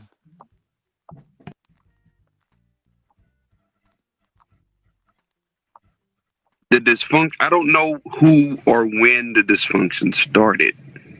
Okay. But I do know that the dysfunction is defined. Black defines the dysfunction as black culture. Because every instance you can give of black culture is dysfunction. It's antisocial. Then you are literally a blind leading the blind. I'm gonna be nice and not actually tell you what I think of that. So you tell us what's black culture. What's Nope, black culture, not. Stanley? I'm asking questions, sir. I know what it is. If you And disagree, then correct I me. know what it's not. I'm more interested in your lame brain. SKC, you're next. You gave this poor man a horrible definition. What's your answer, SKC? Oh, I was actually basing it on an old conversation that we had, Stanley. I was following your line of reasoning. Okay, well then remind me what my logic was, because I know what black culture is. It's a reflection of American culture. Yeah. Well, a long time ago, we've had a okay, and then you did not allow poor Clue to know that it was a conversation we had. Oh, why are you giving your little Be Braveologists? You're gonna love Be Brave, by the way. As a matter of fact, you and SKC, you and Be Brave and John are going to do a show. I predict that. Nah, I doubt that. Oh, you'll make the time. I'm having a little fun right now as I'm working on some designs for some clients, but no, I'm just I'm just messing with it. But Look, don't be feeding Clue. Like, you should tell him that it's based on a conversation we had. No, and that makes it also more tell fun. him. That makes it more fun because Look, you're not the puzzle master here. You motherfucker. You're not the puppet master. You remember your arguments. Oh, I know. You know what? And better than that, sometimes I refine them because you remember Fred, right?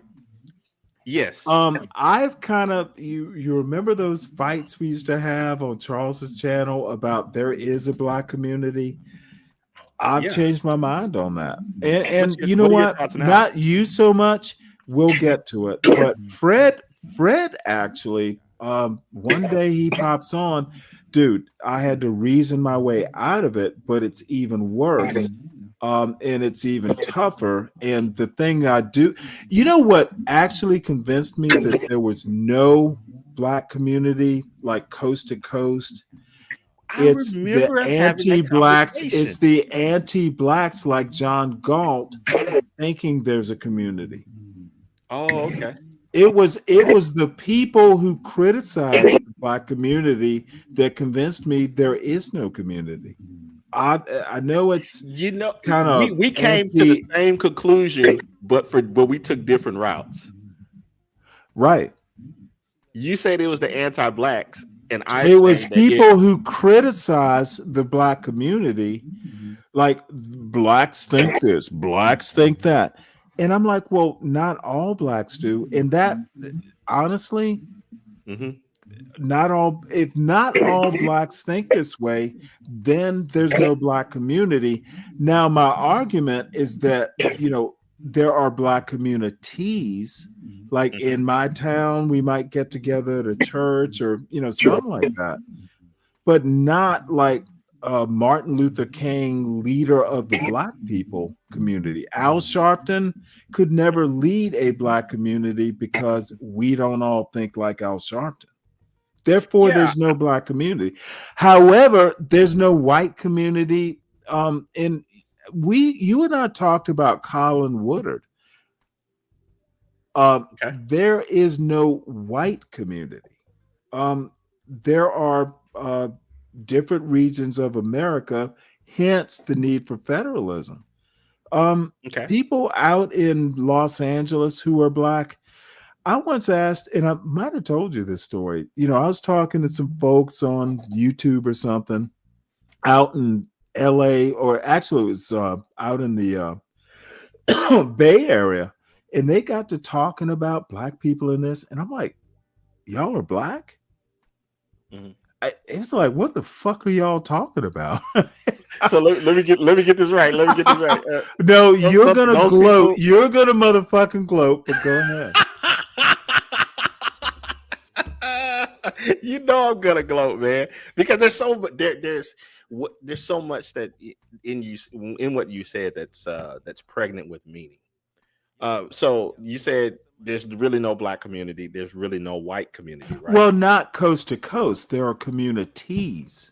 Mm-hmm. So There's community, like in my but little they're Savannah, separated Georgia. in mind and function, right? Well, geography too, but mind function, goal, you're not going to get a bunch of horses pulling in one way Oh, okay. because they're black. Dude, I did a whole show last night on Pew Research about the diversity in the black community to prove my point. So does that mean that there's no white supremacy? There is, but and you will understand why I cling to that. When you understand be braveism, you will understand what my point is. So there's well, no, let me give you a little preview. Okay. Be Brave, who is a 70-year-old white man, believes that there is a community, a black community. And he's part of why I kind of dispelled the notion. He thinks 70%, and I'll give, because none of these motherfuckers can explain it, but I can. He thinks that 70% of the black population, and it's problematic because if you look at the census, I'm talking legacy blacks. How the census defines black is kind of different because there are a lot of black people here who don't have deep American roots. Yeah, certainly. A lot of them Right. are in So Ivy I think universities. but see, this is when Be Brave doesn't make that distinction. He just says all black people. 70% excuse, the 3%, and these are hypothetical numbers. He's worried about inner city crime, the Baltimores, the Chicagos, the Philadelphias, right? Oh, And that's whole cities. well, no, inner cities, like the crime tends to be black inner there, cities. right? The ghetto, let's just say there, high crime. They're geographical things that I can get into too, but bottom line, a lot of crime, black on black, the violent crime rate is per capita mostly black or, extremely black. Mm-hmm. You see where I'm going? Yeah. His point, and it is very localized geographically to the inner city. You agree with that? Okay. Yeah, I don't know his argument. But Okay, well, he's saying that that's 3%, I assume, of the black, like 3% of 45 or 50 million blacks. Okay. So he's saying that the 70%, and I haven't figured out whether the 3% is included, but he's basically saying the vast majority of black people make excuses for that 3% of crime. Okay. Now, here's where my contention comes in. Most black people don't live in that neighborhood. Why should they care? Half the time, do they even know that crimes are happening? Now, the other thing, and this is where John Galt and HB and all these anti-blacks come in, they actually think that we are such a community that cops can't fix that inner city crime. Black people have to go back in from their neighborhoods, wherever they're living, and they need to go in and talk to the 3% and tell them not to do crime. Kind of like a Bill Cosby thing. Why the fuck would I care? Why the fuck would I care what's going on in a neighborhood I've never been to, wasn't born there, barely know exist until Be Brave tells me it exists? He expects all black people to fix black inner city crime. Yeah, that's a horribly flawed concept. Oh, no. Don't go. You got to hear him first. Let him talk to you. Because I just disagree with him. He needs to talk to you. And if you find it flawed, I may get some credibility. Half these motherfuckers like John Galt and HB, they think that Be Brave has a point. Now, here's another problem. The 70%, the 3%, none of it. He literally says it's what he sees. He can't quantify it. He Well, can't I didn't point to think that. research. Well, you said that he's not using anything empirical, so I mean, Well, it's maybe between his and see, that's where the white supremacy comes in. Now, you will disagree with my premise, and it's natural that you would, but hear me out. There are people who are perfectly smart black people who are so anti-blacks, who are so anti-black culture, and there is a part after this. Kind What of is black separate, but culture? not separate. Oh no, I don't want disruption. I will drop every motherfucker. This is between me and SKC. You're here. Just listen. You can be dropped. And I'll bring you back, but don't interrupt.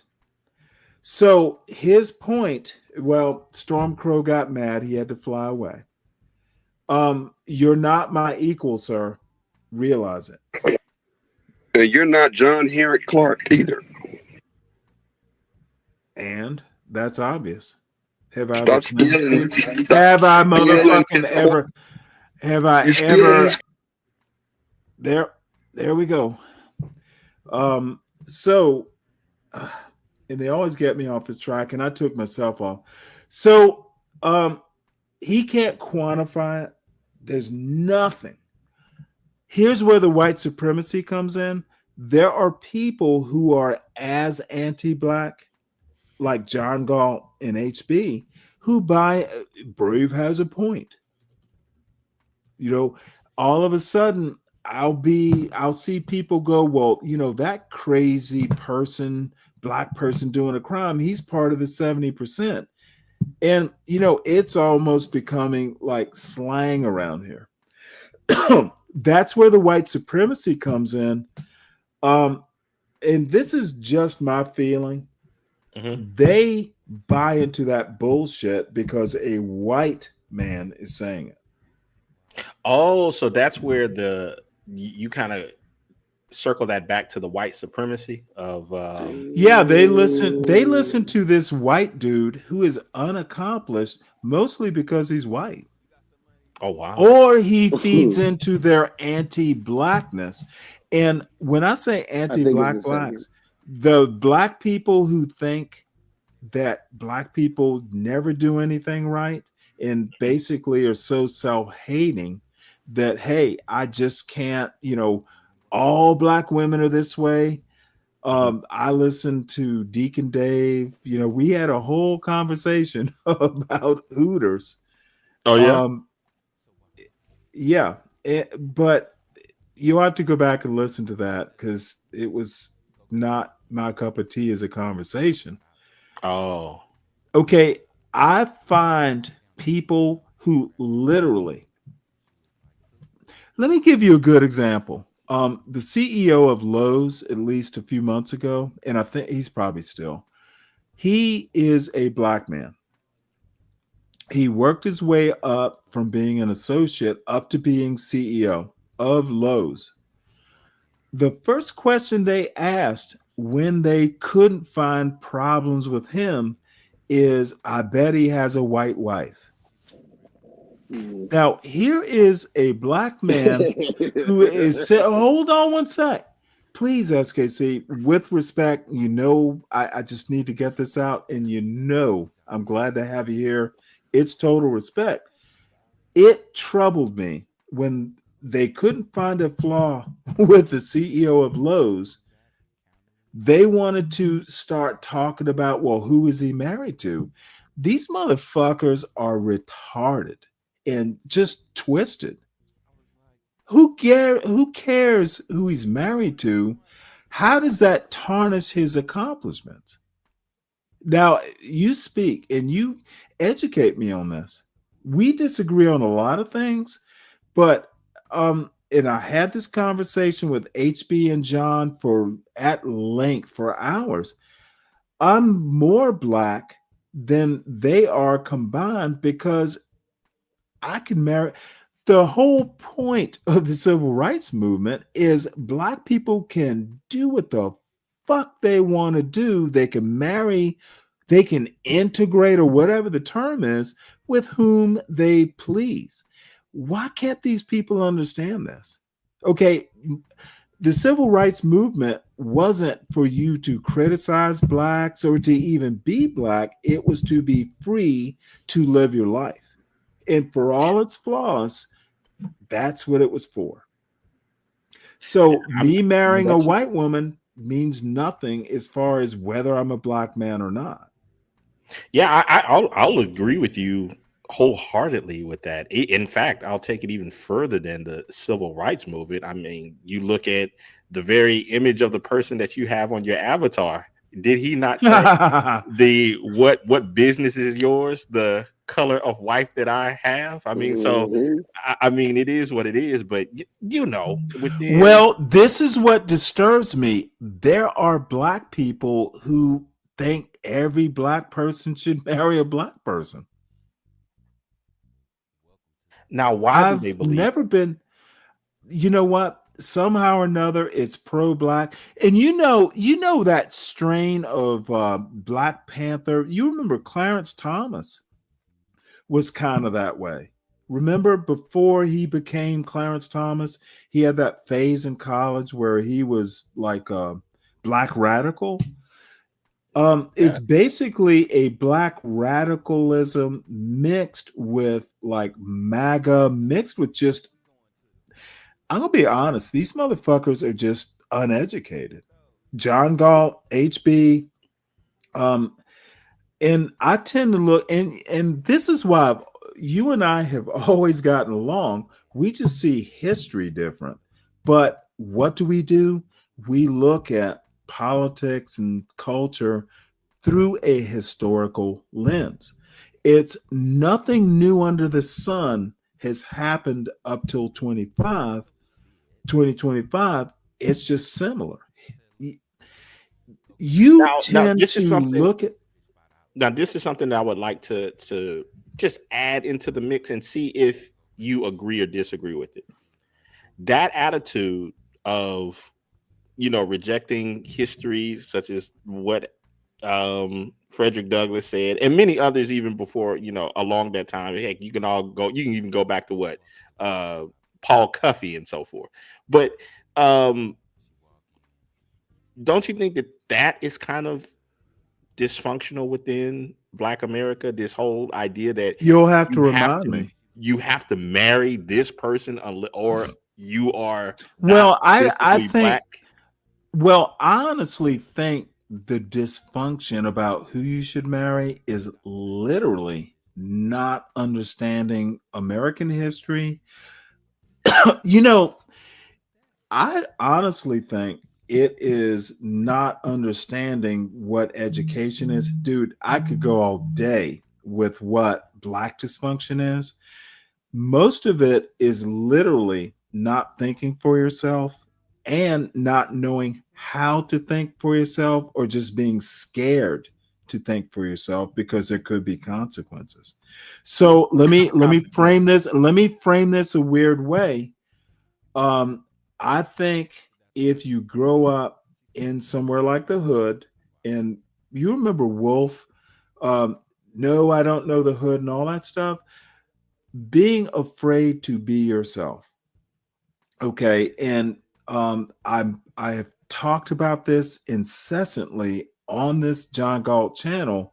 The one thing I raised my son to be, the one thing that my parents raised me to be, motherfucker, I am myself. I am not afraid to be myself. If I screw up, then myself has to deal with it, etc. If you don't lie, if you are yourself, you will be consistent. Now, you may change your mind and, some days are better than others, but if you strive to be yourself, you are your truth. Okay. And I told you that story about my son when he was, 4 or 5. Someone asked him, are you, I don't know, something or another. He looked at that person in the eye and said, no, I'm Trevor. Okay. I knew right then when I heard that motherfucker was smart. Okay. He knew he had a sense of self and a defiant sense of self. You are not going to tell me how to be. Peer pressure, all teenagers go through it, all people go through it. But in the end, you will not define me. I will define me. And that's what I don't see a John Galt or an HB. Motherfucker, you have to watch a video to know what Black culture is. This is Be Brave. He knows what Black culture is because he sees it. But when he says he sees it, it's in YouTube videos. That motherfucker hasn't, admittedly, he says it, admittedly, he hasn't lived in a Black neighborhood like since the 60s. This is fucking, that's fucking 60 years ago. But there are Black people here in this chat, in the other show, because I think John's running a show right now. They treat Be Brave like he is some sage. And Be Brave has called John Galt a holy man. And I'm like, nah, it's all fucked up. These people don't know their own history. They don't know American history. They don't know how to critically think. And really, that's the big problem. These people want to talk about like, oh shit, Be Brave said this. But when you press them on what a definition is, and I'm the same way. Sometimes I get tripped up. You've tripped me up. Bottom line is these motherfuckers don't know how to think. And it's scary. Where do you think that comes from? Gen X fucked up for starters. Well, let's reverse. We didn't raise good children. We didn't have high standards. It all stems. I think American culture literally starts when you open the front door. You family all the way up. No, American culture, in my opinion, is ground level up. It's grassroots. So if I could, because you brought up an excellent point about the marriage thing, and I think that there's a lot of meat on the bone with that one. I remember hearing this old clip. I think it was James Earl Jones, and he was having this conversation with his wife at the time, and he was talking about how there was this tension between Black men and Black women, particularly when it had to do with marriage and all of that. And then, Nikki Giovanni and James Baldwin, John's been highlighting that part. So tell me your story. Tell me James Earl Jones' story. Well, he was having this conversation. He was basically stating that he was getting a lot of tension primarily from Black women for him not for his choice of marriage mate. And I don't know. Do you think that it's kind of even in? Can you tell America? me what the clip is? Is it watchable without getting a strike or something? Yeah, you can go on YouTube and look it up. Do you recall? If I can find, I think I've seen the clip in the back chat. Yeah. Oh, absolutely. Let's watch it. All right. Let me see if I can find it. R.I.P. to that man. However, I think You and I are going to agree about marriage. We've talked about it before.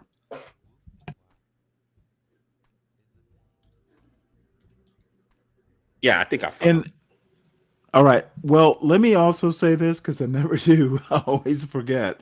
Please subscribe to the John Galt Urban Landlord channel. And if you're new, make sure you subscribe, share, hit the like. Also, there is a Stanley Cross channel. I'm rather lazy and never put out video essays. I'm sure I'll clip something at Stanley Cross 6000. And those of you who have subscribed have been very kind.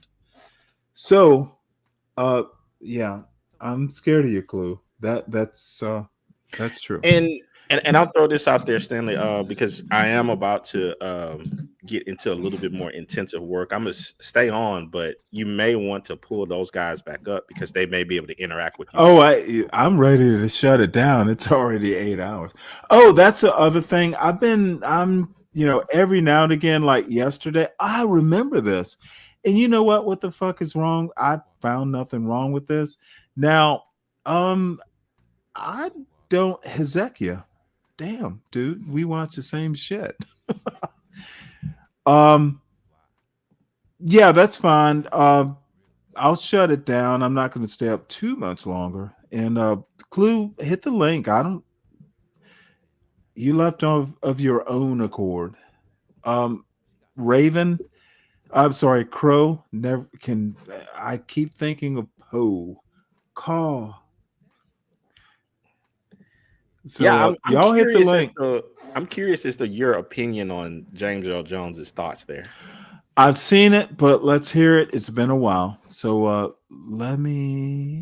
we can watch it.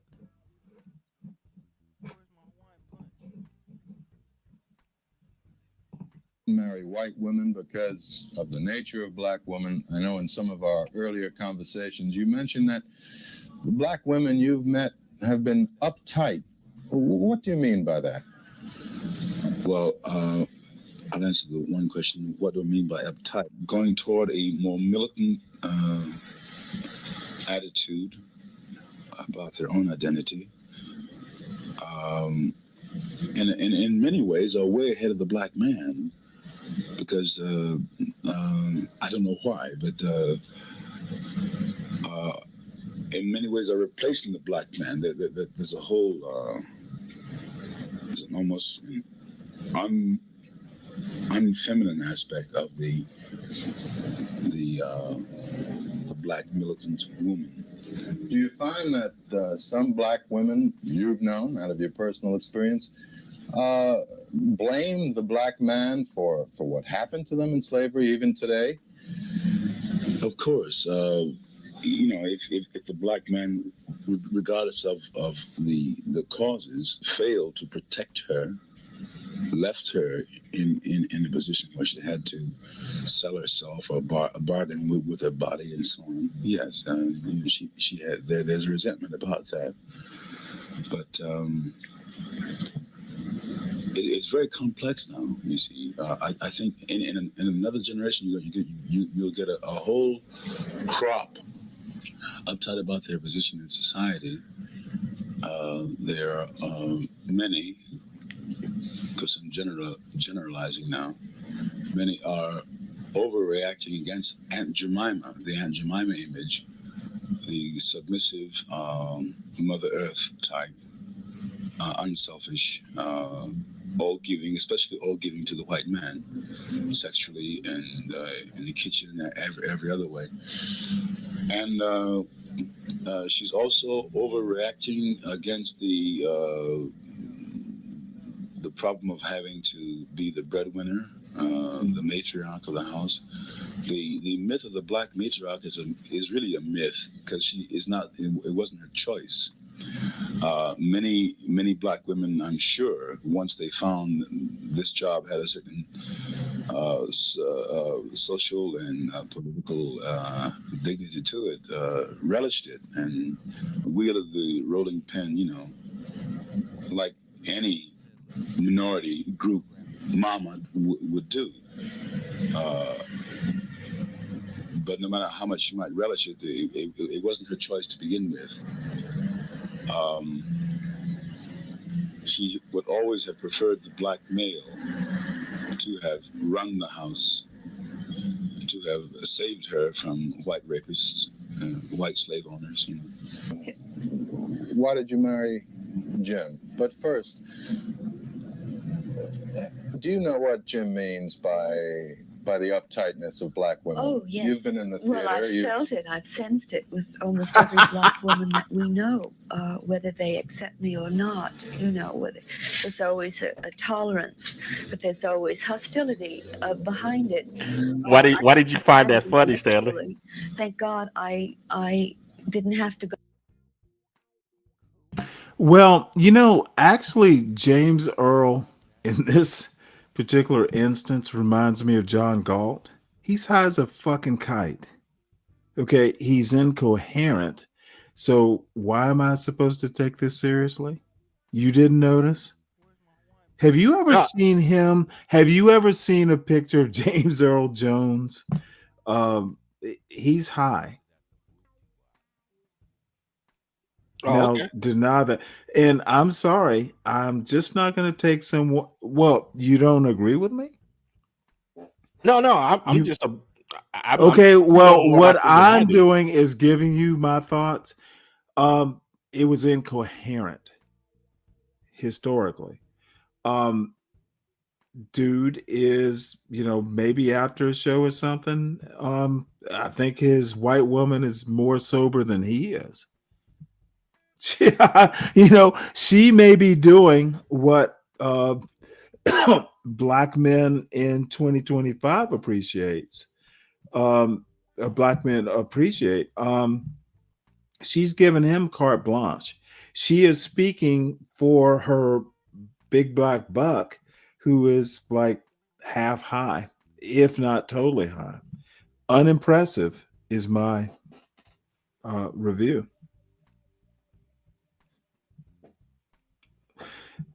Let's talk to him when he's sober. Any comment? Clue? Hit the link. You're not banned. Deacon Dave, hit the link. Nah, I just wanted to see what your thoughts were.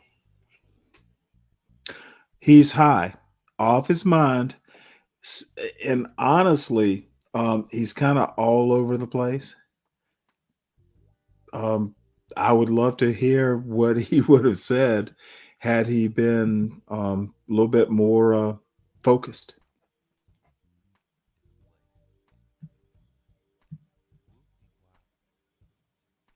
Mr. Jones is on point.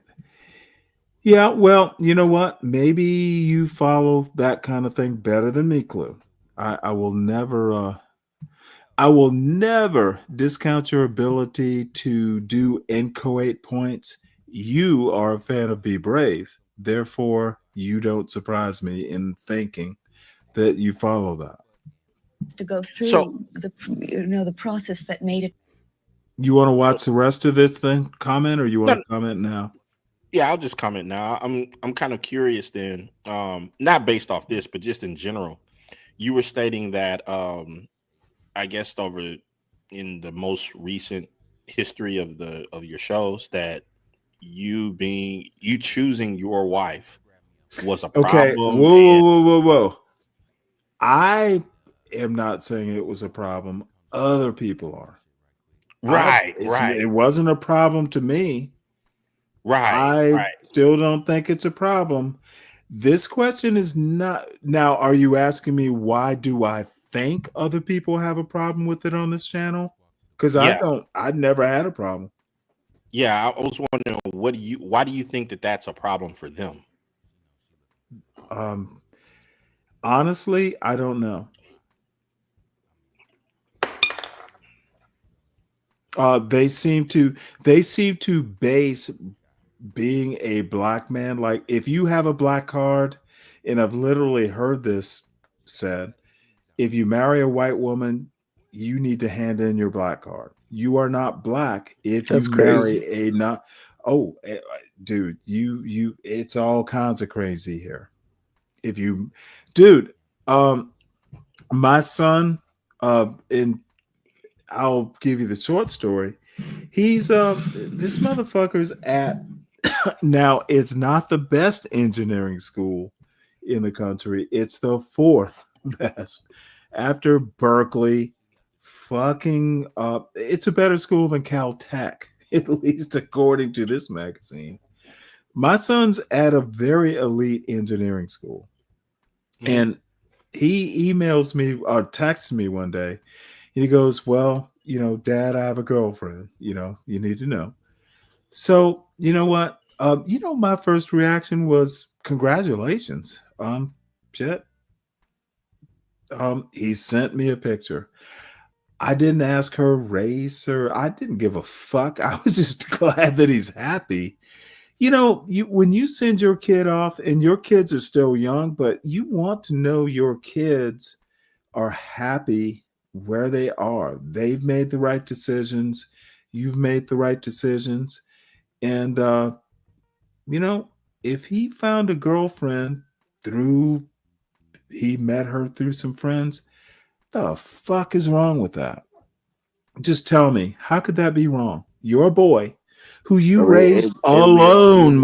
I raised this motherfucker alone from 7 to sending him off to college. Having a girlfriend, how could that be wrong? No, it can't. We are human. Well, the John Galt Urban Landlord Crew found a way. She's Asian.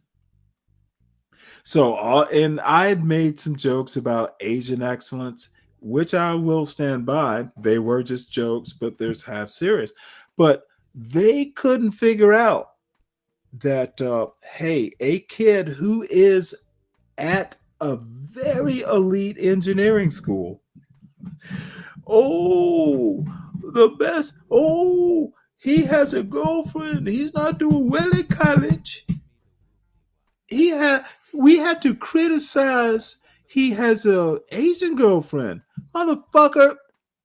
There is a black man. Because he has a motherfucker. Don't interrupt. There is a black man raised by a black man at an elite college who, at least we know, he's happy and thriving enough to attract a woman. He's not some crazy kid about to hang himself. He has a girlfriend, which I personally welcome. At least he's not taking school that seriously. You got in, you need to survive, etc. But the first thing these assholes want to go in is the race. It seems like a motherfucking beehive of racism is the John Galt channel. And I'm the only one who seems to be willing to point that out. Don't you ever motherfucking, dude, what you need to concentrate on is successful black people instead of just fucking trashing black people as a reflex. You're on the John Galt channel. Motherfucker, I'm on the John Galt channel talking shit about John Galt, and sometimes he's actually on the panel and I talk shit about him. If he can live with it, why can't you, bitch? Don't tell me. No. I talk shit to John Galt to his face on his channel. What is your problem if he doesn't? Tell me, Clue. Did you tune in yesterday when me and John Galt and HB were literally at loggerheads? You speak about him as if you're not a part of his system, and you are. No, I'm not a part of his system. When did you are, though. Fuck? No. Why do you think I'm part of his system? What system does John Galt have? Because you're on his channel. You're not on the Stanley. Yes! By his permission, and he has never stopped me from speaking my opinion up to and Saying he including stopped me. you, but stop talking Okay, about him. no, this is a non-free black man. Dude, if John Galt is here, I've gone to John Galt's channel. It talks shit. It told him what I have problems with. You've been there, right, Latino? Yeah. If John Galt doesn't have a problem with it, why does Clue have a problem with it? I'm not a part of any goddamn system. John Galt's not my fucking boss. Not my daddy. The fuck is this man's problem? Yeah, So but anyway, Clue, I'm going to let you back up so you can't lie about me kicking you off. But dude, you need to understand, John Galt has no power. I say what the fuck I want to say when I want to say it. The only system I abide by is the Stanley system, my son's system, my family system, the American system, the Navy system. John Galt is not my massa. He's not even my boss. What the fuck is this little unfree black man talking about? Yes, massa. You better fucking figure it out, son. So you're saying if you left this channel, I'm literally saying to speak to 1,000 the best John Galt can do is say hey, here's the power John Galt has over me. I don't want you part of my channel anymore. That's the only But then you won't be able to speak to 1,000 subs after that. I don't give a fuck. See, that's the power I have. I'm not a power hungry mother. Dude, I don't give a fuck if I don't talk to 1,000 people. I'm just saying he has some. I'm just saying if he can silence you here. Good. When he does, that's his prerogative. He owns the channel. The other thing I want to say is if he hasn't done, if you think John Galt needs to put his foot down, you know how to get in touch with him, right? He's got a show going on. He's got a show going on right now. You can call into the John Galt Morning Roast show. Call in and tell him, I think you need this motherfucker off your channel. You need to put your foot down. I don't want him to get rid of you. I don't want him to get rid of you. Motherfucker, stop acting like something exists that doesn't. I'm not a part of John Galt's system. So Clue, did you hear this? Did you hear this going back and forth between John and the others about Stanley's son? Did you hear that? I just heard clips of it. I wasn't there. Why would they do that? I thought that, what does that have to do with anything? Not much. Well, it's mostly roasting me. No, it was mostly roasting me. And it was a controlled I kind of put it out there just to see what would happen. So they met my expectations. These motherfuckers are racist in and of themselves, anti-black racist to begin with. I asked the question, why does it matter? It doesn't. That's what I'm saying. Though. Oh, no. Look, and again, now, because I did ask him. The other thing you have to understand is there's nothing I've said in the past few minutes that I haven't said to John Galt himself. And it makes me laugh when I do. So what was the argument about, I guess, towards you, Stanley, that your son... I have no clue. I have no clue. I'm confused too, to be honest. What it is, I think they were just pissed off because I told them white people were second best compared to Asians. Asians outperform. They got their little panties in a twist because I said white people were second best. I think that's what it was. Well, they are to Asians, yeah. Yeah, they are. But they got mad. And when I said, then they started talking. They seem now. This is the other thing. This is where I was going to go with this. SKC. They think black culture, be braveism, be brave himself. And I've asked him this about 10 times. Black culture is separate from American culture. And I suspect what he means when he says American culture is white culture. He thinks black culture is totally separate and it is oppositional and destroying American culture. Well, there is no white culture, sir. It's just American. Okay, I was talking to SKC. Why do you feel the need to answer? You know, I know it's loud. If the racial elements were replaced with functional and dysfunctional, I would agree with that premise. But see, then you think black culture is not a part of American culture? That's correct. No. I was saying, okay, if you took that wasn't my thought. What I was saying is, if you were to take the racial element out of it, and if you were to say there is okay, I get you.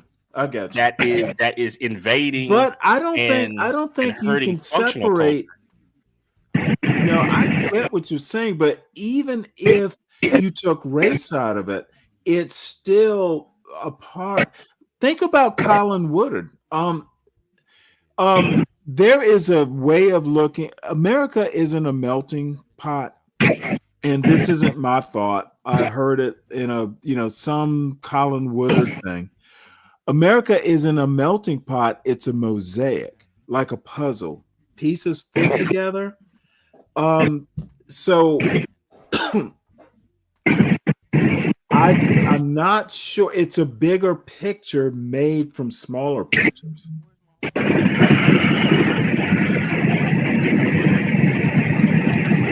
So black culture is a part of the American culture mosaic. Be Brave is a moron who is literally not educated enough to even hazard a guess at what he's talking about. But he does a good job at guessing. And he's entertaining. That's why y'all go for it. Well, let's say if I was to play devil's advocate for just a second, Stanley, and use your point of view from Woodard, that America more aptly represents a mosaic than a melting pot. What happened if someone like Be Brave agreed with you and they said, yeah, but what I'm saying is that the black part makes up the part of the mosaic. Well, can we really separate that argument? The part of the mosaic is destroying the rest of the mosaic? No, I would say he would make up he would hold the argument that the black part makes up the uglier part of the mosaic. But it's still a part of the mosaic. Actually, the black part is motherfucker. Why are you talking, dude? What the fuck is wrong with you, Clue? This is a conversation among adults. You disagree? Okay, I just don't get it. This Clue, sir. Clue, go ahead and say your part. Go ahead and express your love to Be Brave. We'll give you time. You spill coffee on the mosaic, you destroy it. Black culture is that coffee. You disagree or agree, sir?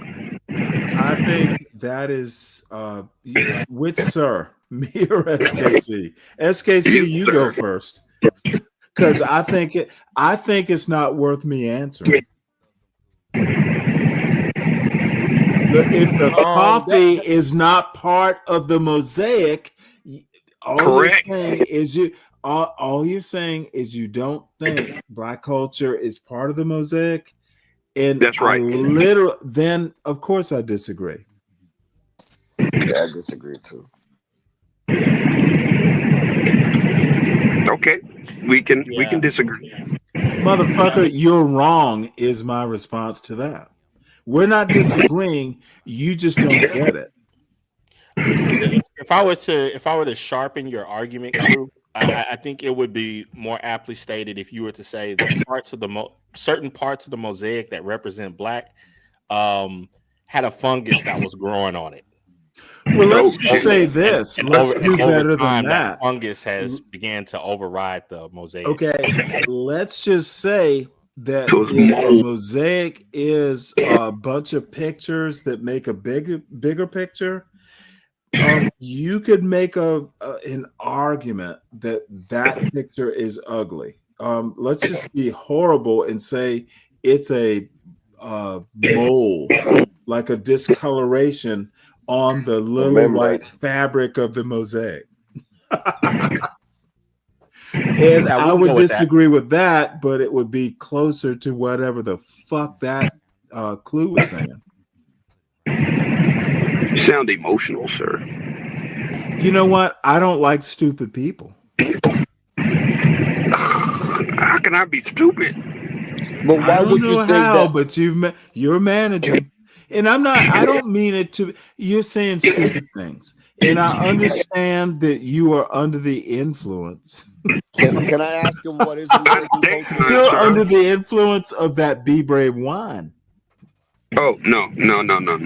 Sir, No. can I ask you what is I was American thinking like this long before YouTube, sir. Long before the invention of YouTube, I was thinking like this. Is horribly? Why weren't you thinking about reading books? I did read. I do read. You did? And that's the best you could do?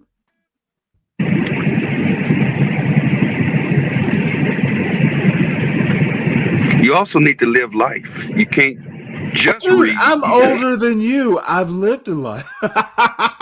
Dude, So you still don't. You're used to talking to 35-year-olds, 20-year-olds. Motherfucker, I've not only lived a life, I've lived it well.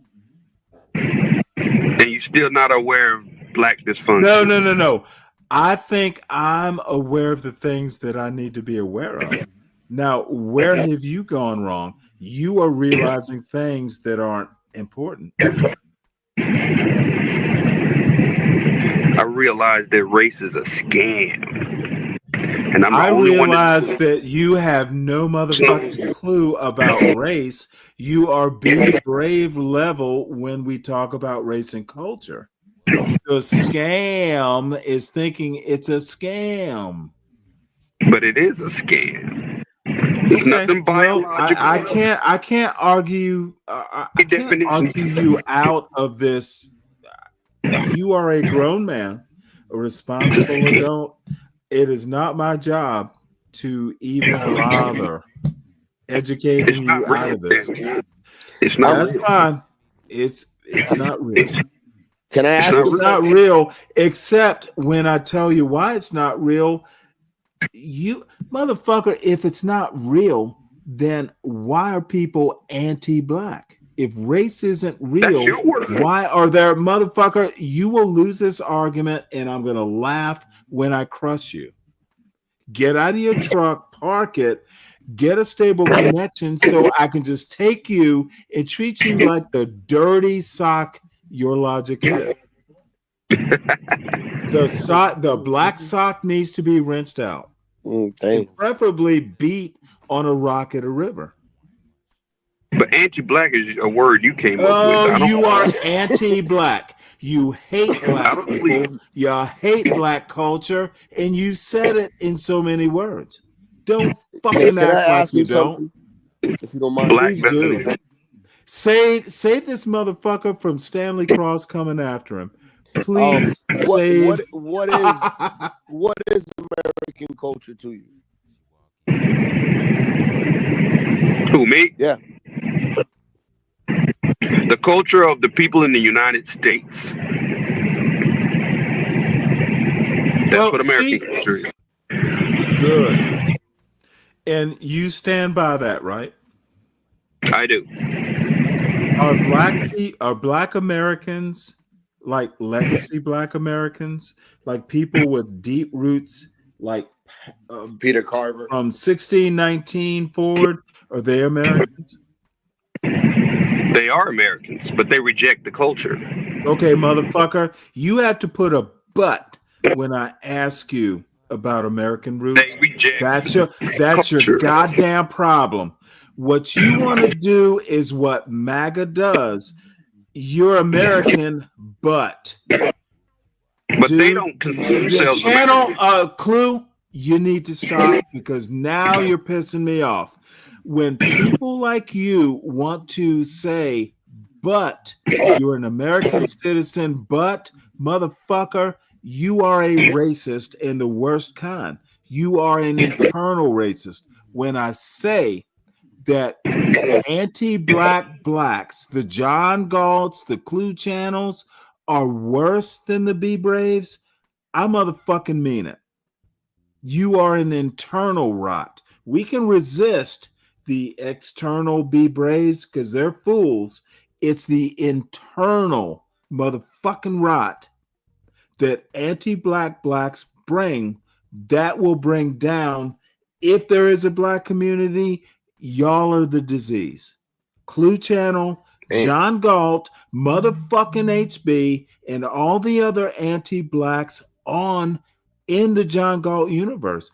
Fucking deal with my opinion. I told John Galt this yesterday to his face, so don't act like I'm in his system.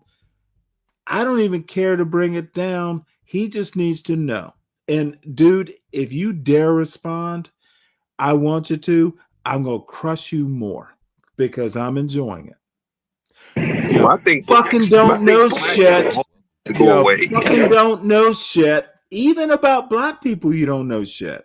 You ought to be embarrassed. Race needs to go away, though.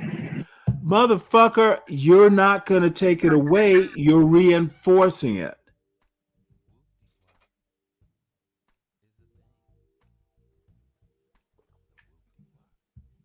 Well, let's go to someone saying, Kamasi, I'm sorry, we've been kind of overlooking. I see you here. Hey, Stanley, what's going on, man? I got a question for you, though. Fighting the good fight, man. I got a question for you. You mentioned Gen X earlier. I wanted you to delve more into what you said about Gen X. No. I'm 60, so I'm literally like, right on that edge. People could call me a boomer credibly. But I'm 65, so I'll take Gen X. Yeah, you said something about Gen X earlier with SKC about something about the culture. Can you delve more into that? No, I think Gen X and not SKC. SKC has nothing to do with that argument. It's me. I think, I told SKC, Gen X, I think, ruined and I'm not, I don't know when people were born and all that, but Gen X, I'm 60, so we've raised some kids, we've raised some millennials, probably, we've definitely raised Gen Z. We kind of are going to live with the problems we created by bad parenting. That's let me ask you one more thing. Because I think almost. Well, let me add something. In my opinion, a lot of the issues we have in America are caused by bad parenting. Agree. So I'm sorry. What does the bad parenting fit with that mosaic? Because I was saying when you mentioned that mosaic, again. What is the what? Mosaic, right? American culture, yeah. So the and again, it's not an original thought. I read it somewhere recently, and it seemed to be a better description than a melting pot. So if the mosaic represents culture, right, in America, what does the bad parenting fit? Is that maybe less maintenance? Well, where does culture start? Okay, you tell me your definition of culture. And let me tell you mine first. Culture is software. Okay, the nation state or the tribe or whatever. The software, which is culture, tells you how to interact with other people. It's how you act, you shake hands or you high five. It's culture. Would you agree? And this is a very Yes, sir. I agree. I just agree. kindergarten level example. It's I agree. like Keep going. infinitely. So you know how to interact with people, but where do you learn it? Where do you learn that, hey, shake a hand firmly or look a man in the eye? Where do you learn that? Mama and Dada. And mommy and daddy, and I'll tell you a joke. You're going to love this, Latino. Where do you learn how to, when your child first time walks out that front door, where does he learn or she learn culture? And don't say TV. Let's pray. I would No. have to, Let Kumasi. okay. I would In say my it goes opinion, the if they go. software, at least the initial port. My simple question to you is: where does culture start in a new American? The source of culture is what? Where? Where does it start? Mention the home at first, so that's the first one. When they leave the Good. home, No. We can step you got forward after that. Let's take it step by step. So we agree that culture starts at home, and I totally agree. Now, deep culture starts at home. And, every day that kid goes to school, which is a second step of culture, you can homeschool, or if they go to school, they're going to learn slightly other cultures, but that school generally is within a community, city, but it's smaller.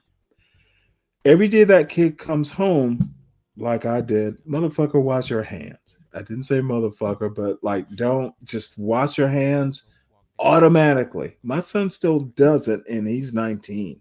Wash your hands. And then we, because, dude, you might catch a cold, whatever. You've been shaking hands firmly.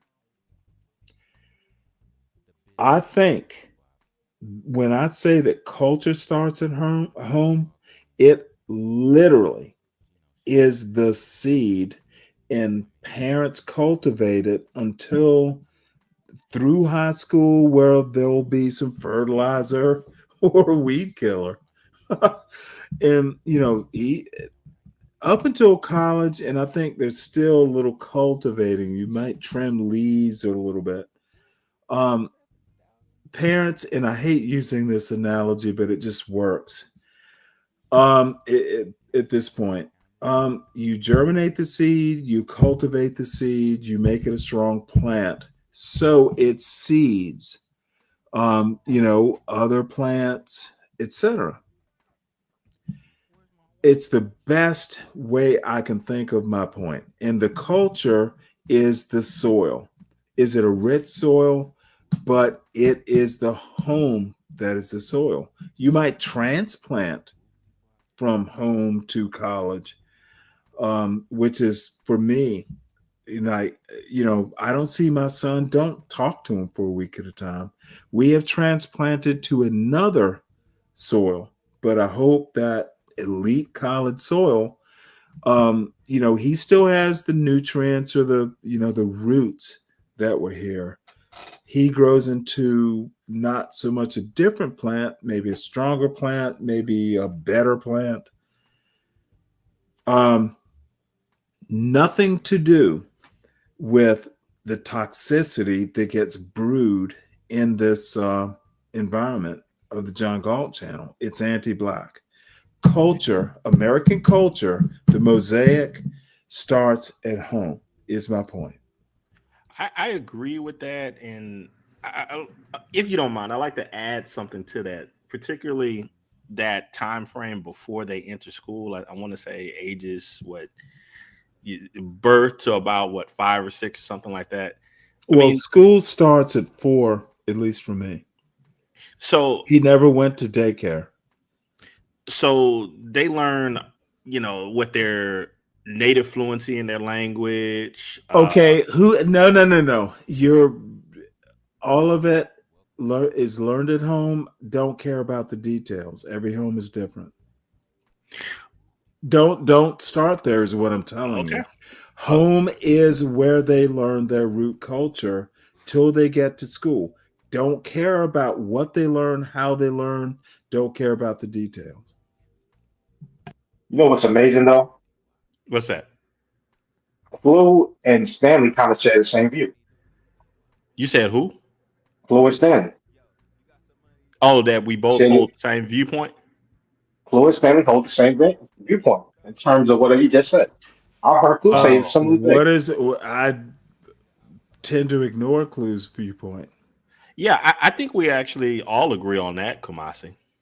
That home is good. We learn from that. Good. Now, what is culture? We talked about where culture is learned. Now, someone asked, what is American culture? It starts at home. Then you go out and you build your mosaic.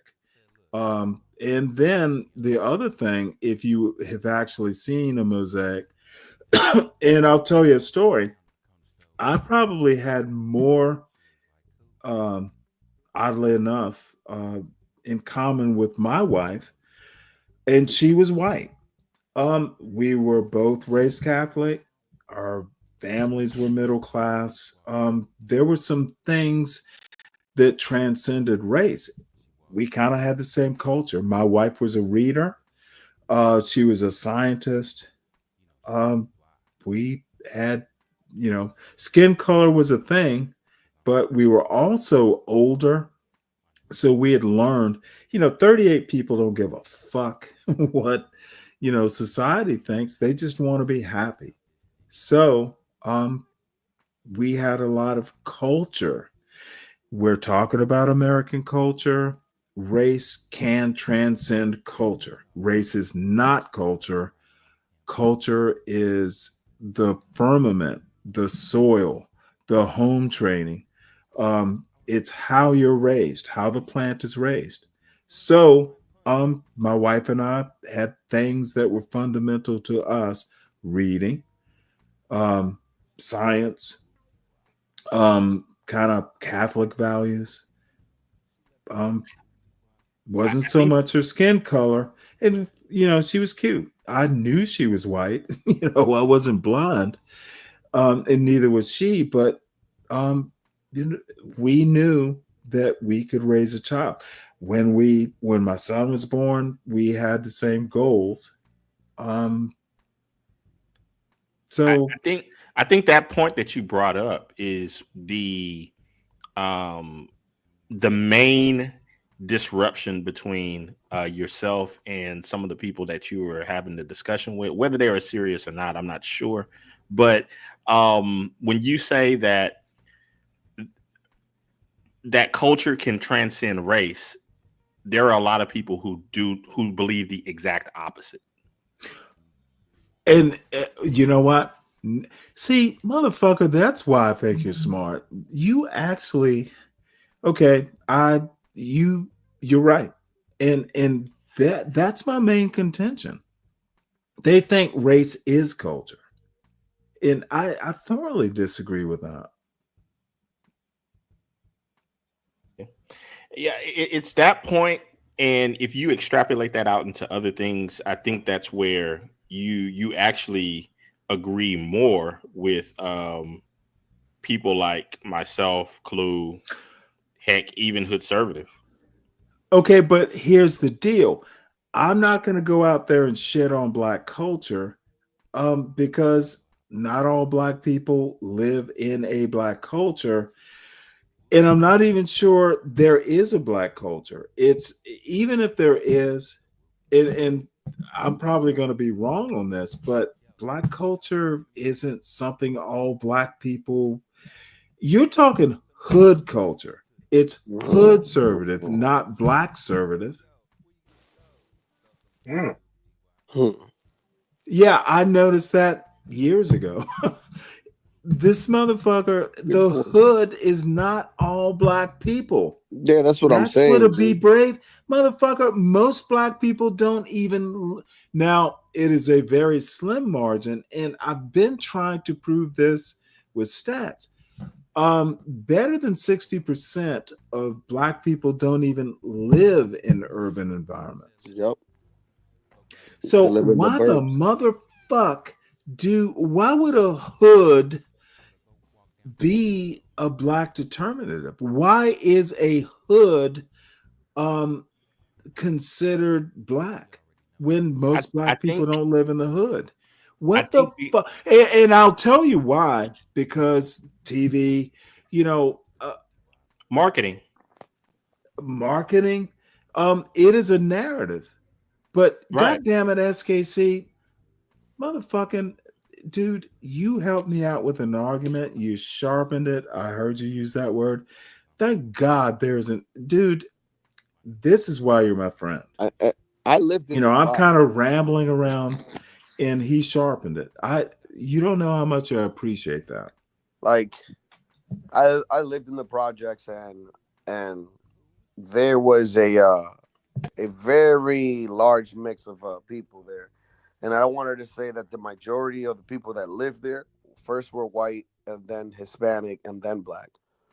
So I just don't know why people would just assume that every hood and every ghetto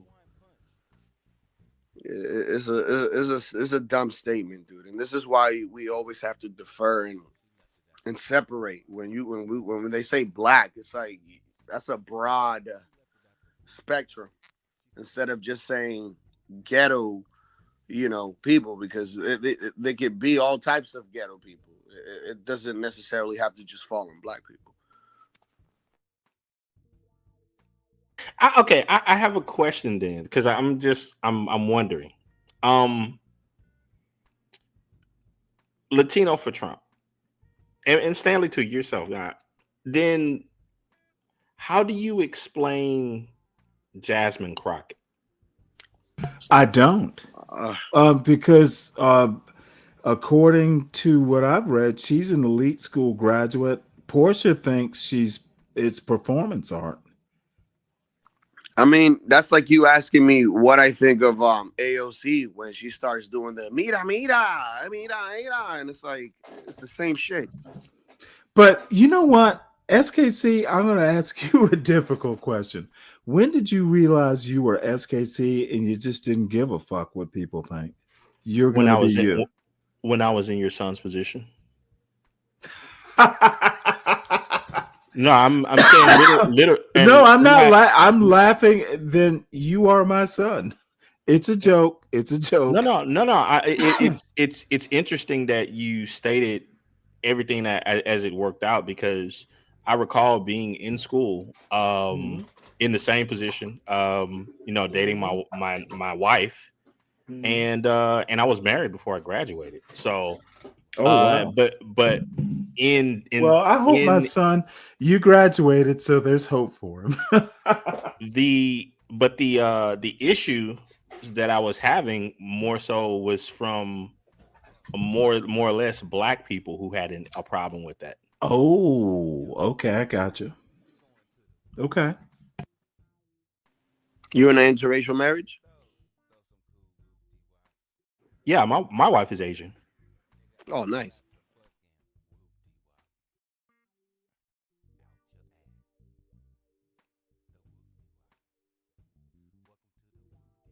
Well, let me ask you a difficult question, and this is going to be very John Galtish. Are you less black? No, come on, SKC. No, it's not. It's not me laughing. That's me laughing because yeah. I already know the answer. My answer was I'm SKC. Motherfucker, you are a motherfucking SKC. You are, dude. He's like, I ain't black. Dude, I don't get thrilled often. Motherfucker, you are SKC. God damn it, SKC. He's like, dude, you are my brother forever now. He's like, I ain't black, I'm OJ. No, SKC, where were you yesterday when I was going at it with John? Motherfucker, I had to pull the same thing and tell these folks that I am Stanley. I'm blacker than both of you combined. My black chip is like not a card, it is who I am. And I'm more than that. Yesterday, I was out on the waters newly coined as the Gulf of America. Fishing, hopefully. Oh no, just out. We were taking a sailing expedition out, and I was just enjoying. You fucking own a sailboat? No, I do not own a sailboat. No, I do not. I was about to get like, God damn, you are SKC. No. Sailing what? No, there's a friend of mine. He owns a schooner, and every now and again, Nice. I'll call him up and say, hey, I want to head out on the water just to get away and think and all that stuff. Nice. Well, here's where I'm gonna go, and I, motherfucker, you better start showing up more because I need you to. Shit, I, you know what? Your sword gets rusty, and you just dust it off the rust, and sharpen it.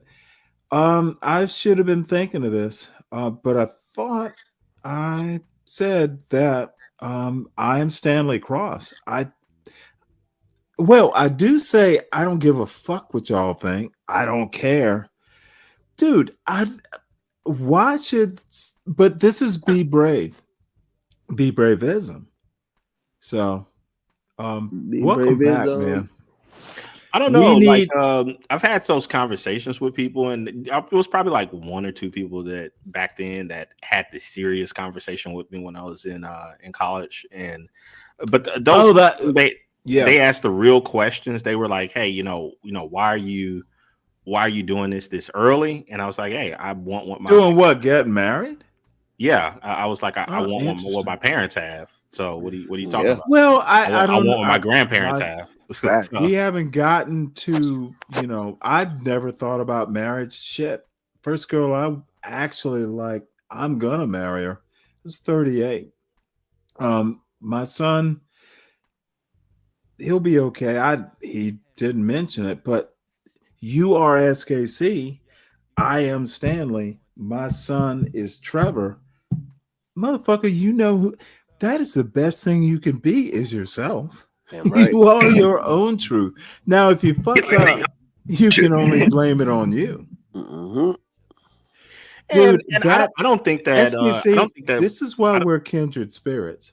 Fuck them. Well, I don't think that. I don't know. To me, a lot of the people around me were acting as if this was something extraordinary, and all I was telling them was this isn't extraordinary. I know a lot of people within my neighborhood and stuff. They were going through their ring by spring moments and all of that. So I mean, it was. I was just like, man, I'm nothing special. I'm a plug and play quarterback. I'm following the tradition that's been in my family for a long time and in my neighborhood and so forth. That's what do you and so I found it made me begin to look at the people who were trying to drag me, and as I began to see the pattern, by far I would say 90 to 95 of the percent of the people who had an issue with what I was doing were black.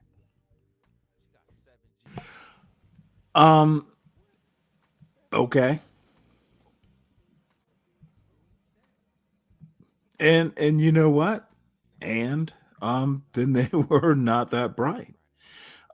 Black people can be dumb too. Anybody can be dumb. Right. And what well, let's go and listen to the Universal Clown Show. Look, SKC, you do know you and I will go loggerheads on politics, but see, this is the lovely thing about friends like you, and I consider you a friend. The family stuff, motherfucker, who we are, how we raise families, what culture is. Dude, there is nothing I've ever heard you say about family life, what family is, who you Family's should legacy. be as a father. That's the building block.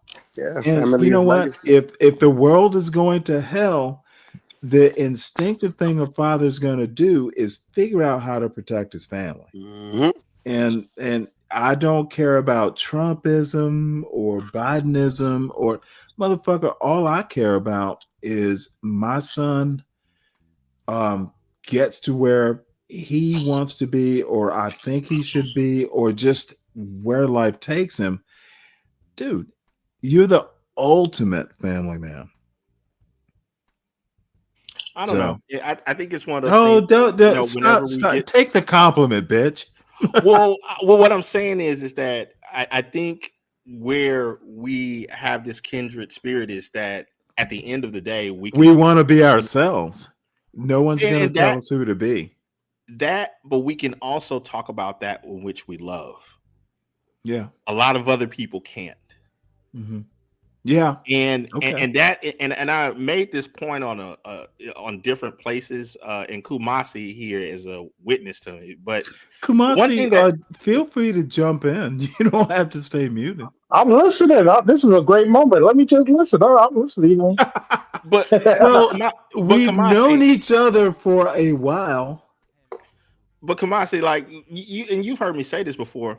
One thing that I find interesting in a lot of these conversations across, multiple places is the lack of people being able to actually talk about that which they love. Yeah, you're right. You said that word scares people. It does. It does.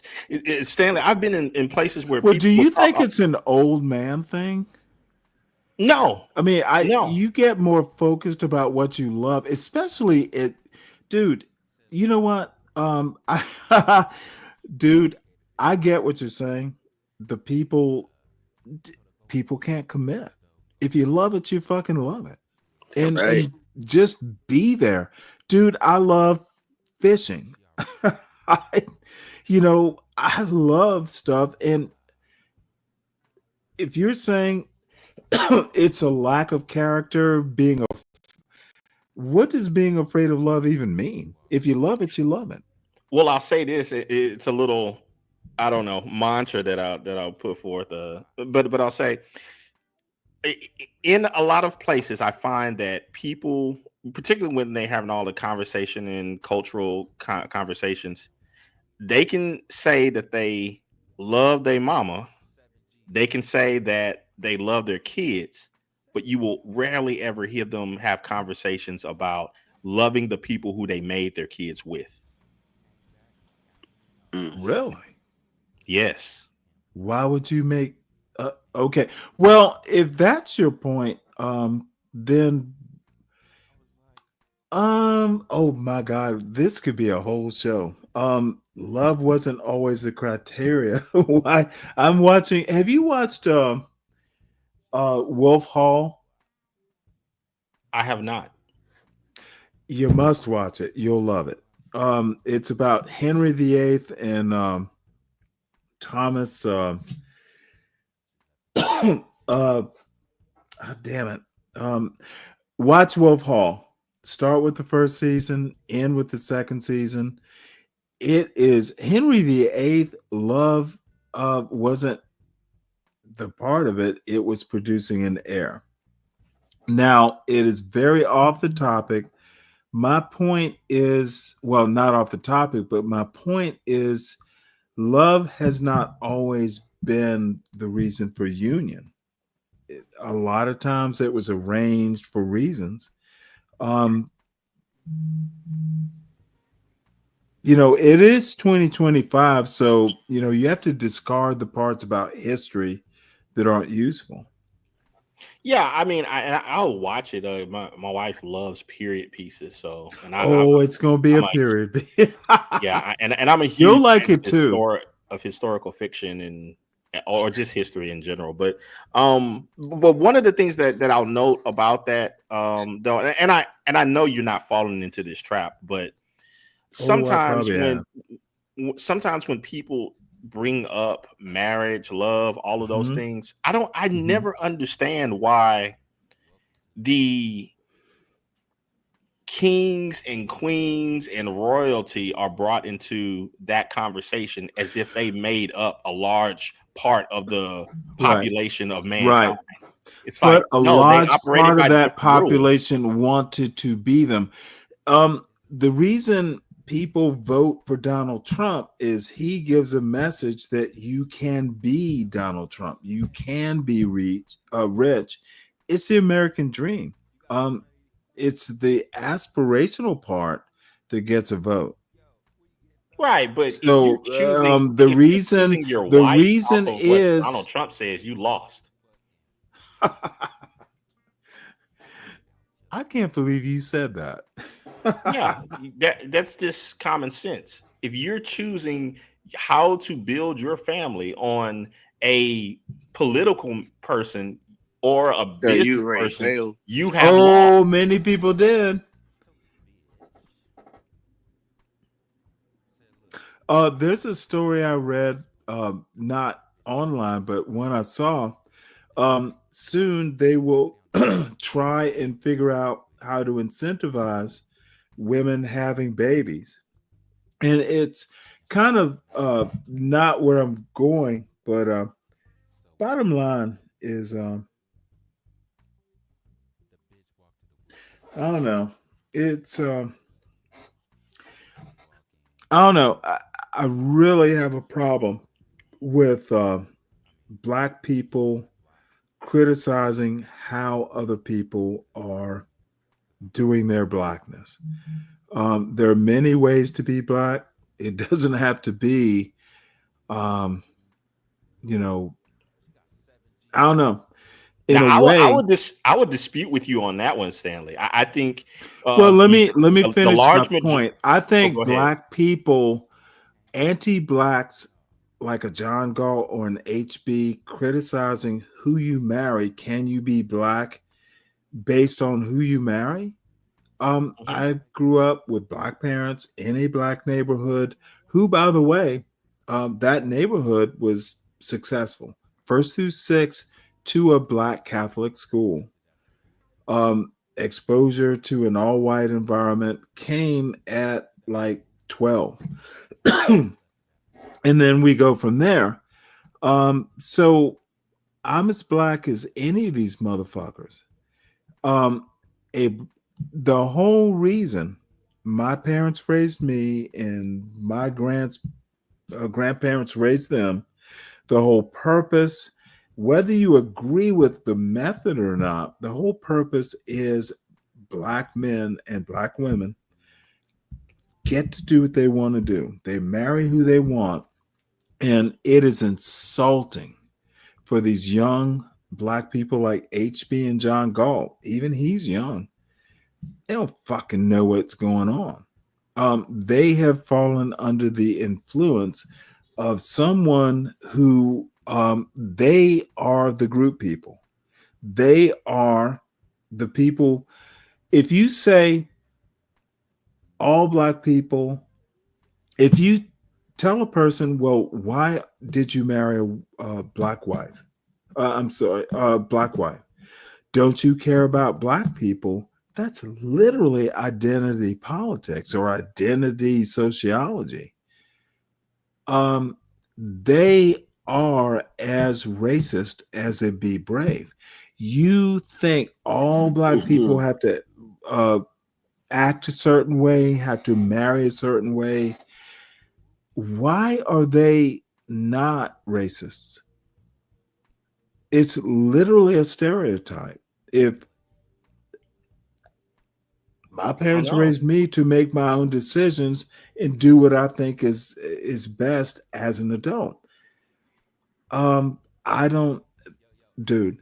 I find them ignorant. I find them ignorant. I find them ahistorical. I find them really substandard in critical thinking. Do you think that the majority of black people agree with you? Don't care. I never go to the majority of black people. Do the majority of black people pay my bills? No, I hear what they say. The majority of black people in this John Galt channel don't agree with half the shit I'd say. Do I stop saying it? Because I think I'm motherfucking right. And I know I'm right. And they're not paying my bills. And we can separate, the audience. This is entertainment, folks.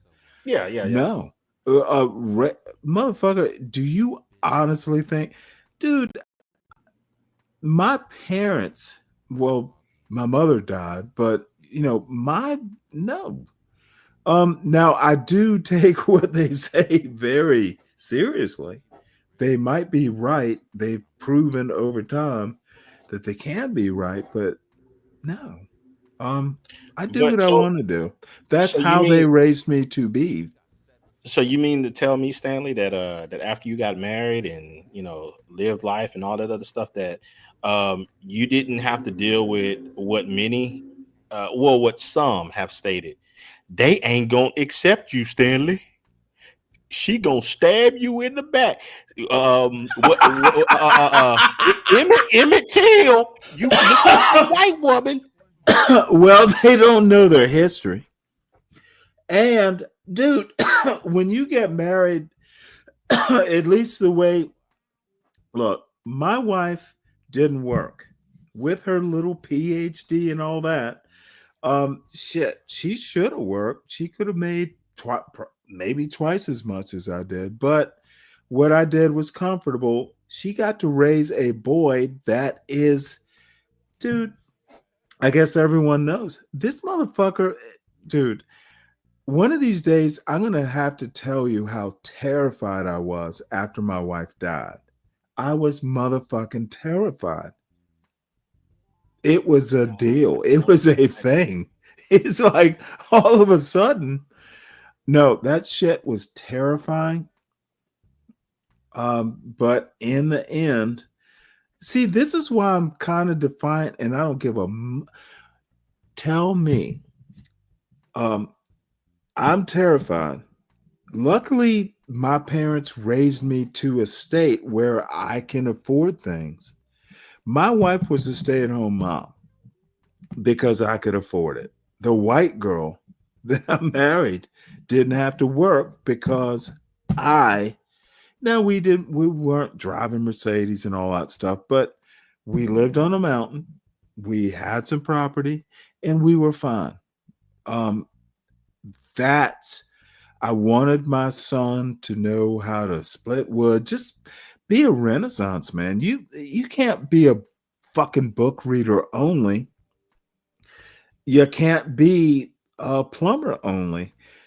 The one thing that I am satisfied with, and my wife, one of these days we'll talk about family life, but my wife was awesome. And I didn't know it until after. SKC, sometimes I would come home and my wife and son were he wants to call her mommy. And she's going, no, call me mama. This is what I would come home to. And I'm like, so my Precious wife would go, well, there are now, but they're laughable moments. But my wife would greet me at the door. Well, guess what your son did today? And motherfucker, I didn't call her motherfucker, by the way. I'm like, well, look, I just walked in the door. Tell me this. Tell me how you fixed it. And then tell me, how did you fix it? Did you fix it? Why are you expecting me to do it? Dude, I used to have to commute to work close to DC. But you know what?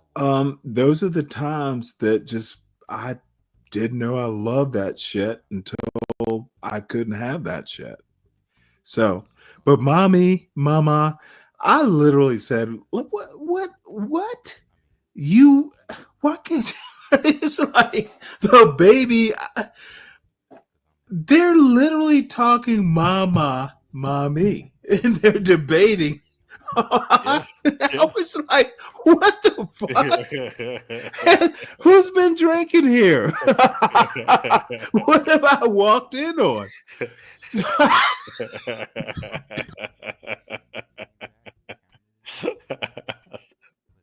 And you know what? Recently on this channel, they were like, well, women have it good at home. No, they have fucking cabin fever. If you got a smart child, and you know what? That's the thing that people may not understand. A smart kid can be a chore. This is a PhD talking to a boy, 4 years old, debating mama and mommy. I'm like, dear, you need a break. Let me just deal. You go. That's when your wife, who works hard at home, let her just go. Let her go out. Give her a couple days if you have to. Give her a weekend if you have to. Dude, those women, and this is now, here's the deal. Here's why I say that. My son was reading on an 8th grade level in 1st grade. And that's the woman who trained him. So, I was kind of like, well, is that all y'all do? Talk mommy and mama all day? What the hell are you doing? Well, it turns out she was raising an elite college graduate, as it turned out. So, fuck all that bullshit about manosphere subservient. My wife and I never had that conversation. It turned out the way it did. Nature will order it. You don't have to date a woman and say, I want a woman who is. If you're sitting down at a speed date and you go, I want a woman who's subservient, she will never serve you. That ended the date. Y'all need to do better. So I've been talking for a while, didn't mean a monologue, but nah, you're talking. you about better love, motherfucking and find a good woman. yeah, you're talking about what you love, and the thing about it is, Oh, dude, I miss those days. Yeah. What I find, okay, funny, That's what was important.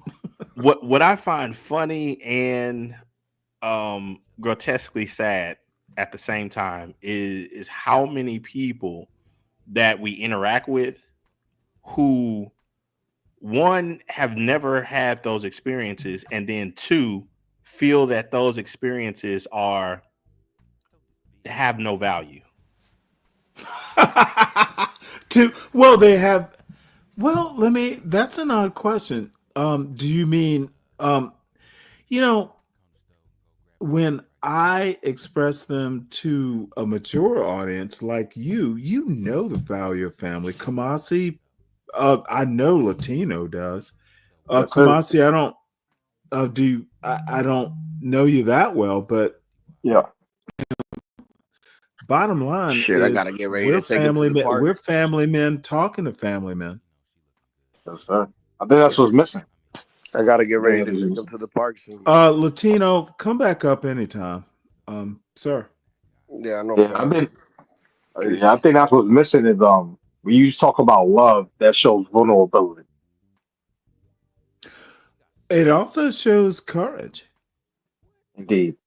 Vulnerability and courage. Sorry, I've been sipping a bit, but vulnerability and courage are not necessarily, well, they're different, but they can be joined at the hip. You have courage because you care about a cause. you don't show courage or even care about something. You don't show courage about something you don't care about. You could just go, whatever.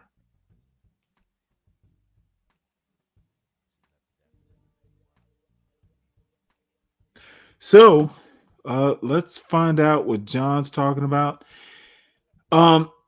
Just to get your feet wet there, welcome back to the John Galt channel.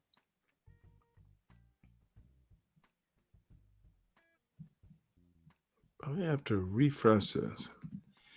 I'm gonna have to. I think my computer is getting too Like, old. damn, nigga, you this dumb? Probably is.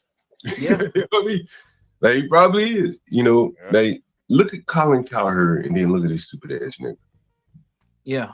You know what I mean? The first whole shit that went down on ESPN and Fox, whatever, they had nothing but the words about Colin Cowherd. These niggas here just out here just reckless, like children, you know, like teens, you know. Every man is a nigga, which I disagree with. That's why it's you know, obviously I don't think he raped anybody, but you know, when you put yourself in those situations, I mean, that's what you kind of gotta expect. And you know, it's a 20-year-old girl. What she want to do with your old ass, man? Like, you crazy? Wait, you know, there's probably a couple things going on here. HB, he suffered with so much homosexual rumors. Yeah. He might feel this ain't terrible for him. It solidifies he at least likes women.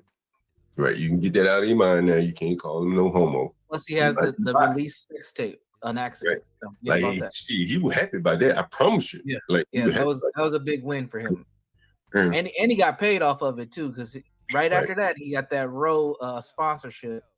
Mm-hmm. These are and so I heard he was going to get a woman $10 million. You know, none of them have a contiguous family right they now. made me think like I know he has children about her age. What do you mean? Mm-hmm.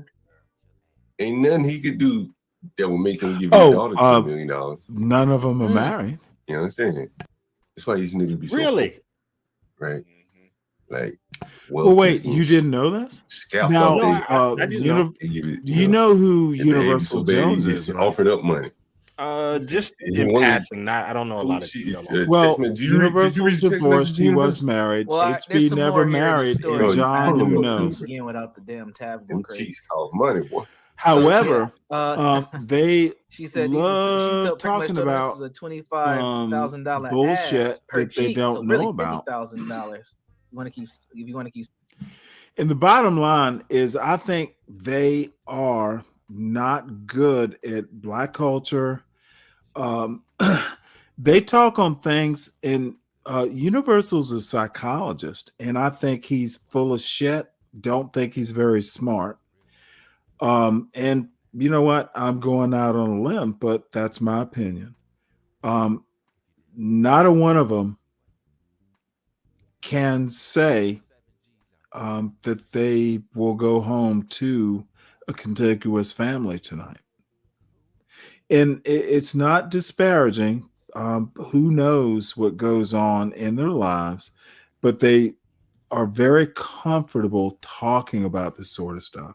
They are very comfortable, John and HB, very comfortable about talking about marriages, who you're married to, and then kind of sneering.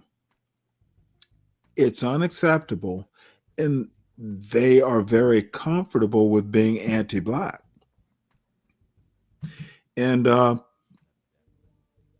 they know my problems with them. Fascinating. And SKC, you just need to watch the show after these months. And you and I have gone back and forth and, you know, had our animosities. But in the end, and here's my theory, just to anti-Black blacks, people who have these sorts of problems with Black culture, like these three, are worse than a Be Brave. Black men who have a problem with Black culture and think that there is a universal Black culture can't find anything right with a Black person. Take the opportunity every chance they get to go, well, those Blacks can't think this way. They are worse for the Black community, the conceptual Black community, than white racists. If there is a thing that's holding a quote Black community down, it's the people, it's an internal rot. Be Brave, the KKK set, they had their thing. They are contained.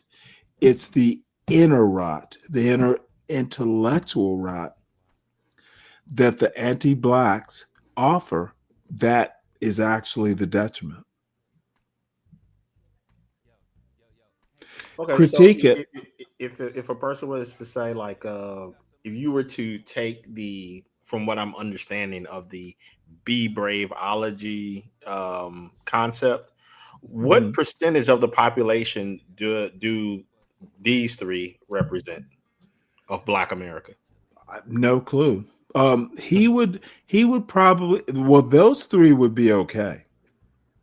They're not part. Literally, Well, I'm Be talking Brave about is from called your Be Brave. Hold on. aspect. Hold on.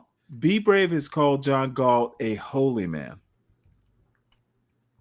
Right. I'm saying if you were to invert that, and if you're stating that they are the primary issue, Well, wait, that's representing the rock. assuming I don't Be Brave numbers. They're fictional. I don't have that framework. Oh, okay. So my framework is they are anti-Black Blacks. Okay. They are Black people who have no, they think that Black culture is just to be avoided, yet they do shows and their framing. You will never not see, like, I did a whole show on like national news. These motherfuckers will go and talk about ASAP Rocky. They focus on the problems that are wrong within the quote Black culture. They literally, like, that's that. You will see more about Jasmine Crockett and her problems and her perfidities. To use a fancy word, you'll never hear about Jeremy Raskin. You'll never hear about any other. You would think Jasmine Crockett is the only person in the U.S. Congress, U.S. House of Representatives. Blacks can do no. A Black person who comes from a Black mother or father can do no right in that mindset. Yeah, I mean, I get your argument, and it is valid. Well, it's not an argument. That's actually an observation. Dude, I bet I watched these shows have for almost getting close to 9 months now. Have they ever made the argument of why someone like a Crockett would get so much airplay then? I'm sure they have. Because he's Black. Look,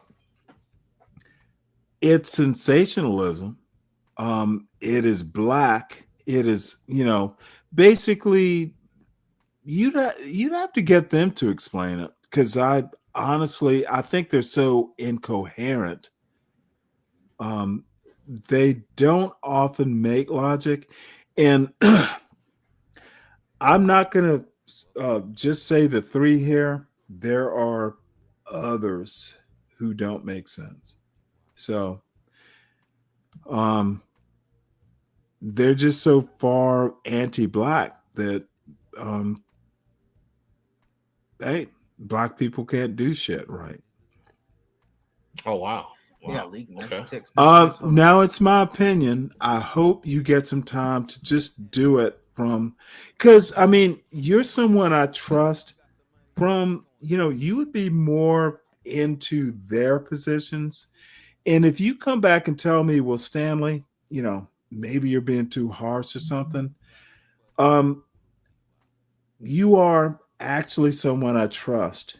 And we disagree about it a lot, but at least I know you're coming at it. If not a totally objective side, at least I trust your opinion. And I'm actually going to just, dude, you need to tune in more.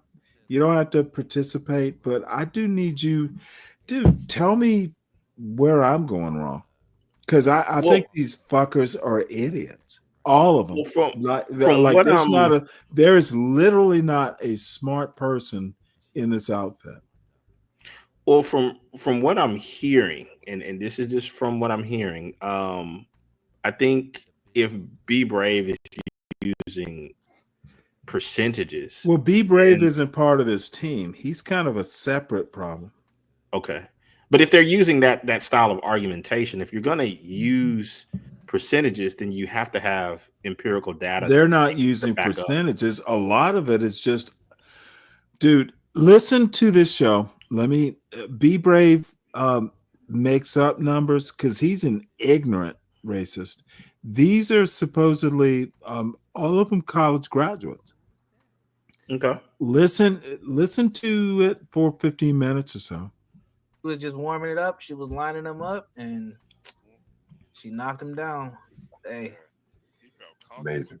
Crazy to her, man. Damn. It's really kind of amazing how this Me Too shit probably was meant for Trump. You know what I'm saying? And the men to be out here really just, having their way with women like Leonardo shit DiCaprio. Meant for Trump. But it's called all these rappers and R. Kelly's and smeared to Jay-Z, Deshaun Watson's. Yeah. It's interesting how they all turn out there. Yeah. Yeah, that's because I think these niggas is way thirstier, man. I really do. Yeah. I don't think Leo is sending text messages like this to females. I could be wrong, but I can't see Leonardo DiCaprio sending some,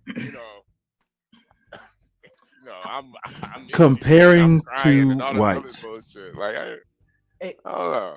HB, how much you think age has to do with this? Because Shannon's kind of he's up there in age. They didn't have the and even for myself, like part of my era was in the text message like online shit, but part of it wasn't. So I think I got kind of best of both worlds. But these old dudes, man, you can't be texting shit like this, bro. You gotta hit the FaceTime if you want to do this type of shit. Like you can't. Yeah. I don't think they understand the game where it is today. It is a small part of it, the age, but I think really what it is this nigga Shannon Sharp been famous since he was in high school, man.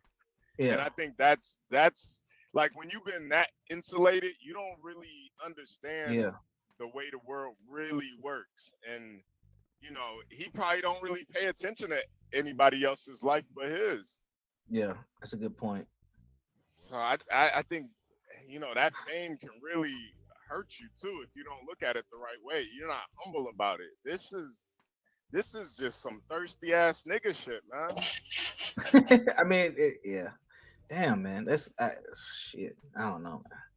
Because that nigga came from the era of payphones and shit, man. Right, like, beepers, niggas talking calling the landline and shit. Right, the landline, niggas talking. Now this is three people with college degrees. One of them has a double master's. And the best analysis, that shit's crazy. Is what your mama this be picking up on your phone. Yeah. Like, hey, I heard somebody breathing. That wasn't you. So Mama. he should be more cautious. All this damn technology. Like, nah, I ain't about to take shit, bitch. I need that shit. I need a carrier pigeon or something. So then, from your perspective, maybe you and Kumasi could answer this question. That's why Universal, I say this why, if you stated between them, they're sitting on 4 degrees. Black men are the biggest simps. Why would this be of great fascination to them? I'm sorry, what? This seeming, I guess, it looks like some sort of infraction between. Why are you asking me to explain them? I'm just giving Because, you the background. no, just because you know them better than I do. I think they just, honestly, I don't know. But they could be spending their time better. But it's a morning roast show. Yeah, yeah. You know, I'm literally just calling it the Black Roast. This is their audience. This is what entertains their audience. Oh. And it's content. I Yeah. think that's the reason. Yeah. This sort of, stuff attracts audiences. It'll get them numbers. So, yeah. And, they know what they're doing. It's just not something I want to do. So, Well, yeah, I mean, I know obviously. well, no, in a way, I'll have to take lower numbers. They're nice to let me tag on here, but I literally go the other way. I'd much rather talk about like politics and news. Oh, okay. Yeah, I mean, it is like this would be more, I guess, like a TMZ style of. Right. Gotcha.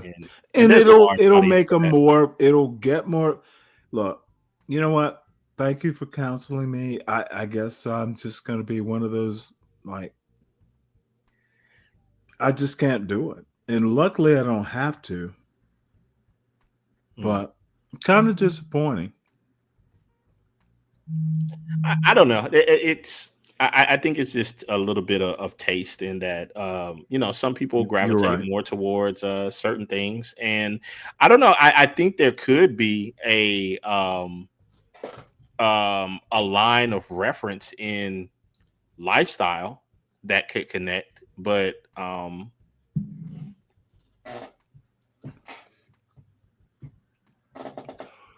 well, my line of lifestyle is don't come up and talk to me about politics because you don't know enough.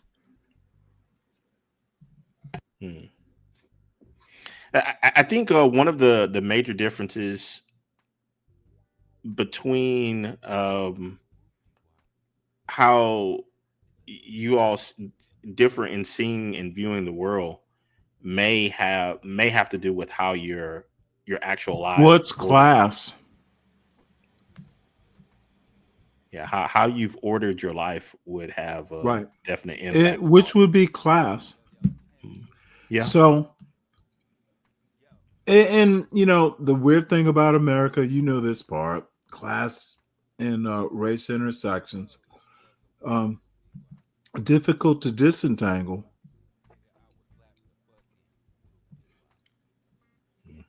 Yeah, that's the truth. I mean, However, am I boring you?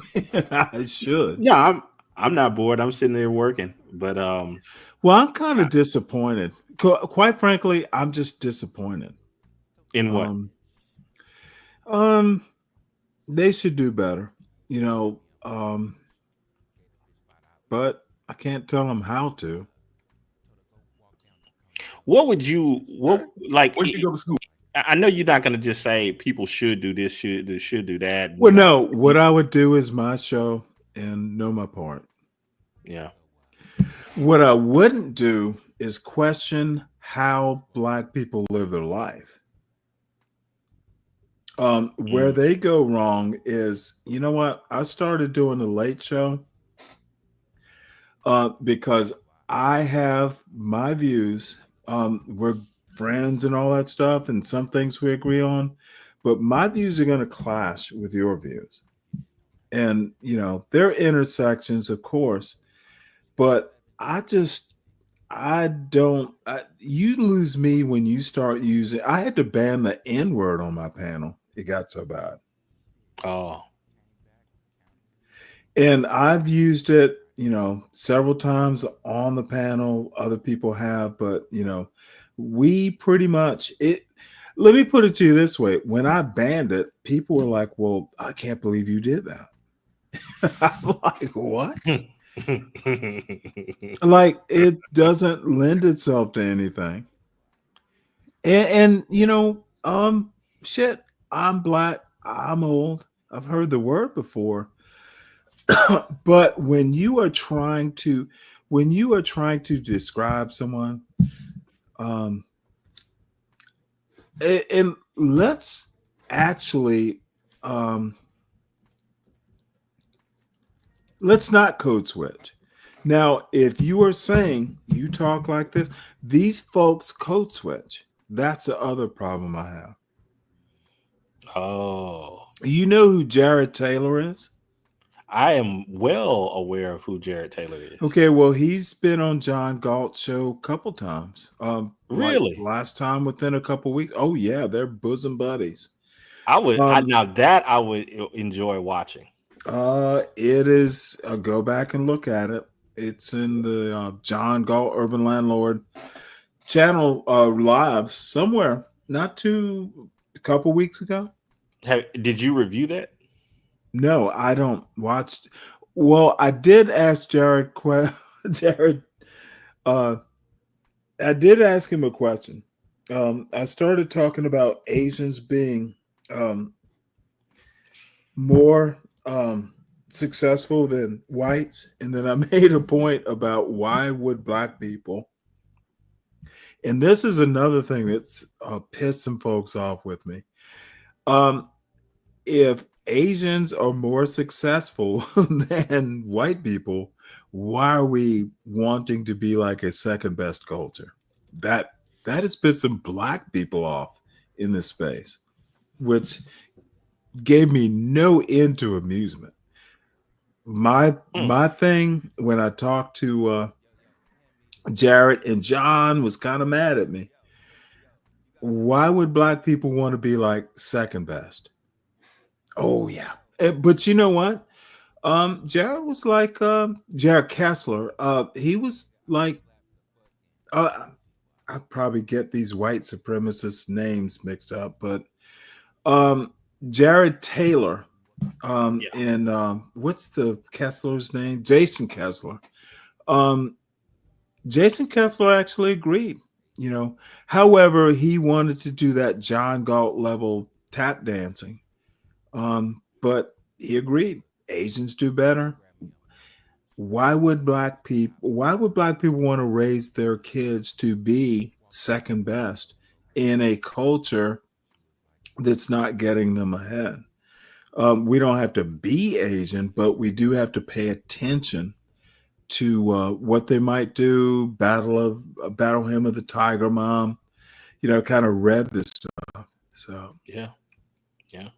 I was anyway, dude. I'm just kind of venting with a kindred spirit. Yeah, I was kind of joking with Deacon Dave in the chat when he said I think he's joking with you about that you like Bud Light. I was like, I need to send you some Yellow Rose IPA. Well, you're rich. I don't get the shit in my gas station in this little store. I probably don't get that IPA. Yeah. Years ago, and I'm saying like it's just a long time ago. My dad died a couple of years ago, but I'm sorry to hear. But years ago, we used to make this trip to the Yellow Rose Brewery, and I want to say it was about 15 years ago. We happened to stop through there, and I told him, I said, Dad, let's stop at this brewery, and we stopped there, and I convinced him to take a pint, and because I've always been like, I don't like. Oh wow, really? And then it became his favorite. He actually stated, "Oh my crap! I can't believe I've been drinking Bud Light this long, and Budweiser. This is so much more superior." So from that day on, it was like he would always tell me, "Send me some Yellow Rose, son." So good for him. Yeah. But Well, I don't love your know. view. I'm going to listen to a little bit more of this Bud Light level commentary. Linwood is still around. Wow. Yeah, he was up here yet. Dude, all kinds of people come up on this Stanley versus the world clown car. On in though. Anything else you want to talk about? No problem. Hey, Linwood, before you go, did you want to talk about that little girl peering through the window? The door? And doing what? Well, that's what she was doing, peering through someone else's door on their property. Well, you have any thoughts on that? I mean, well, if she had no reason to be on that property, she shouldn't be peeping. Oh, okay. But if she was on that property and was invited on that property by somebody, why the hell is she peeping? Yeah. Look at you, Linwood. You being fair here. But thank you for calling, Linwood. They literally misspell Linwood. So there's that. Well, yeah, John, that's because you didn't tell him the race. But yeah, if you just ask these dumbass niggas without race involved, they'll give you the right answer. But you put race in it. Oh yeah, that story. Oh, they sure did. It's you think it isn't it double N? 100%. Yeah. Yeah, you ain't say she was black. You forgot about the system of white supremacy. Man, I want to share this clip with you guys. You know, we talk a lot about education here, and I've paralleled the United States with South Africa quite a bit. Yeah. And here, and maybe you've seen this article. If you've seen this, we'll discuss it. Now, let's see. Anyone seen this? No, you seen this? Looks pretty feminine. Listen to what he has to say here. Let's see. Let me blow it up. Give me 1 second. See if I can blow this. This is coming from TikTok, but it's on Twitter. All my erudition comes from TikTok. That is a problem. Wow. Wow. Shit. Hold on. Let me see if I can get this volume up. And he's talking about some statistics in South Africa, but South Africa kind of mirrors here. Right. And so let's take a listen here. The US. From the get-go, this is what it says. The median wealth for white household in South Africa in 2017 was 1.36 million rand. For black households, it was 70,000 rand.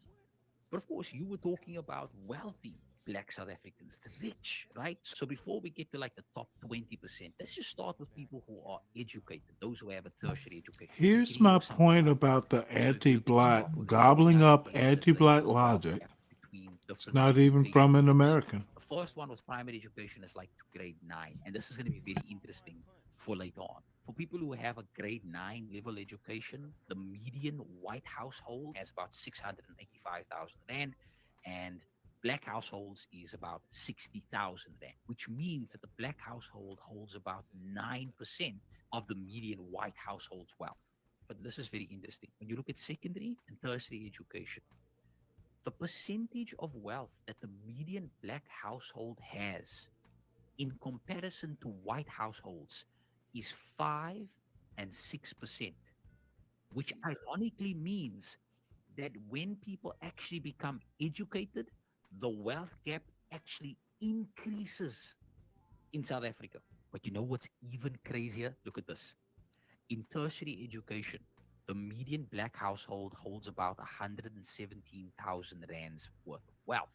That is still far lower than grade 9 education level white household median wealth. 685,000 rand.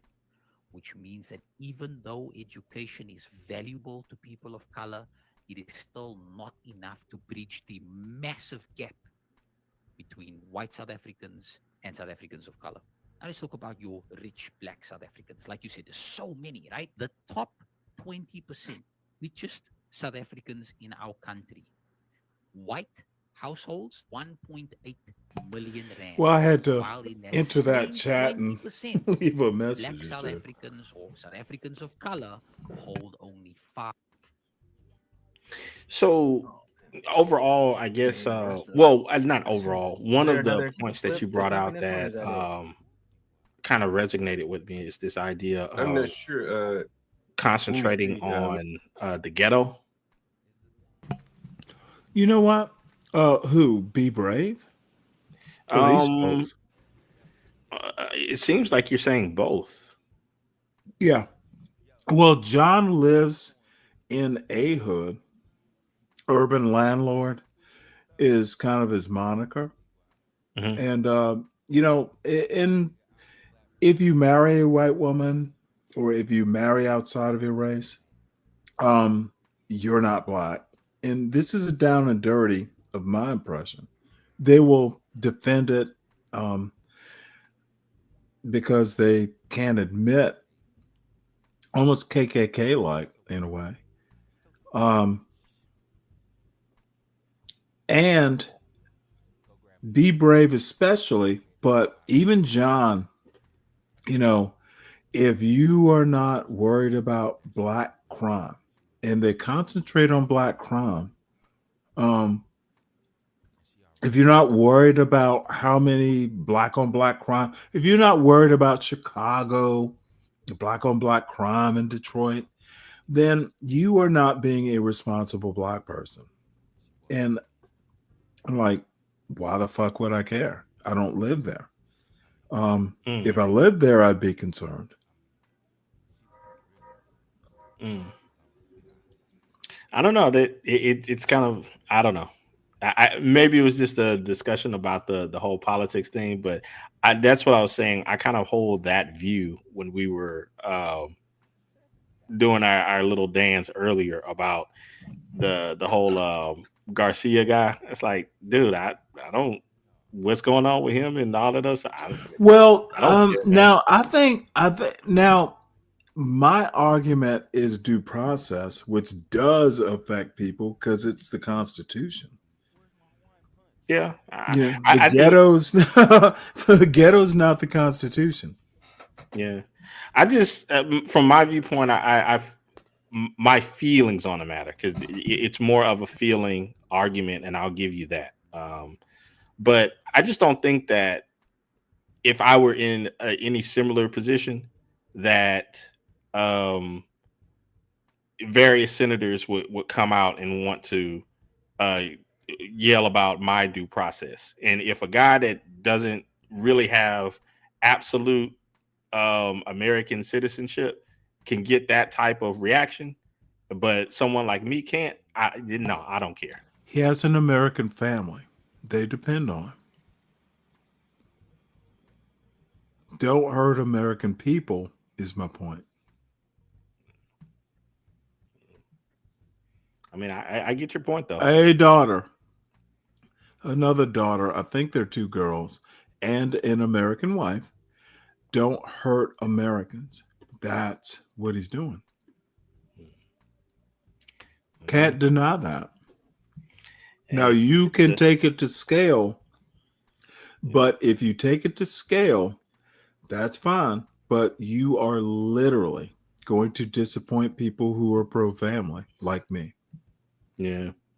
I think one of the, I guess the cynical part of me holds that I see the big loophole in it, in that. Well, what's the big loophole? Tell me where I'm wrong in this argument so I can refine it.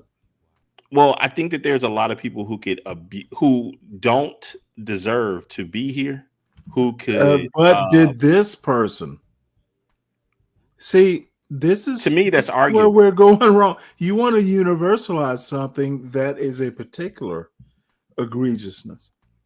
Yeah. I don't know. I again, I'm not convinced that he should be here.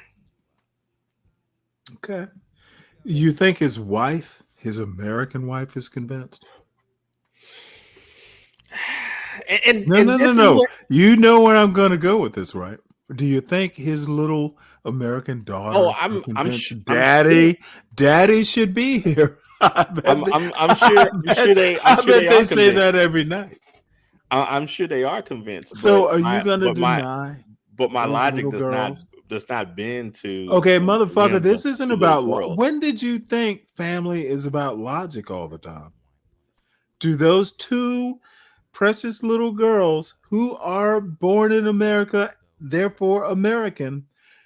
Do those little girls care about logic? They just want daddy. Yeah, I'm pretty sure Daddy isn't daddy is their logic. Daddy, daddy, you better pray I don't produce a commercial. That little girl's gonna say, well, daddy, you are my logic. Yeah. Where's my logic? Yeah. but I might just do it just for the fun of it. Yeah, Where's do my it, man. logic? Where's my daddy? Man, have a blast with it. Have a blast with it, man. But from my vantage point, I don't think that you can run a country off of that type of emotionality. My logic, and it is your logic, one family at a time. You agreed to it. America begins when you open your front door and send your little Americans out. And you are hurting Americans when you take daddy away. Thank you, President Trump. I'll even argue from no. You need to acknowledge my argument. And I acknowledge no. Where is the aliens enemy act in the Constitution? 1798. We actually read it on an overnight show. Mm-hmm.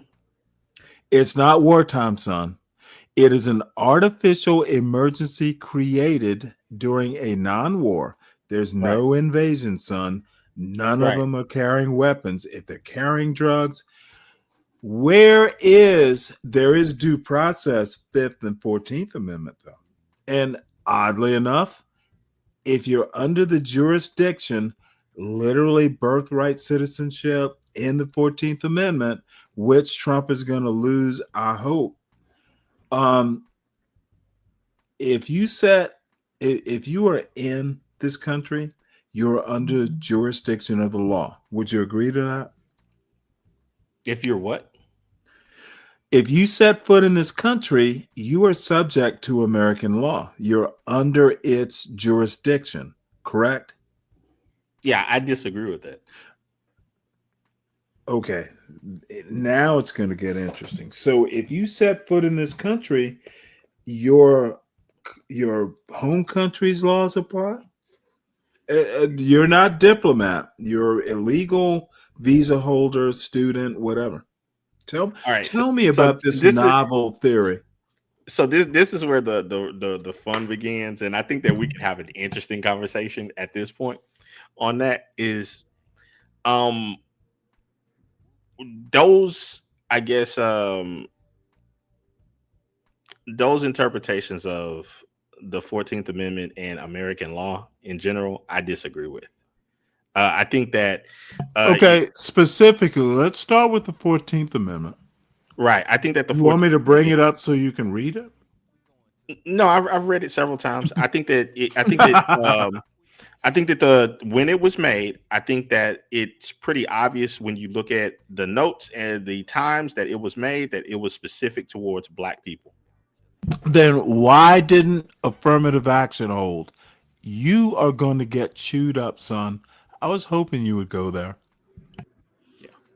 Yeah, I think that the 14th Amendment guarantees citizenship. Clarence Thomas, specifically towards Clarence Thomas, the great granddaddy of Black conservatives, chewed up that argument. And by the way, he chewed up that argument using Thomas Sowell. So I actually read that Supreme Court co-consent that Thomas wrote. Good luck with this. Don't bring in the 14th Amendment was for Black people. Your granddaddy, Clarence Thomas, disagrees with you. So are you saying so does Thomas Sowell? Hey, you want me to find that amendment? You want me to find that consenting, whatever they call it? Oh, I was hoping you go here. You have thrilled me. Continue. So you're stating that I can't disagree with those two? Absolutely not. But when you say that the 14th Amendment was literally written for black people, I'm going to blow you out of the water using Clarence Thomas in the process. So He you're saying that disagrees with you. So you're saying that you agree with Clarence Thomas? No. I'm telling you, Clarence Thomas disagrees with you. Okay, so are you saying that you agree with Clarence Thomas? No. So why do you disagree with Clarence Thomas? Just because he disagrees with you. That's the only reason. I'm going to keep myself out of it. I'm going to watch you be destroyed by your goddaddy. He said, "Oh my God, daddy."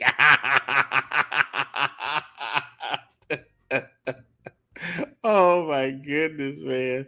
You know, I now you have given me something to delve into deeper.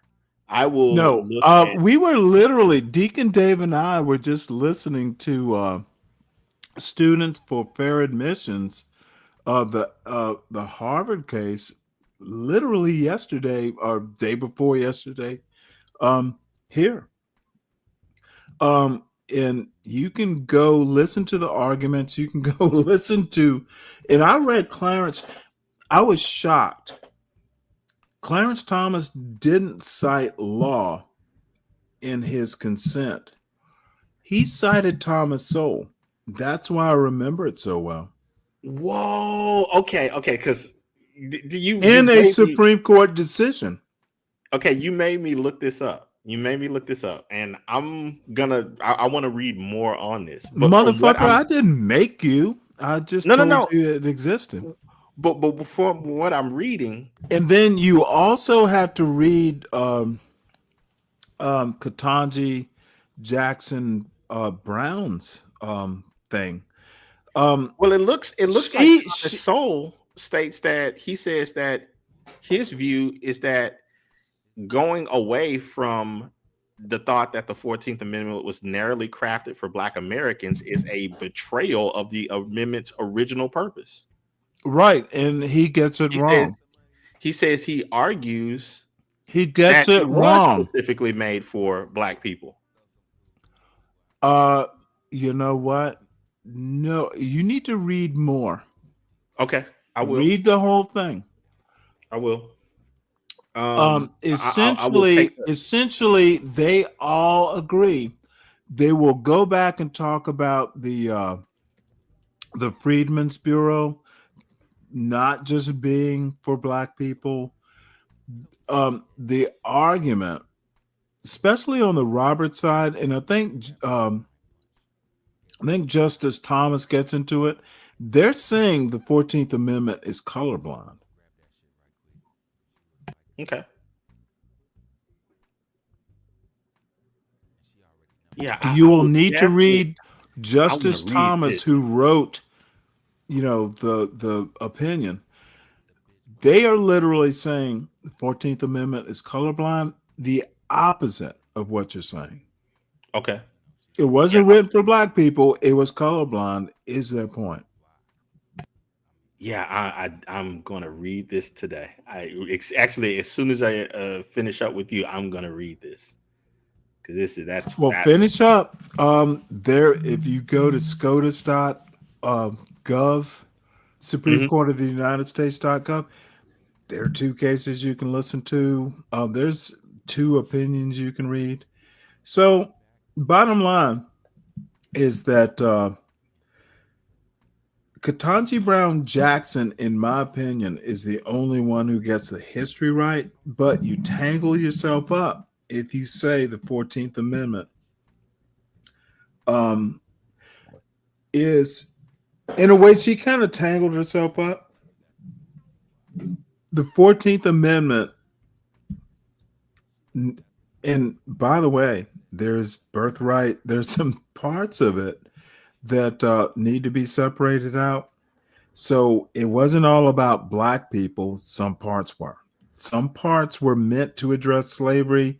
Some parts are so neutral that how people write into the Constitution, they aren't specific by intention. So bear that in mind too.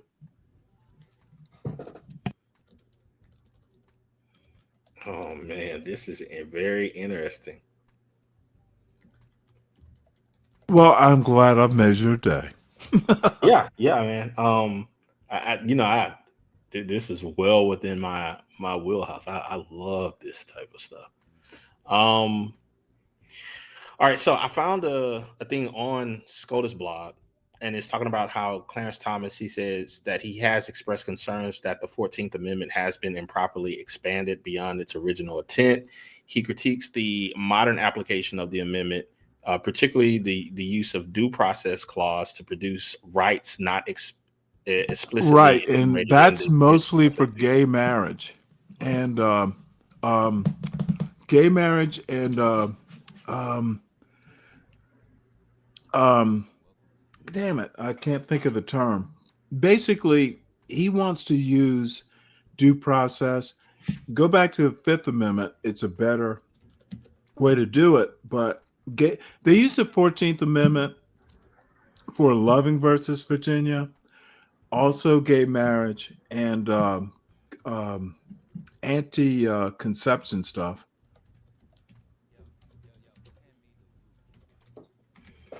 Yeah, I'm just scanning through. And in my opinion, Clarence Thomas has a novel approach to what due process is. Well, yeah, I mean, he's a novel guy. Yep.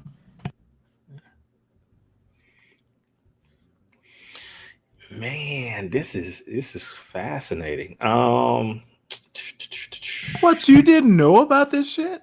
Really? No, I knew it from the aspect of Clarence. I'm not Clarence. Okay, well, let me Thomas ask Sowell, for your definitely. please like my channel. Please hit the like, dude. I'm deeper than just a one-liner. So everyone here, by the way, hit the like button. John Galt channel. It is a wealth of knowledge and shenanigans at this point. If you're new, like it, share it, spread the seed. Please subscribe to the Stanley Cross channel, Stanley Cross 6000. Support your host as Dolomite did this morning. And I must thank Dolomite. He's a good guy. Very oppositional to my frame of reference, but he always challenges me. So let's see. We are getting to over 10 and a half hours. I am going to shut this down soon, but having fun with my buddy SKC. SKC never comes around, so we have to kind of celebrate when he does. So, SKC. Yeah, man, this is fascinating. Like, I'm just scanning through stuff right now.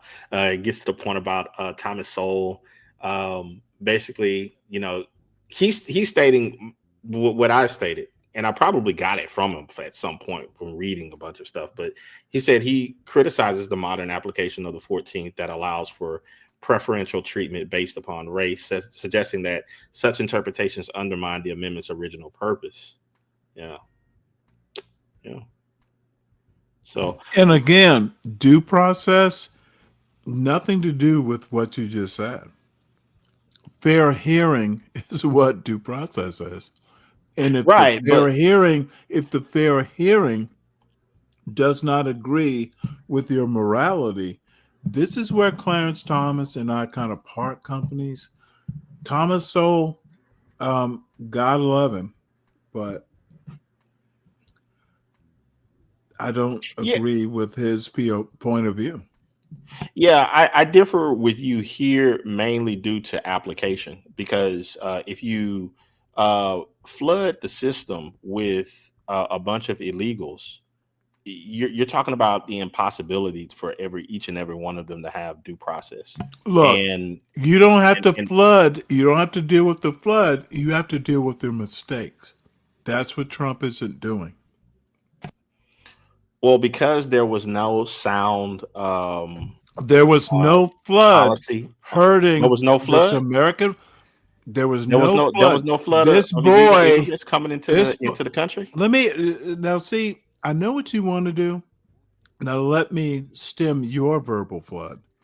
Okay. The admission of an administrative error is documented. Where? Correct. Look it up. Correct the administrative error. Fix one problem, and you know what? You plug a hole in that flood. How do you plug a hole in the flood when the flood already happened? Correct your mistakes. Are you anti-mistake fixing now? So if you fuck up, you shouldn't fix it. Is that yours? Is that where we go here? Now, I've pleaded to your family instincts.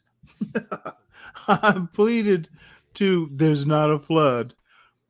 I'm telling you, the Trump administration admitted there was an error. What? You can't fix a fuck up? How many ghetto people have you known in your life who have said, my bad? Can't Trump say, my bad? Yeah, I don't think it's necessary.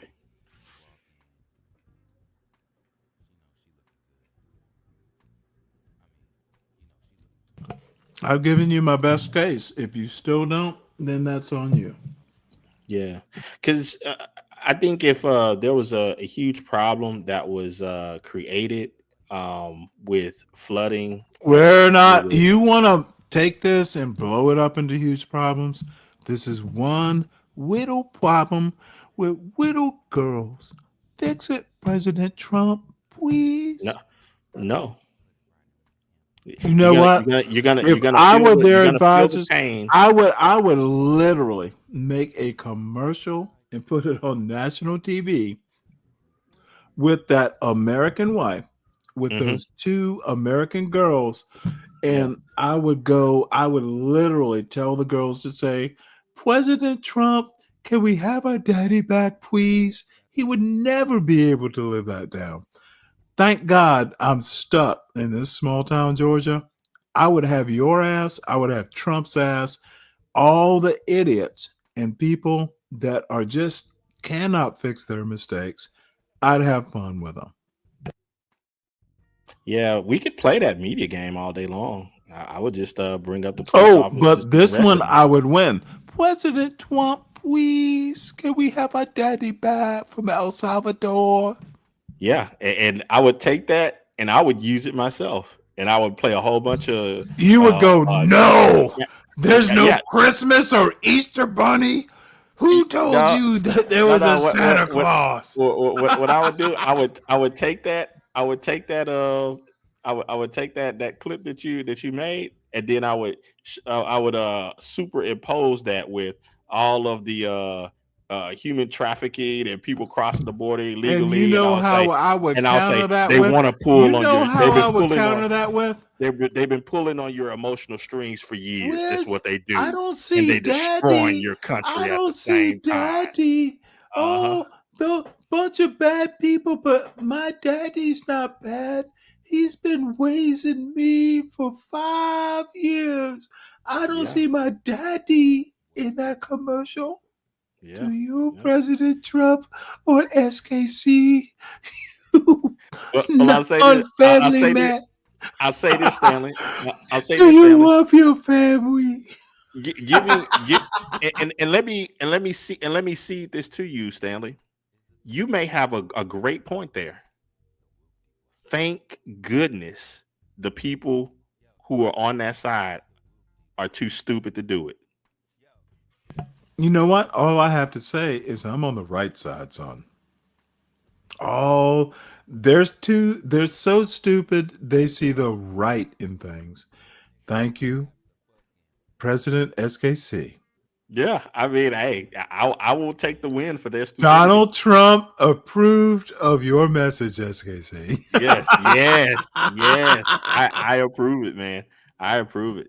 Yeah, and one of the major reasons that I stated is, I would say it's a bit selfish, self-preservation. I don't want none of that around where I live. Well, you know what? That American family, they can move next door to me anytime. Those two little girls. I don't have a little girl, but you know what? There are other little girls their age in my neighborhood. And they would fit Uncle, right in because they're here's my Americans. They are here's my Americans. uncle. And Here's then my and uncle then MS and then that 13. American This is wife, my uncle when MS the next 13 door guy. wife goes and knocks, it would be a house with one of those half doors, like the old fashioned doors, where the other next door wife would come up, they drink coffee. That would be the setting dude, I'd blow your evil shit. That Donald Trump not being a confusing hordes, imaginary hordes of immigrants coming over, superimpose it with the little girls.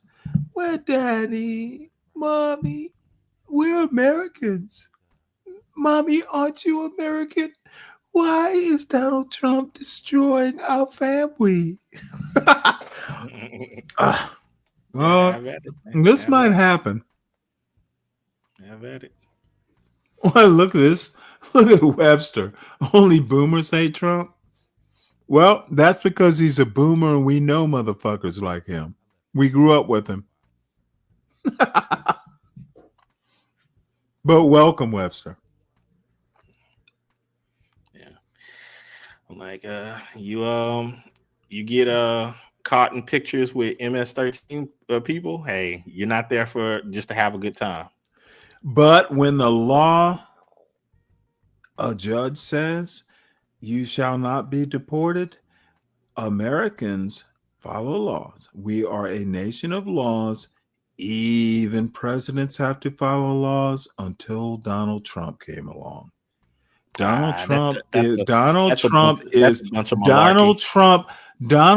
hovers above the law, like something from what was that robot's name who could scream and kill people? She would open her mouth.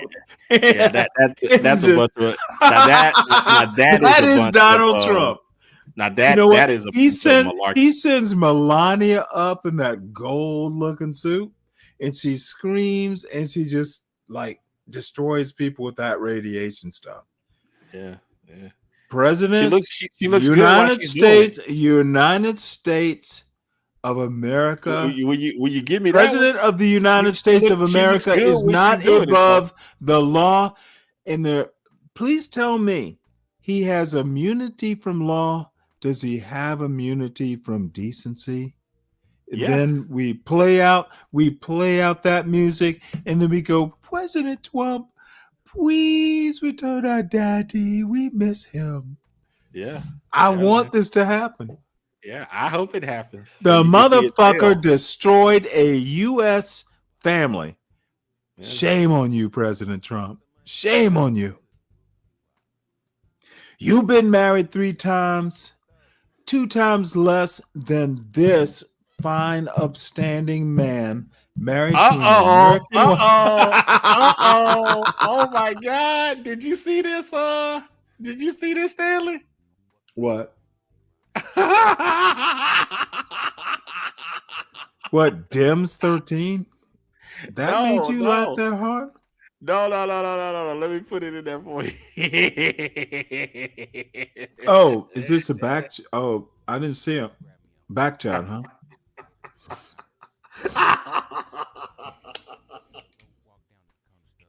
Oh, nice. So he has an apartment now. Nice. Why is this funny? Are you glad? Sounds like you're gleefully glad that at least our daddy gonna be comfortable and not with them other dangerous people. Our daddy's not dangerous. Yeah. He's coming back before September. Okay. Hey, I'll put it this way. I won't do the. Okay. Well, let me tell you something. I said $5 bet. You heard Can we me. do okay? But can we just do a The friendly? motherfucker's friendly not bet? in jail anymore, and you think this, dude? This is advancing towards my assessment. Okay, but Transfer to El Salvador facility with own bed furniture. Oh, you know what? He's in purgatory. He's coming to heaven. Thank you, President Trump. He needs to. What Trump is trying to do is just kind of put it behind him, make this man comfortable. Next thing you're gonna know, his family's gonna go down and visit. They can't keep U.S. citizens, so No, they will go notice. down and visit. Oh, this is a conjugal visit. Maybe he has his own bed. Okay. You don't think it's conjugal? Notice. I bet it is. They're gonna This produce another U.S. citizen in that this bed. this is CBS reporting. And and they state in the article. Oh, I didn't read the article. I expect you to do it. Yeah. So,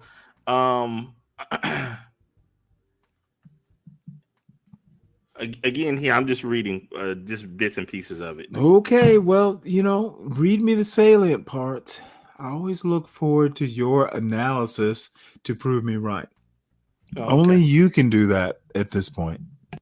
Detectives indicated in their report that a second man had tattoos that were indicative of Hispanic gang culture. Yeah. Tattoos make you guilty. Tattoo evidence. You got a tattoo, you're guilty.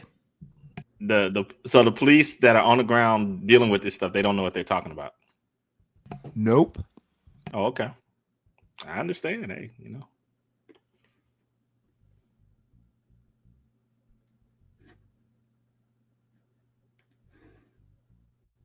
Any other points you wish to bring up? No, I'm just motherfucker. The dude was picked up from the United. See, Deacon Dave, I know. It does in El Salvador. Motherfucker wasn't. He was living in Maryland. Those tattoos. This dude wants to bring up tattoos in El Salvador, except he was picked up from Maryland. Do better, Deacon Dave. You're not on the Hoodservative Network. You're on Stanley versus the World. We laugh here. And we laugh mirthfully. We don't laugh in a red pill way. Well, I mean, Department of Homeland says that he was a gang member. So now look at this motherfucker. Why do you love MS-13 so much? Typical far right. If you don't agree with me, if you don't hate it, you love it. Dude, Webster, you're not ready for Stanley versus the World prime time. Keep practicing. You might make the grade. Why do you love it? Motherfucker, why would I love something I don't know about? I'm looking at the U.S. Department of Homeland Security's report on him. They have him, Abrego Garcia, Kilmar Armando. This is March 28, 2019. They said subject has been identified as a member active of MS-13. Yep. Keep going. On March 28. Oh, is this from the court? This is from Department of Homeland Security. Okay, I don't give a fuck about. I care about what the judge said. What did the judge say? Oh, okay. Okay, Homeland Security can write all they want, except when a judge says Homeland Security back in the good old days used to obey the judicial system. Now they're lawless. This isn't now. Okay, of course it's not. You said it's 2019. Right. Their judgment, immigration judge, when did he make that call? In 2019, ruled he should not be deported. He shall not be deported. Fuck what Homeland Security says. A judge ruled. Okay, I'm just wondering. The executive executes laws. They don't make it. They don't judge laws. They were overruled by the branch of government that interprets whether the execution of that law is constitutional. Why are you treating me like a fool? I'm not. You're reading me. Okay, they were overruled. Is my point. But motherfucker, go look it up. You brought me. No. I'm not going to do your homework for you, sir. I am looking it up. Well, you're looking it up while you're asking me when you want the year. Fucking figure it out. You're the one who wants to challenge this. And we always go round and round. Judge greater than president? No, co-equal. Judge equals president. It's co-equal. And better than that, judge, president, wrong context. Legislative, executive, judicial, that equal signs between the three words are,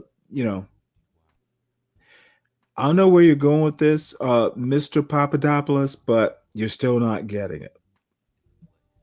U.S. government works co-equal branches of government. President, judge, that's apples and oranges, sir.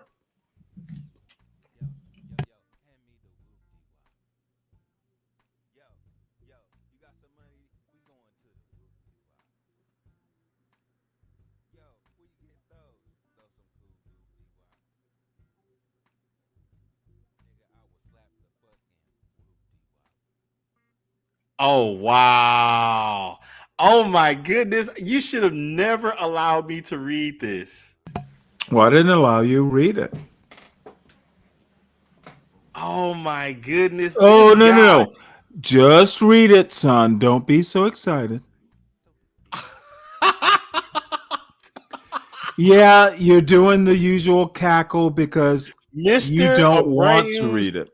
Mr. Abrego Garcia's lawyers say that he was granted the status of asylum based on his well-founded fear of persecution by Barrio 18, the main rival gang of MS-13, which he belongs to. They state that he belongs to I love it when I love that MAGA. I love that clownishness. His audience. Ooh, Now, let me take you back to the operative words. Granted asylum. Concentrate on those two, and then you might actually sound like an adult. Granted asylum. Yes. Was he granted asylum? Don't skip away. Don't skip to Malou. Granted asylum. Was granted no. See, I'm gonna let you. That's what it says. Yes. Granted asylum. No, motherfucker. Don't skip it. See, what you want to do. I'm not skipping anything. I'm reading what it says. See, you are. Don't tell me what it says. I told you what to concentrate on. When you learn how to read English, sir. When you learn how to read English, when you actually understand what words mean and what the most important words are in a paragraph or a report, what I heard that was important was granted asylum. He was granted asylum. You go and clown yourself now. Good luck.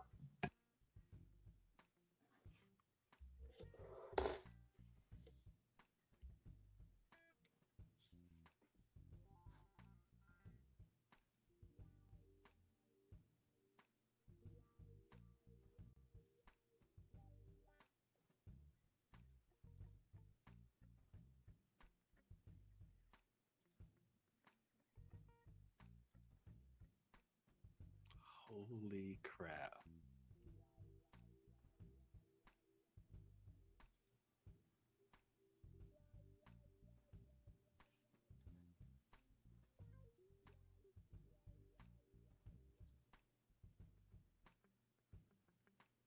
Well, you disappointed me. I was expecting a whole lot of do you agree now that granted asylum are the two most important words? All that little clowning you wanted, all that little clowning. He, ha ha. I already Granted asylum. I see. I thought you had fainted from the truth. I already proved my point. You haven't proven any point. My Yes. point. The Whoa. judge gave Let me. asylum Do you to an MS gang member. understand? Do you understand my point? The judge gave asylum to an MS-13 gang member. But a judge gave asylum. His The lawyer- judge gave asylum. You are correct. I'm not to a fighting gang that member. part. Therefore, Yes. Does he have legal status? Oh my. Okay. Does he motherfucking have legal? It doesn't matter why or whether you approve. The question is, does he have legal status? After that judgment, sir, I know you want to faint from the vapors because the truth has been revealed to me. I must fake my weakness like the Southern Belle. Dude, he is a legal motherfucking resident, and there's nothing you can say that changes that.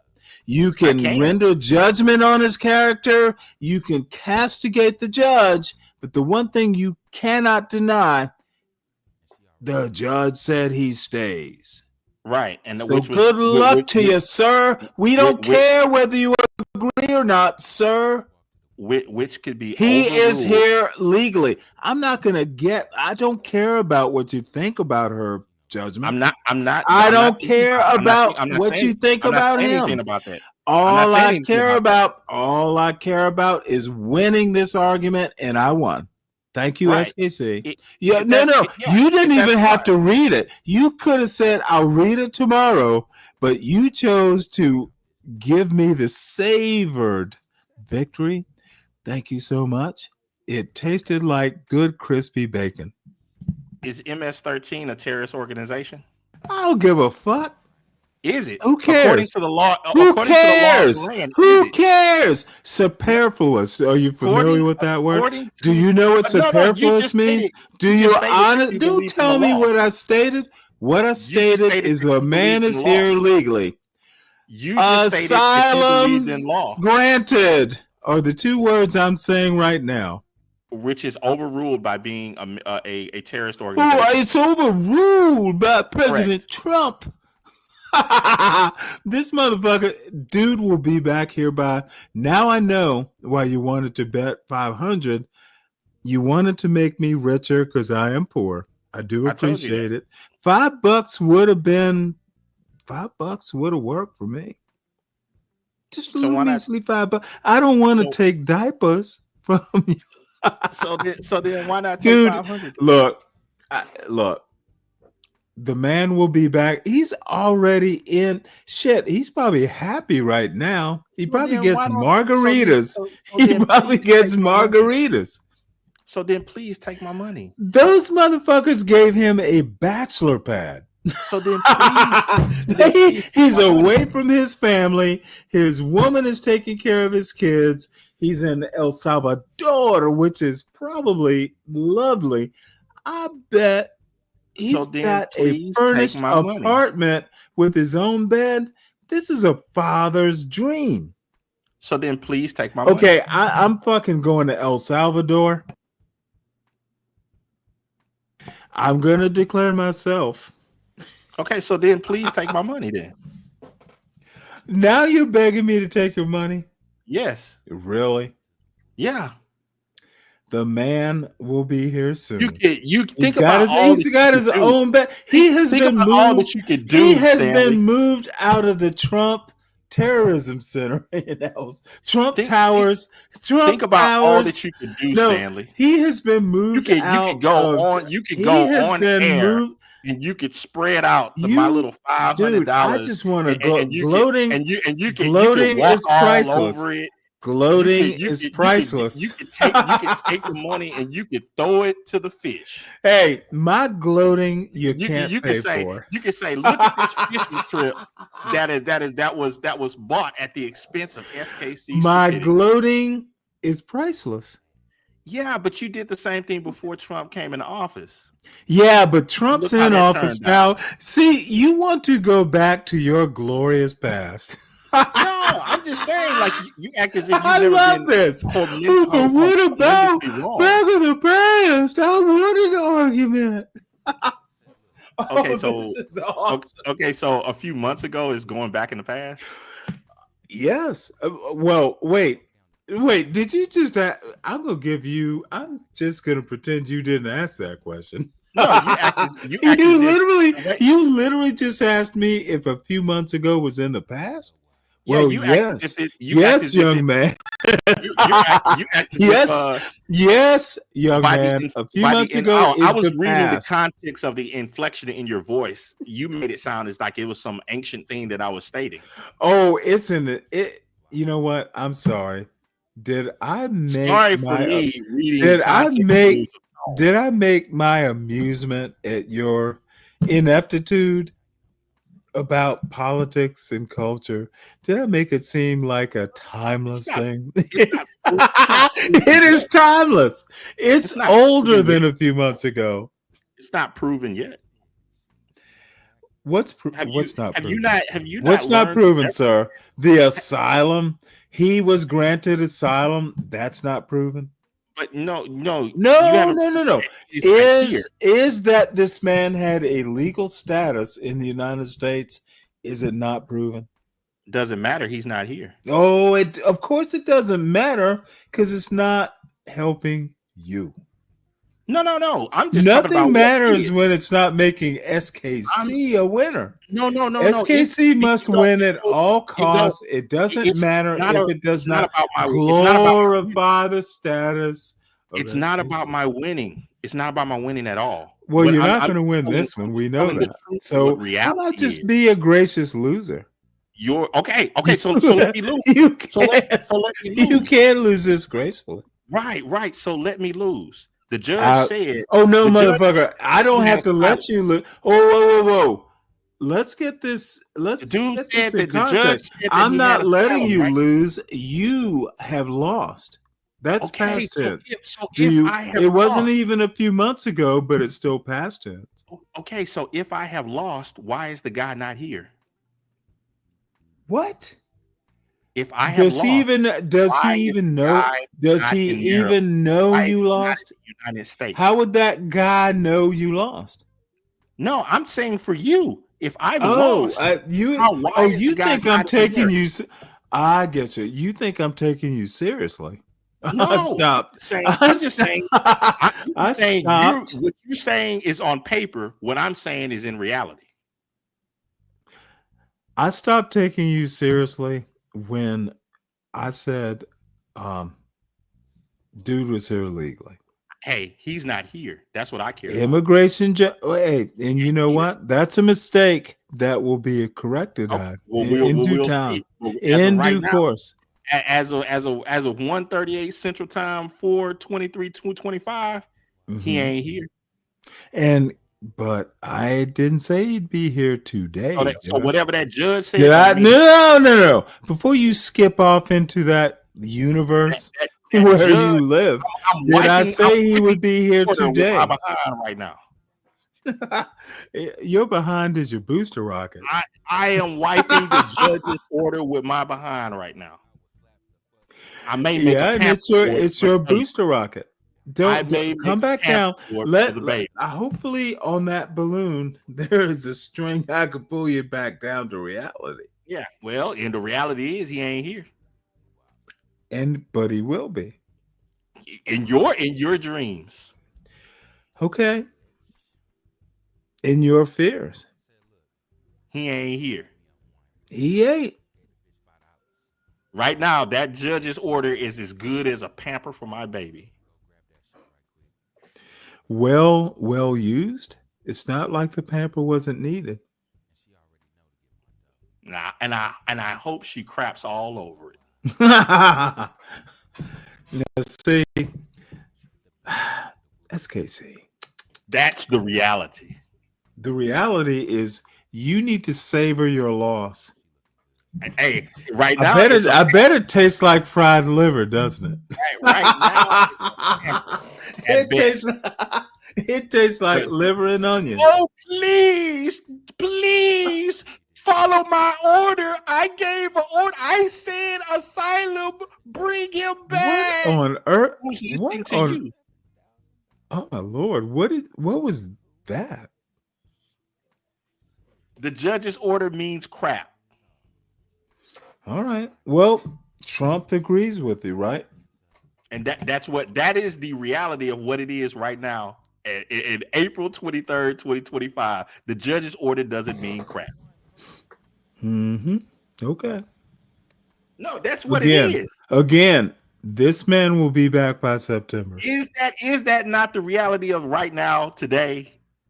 You know what? I don't necessarily agree to the word, but you're right. District court judges and essentially what Trump is trying to do is say only the Supreme Court can tell him what I think it's a He's little saying more. make me. Well, damn, I'm trying to give you some subtleties and you won't let me. So you go ahead and let me know when you want to hear actual stuff that matters. I want to hear it. Go ahead. Abrego Garcia will be here by September. And Trump,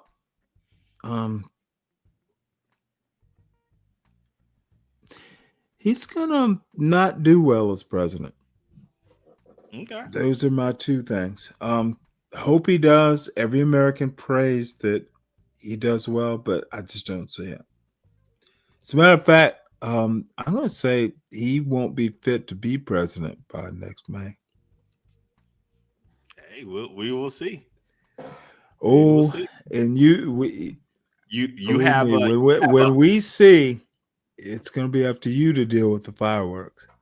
My calendar countdown says you have 131 days to make your prediction come true. 131 days. Oh, hey, Trump's going to make it come true. He's going to retreat just like he did from China today. Come on now.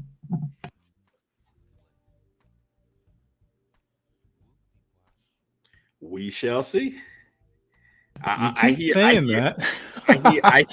hear a lot of predictions, but I don't see any of that happening in actuality. Yeah, and if you don't see it, no one else can see it, right? Hey, from what you guys called, the guy is even if supposed to be in office. Kamala's supposed to be in office right now. Oh, look at you living all in the past. Hey, I'm just calling it how it is. And no, you're calling it out as it was. Kamala lost that election a few months ago. What? Why are you acting this way? Because we forecast by past decisions and calls. If a person has forecasted horribly on a major call, what are the percentages of his ability to be able to make forecast on smaller things? I'm sorry, I don't have your abilities and statistics.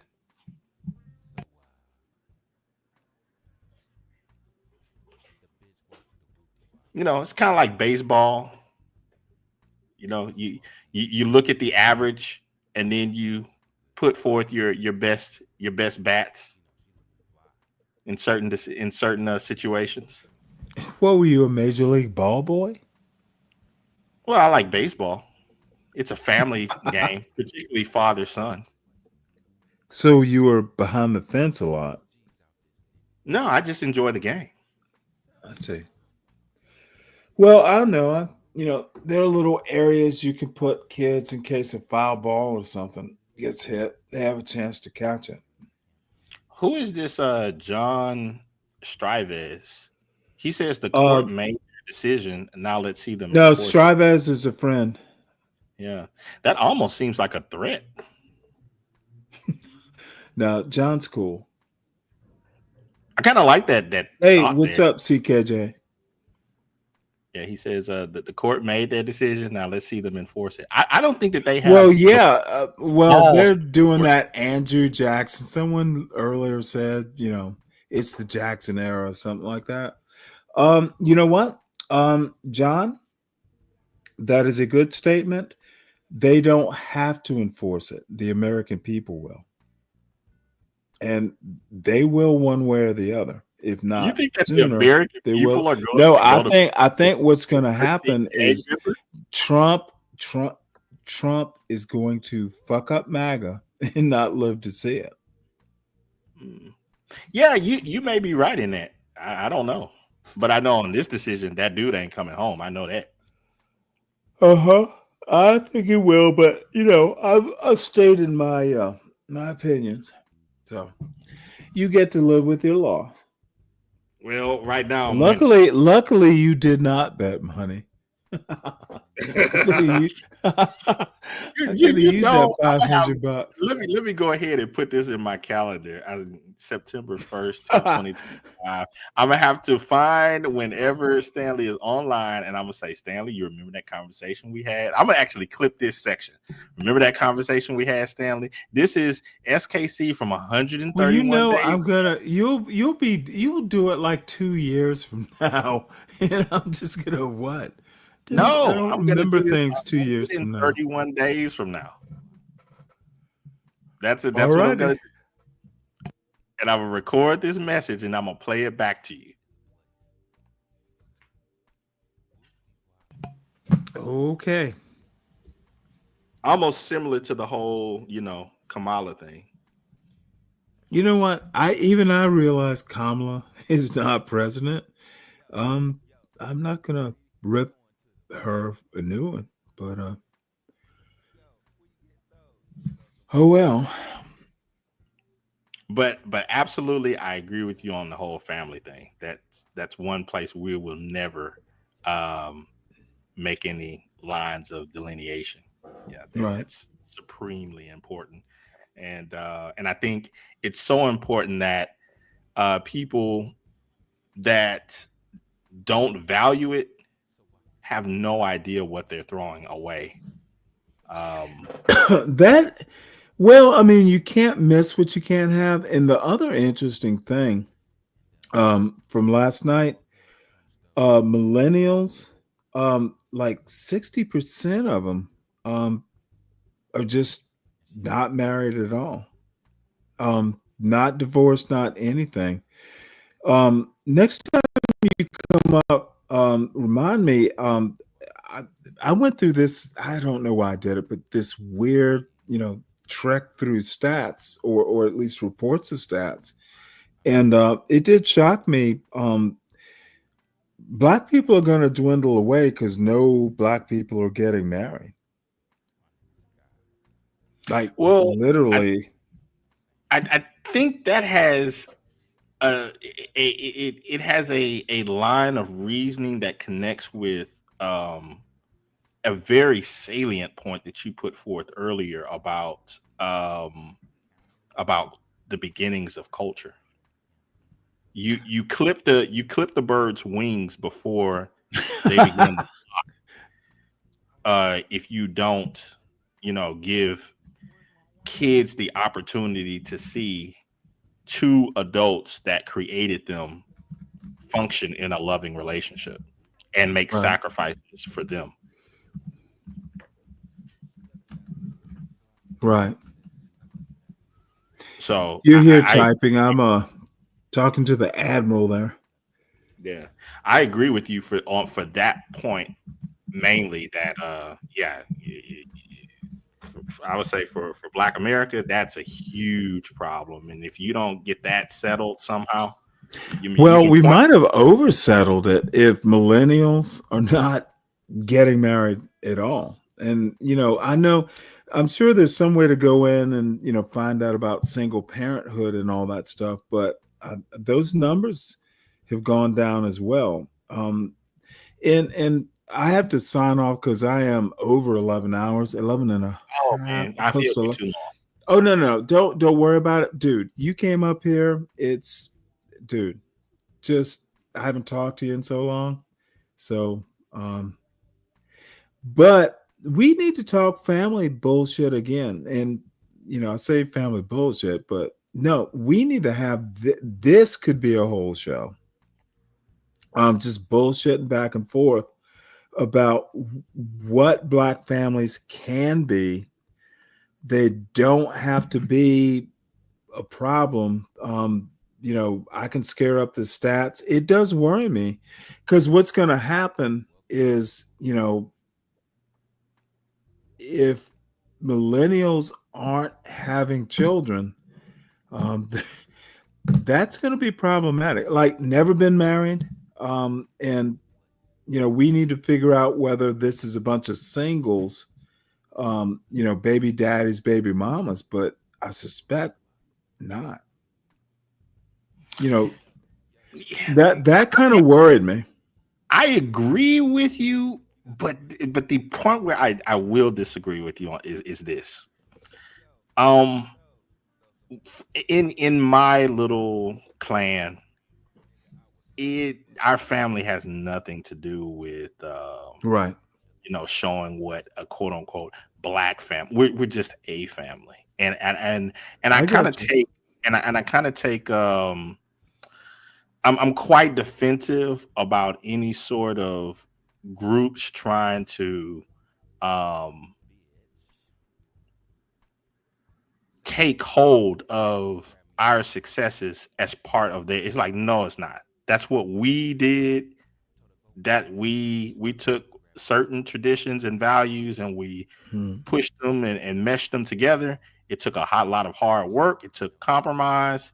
And no, outside people don't get a check mark based upon what we sacrificed and what we put into. No.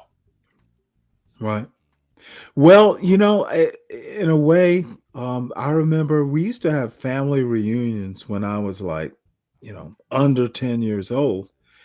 And I remember this is like Adel, Georgia. We would go to a family reunion and there'd just be 100 people there. And it wasn't at a stadium or so. It was at my grandparents' house. My grandparents in Adel, Georgia had like 2 acres of land in the middle of the city with pecan trees. They had a pecan grove and it was just there. And, now the grandkids used to hate it because they would make us pick up pecans. And, it would be so funny. It's like, you're 6 years old and, well, granddaddy, my back hurts. And he'd go, you're too young to have a backache. Keep going. However, I kind of get where you're going. Our family reunions had nothing to do outside of our family. And we didn't have to rent a motherfucking park. We had land to do it. You could go inside my grandparents' house, all the grandkids, hey, you need to use the bathroom, go in the house. It was just, I don't think, and I know there are people in places that gets recreated, but this is why I don't worry about who thinks I'm Black and who I marry and all that stuff. Motherfucker, we have deep roots and I have memories. In some ways, I wish my son could get in there, but you know what? On my wife's side, her grandmother died at 97. For like almost 10 years, every year on her birthday, we would drive down the mountain and there'd be 100 of her people there. And, sometimes I'd be the only Black person. Well, my son, we just counted him as Black too. Who gave a fuck? They knew who I was. I was, my wife's husband. It was just family. So, and this is my sense of family, dude. No one really gave a fuck.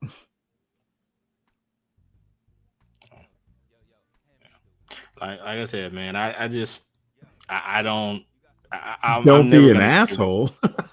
I'm not gonna give some sort of uh racial argument to win to somebody based upon stuff that me and my wife and our extended family poured Right, into. right, That has right. nothing to do with any sort of black anything. Well, now the thing is they don't mean it personally. They kind of mean in a larger sense.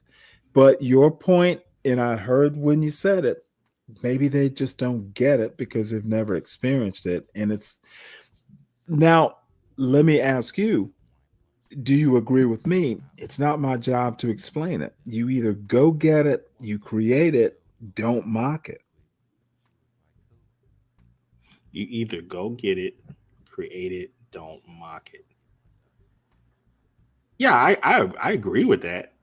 The problem that I come across is that when I was telling you at the very beginning of everything, when I was going to get it and building it, that's when I was being mocked. And it was by By the very me? people. No. Back, Back in the day. Back in the day. The very people that would come back later and say, "Oh, see, Hmm. look at this success that us," and so it's like, Hmm. no. You were. Okay, I I got you. remember you were the people that was saying, "What is this fool doing? He's not authentically black. This woman isn't black, and such and such." So nah. It Well, doesn't work that's that way. way back in your younger days. No, that I see that Back in your college continuously. days? Yes, but Okay, well, y'all were young. I continuously see that argument all the way down to Yeah. today, even Yeah. with your Okay. son.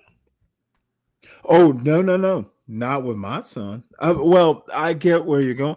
No, you know what? And like I said, I get what you're saying, but I was kind of shit. I will tell you offline. I will tell you offline the funniest thing. I told my son, call Aunt Pamela, call Uncle Michael, my siblings, let them know, because they're like, well, he never calls. Well, now we kind of know why. He has a girlfriend. He has better things to do than, deal with the old folks. Yeah, he's So making memories. no, he better not. Well, he knows better. I mean, now this girl's an Emory student, so she is a serious person herself, I would imagine. You don't get into Emory, without a goal, I hope. Yeah. And you know what? Fuck it. If they make a mistake, I don't have to take care of it. I'm not babysitting. No, I'm not saying anything about that. I'm Well, saying no, so far as I'm making jokes. yeah. But No, I'm saying memories as so far as if it works out and if it becomes some long-term thing, it's you know like what? that's the beginnings of their story. I had a long talk with him. This probably won't be his wife, but if it is, well, that's even better. How am I? If they get married, motherfucker, you will come to that wedding. Motherfucker, you'll be his best man. Oh man.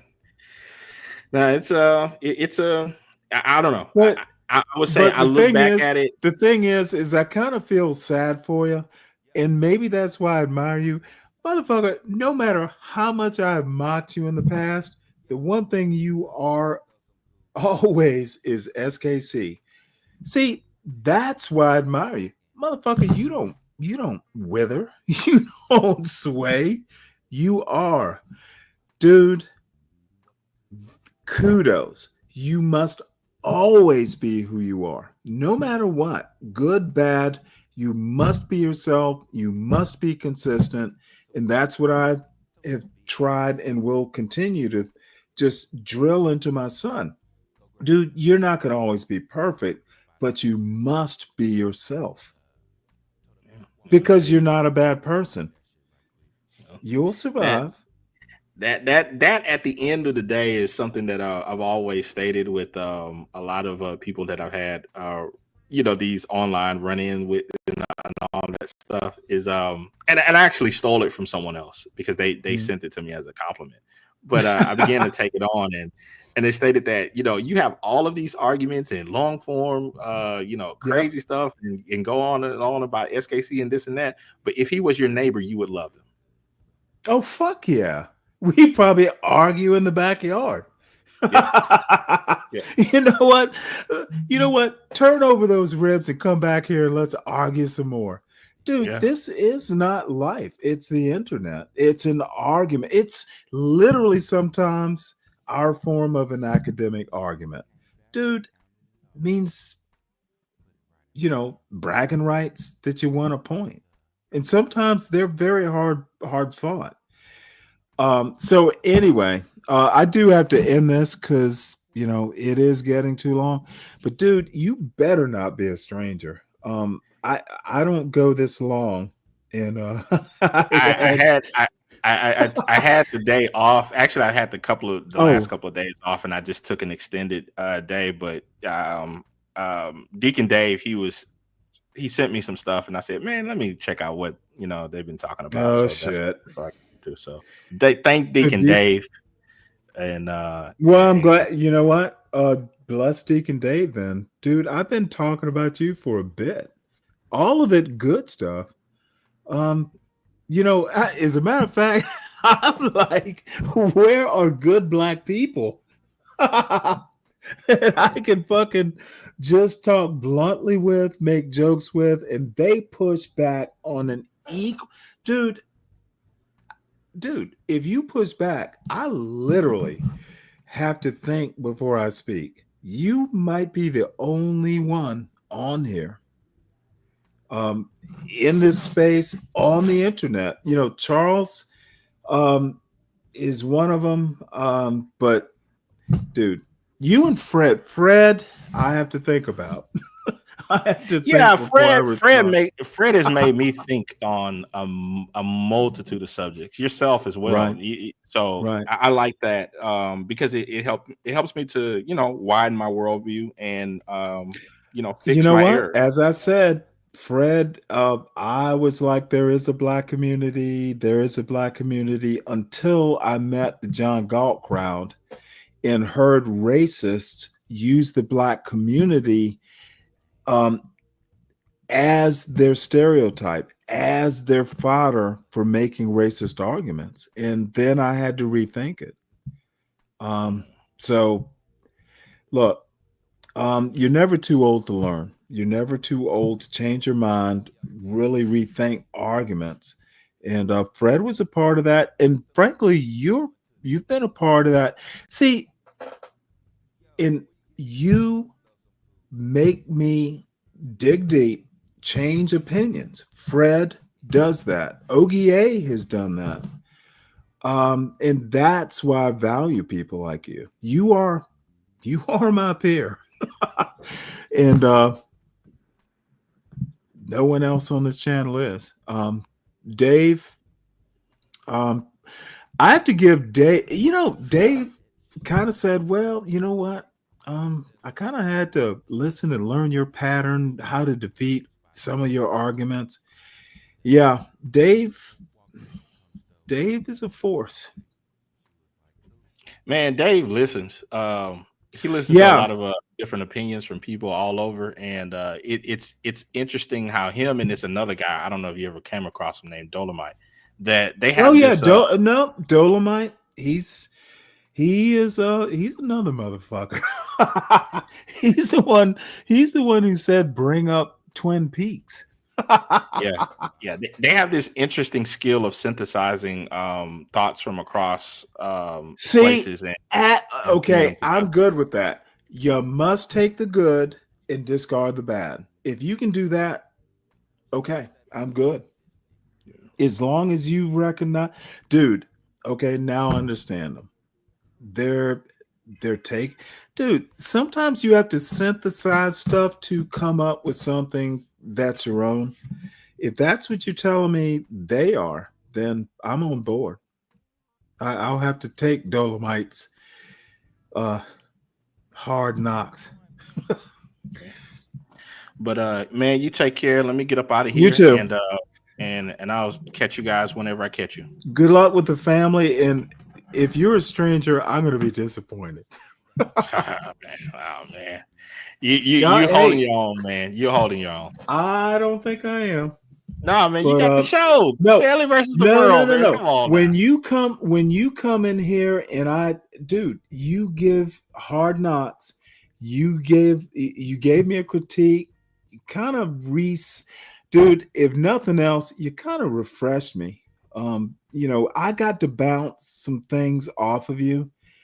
Even if you drop in, I know you're going to be busy this summer, but God damn it, dude. You are someone I love bouncing my dumb ideas off. You get to reform them, and I respect that. Dude, when you take an argument and you reshape it and give me a better way, you literally use the knife sharpening. Motherfucker, I respect you.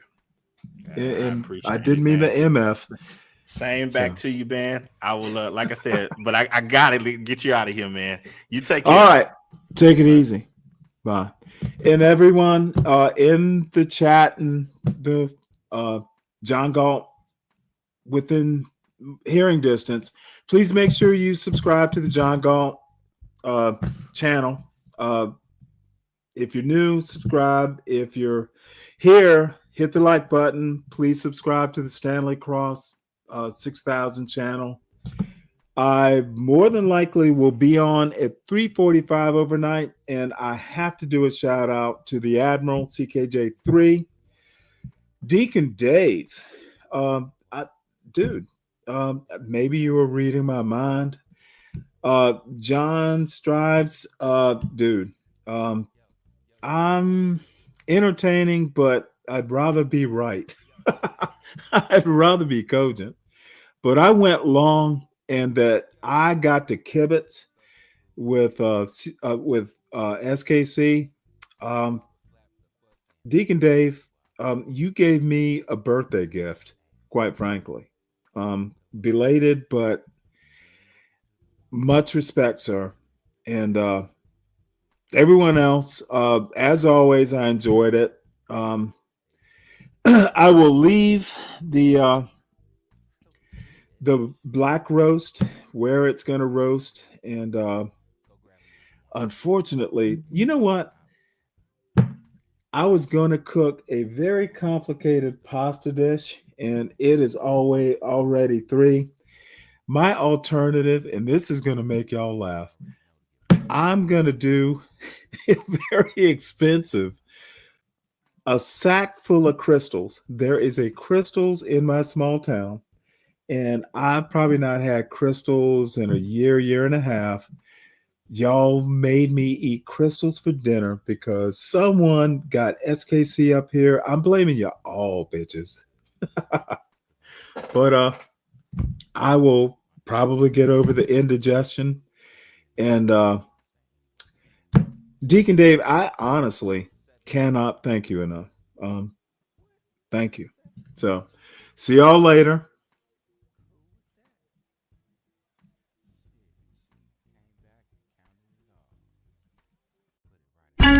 If you know somebody who drive a truck, I bet you he done had a relationship with a lot lizard. All these truck drivers love these lot lizards. I promise. Lot lizard, come on baby, get inside the truck. Lot lizard, put your head down and ass up. Lot lizard, call me $40 just to fuck. Lot lizard, twerk, twerk, twerk, twerk. And she at the truck stop, walking with her butt out, and she got her stomach out, and she only come out when the sun out. She's a lot lizard. She's a lot lizard. He can be your boyfriend, cousin, husband, daddy, brother. It don't even matter if he driving trucks all around the country and he making money. I bet you he fuck a lot lizard. Come on, baby, get inside the truck. Lot lizard. Put your head down and ass up. Lot lizard. Call me $40 just to fuck. Lot lizard. Twerk, twerk, twerk, twerk, twerk. Twerk, twerk, twerk, twerk, twerk. Twerk, twerk, twerk, twerk, twerk. Lot lizard. Twerk, twerk, twerk.